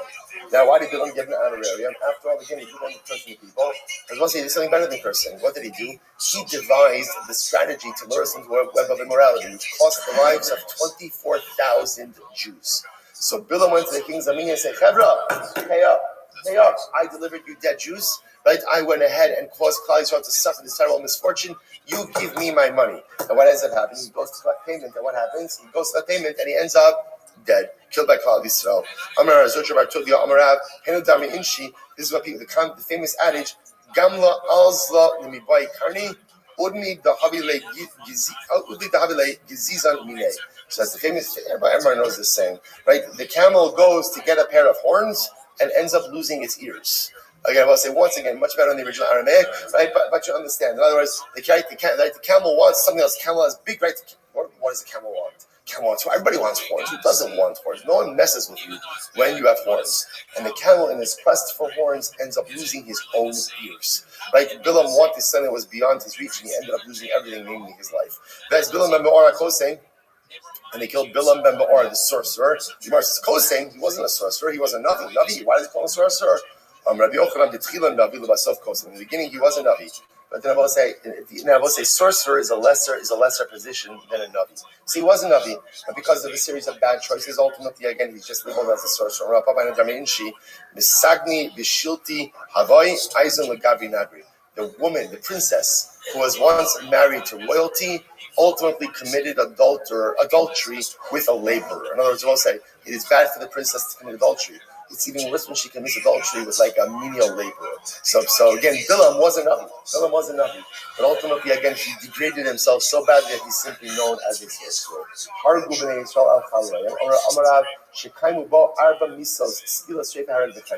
I must say, when the Jews killed Bilam, they killed him in a way that he suffered all 4 forms of execution.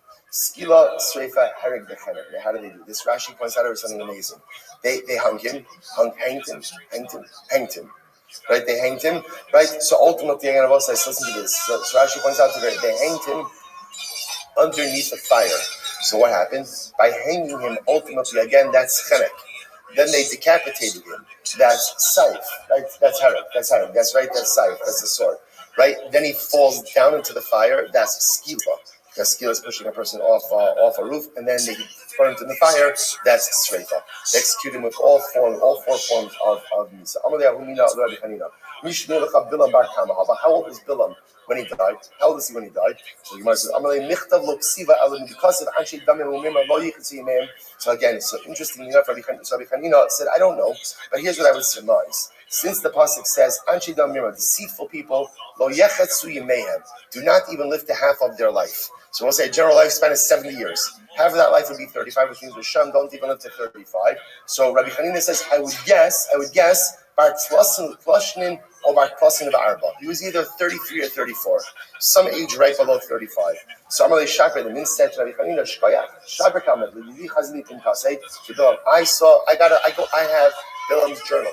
I got a copy of his journal, and in the journal I saw because today, Bar Tlushnin Itlas Shnin Bilam Chagira had Kato Yaseh Pinchas the Star, or a book about Bilam, and in it it's written that Bilam was killed by Pinchas at the age of 33 years old.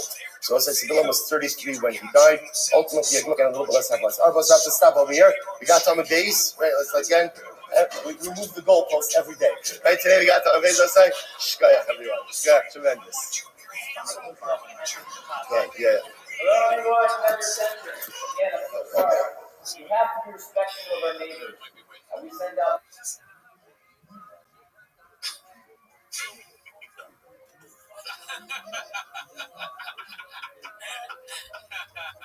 Oh, this is great. It's so much better without sound, dude. A little background right here, dude. And the light. The guy, look. All right, Kabosai, good morning, and let us begin by thanking all of the sponsors for this morning cheer to thank our annual Talmud Torah sponsor, Production Bay, the Torah Mishpach of Eretz Yisrael, for dedicating all the Yisrael and drop shows this year as a zichus for the soul of Am Yisrael. Our Torah sponsors for the month of Nisan, our name is Rabbi Paul Polish, which is a celebration of the Nisan birthdays of his wife Kathy and his granddaughter Tikva Esther Polich. Mazel Tov. Anonymous sponsorship in the Zehus of Simchas for all of our children, and for reason to be a month of Gula Shtema for Klal Yisrael. And Avram and Shem determined in memory of Avram's mother, Sarah Daina Bas Yoshua Eshel Zichron Livracha.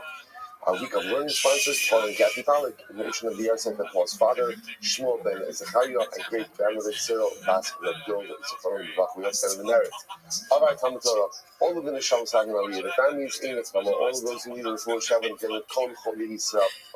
Yivon should bring home our hostages, the Karov, and our holy soldiers should be successful with Chol Amasa Yedei.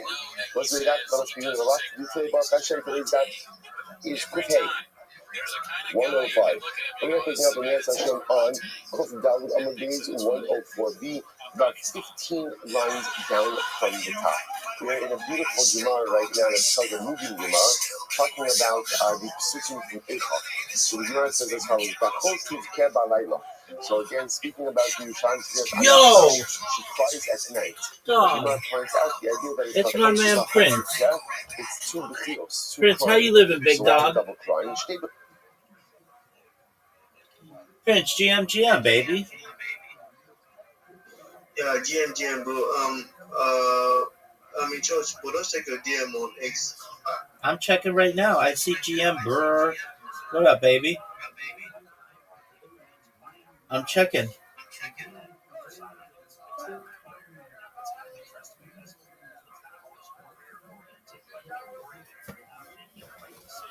Nobody knows what the fuck that was about. That was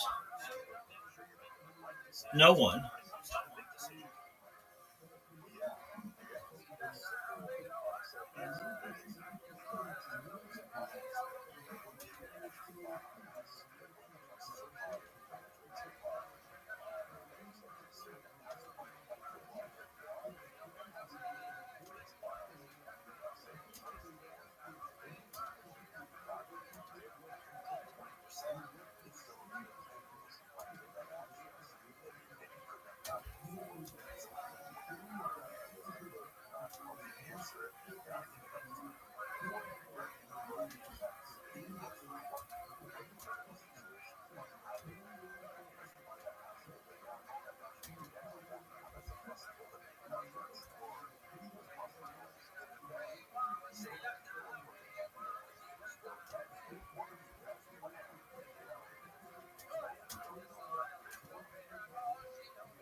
Why are there two crimes in this evening? Amar Rabba, Amar Yochanan, Echad al Mikdash Rishon, ve'Echad al Mikdash Sheni. One cry ultimately against the destruction of the first base of Mikdash, and one cry for the destruction of the second base of Mikdash. Balayla. So why is crying at night? Al Iski Laila. There's a deeper metaphor in this. What's the cry at night? For that which occurred at night. What is this a reference to? Shneimar was a very profound Shneimar. Vatisa kola ida vayitnu kola vayikwa amba laila hatu. A reference to Chaytim Meraglim, sin of the spies. So the Pasuk says that when the spies came back, delivered their disastrous report, so the entire nation began to cry that night. And the Gemara says, Amar Rabba, Amar Yochanan, Osayom Mel Tes Ba'av Hava. That night was the night of Tisha B'Av. And again, so HaKadosh Baruch Hu says to Klal Yisrael, Atem B'Kisem V'Yesh Shachino, you're crying for absolutely no reason. In other words, there's nothing wrong with that, so Israel is perfect. And I will give you a true reason to cry for future generations. A very overwhelming Gemara. Why does it say that the Chotiv Kebar? So we're just trying to understand the idea over here is that Yerushalayim is like this widow who cries. The widow cries by day, the widow cries by night. Why does Incha highlight the nighttime cries? Because when you cry at night, the voice carries more. Since at night there's less background noise. When a person cries at night, their cries are more profoundly heard.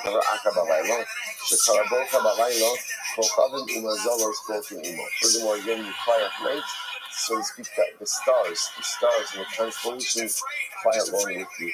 And they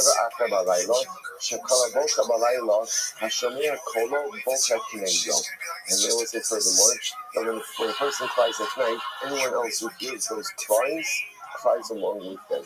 And the truth is, this third answer also will be built on the previous two. When you cry at night, ultimately the voice carries. When you cry at night, the stars, the constellations cry along with you. There's this profound sense of crying. Because of that, when people hear other people crying at night, it's almost as if the crying spreads. So it's a very beautiful Gemara, a very strong Gemara. There was a story of a particular woman. She was the neighbor of Rabbi Gamliel, and she lost her son.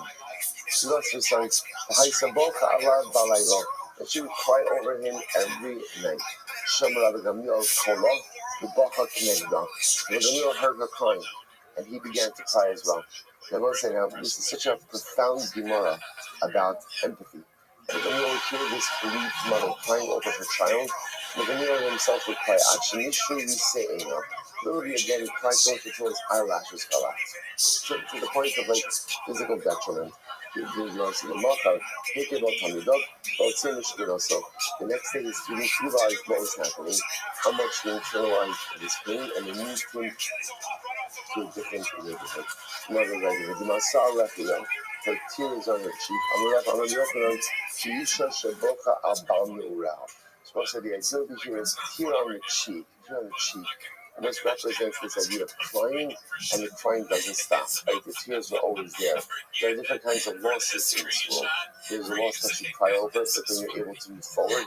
And then there are other losses that sometimes paralyze us in place. So this idea of the tears on the cheek represents this second type of loss, where the loss is almost like immobilizing. The tear is always there. What type of loss is that? Like a woman who loses the husband of her youth. Rashi says over here, when a woman loses the husband of her youth, that's the man who she married, obviously she was young, the person who she intended on building her life with. And when she loses that life partner, there's almost like an inconsolable loss that's there. That's how the Pasuk describes the loss of Yerushalayim. Incredible. Shneimar. Like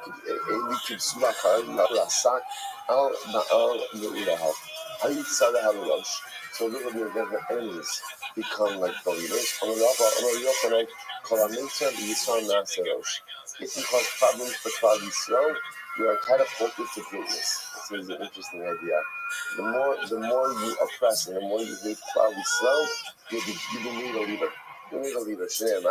Kilo mu'af Lashem Yitzak Lo Ke'is Harishon. Hakel Arts Zvulun Ba'arts Naftali Ba'achon Hichti Derech Hayam Hava Yardin Golil Hagoyim. So I say it's an interesting idea that essentially in order to hurt Klal Yisrael, you have to have a position of prominence. This Baruch doesn't deliver us into the hands of a no one. And therefore, if someone's going to oppress us, by definition, they're going to be given a position of exalted leadership. So literally, again, whoever causes problems for Klal Yisrael never tires. It's almost as if someone that people have boundless energy in order to be able to afflict their people.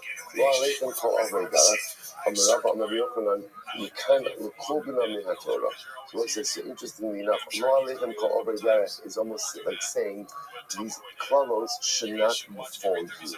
So the Gemara says, from here you see kol b'nam in the Torah. What's kol b'nam? So Rashi identifies that kol b'nam was an expression that meant that sometimes when something bad happened, a person would say, you should never experience this type of misfortune. That's called kol b'nam.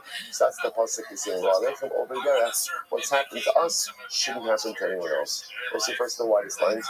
Kol over garach, amavarim al-amrav, asuni kol over al-das. The evil bestone, so interesting what they say.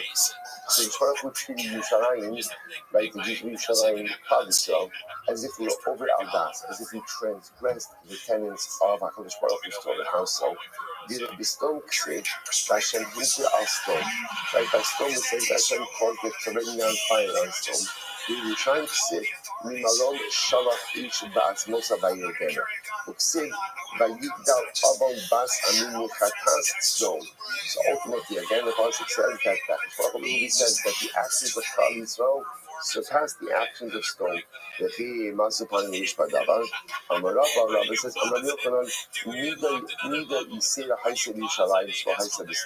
so what says this is incredible. But as terrible as, unfortunately, the behavior of Yerushalayim had become, Yerushalayim still possessed one attribute beyond stone. What was the attribute beyond stone? So it says this is incredible.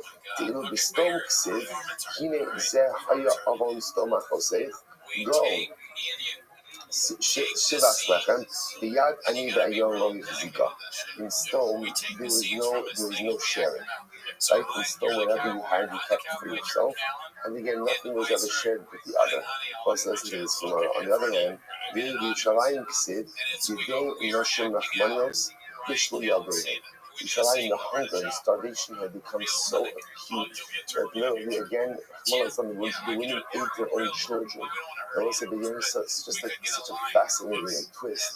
Even when they cooked their own children, they invited their neighbors. In other words, they shared what they had with the others, which of us is like such an overwhelming thing. So in stone, there was such depravity, and in the midst of all the depravity, there was also an unwillingness to be able to be there and to help the other. Yerushalayim, even when things became most terrible, people were always willing to look out for one another. Incredible. So the word says, Sila Kalavira Hashem, Bikirbi, Kadam Shalachamiros, Nifsila Matbeya Zu. Like a person who says to his friend, this currency, which was once worth so much, is now worth nothing. Why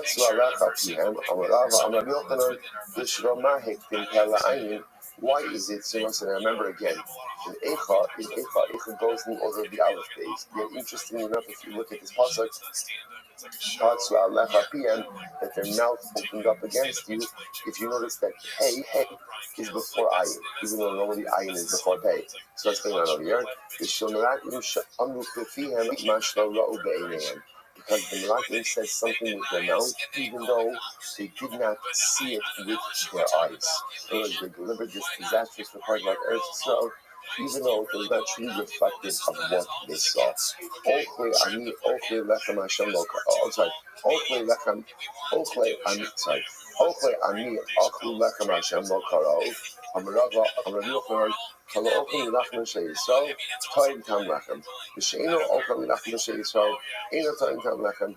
eats the bread of Klal Yisrael will taste what bread truly is.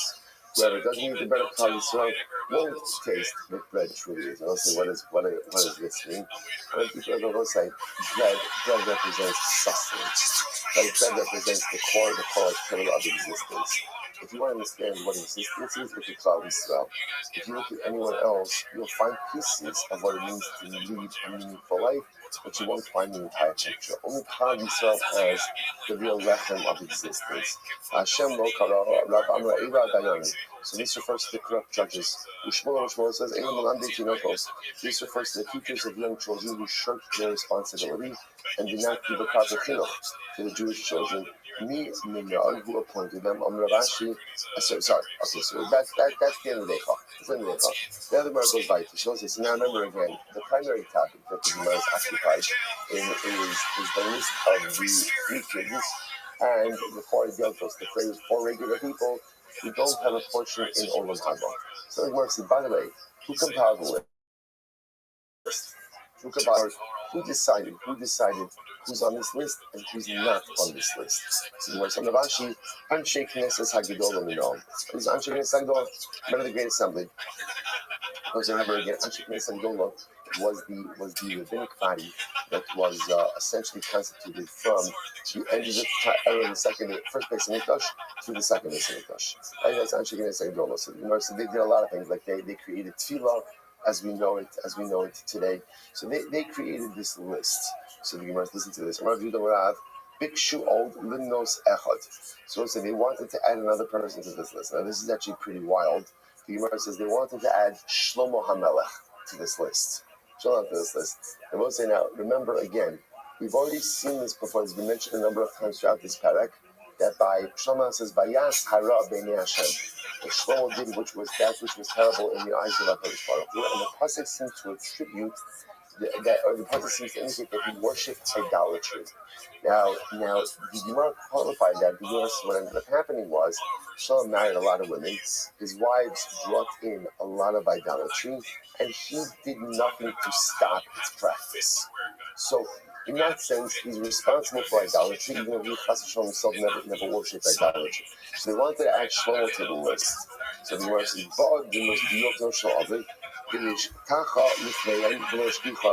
so who comes before them? David HaMelech.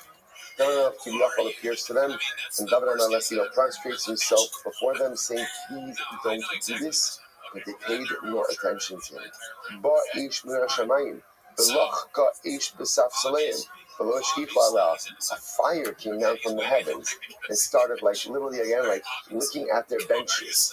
And actually because again, clearly HaKadosh Baruch Hu was voicing his displeasure with this decision, but yet they did not pay any attention to it. Remember again, Lo Bashamayim, HaKadosh Baruch Hu doesn't decide Torah, we decide Torah.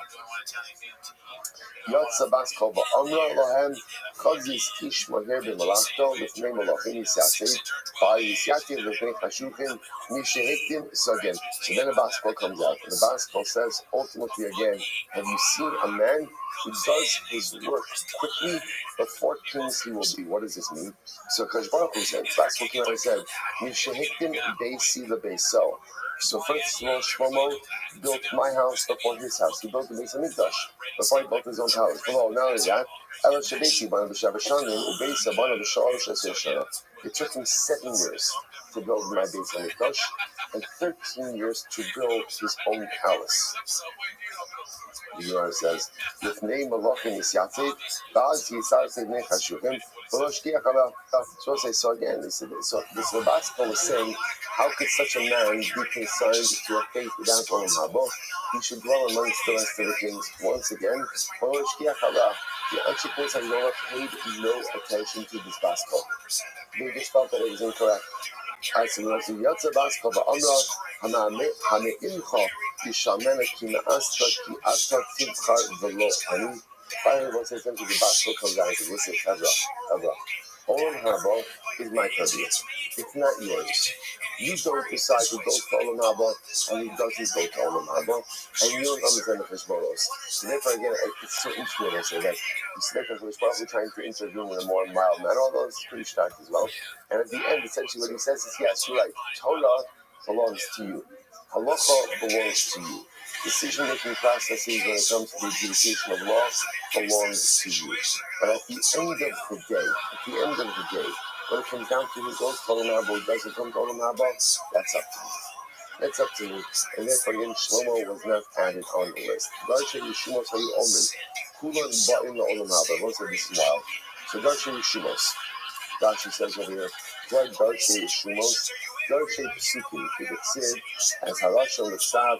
And it's a Omen Shal Kulan Yishkel La'olam Haba. Chelek Afilu Menashe B'Gad Mirach. So let's say the Darshan Yeshumos. Say everyone has a portion of Rosh Hashanah. Everyone, again, the Rose said this was the opening line of the Mishnah.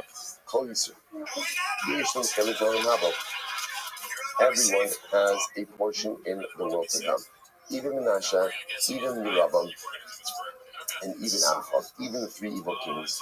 So the Gemara says incredible. So Kulaman Olmash, Neymar, Li Gilad, V'li Menashe, Ephraim Ma'oz Roshi, Yehudim Mechokiki, Moab Sirachzi, Al Edom Ashkret Me'ali, Alai Plashes Yisrael. Who do these refer to?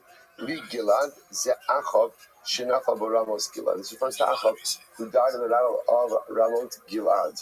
Next, Menashe. Menashe is Kinashma. Menashe means King Menashe. Ephraim Ma'oz Roshi. Who does that refer to? Ze Yeravam, the Kasim Ephraim. That refers to Ravam, who came from the tribe of Ephraim. Yehuda Mechokiki. Yehuda is my scepter. Ze Achitofel. That refers to Achitofel. David HaMelech, Star advisor, top of Kofei Bosai. The Ka'asim Yehuda, who came from the tribe of Yehuda. Sir Moab Sirachzi. What does that mean? Yo, what up, big dog? Gehazi was speaking with Malchus. Living the dream, dog. Every day is a holiday, every meal is a feast. How are things in your neck of the woods? Not too bad. Just getting my day started over here. Just grabbing coffee. Excellent. Have you ever heard my spiel, my pitch? I haven't heard it directly from you. I'm in two other servers that have it. I'm sitting there for a little bit every once in a while, every day. And listen, I thought it was cool how, you have a video in there, all day long. 100%. All right. Do you mind if I give you my pitch? Oh, absolutely, man. Go for it. Excellent. Thank you so much for the opportunity. I'm Rabbi ROTHSCHILD. I stream my life 24 hours a day, 7 days a week, 365 days a year for world peace. I've been doing so for more than 4 years. My streams go back to the pandemic. We've seen the death of a queen, the birth of AI, the coronation of a king, and everything in between. This is a real-life Truman Show, a real-life Big Brother.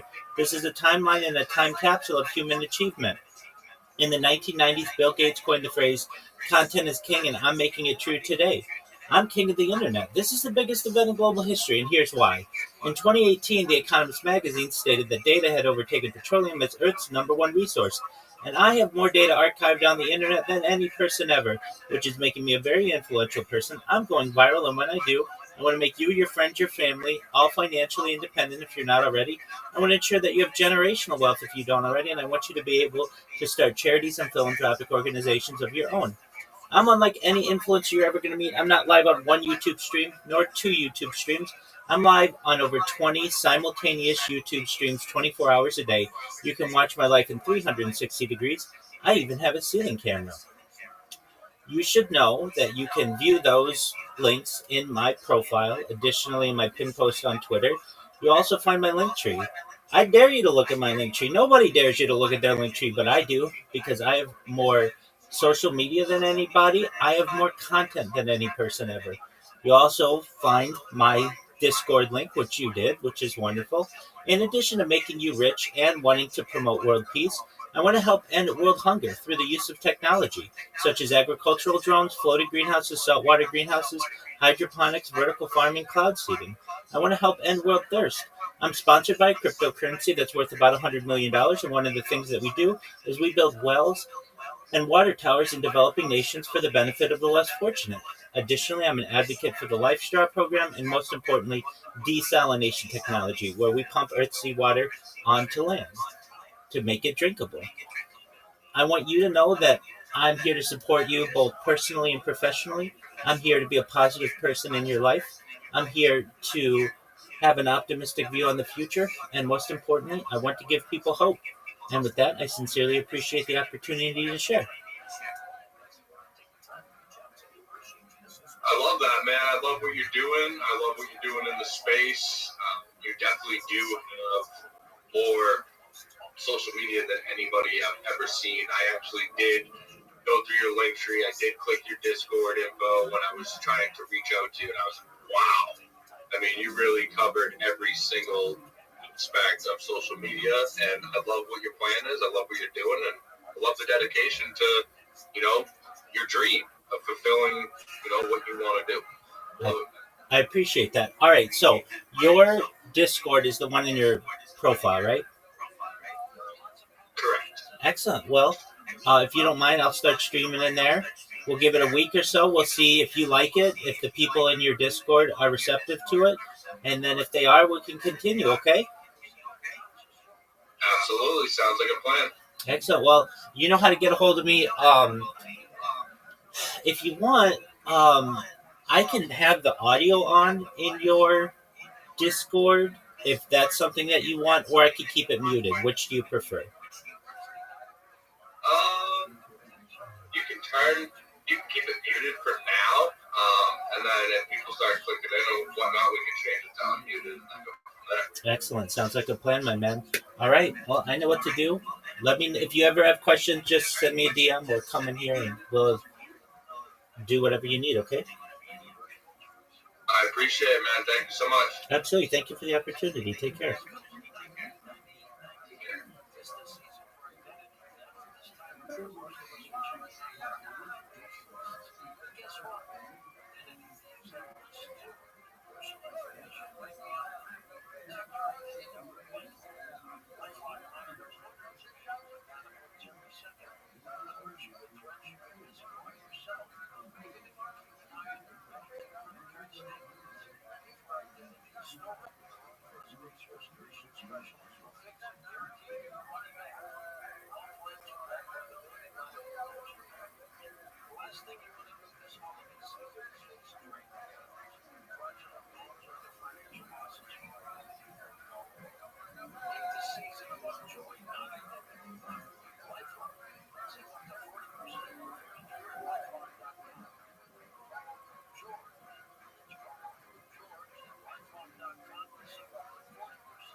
that song about gangsters moving all sneaky like? Real cheese move in silence like lasagna. You wrote it. What?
Thanks for tuning in. As always, join the Patreon, join the Reddit, join the Discord.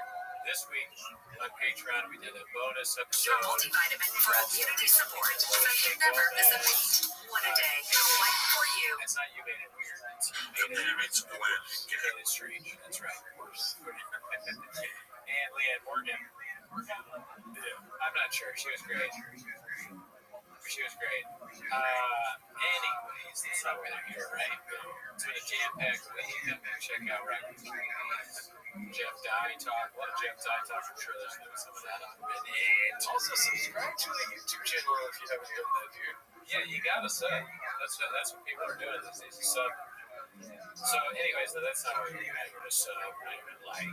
Subscribe. Okay, you're here to watch 10 minutes of shop. So start the timer. Let it shoot.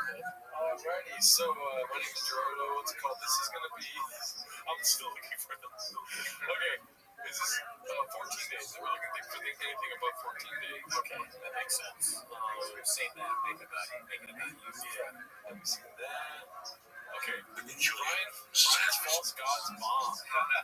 Posted by an American hero. What do you think this is going to be? I'm going to do a prediction first. I think this is going to be one of our guys. I think it's going to be a clip of American hero. And I'm probably Step up the heels. Oh, yeah. It's like, oh, too lazy to subscribe to the The same page. Last name is going to get hit. I forgot. I'm dropping my special on Wednesday. Oh, God. Jesus. It'll be on YouTube. Rogan. Yeah, it'll be on YouTube.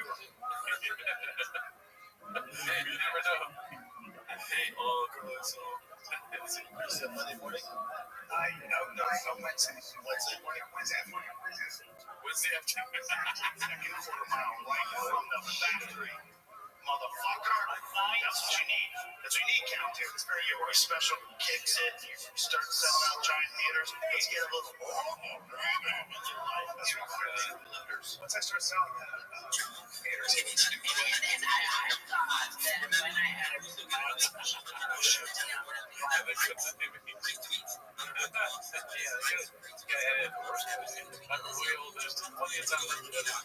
I'm now realizing that Jeff died in the cowboy thing and Brian, right? Well, it's a lot of shows. They're cowboys. They like to show off what they do. Sure, yes. It's gonna be crazy. My life's gonna explode. Special came out. Nothing changed.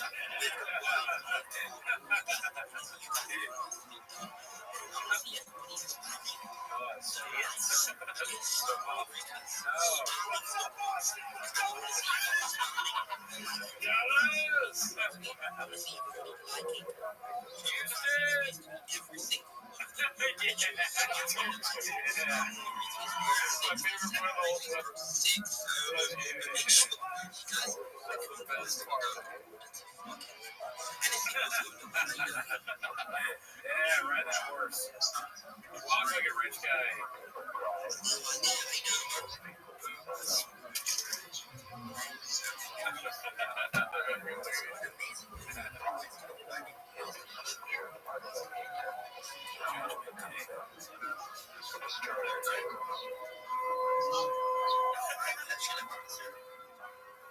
Dude, great work whoever made this.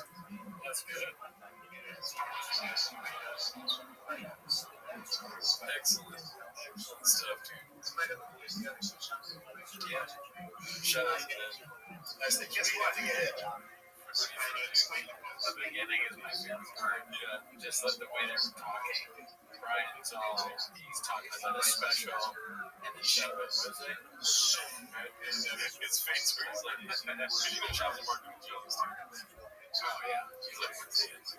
Yeah, shop where he put out something just so much more views, so much more likes. Atlanta 25, dude, if shop put something out, there's going to be lines outside of AMC, people waiting in tents to go. Yeah, whatever. It'll be the first time I learned how to make a tent. REI. What do you need to say for it? What do you don't know? I'm making a tent to camp out for the Rico Poppy. You're not. Oh, you already have a tent. It's not even called the Rico Poppy. You just call it that. My tent is called the Rico Poppy. My tent's called the Rico Poppy. I was let's see here. I'm going to Riyadh. So that would be classic. Sand on top? What's too white chocolate? Chocolate with sand on top? That's my time for y'all. I want to start doing that. Just like conversation.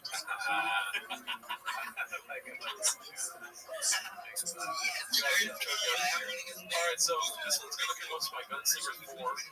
It's Steve will do it what loads up Red Shop Part 1. Have you seen it? No, I haven't seen it. I heard about the controversy because this is Steve will do it second. Correct me if I'm wrong. Second appearance. Shop first. Apparently, Shop made up something about Steve will do it. He got mad about it. He'll kill me. He made a video of the Shop apologized. Okay. I don't know. I will just say to preempt you for this, it is a fun video. So just get ready to like go and look back. I mean, I can see, I don't know what exactly that means, but I can see it make redacted and things like that. Connected with those idiots that interview Netanyahu. I'm not being opposed. I'm just trying to avoid a bit of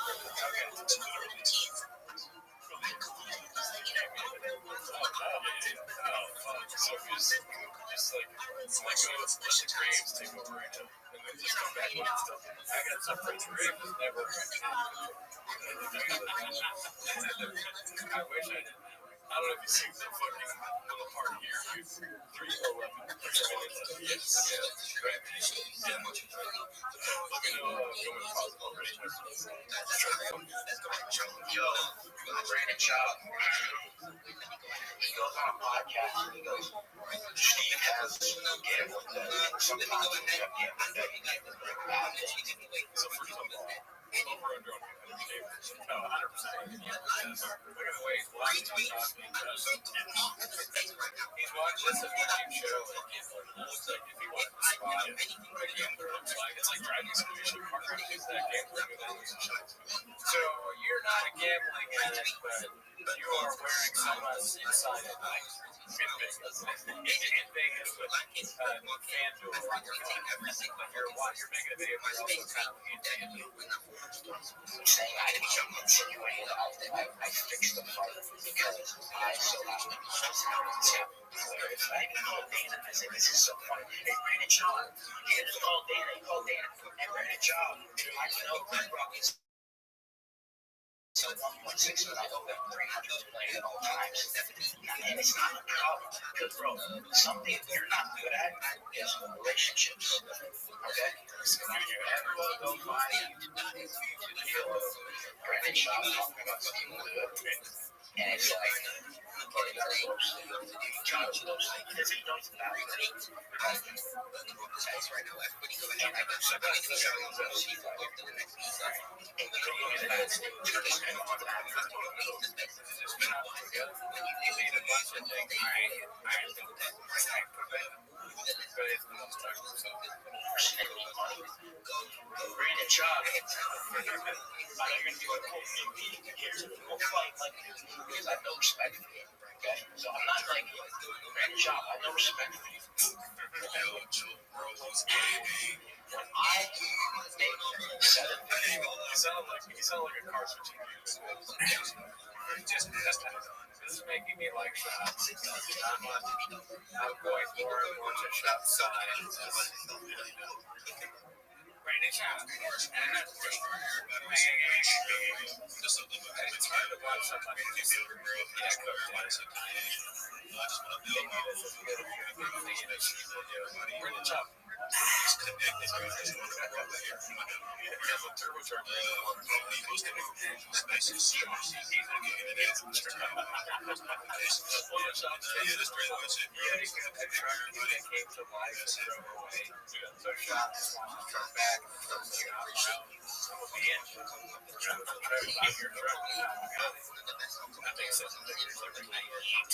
I have a relationship with everyone.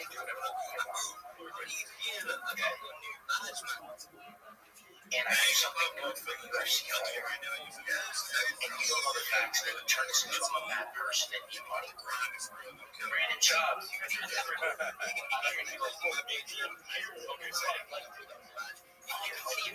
I got a sketch. I'm going up on that schedule. I gotta watch later.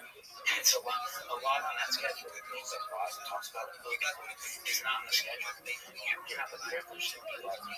For me to meet you every single YouTube video. I could do this though. Andrew Schultz.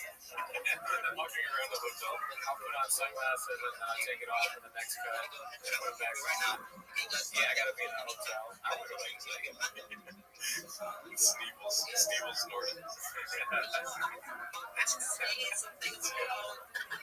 Instagram video every single day. You gotta come out. Like there's nothing behind that. Yeah, you just look at these and sweats. Like that's sick, obviously. He's sweating inside. He could easily turn on the AC. Also, it's the only it's not it's raining in Los Angeles. I helped him. It's the coolest thing ever. So until you apologize and make a video and buy me something very nice, I'm gonna keep going. Alright, it's official. Until Brandon Shaw buys me something very nice, we're going on the internet and make it up to everybody. That seems so like I could. Like you're such a low identity individual, like you're so small. I feel like somebody had Chang's cut it all together and made it look weird. I wish there was like a weird video and I'm starting to get a video again. Because it's like you're trying to follow the sentence in the credit right before. That is kind of funny. That would be a funny mix to take that part of Brandon John, put it in each one. And also Brandon John sounds like Let's go and let's go and make sure It's like extra time and follow every particular space. Like do not follow.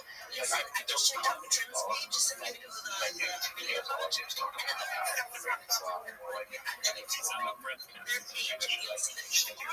Say whatever you want. I don't give a shit. So I just get lots of I keep redoing stories, but I'm not just gonna lie. I don't know if I post it, but it's like I do a lot of good things, bro. And like I don't think I'm like better at it than I was just like before the guys who think you're like contained. It does feel like forced content. Steve will do it. He has to make a certain amount of videos every week. And he says, I think, okay, I'll go in. I'll bring a child. He said, I bet I can't. First of all, I owe $50 regularly in Red Rocks. Whatever he said. Yeah. You know those long tweets people put at the end? It's like, I'm not reading all that. Sorry. Yeah, well, that's how I it is funny. Brandon, yeah, he says Brandon, but I'm like,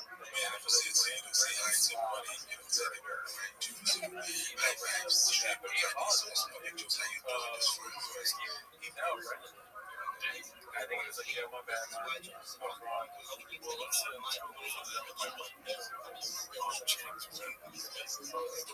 I've been out of the while here. Look at this. Thank you for someone else. You know, of course, you guys think, hey, yo, I love fucking my mic and sorry for myself.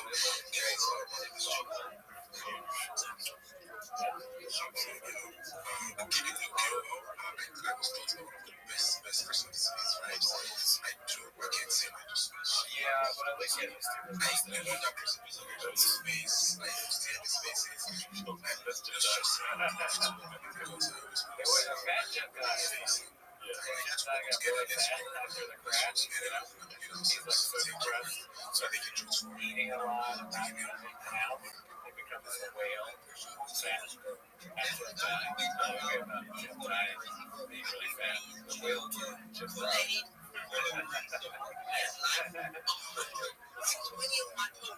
His wife's worse. Papa or Kosh.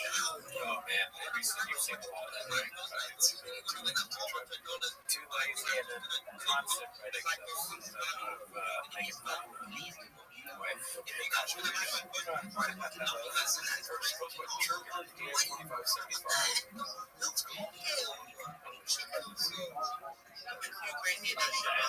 You're probably wondering how I ended up here. Also, if I gotta answer the question,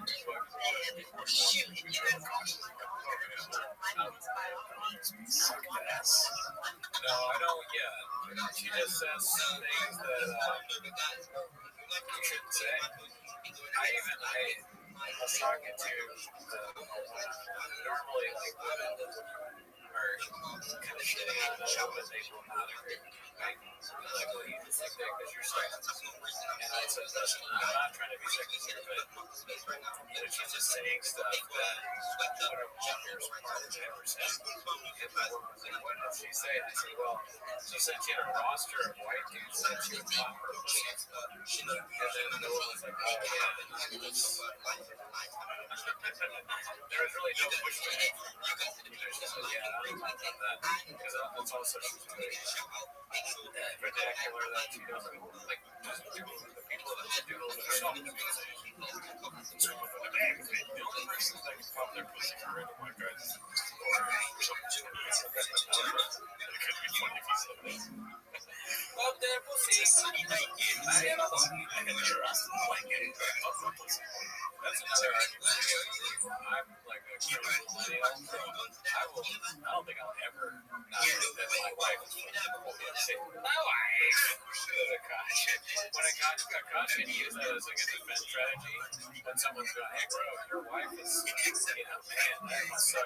My wife! And then you're like, okay, alright, let's see what you did there. That's fun. I'm a random white guy, where's this lady? Yes, oh, okay, I see, horny. Horny, the chat stream after that SFW chat.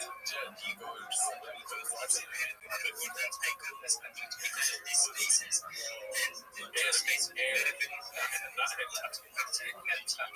find it corny. My preference is not my preference. Now, I thought it was I'm not dating my wife, period, which is the corniest thing outside of criminal speaking. Akash has been with one girl just like, who's his wife, is my wife. Like, little in the room. I get so painfully nostalgic for college. I'm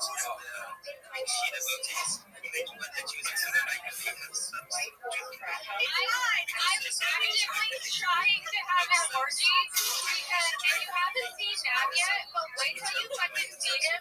His body goes crazy. His face part always lays every time. It's kind of weird. It's like your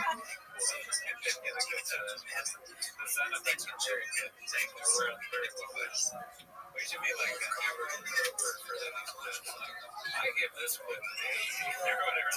Way out.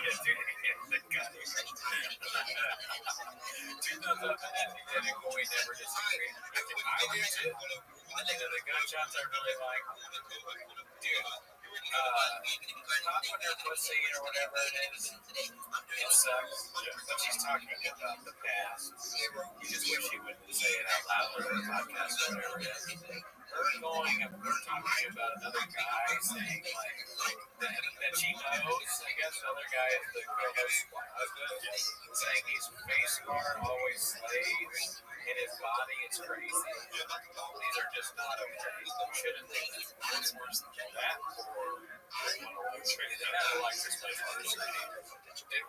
we doing the show? Is it on? Are the cameras on? Do not wear trade. My wife's saying that for like 20 years. Absolutely. Like, can we at least get like more likes than the amount of guys that Akash's wife on their boozing?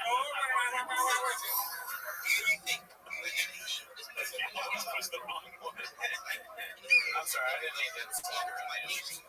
Oh, you don't have a scroll? No, I mean, that would be so funny to do an alpha thing every time Akash's wife came up.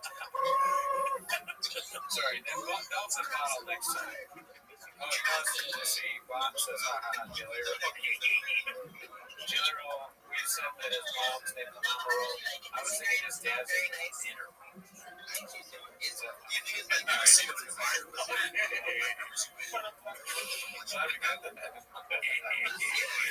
I just know that Nav's dick is like at least 10 inches. Okay, I have two level stories. So one time I met this guy on Tinder and I made the dumb mistake of letting him sleep over, like not really wanting to fucking hook up. And I like woke up in the morning and like my asshole was a little sore. And I remember what kind of porn do you watch when you use a vibrator? Right, not that I don't watch porn, I'll use the vibrator. What? I just think my imagination is vibration enough. This seems like my own husband. I'm like, he's doing it. Wait, that's kind of baller, but I could never do that. Yeah. No!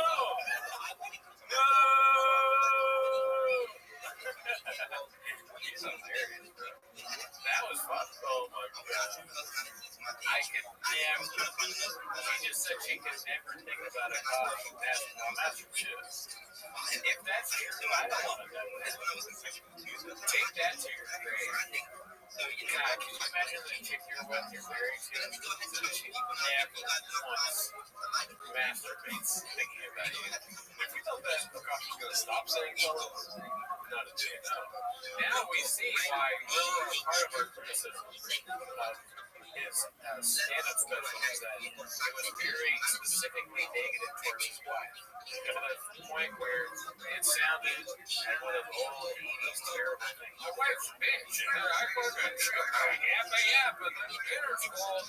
And, that shit sucks. And that's why people don't do it as much besides it.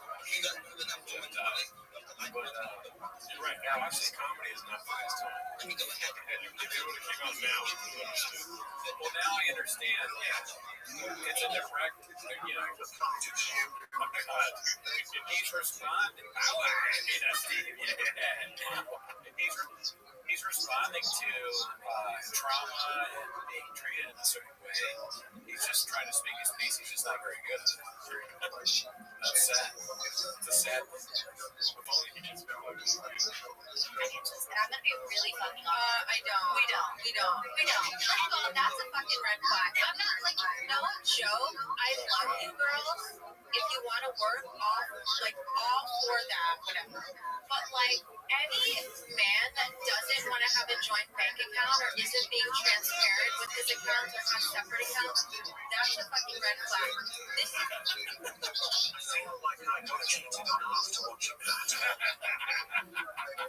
I know, right? It feels like we're all being changed. This is an eye into the world of neglected and mistreated guy. Almost said she's one of the hottest red flags I've ever seen. street. This is a one-way street.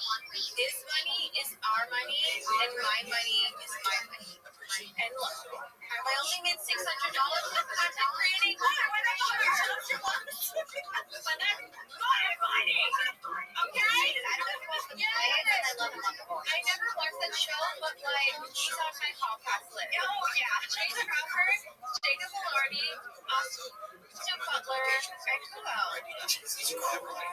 else? I have like a good I think it's because my husband's never here. Okay. Jacob Elordi versus there should be a little show where not much segment and they always compliment all the women comment. He goes, ladies, you know, we're all criticizing. We're all criticizing. We have thinking in our minds that Akash Singh sucks cats. He's a fucking demon bitch that just laughs like a little giggling dude whenever Andrew Schultz says one of his moronic jokes that make no sense. He's like me for you. No, that's a compliment to me. I mean, Akash Singh is a genius, first of all. He knew things were going downhill. He told his wife, like, go tell her what she's like that. And now they all naturally come first. That's true too. Man, you gotta look at these things. You gotta the next person I'm shouting out then it's where's your white? I know. We have a DQR. Dress the part. Queen Akira, Mixnil, Dinglo, Louis, Slash, FX, Look up, I can say look up, my father, Watch yourself, that'll stop. Stop the narrative now. Okay. Let's go and So I'm getting a lot of comments that I'm using my husband for clout, and yeah, that's exactly what it is. Wise words. His face guard slays every time. Peter Dinklage is gracious. Oh, shut up. Thank you, Sam.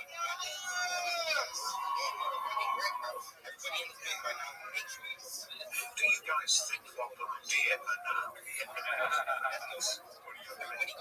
Probably. I am more offended by Black Superman, which is a when it's that cringe, yes. It's too cringe. I'm trying to do this. Sam Siscoli, thank you. Let's see here. What else do we got? Like hospital stuff.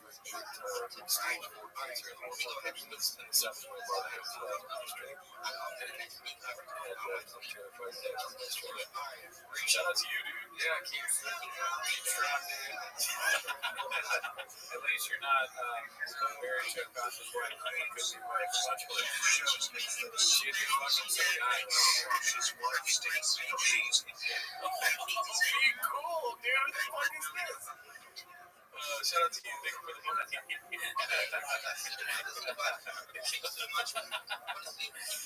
You said that we didn't say it. We didn't say it. Yeah, shout out to you, Ian O'Donnell. Let's see here. everything he touches by Dazzling Rabbit 633. Yeah, Calvin's like, hey, Jack Johnson.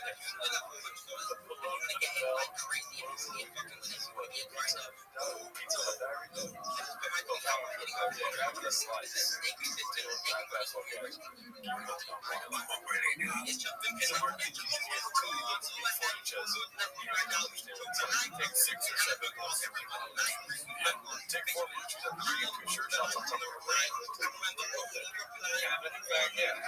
See, tell me where the book is.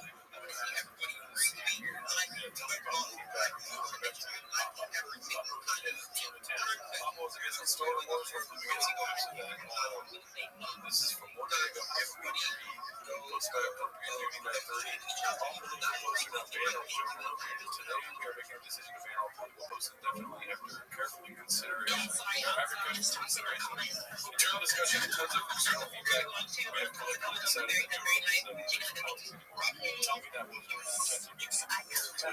was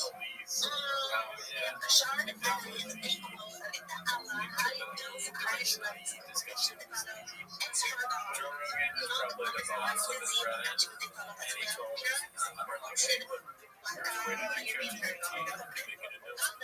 I chose to do that, and they go, oh, what's that?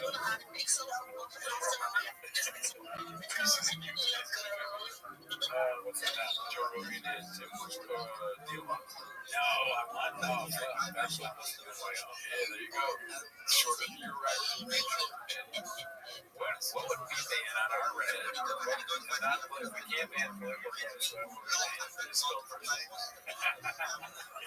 Yeah, that'd be so funny. They'd be like, definitely Gerdo's in control of Reddit. It's like, yeah, we both agree. That's just such a thing. This UT back banning of baseball talk this weekend. Yeah, dude. Coach Chatters, like, they said, all right, let's do a poll here. What should we ban? Yeah, most of ours are Reddit bans. Shots after we just said, oh, man. Give me some options that you have to send them. Ours, dolphin, cock, I guess. Yeah, or the dolphin stuff. Yeah,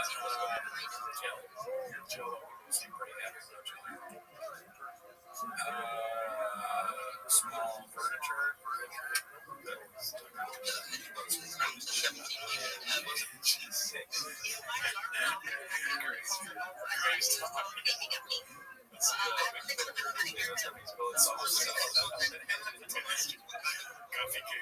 I do kind of, I mean, I prefer to know what people want us to talk about on Breakfast, but I am very interested to know, are there things that they think? Joyce is working on a sitcom for NBC's WC.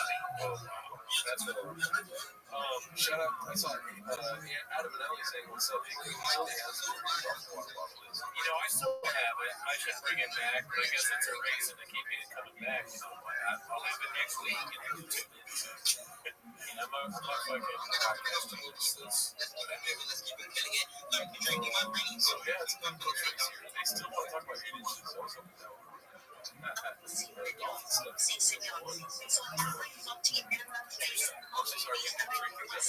Andrew Schultz working on a NBC thing.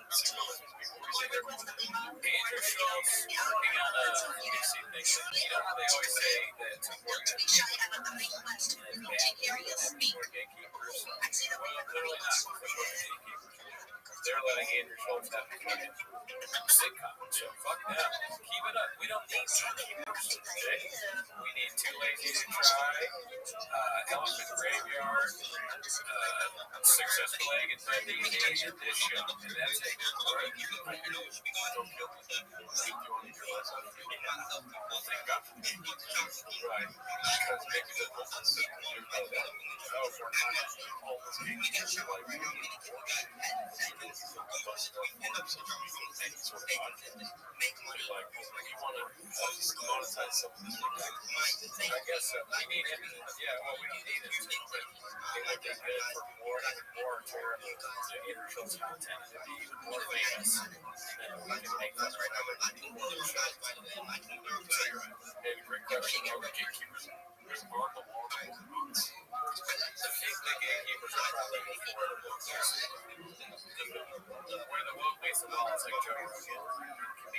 250 facts. So the gatekeeper, so the wall's probably here. The cloak is like, it's a spectrum that goes in and out. The gatekeepers are probably here. And then he had changed, like, I'm trying to think of a funny way of putting it. I can't think of a single way to say that they're right here, but they're right here. I mean, that's just weird. PFJ is also, yeah. So can you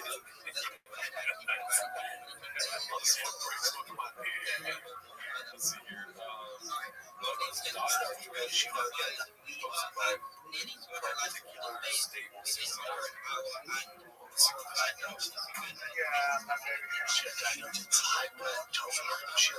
was born, and they warned us of this, and then she went to end of November, and then she was like crawling normal to forever, and then she's not longer, she gone. It's like, it's just that sad. So then, diagnosis, I don't know.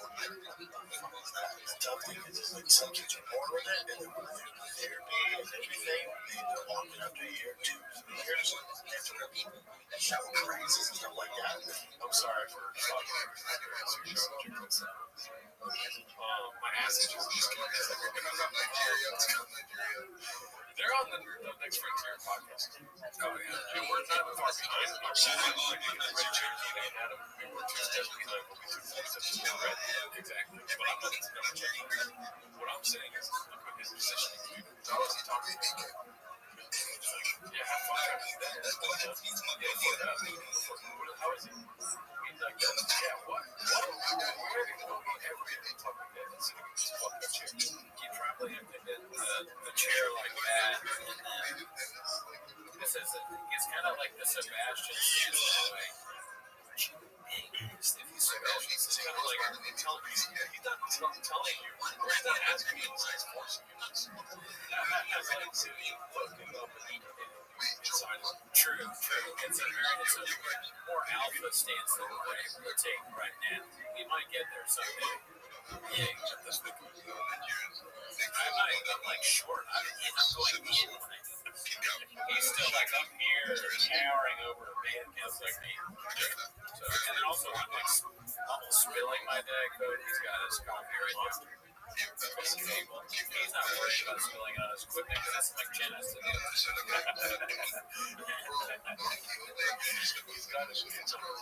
How many times do you think Shabbos spilled something on the equipment? I think you sound like on your hand. And he's so stupid. I can see Sean being like, dude, check out the joke I just did. And Moore's like, I thought you found the thing. She's like, oh no, that's got the episode. No. Alright, shut up, you fucking. And then, it's just we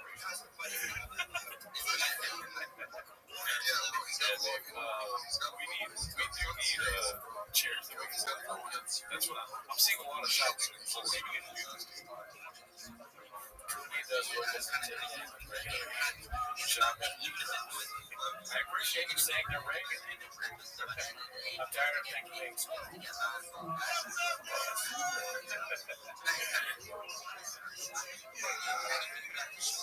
When you pontificate and play the whole music, it leaves it I can't turn myself away from its chord. Yeah.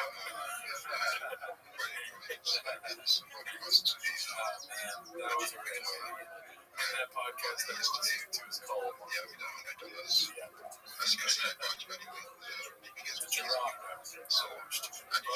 shout out to you, thank you for this. We'll get you doing it this expect. If Cootie has the memory of it, the company was cheap pull up. Next time I did that function.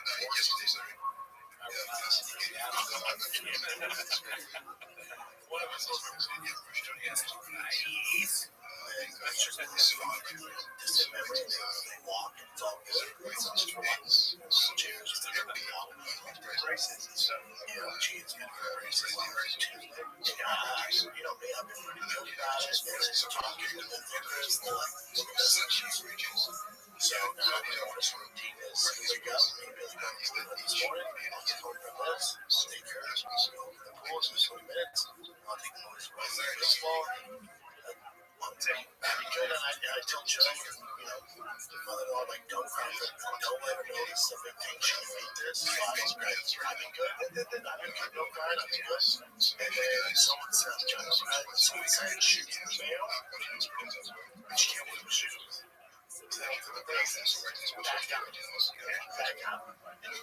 not that I think it's funny. It's just like when he cries, it's kind of funny. And I wish him the best. And it sounds like he's doing a great job. I hope everything turns out okay. But he's so comical that it's like impossible to take him seriously no matter what. No. But here, what I notice, if I'm just being totally rural Brendan, is that when he says like yeah or whatever, somebody will call that out. I'm almost expecting it to be like Underwear Lopez, completely like flame out and not make any sense. Like Dr. Sushi Marshall. So I'm kind of waiting because I'm also like not to criticize the person that's what they clip on, but some Twitter Jay, that person's name is particular staple 69.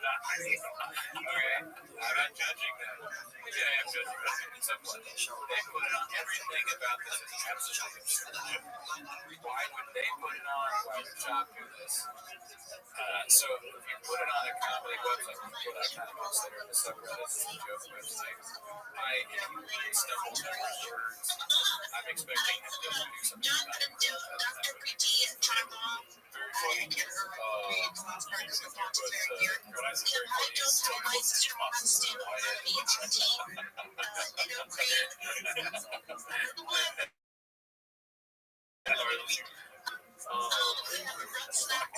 we get footage so we can ban any bits from your Reddit. I'm done with that. Let's see what all it is. Just 1, 2, 3. I mean, that makes sense. Wow. Let's see here. She's just as bad as Papa. Texas. I mean, dude. Not bad, right? I didn't see it, dude. Bring Tiger Coast to the NFL so he can buy the line 2034 I mean, I guess work out a lot, show it off. Right. Yeah. But I can't get it. Right, yeah. Whatever you said, or I feel like I'm sorry, whatever you're saying. Here we go. Finally to the one thing we wanted to talk about today, which we talked about for an hour on our other podcast back in the beginning episode. Episode 270. I can't count this time. The username is deleted, much like Jeff Dye from California. When you're so unfunny, the premise of the joke is going, we should give you 26,000. You guys can read this. He thought it was going to be rich people that just gave him money to take this. Did he really ask for $26,000? That's a nice thing to see. I fucked up because I made a fake GoFundMe. I should have made the same now last week. But that's way too much money to do to buy. You don't need $26,000. What's he moving? Does he have a lot of trucks? I don't know, but keep talking because there's a little chat. Okay, so Jeff Dye, $26,000. What is he taking with him? There's a lot of cowboy boots, cigars, and maybe there's a lot of things that you need to do with, like, I'm kidding.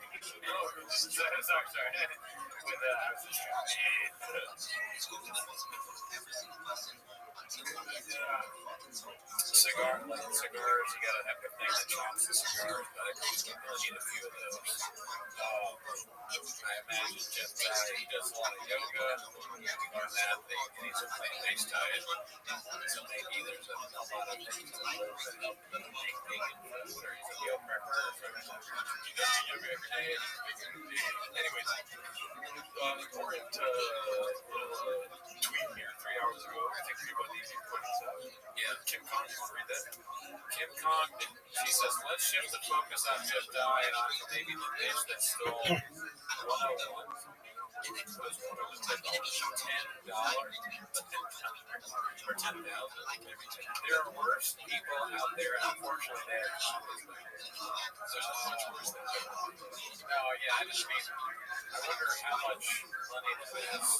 I think she's talking about that hamburger, right? Because I've seen Ben talking to this once. I forget she accused her of something. And a hamburger, we always watch her stand up special on the Patreon. It's pretty funny. And it's like, she stole yeah, they're just fucking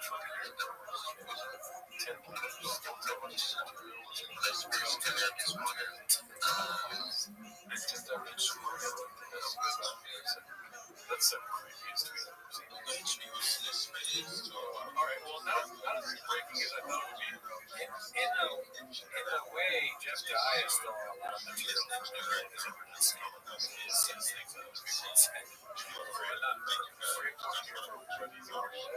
How redacted do you have to be to do Rogan and then do Rogan?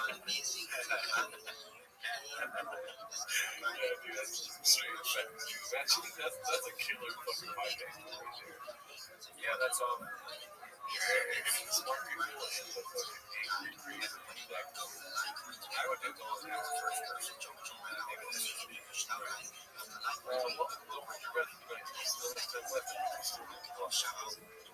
see here. Papa C. This is my favorite book. James. Books by Cycle Adventures, 7694. Everyone at home, let's see if Brendan gets it.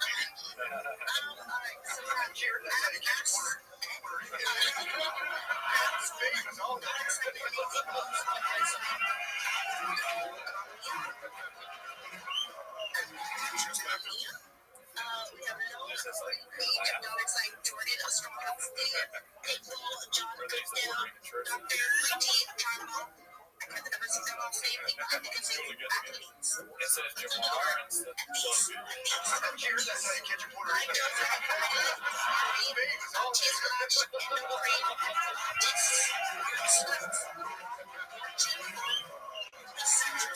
Let's go and let's go, my people. He's guessing Jamar did something. Okay, so there's not a chance you're going to do it. Okay, but it's monkey see, monkey do, right? Papa see, papa do. Everything that Memphis Husky does is also do. Oh, okay, play it one more time. Jared, that's how you catch a Puerto Rican.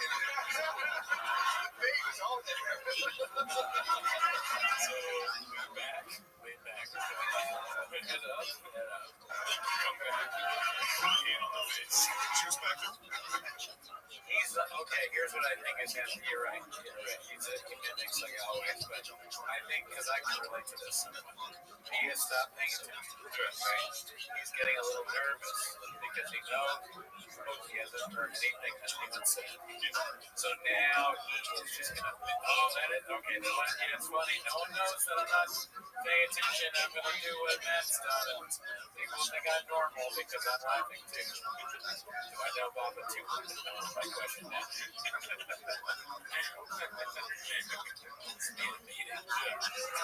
And also, if we were on a wide shot the whole show, you'd probably see me mimicking a lot of Goonies actions too. Mimicking us. But I still can't come down. Graves those. Classic Papa. Still good. That was a fun little inside game there. That was.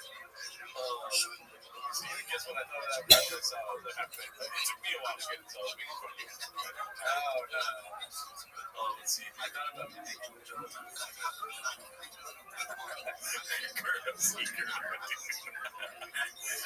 one day I'm going to have a subreddit that turns on me and they're going to call me Gerda. It's going to bother me so much. Does Gerda bother you? No, I'm talking about one day. I'll turn on me and they're going to say Gerda.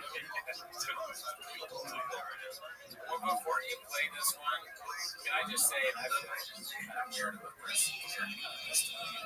Oh, really? Yeah. I mean, not stand wait, no, or any of the things that he's done. Yeah.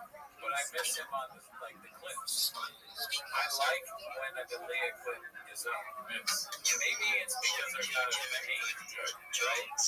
But I just whenever I see the Leah pop up on the thing, I'm okay, something. It's kind of funny in this scenario as the guy whose life has been ruined. He's stuck with Eric and Sean. And part of it is Sean is a stupid moron who's now recording live in Texas. And Eric is sort of this like angry fat slob that's sort of, and so for Leah to in becoming this famous actor, and then he's stuck with a guy who does a truck show in Texas, and a dude that looks like one of the things that the Ghostbusters put in their machine.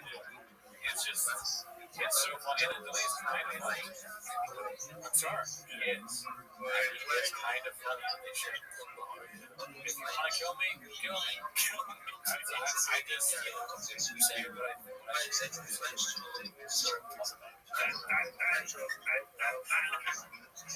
Don't get him started on crap services.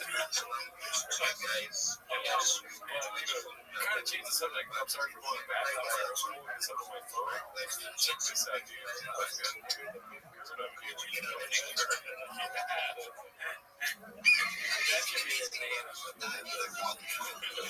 I'll have a McGurdo. I like it. Can I have it made by someone else? That's the McGriddle, right? At McDonald's. I think it looks good. Maybe don't. That's a McGriddle, though. It looks good. I need shit. It's a pancake up top. Got some jam in the middle, like a pear jam, like habanero. Bacon, egg, cheese, and maple syrup inside the lower end. I need a tater tot once a week, so I was like a tater tot in there. It's pretty good. There's syrup all over it. They're gonna put syrup all over your shirt. Let's see, let's ask the audience. So to answer your question about if I like Gurdo, yeah, I like Gurdo. I made a big Gurdo. Because I think Gurdo is it's sort of like a out of left field nickname, but I like Gurdo. Okay, sorry. Back to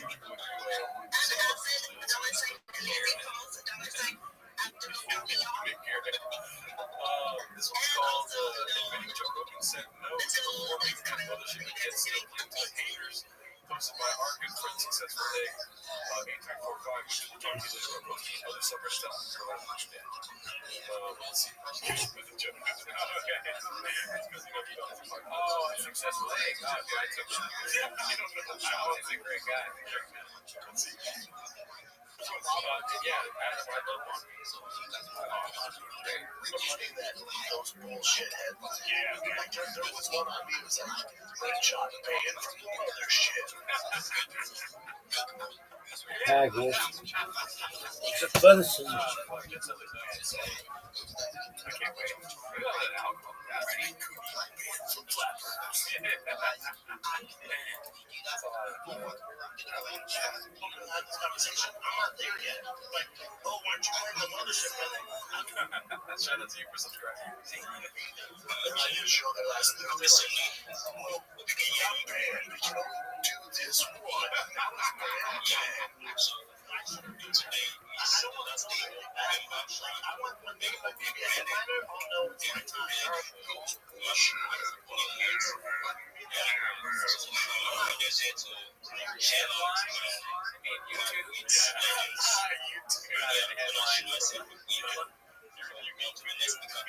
See, I wish the Oklahoma guy would talk to me again. I'm the Oklahoma guy. Let me tell you something.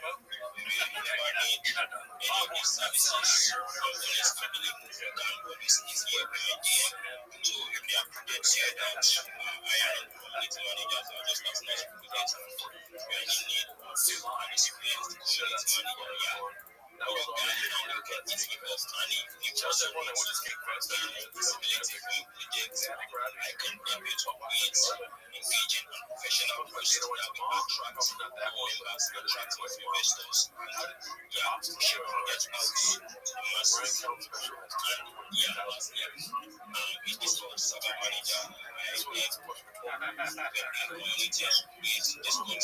for 12. It looks like a special. To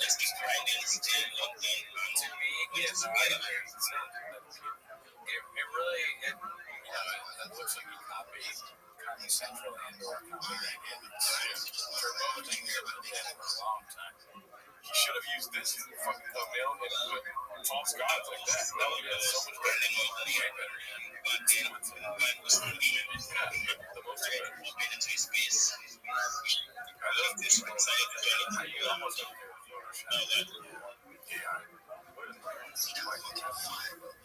Or maybe they're just nice.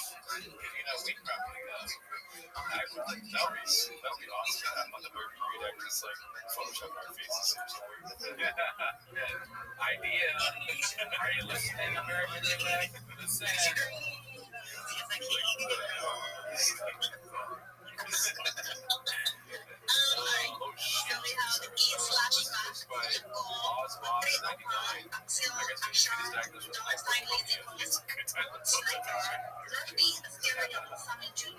I saw the subway tape there.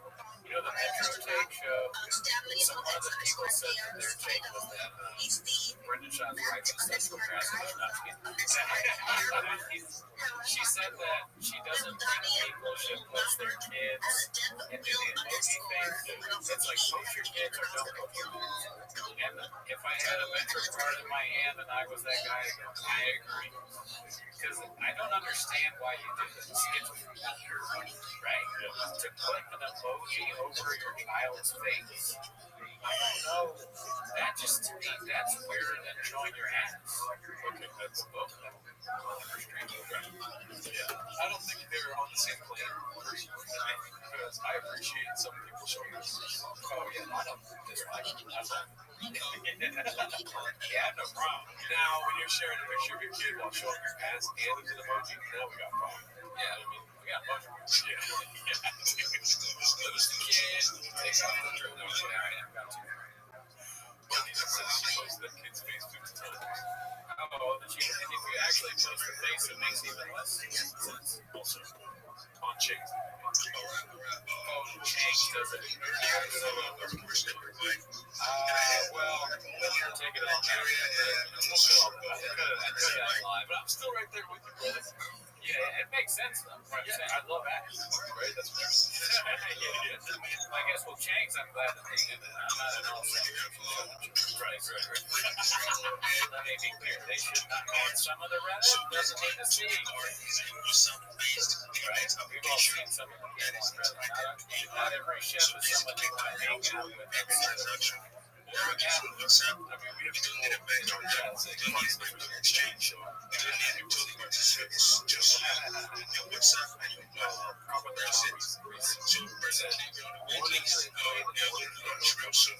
So you can charge here. I'm going to make sure you get back and you can also make use of the rewards to get some easy until you're able to use that. So that's it. Thank you.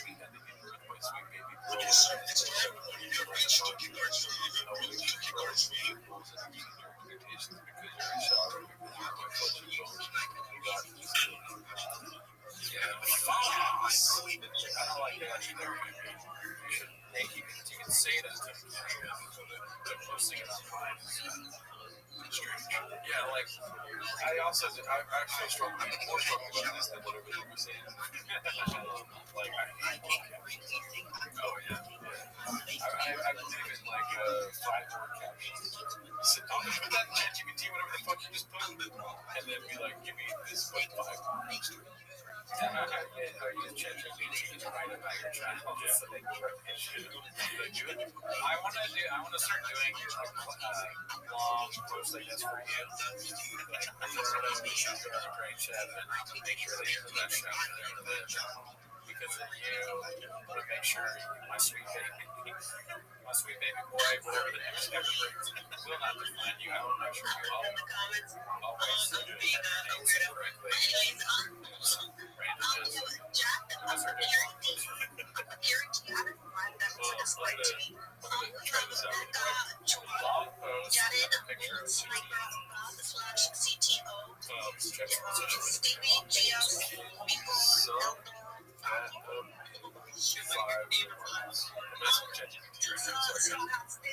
always with you, forever strong. See how much fucking punch you that is? That is, yeah. Gets it. Yeah. Bro, if she was sharing that once they're fucking fat ass in the picture. Always with you, forever strong. Have one, alright, you stay with me. We keep it like you said, short, but instead of writing that, it just says ask for dates.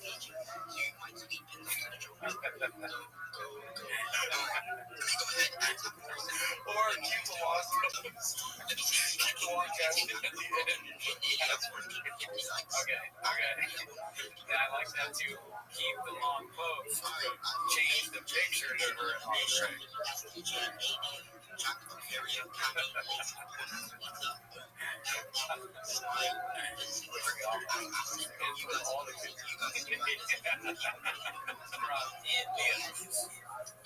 It's like,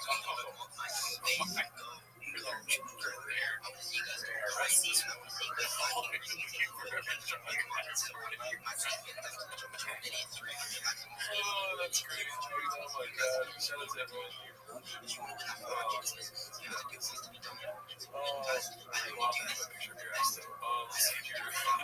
Long story short. All baseball positions are being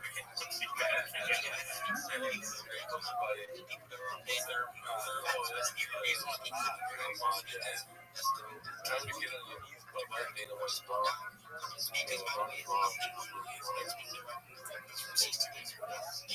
Brian was like, fuck Santa, I want to be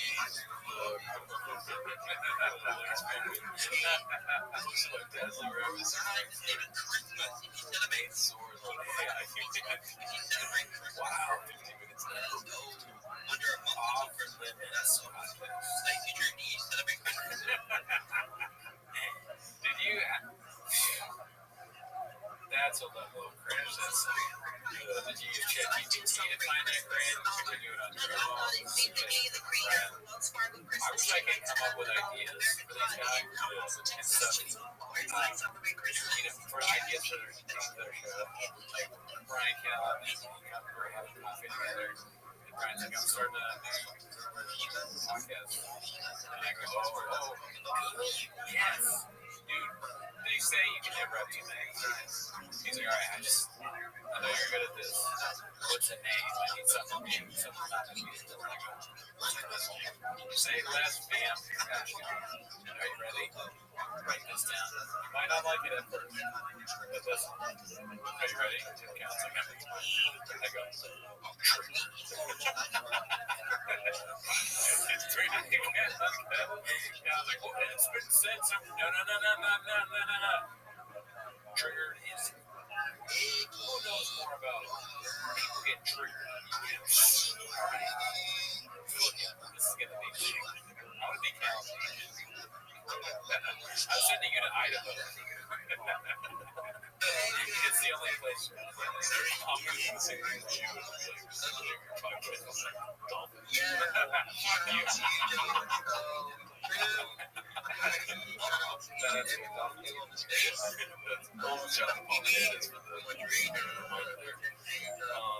Do you want to see his podcast? Hold it up, kind of review. Limits podcast? I want to see it, of course. I thought you were going to shoot me down on something. But I want to see it, yeah. There's an age-old question of why do good people do bad things? I know. You think this should be a really bad person because you see it. Let me tell you, Brian Callen, about my dad. This guy, my dad, he's so exclusive. What that? So, that is fucking. And you're probably. We got good one.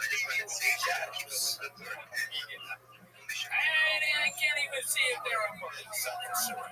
How am I supposed to do right? Back in the 80s, they got me a station. It's like they should be okay. Not worth the staff. I don't care how angry he is. I like the old way angry. I'm a bad person out here. So, that tells you I got something to say. People should listen. I commit a crime. Why would I care what you have to say? You are a self-admitted mafioso. Okay, look, this is all our facts guy here. All of it is just to get you a crowd or book clubs. Don't represent the money of the driver. Wow. Now go use the rule around the crowd of police. You're pretty sharp, guys.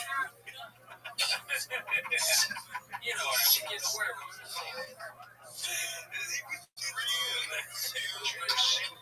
so ready.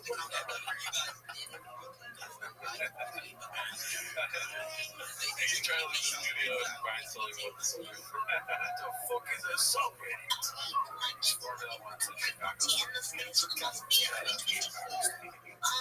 And they've done bad things. When you take it off, you say, hey, I got to abide by the rules. If I don't abide by the rules, I can pay for my life. So the justification is, hey, the life comes first. I got to do what I got to do. Doesn't make it right, but that's how you justify it. My point is that to make you a bad person.